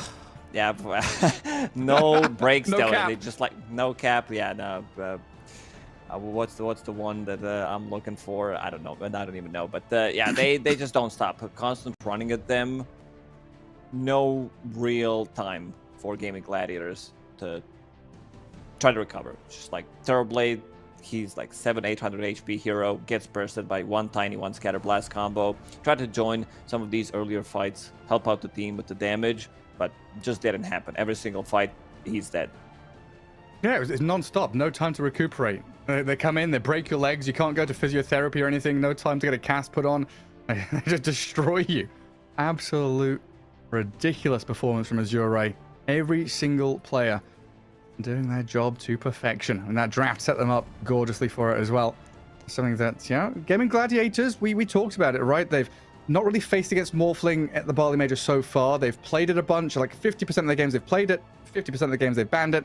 One match they played against it and lost to it, and they're still trying to figure out what they can do in the draft to try and deal with that Morphling. We might see that Anti-Mage come out into play, if not just a straight-up ban on the Morph in game number 2. And man, that tiny position 4, FY, it's been a while.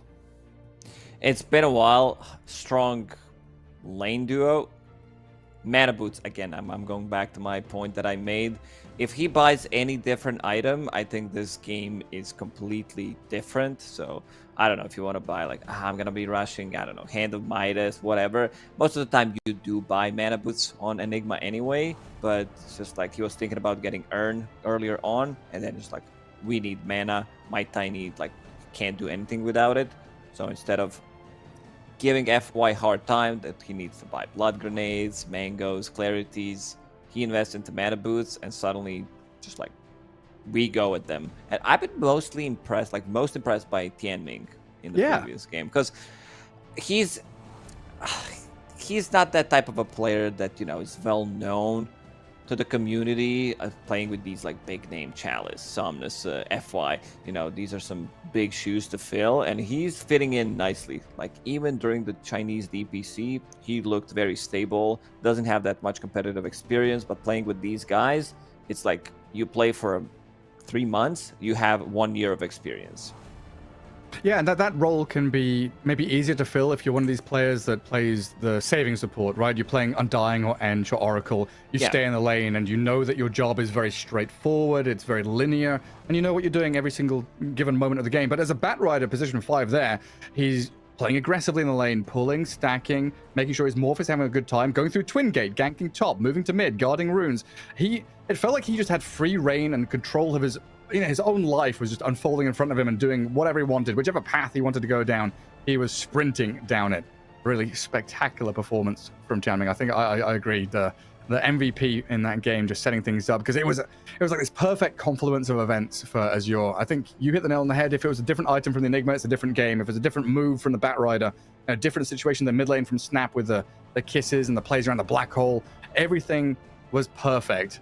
A little change here or there. We could have seen Gaimin Gladiators, you know, get back in, come back slowly but surely, start split pushing with TB and Lycan. That's something that Azure have got to keep in their minds, that Gaimin Gladiators, they lose game 1 and they're going to fight back really hard in game 2. Yeah, Azure, to all the things you mentioned, they said, nope, not going to happen. I mean, Gaimin Gladiators, they've been also losing some of their games, you know, but in the end, they get the dubs. Like, they get the dubs when it matters. So I want to see. This is also a very versatile team. They need to scratch this one and just start fresh. Also, team that has been together for so long that they you know that they can easily reset. They absolutely can. Yeah, I'm not sure if we can take a quick look at the standings and just have a quick refresher on what's been going on through the Bali Major so far. As you said, you know, Gaimin Gladiators dropping a couple of games here and there. I think this is the 3rd individual game they've lost. 2 wins, 2 draws so far through the group stage, sat in 3rd place currently in a very, very tough Group B. 2nd place in terms of this group standings, just ahead of Betboom. Not sure what puts them above them, but yeah, very, very tight up near the top. We should be able to get ourselves into game 2 reasonably shortly. As Azure, yeah, down at the bottom, they grab a win here. Another victory could maybe put them in contention to stick around for the playoffs. They're going to be fighting up against, you know, Nouns and LGD as game 2 is about to start. Draft underway, and we'll find out what Gaimin Gladiators think about this whole Morphling situation. Do we ban it? Do we have a different answer to it? Do we just say, forget it, we'll try and pick it ourselves? Yeah, might be the case here on Gaimin Gladiators. However, they don't have the first pick in this one, so Azure, they just might get it. They're like, you know what, Morphling feels really good, and Azure, again, banning out Enchantress. Gaimin Gladiators removing Undying, just a strong position 5, something that they did in the previous game. What are you laughing about, Gary? You're always laughing about something. I'm just a happy guy, you know? No, I poked my head into the Twitch chat because I wanted to see what Twitch reaction was to us going, you know, for real. And the word that you were missing, was it sheesh? Sheesh, yeah. Could have been sheesh. Yeah, sheesh. Or deadass, straight up bussin'. Okay, I don't have that in my vocabulary, not the words that I use, but yeah, I'll try to remember them for Twitch chat. Oh, hello. Here we go. IO combo with the Lesh. Oh, they're giving Gladiators special. This is the thing. This is when you know they're serious. They're not mucking around. What about some healing reduction? You know, this is Bloodstone.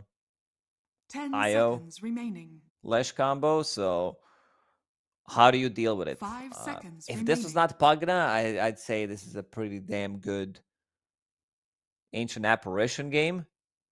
You might also pick up some Spirit Vessel Carrier. We've seen Chalice picking it up in the previous game, looked really, really good. Or some Venomancer. I think like Veno couldn't work, but then again, you have Pugna Veno. Heroes don't have any cooldown, so they can match like the aggression from IO Leshrac. You know it's coming. Whenever Gaming Gladiators are like behind, or like put in a corner, this is the combo that they bang out. Oh, yeah, this is their bread and butter. This is how they started, pretty much. Yeah. Yeah, it really was. Like, yeah, Quinn came over to Europe, played in-game Gladiators, just picked Lesh every game. Lesh IO, run around the map, crush people. Medusa going to be the response for now for Azure Ray, so they've got that Pugna Medusa combination. And later on down the line, you know, like you said, there's multiple ways you can go about this. There's the healing reduction way.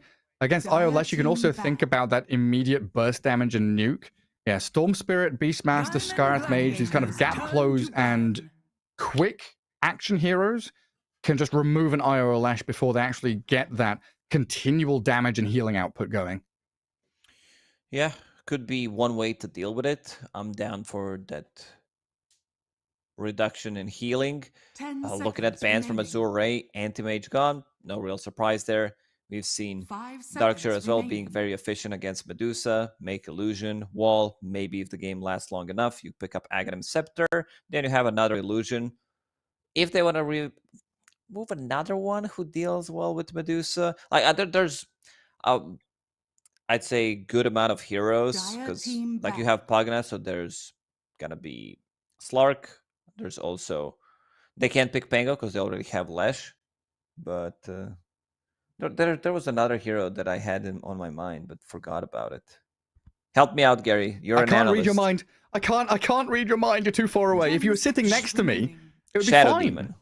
Okay.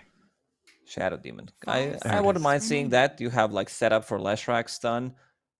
If Azure Ray doesn't ban it, also another way to create illusions out of Medusa. Creating illusions of Medusa is not as strong as it was before. 7.33D did nerf illusions, but this is also one of Ace's better hero. I think you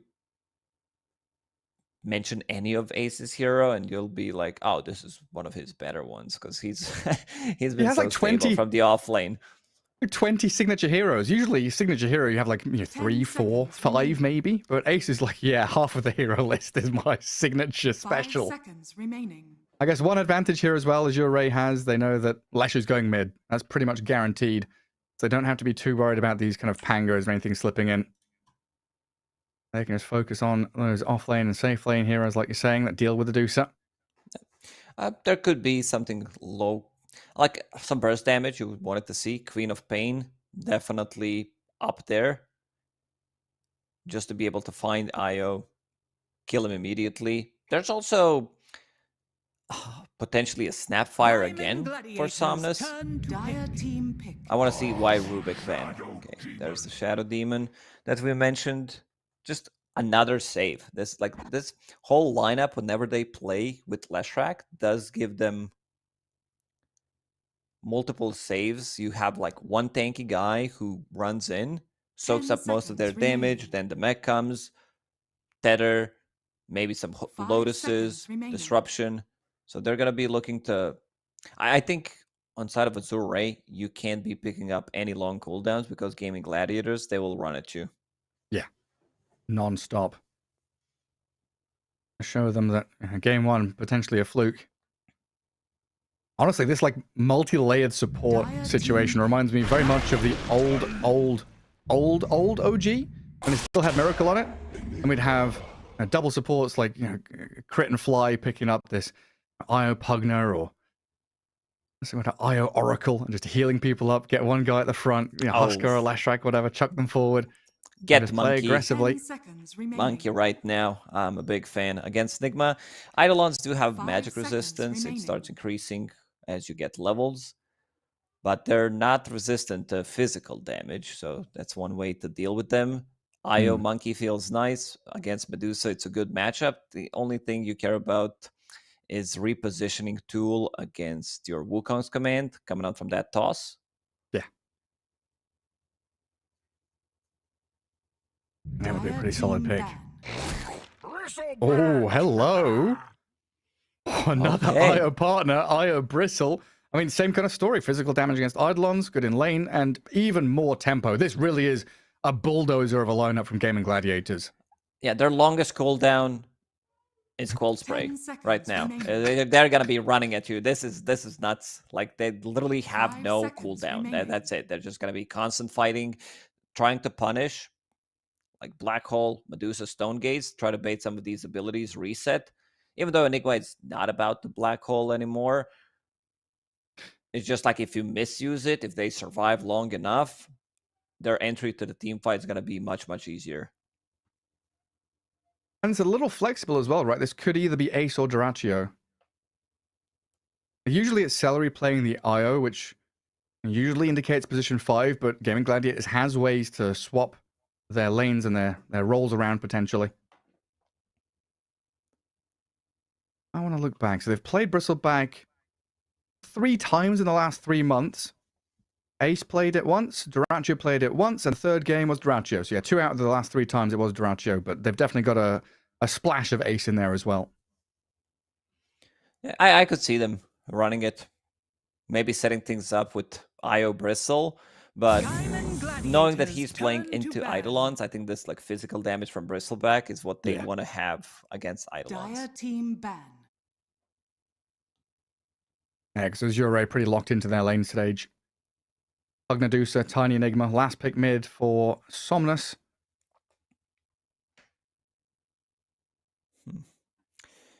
Queen of Pain banned out, like hero that can move around. They don't have control for co-op. Is there another elusive hero? What about some Razor? Go ahead. What about Razor? We've seen Razor. That's an old school matchup against Lesh. We saw it yesterday or 2 days ago as well. It was 9. Yeah, Tundra banged it out. And he's very good against Bristleback as well. I'm down for it. I don't know if they watch that series or not, but Gary, man, you're on fire today. I woke up. Like, jokes on fire, like some good play-by-play casting, nice conversations that we're having, and also calling out some of these picks. I don't like it. I gotta say, I don't like it. You're not gonna need me. This One day out of 365. Yeah, the 365 APM, 365 IQ.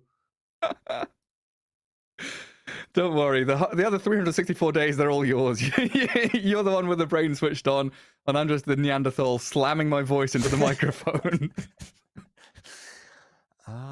What else is there for Somnus that matches?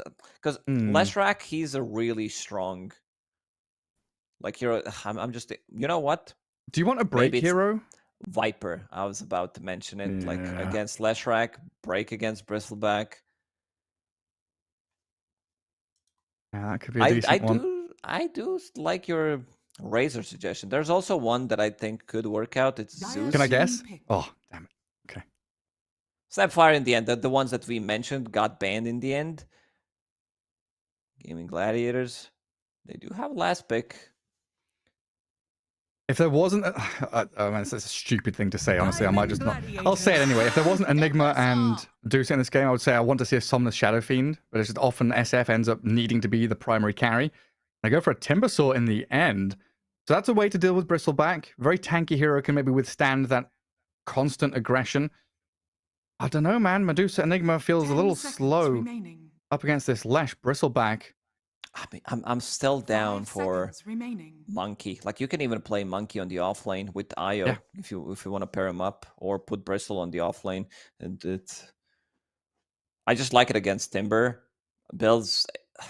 You build. I mean, is there Slark available if they want to go? No, they're just gonna go with standard. I mean, we're theory crafting, going into different direction, but it's just gonna be a lot more team fight, some extra control. Is this enough?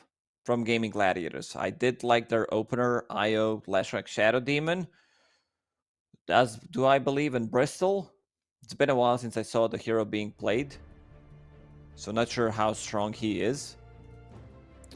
Yeah, not sure about him. And this position for Tiny worked in game 1. Still questions around it, whether that was just a perfect game for him. Is he going to work out in game 2? Still the same laning partner with the Enigma. Yeah, what is it? Was Shadow Demon, Tide lane, Bristleback, IO lane. I'm just thinking, Gary. Give me a sec. So Tide, Shadow Demon into Dusa and Pugna. I mean, Shadow Demon Pugna is an interesting 1v1 support matchup. Tide should be okay in that lane, it feels like. Ace probably going to get away with a lot there. Probably see the normal Meteor Hammer build. A good Tide Hunter lane. I want to see how Bristleback is going to get out of that lane, because he has extra sustain from IO. It's, again, killer lane from Azure. Tiny, Enigma play the same combination in the game number 1. And Timbersaw will be playing against Leshrac, so they needed something low cooldown. This is also Timber against Bristleback and Tide Hunt. I'm gonna go with Azure in this one. I feel like Timbersaw, Enigma, a lot of team fight. Gaming Gladiators, they're really good at running at people, just like this constant. And because Chalice, they were thinking, who's gonna build Spirit Vessel? We were playing against IO, Bristle, Leshrac with Bloodstone. Chalice, same item build. I have no complaints what happened in the previous game, so go for the same thing. Stay hydrated, people. Get that water in you. Some sweltering Dota 2 coming up.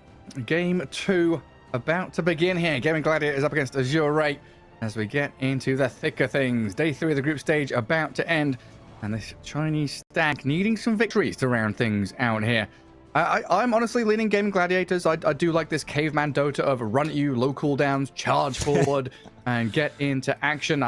I see some struggles that Azure could have in kind of keeping this Medusa farming, keeping map space open for themselves. But if they start game 2 like they did game 1 with some good plays out of that tiny toss into Eidolons, there's Pugna, very good lane support as well to bodyguard the Medusa.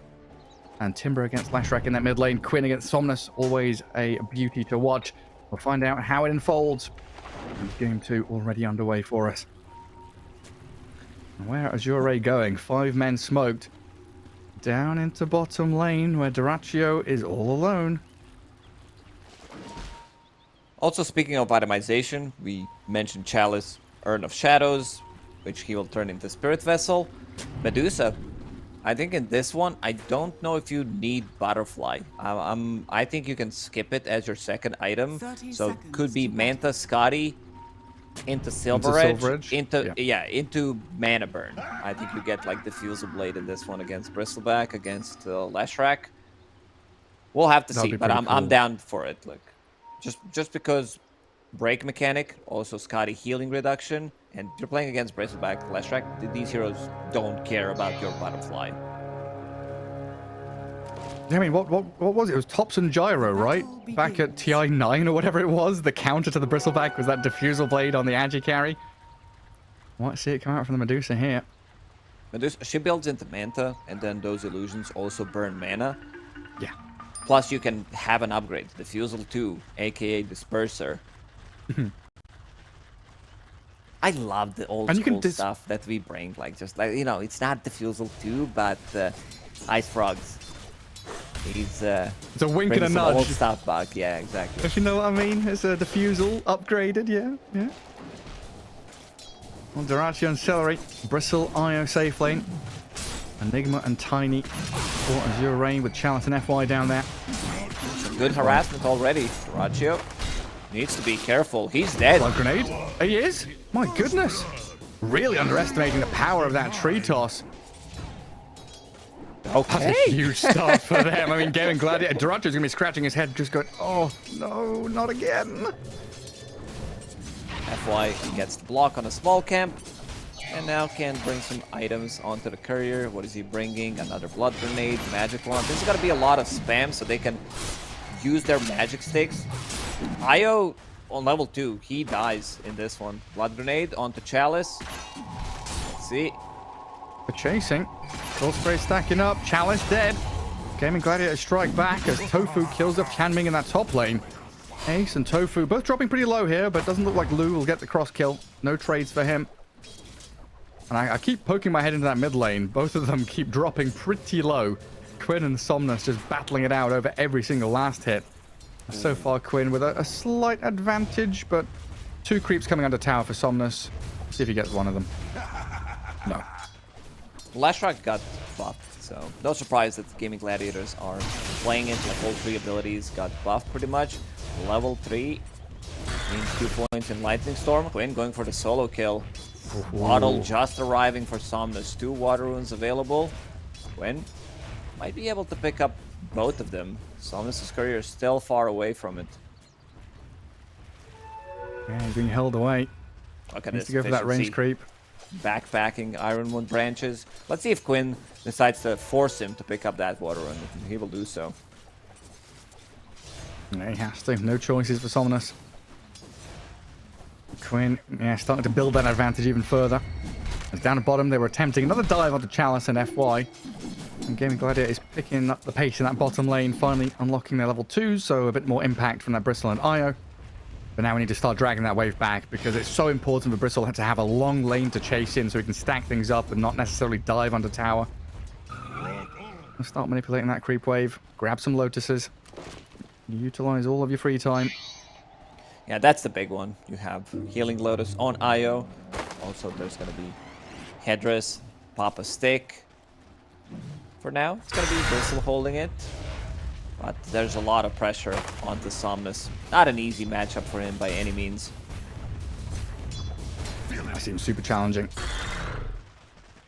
What's the build from this mid-timber in this game? He's gone 2-0-2 so far, but we start maxing out Chain next. Might put third point in reactive armor. I mean, you want to have the Timber Chain just because Lashrak will be playing aggressive, so you want to get away from his ulti. Quinn, super aggressive player. Water Rune spawning in 20 seconds. I want to see if there's going to be some kind of rotation. Somnus, like, he's having a much tougher time compared to the first game. Way more difficult. He's kind of just waiting for waves to crash against his tower so he can gather some last hits. And now you've got Tofu rotating to guard the runes. Somnus not going to get his hands on a water rune this time. Lesh can dip down bottom and get the second one as well. They want to shut him down completely. Somnus might need some help. I need to start thinking about rotating this FY Tiny. TP does come in from the Pugna. Chanming defending Somnus, making sure there's no tower dive from GG. But he's put himself in a spot of bother now with the poison stacking up. And then you're also leaving this Medusa alone on top, where Tide can get that free farm going, while Somnus, man, stepping forward. Blood Grenade on the Quinn. Up. Has Fairy and Stick Charges, so should be survive. fine. Has Boots of Speed as well. There's Bounty Rune to be picked up, but... Ooh, he's gonna get him. Okay. Yan Ming. That's big. This just clicked him down. Because Quinn tried to TP out. He was pinging out the rune, but they saw him like this Observer Ward near the outpost. Caught a glimpse of Quinn, and then level 2 Blast finished him off. So now he needs to run back to the mid lane. Yeah, a wild turnaround there, honestly. That gives Somnus a bit of breathing room in that mid lane.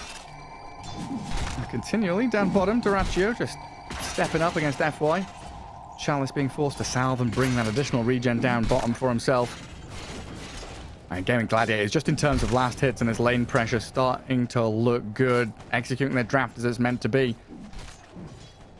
What is the pivotal point for them? Like Vanguard on Bristleback? Do we still go Agnum Scepter? Are we waiting for an item on the Tide Hunter? Yeah, that should pretty much be the build. We might see some like casual cloak in between on Duraccio to tank up. There's a lot of magical damage, Tiny, Enigma, Pugna. But this also opens up levels for Tidehunter in the top lane. Both him and Medusa have been playing 1 versus 1. Duraccio, he bought Vanguard, feels very unkillable right now. Yeah, Chalice forced the TP all the way home, and they've got a fresh wave with Catapult on the tier 1. This tower might die, honestly. Meanwhile, in the mid lane, Tofu's in, helping out Quinn. FY's rotation, not really latching onto the Leshrac to get the kill. Really looking to try and protect Somnus as best they can. He will get on top of Tofu, pops his wand, keeps himself healthy, was close to death without it. That bottom tower being crumbled into dust by Gaimin Gladiators. While Pugner and Dusa still kind of struggling to contend with the Tidehunter. Well on his way to the Meteor Hammer, pops his stick and another snake. Reasonably healthy. Mystic Snake into the Decrep, not quite enough. 30 health remains there for Ace, perfectly calculated. He has another blood grenade. There it is. Oh yeah, he does. It's there, but so's Tofu. Disruption, setting up for the poison stacks and Quinn's rotation. XP rune, can he get it? Tian Ming. Oh my god, he's gonna get it, isn't he? 7 minutes in. If I die, a career kill as well. Oh yes, just the cherry on top of the ice cream sundae. TP out. Is he? He's fine. Very fire, TP out, hide behind the trees. Tofu. He has 4 stacks. And there He's we go. okay. He's good. On the other side, Doracho picked up enemy wisdom rune. And Gaimin Gladiators, they killed off the tower. So things looking much better for Gaming in this second game. Radiant's middle tower is under attack. FY, I don't know if he can play with Enigma. Enigma really struggling this time around. Sitting at 30 CS. Enigma usually is that lane dominator, but playing against Bristleback, physical damage, Quell Spray against Eidolons, they die in like 2-3 quells. Yeah, and you can't be leeching experience from that Enigma either, so FY is going to have to be making moves elsewhere on the map now. Radiant scanning up the high ground near the mid lane, but it's further north where Tianming and Somnus making a play onto Quinn's Lash. Tofu again with these defensive disruptions though, making sure that Quinn has a lot of room to play with. Tofu's a little deep though, but Chakram off the mark. FY trying to rally around this Timbersaw in the mid lane. Lands the avalanche, but the tumbler's way too much sustain. Jumps away, sustained up by the IO, and a double kill for the Lash. Just tumbling away from danger. Getting the same vibes how Azure played in the first game. 2 points in Edict. They didn't pop it, but Azure used the glyph, so they will be able to get the tower. Celery following Quinn. This is mech in 700 to 600 gold on IO. And you have Ace bombing the tower. This is third Meteor Hammer that he used top. Eventually the tower is gonna fall. Same goes for mid tower. Bottom tower has already begun for a good few minutes, and this opens up the map so much for Gaimin. It gives them so much room to maneuver. They can start stealing camps away, getting D-boards down. And it's super important for this Medusa to have some safe spots to continue farming. She's not looking in too rough of a spot. It's just the other 2 cores, Enigma and Tide. They're going to start lacking that breathing room. There's another Meteor Hammer lands on that tier 1 top lane. Ace. He wants to kill it off and he'll succeed. Chalice, do we black hole this guy? Come here, Ace. Malefice Yes, up, if he's you got have no mana. mana. He does have Now it he now. does. But Ace is just being dropped down by the Timber Chains and the Chakram until Celery comes in. They have the black hole now. Tide will fall, the Io caught up, and a 4-man move from Azure picks off a couple of kills. They'll instantly smoke. Try to look for something else. Chalice picks up mana boots slightly later this time. Might get some good damage on the tower. Immediate glyph, double the value, stop push from going onto the tier 1 tower top, and also secure the tower onto the mid lane. Can he survive this? That's a lot of damage. Oh my goodness, he cannot. Azure showing they can play speedily as well. Getting kills top, using black hole, pressuring tower, moving down to bot rune spot. Ace returns top and looks at Chalice. You might just ravage this, you know. Come back here, Enigma. You've spent your black hole on me. I'll spend my ravage on you. Get there with the Anchor Smashes and the Gushes, and eventually he'll chip down Chalice, meeting his bitter end. He abandoned this place. Azure managed to get some good kills. Black hole, they got 2 kills out of it, and they killed Quinn. As long as like the lead doesn't go over 5k, I think they're in an okay spot. Because Roche opens up for Gaimin Gladiators. You go with Bristleback, Leshrac, Io. You can kill Roshan with these 3 heroes easily. You have enough sustain, you have enough damage, which could happen in the next like 4 or 5 minutes. So the name of the game for Azure is to delay as much as possible. They have a better overall scaling lineup when it comes down to like mid and late game, super late game. Of course, you're playing against Enigma, Timber, Medusa. drag things out, make sure they don't get this full momentum from the Bristleback IO. Leshrac IO. Duraccio. Pretty low on mana up top. Just playing forward here onto the Pugner and the Medusa. Try and give them a difficult time. Shortest life drain in history. Went on cooldown, didn't even see it.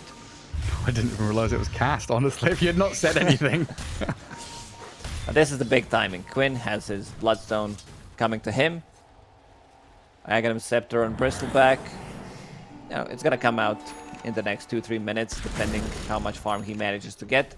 But right now, Gaming Gladiators, they want to be fighting. They want to be using this. Relocate, try to set things up on a different side of the map, pull people out of the trouble. All you need is like one disruption into relocate play, and you're going to be getting kills.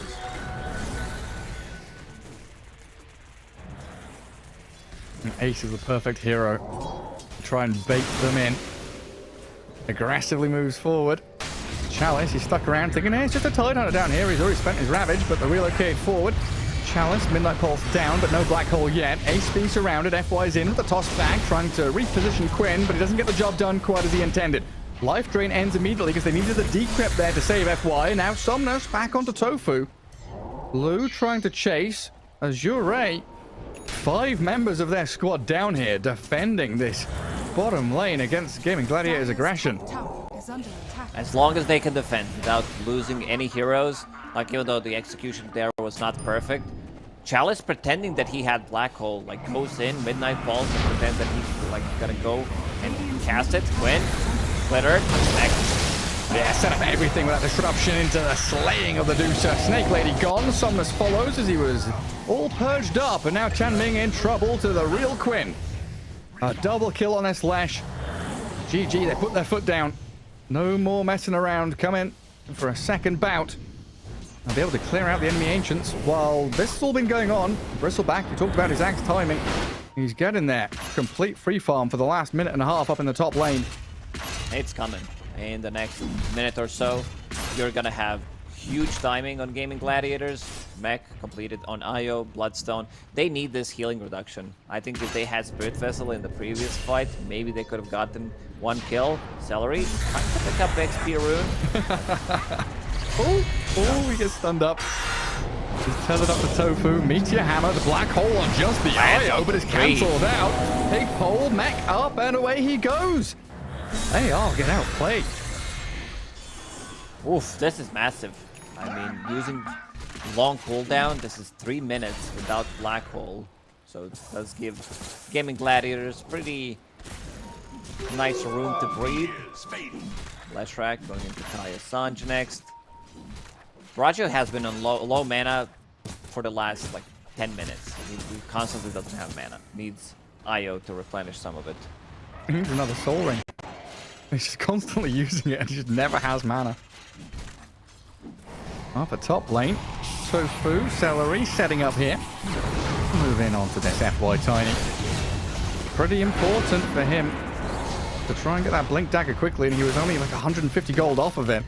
Meanwhile, in the Dire Ancient spot, Ace being chased out, but Quinn and Celery both relocate back down to bottom, defend the Tide. Where's your damage?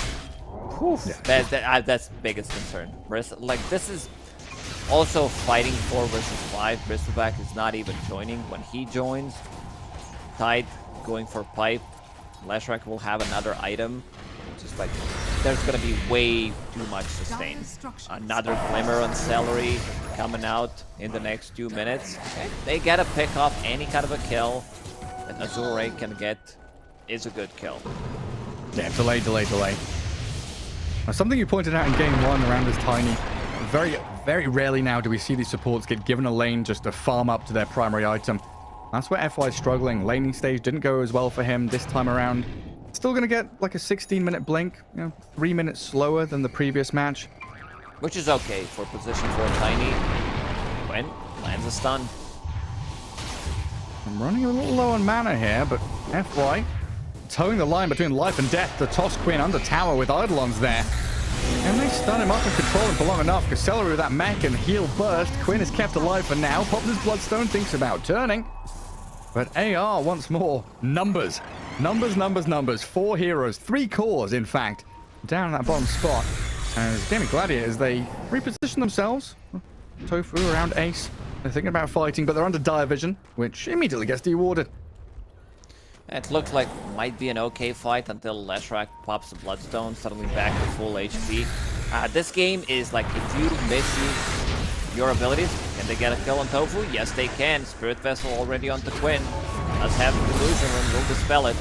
Man, I want to try and follow through on this, but yeah, you're right. When Quinn pops that Bloodstone, he seems untouchable. Life Drain and Medusa's right click coming into play, and Ace with the Ravage onto 3 of them. Enigma caught up. Decrep bought a bit of time as FY jumps in. Avalanche toss, but Quinn, he's so healthy. Look at the big man go.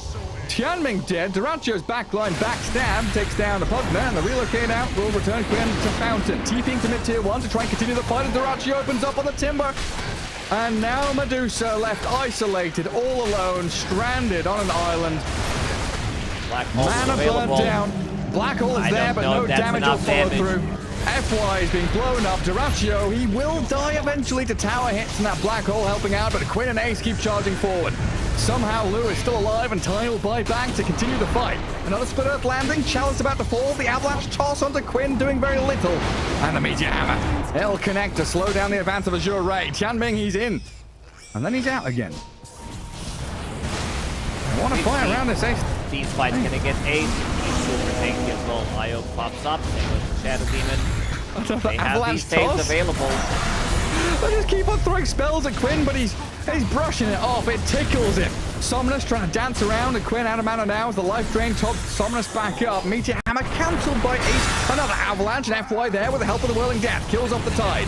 Tianming in trouble though as Quinn comes in for round 27. Another burst of HP and mana to allow him to keep fighting. Lou losing all of his mana and disappears once that shield is depleted. They just don't have enough. Like, I think Quinn tanked like, I don't know, 20,000 damage and dealt 10k in the previous fight. It's not enough. Also, FY bought back. At least he bought a Blink Dagger. Maybe he can find Tofu here. Toss underneath the tower onto Eidolon. Oh, I don't know. It's Somnus the one that's gonna die instead. I mean, Azure Ray, they're trying to play together, but so often they're just getting completely left alone. One hero gets isolated. One hero gets chased by Bristleback. There's Iron Lashes in onto the rest of them. And now they're clearing out stacks on the dire side. It's just constant running at Azure Ray, not allowing them. Because Medusa still doesn't have an item like the big one that's going to change things up. Even with the Scotty, it's going to be like... It's a great item, don't get me wrong, against this healing that they have. It's just, do they have enough damage, even with that? Then you need to get Crystallis, build a Silver Edge, some gaze. Oh my god, his mana disappears. Mystic Snake will bounce back onto him though. Gives him some protection, but a good Ravage from Ace, just keeping Quinn in this position to play forward onto the Medusa. Low, he's dead. Quinn and Celery, this pairing. Io and Leshrac, like Tom Hanks on that desert island with little Wilson. They know they're best of buddies. Relocating now down to that bottom lane. Duracio, he's kind of baited FY in here, trying to fight around a Tiny and Timber Source. Celery will die, so the mana and HP battery's gone, but Tianming trying to life drain back off Duracio, healing up and sticking around, stunned up by Quinn and finished off low on mana, but Duracio is there. Half HP, still good enough. Tiny's gone for 46 seconds, no Medusa. And there's that Bloodstone again. Ace just walking up to high ground, cracks the whip and sprints off towards mid lane. Tier 2 is still standing though. Dire's middle tower is under attack. I don't know. I don't think they have enough anymore in the tank. It just feels that they need like 2 sets of items to be able to deal with what Gaimin Gladiators are throwing at them. BKB soon on Duracio. Quinn also BKB in 1,000 gold. Medusa will deny a tower, so that's extra gold for him and his teammates. Big, huge, massive. Massive. I mean, that clock is ticking for Azure Ray. Stop stealing our stacks. Stop stacking our own jungle. Bristleback's now stealing some of them. There's just no room. That's the thing, right? They took all these tier 1s early. They pressured in, took stacks. 20 minutes in, they're still doing the same thing. Azure going to try and do a big clash with 5 heroes smoked up and moving bottom. Timber chain forward. Duraccio, he's got Celery off to the right-hand side with a relocate and a tether save. They can get Duraccio out of there, and the black hole is wasted. Oh, dear me.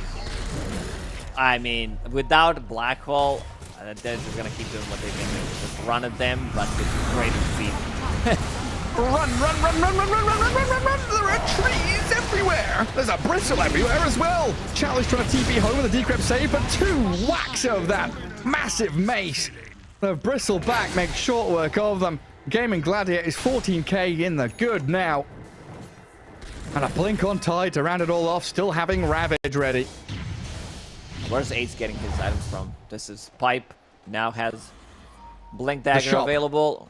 A shot, okay, that's how it works. Who's gonna get it? Demonic Cleanse, so that's some extra healing as well. Oh, hell yeah. They don't have enough. Glimmer Cape on IO, all these items syncing up nicely for Gaimin Gladiators. There isn't that like one big item timing. Like I saw Somnus having Blade Mail queued up in his inventory. Like uncontrollable damage coming out from Lashrak, but now thinking about picking up Blink Dagger. So what they want to do is lock onto IO and kill him instantly. Him Tiny +1. I don't know if Enigma can get close without a Blink Dagger, without a Black Hole. Might be too difficult. Yeah, then they'll need Reveal as well. With his Glimmer Cape on IO, he's got the protection to cover himself. As Gaimin Gladiators, they will lose Tofu up top. Quinn with his BKB though, he's charging into Chalice and the relocate is there. Pugna, Enigma, both dropping quickly and Lou. Oh dearie me, we talked about Tom Hanks and his Wilson ball cast away on an island, but it's Lou, the stranded one. No fresh water, no help in sight. He's got SOS, all written out in rocks on the ground, but there's no one to see it. FY farming out top lane, blinks away from Tide for now. I thought these were G's dropped. I thought so G's too. drops in the old chat. Just constant aggression, regeneration on the IO, or on Lash. Do you even need it since you're playing with IO? FY is gonna buy out Staff of Wizardry, and now they're all over the place. Like each item feels like this lineup becomes 2 times stronger. Just like AC, you have Glimmer Cape, IO, 500 gold. Let's see what he queues up next, because he's getting involved. He's all over the place playing with Quinn. Middle tower is under attack. Every item is staying power. Every item lets them extend these fights where they get more damage, more healing. Their entire draft revolves around buying time and dishing out damage over that time. Shard coming out for the Tide now. Radiant's courier has been killed. And Quinn working on his Shiver's Guard. I mean, like FY trying to farm top, Chanming down bottom in the jungle, just trying to gather up what little remnants of farm are left for them. It's scraps at the bottom of the barrel. Maybe they can get like tossbacks into tier 4 towers, midnight falls, start them up. You need to kill supports. Like Shadow Demon IO, they provide you with way too much sustain in the fights. Luke, he's alone. Is Quinn just going to try and solo in there? Oh, he's burning through his mana pretty quickly, but forcing TPs at the very least. Meanwhile, Roshan running across the map, goes into the top left corner. That's the first Roche of the game as well. It feels like Gaimin Gladiators. It feels like they've done a bunch of Roches. They've been way too busy killing Azure, so they couldn't go for Roche. That's their excuse. And it doesn't take too many of them to take it either. Just put the bristle back in there with the IO. Clear out the big man.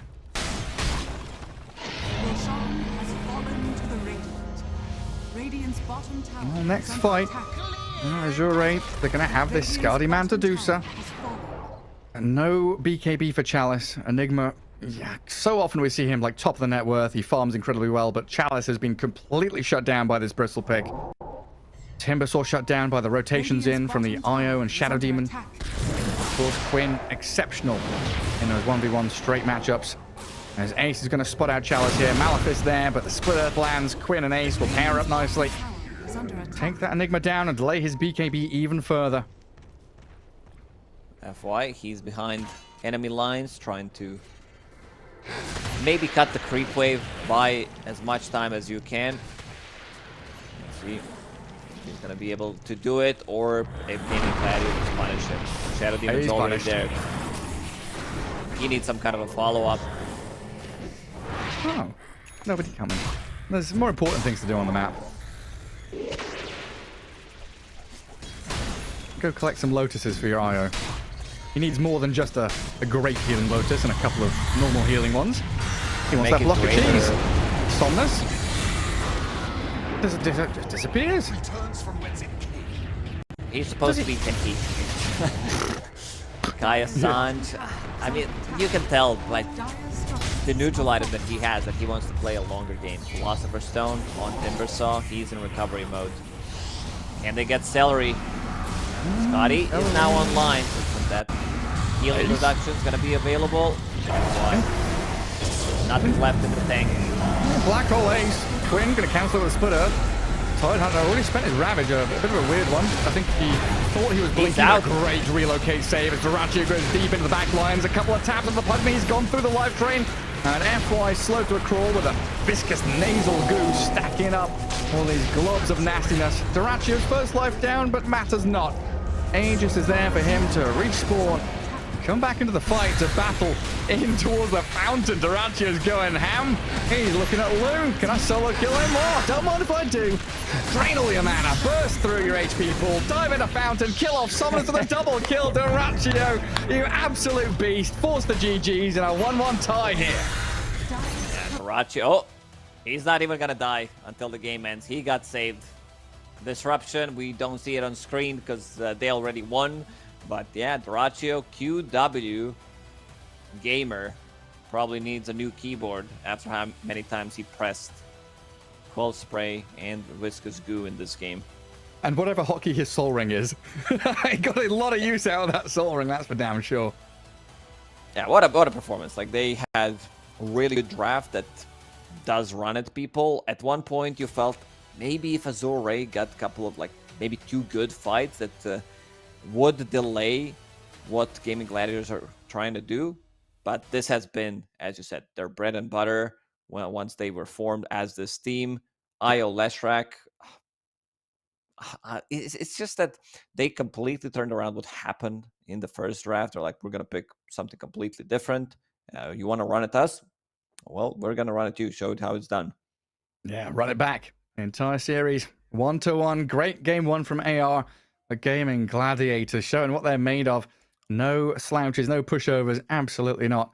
As they take game 2 against some of these Chinese legends in game number 2. And of course, this Bali Major is really heating up now. A quick shout out to one of our sponsors, Shukro, one of the best coated peanuts that has become the pride and joy of Indonesia, bringing happiness and joy to everybody as we round out day 3 of the group stage here. And we can take a quick peek at the standings just to see how things have all panned out over the last couple of days. Any real surprises there for you, Lacoste? Evil Geniuses, that's the big one for me. This team, I know that Matthew is having some like stomach problems, so probably not feeling himself, you know, not playing 100%. So, but the rest of the team also like 1-9. That's a bit of a surprising one to me. Shopify as well, not having that great of a time. IG in there in between. Southeast Asia, like they have all the bottom spots in both groups, so doesn't look too good for them. The Quest Esports, I watched them play, watched this team progress even before picking up Amar. They looked really, really good. Seems like Amar was the missing piece, and now on top of a Group B. The Group B is the group of death, and having a team like Quest, who doesn't have much experience when it comes down to international Dota, other than Amar, this is a big surprise, I would say.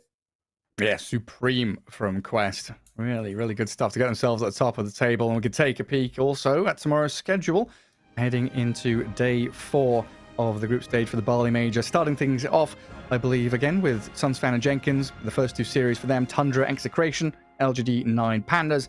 And then Lacoste and I will pop in for the last 2, Tundra against Team Liquid. And we finally get to cover Quest here at the Bali Major as they face 9 Pandas. Yeah, should be a good day. Seems like every day throughout the major. We can say the same thing. PSG.LGD against 9 Pandas.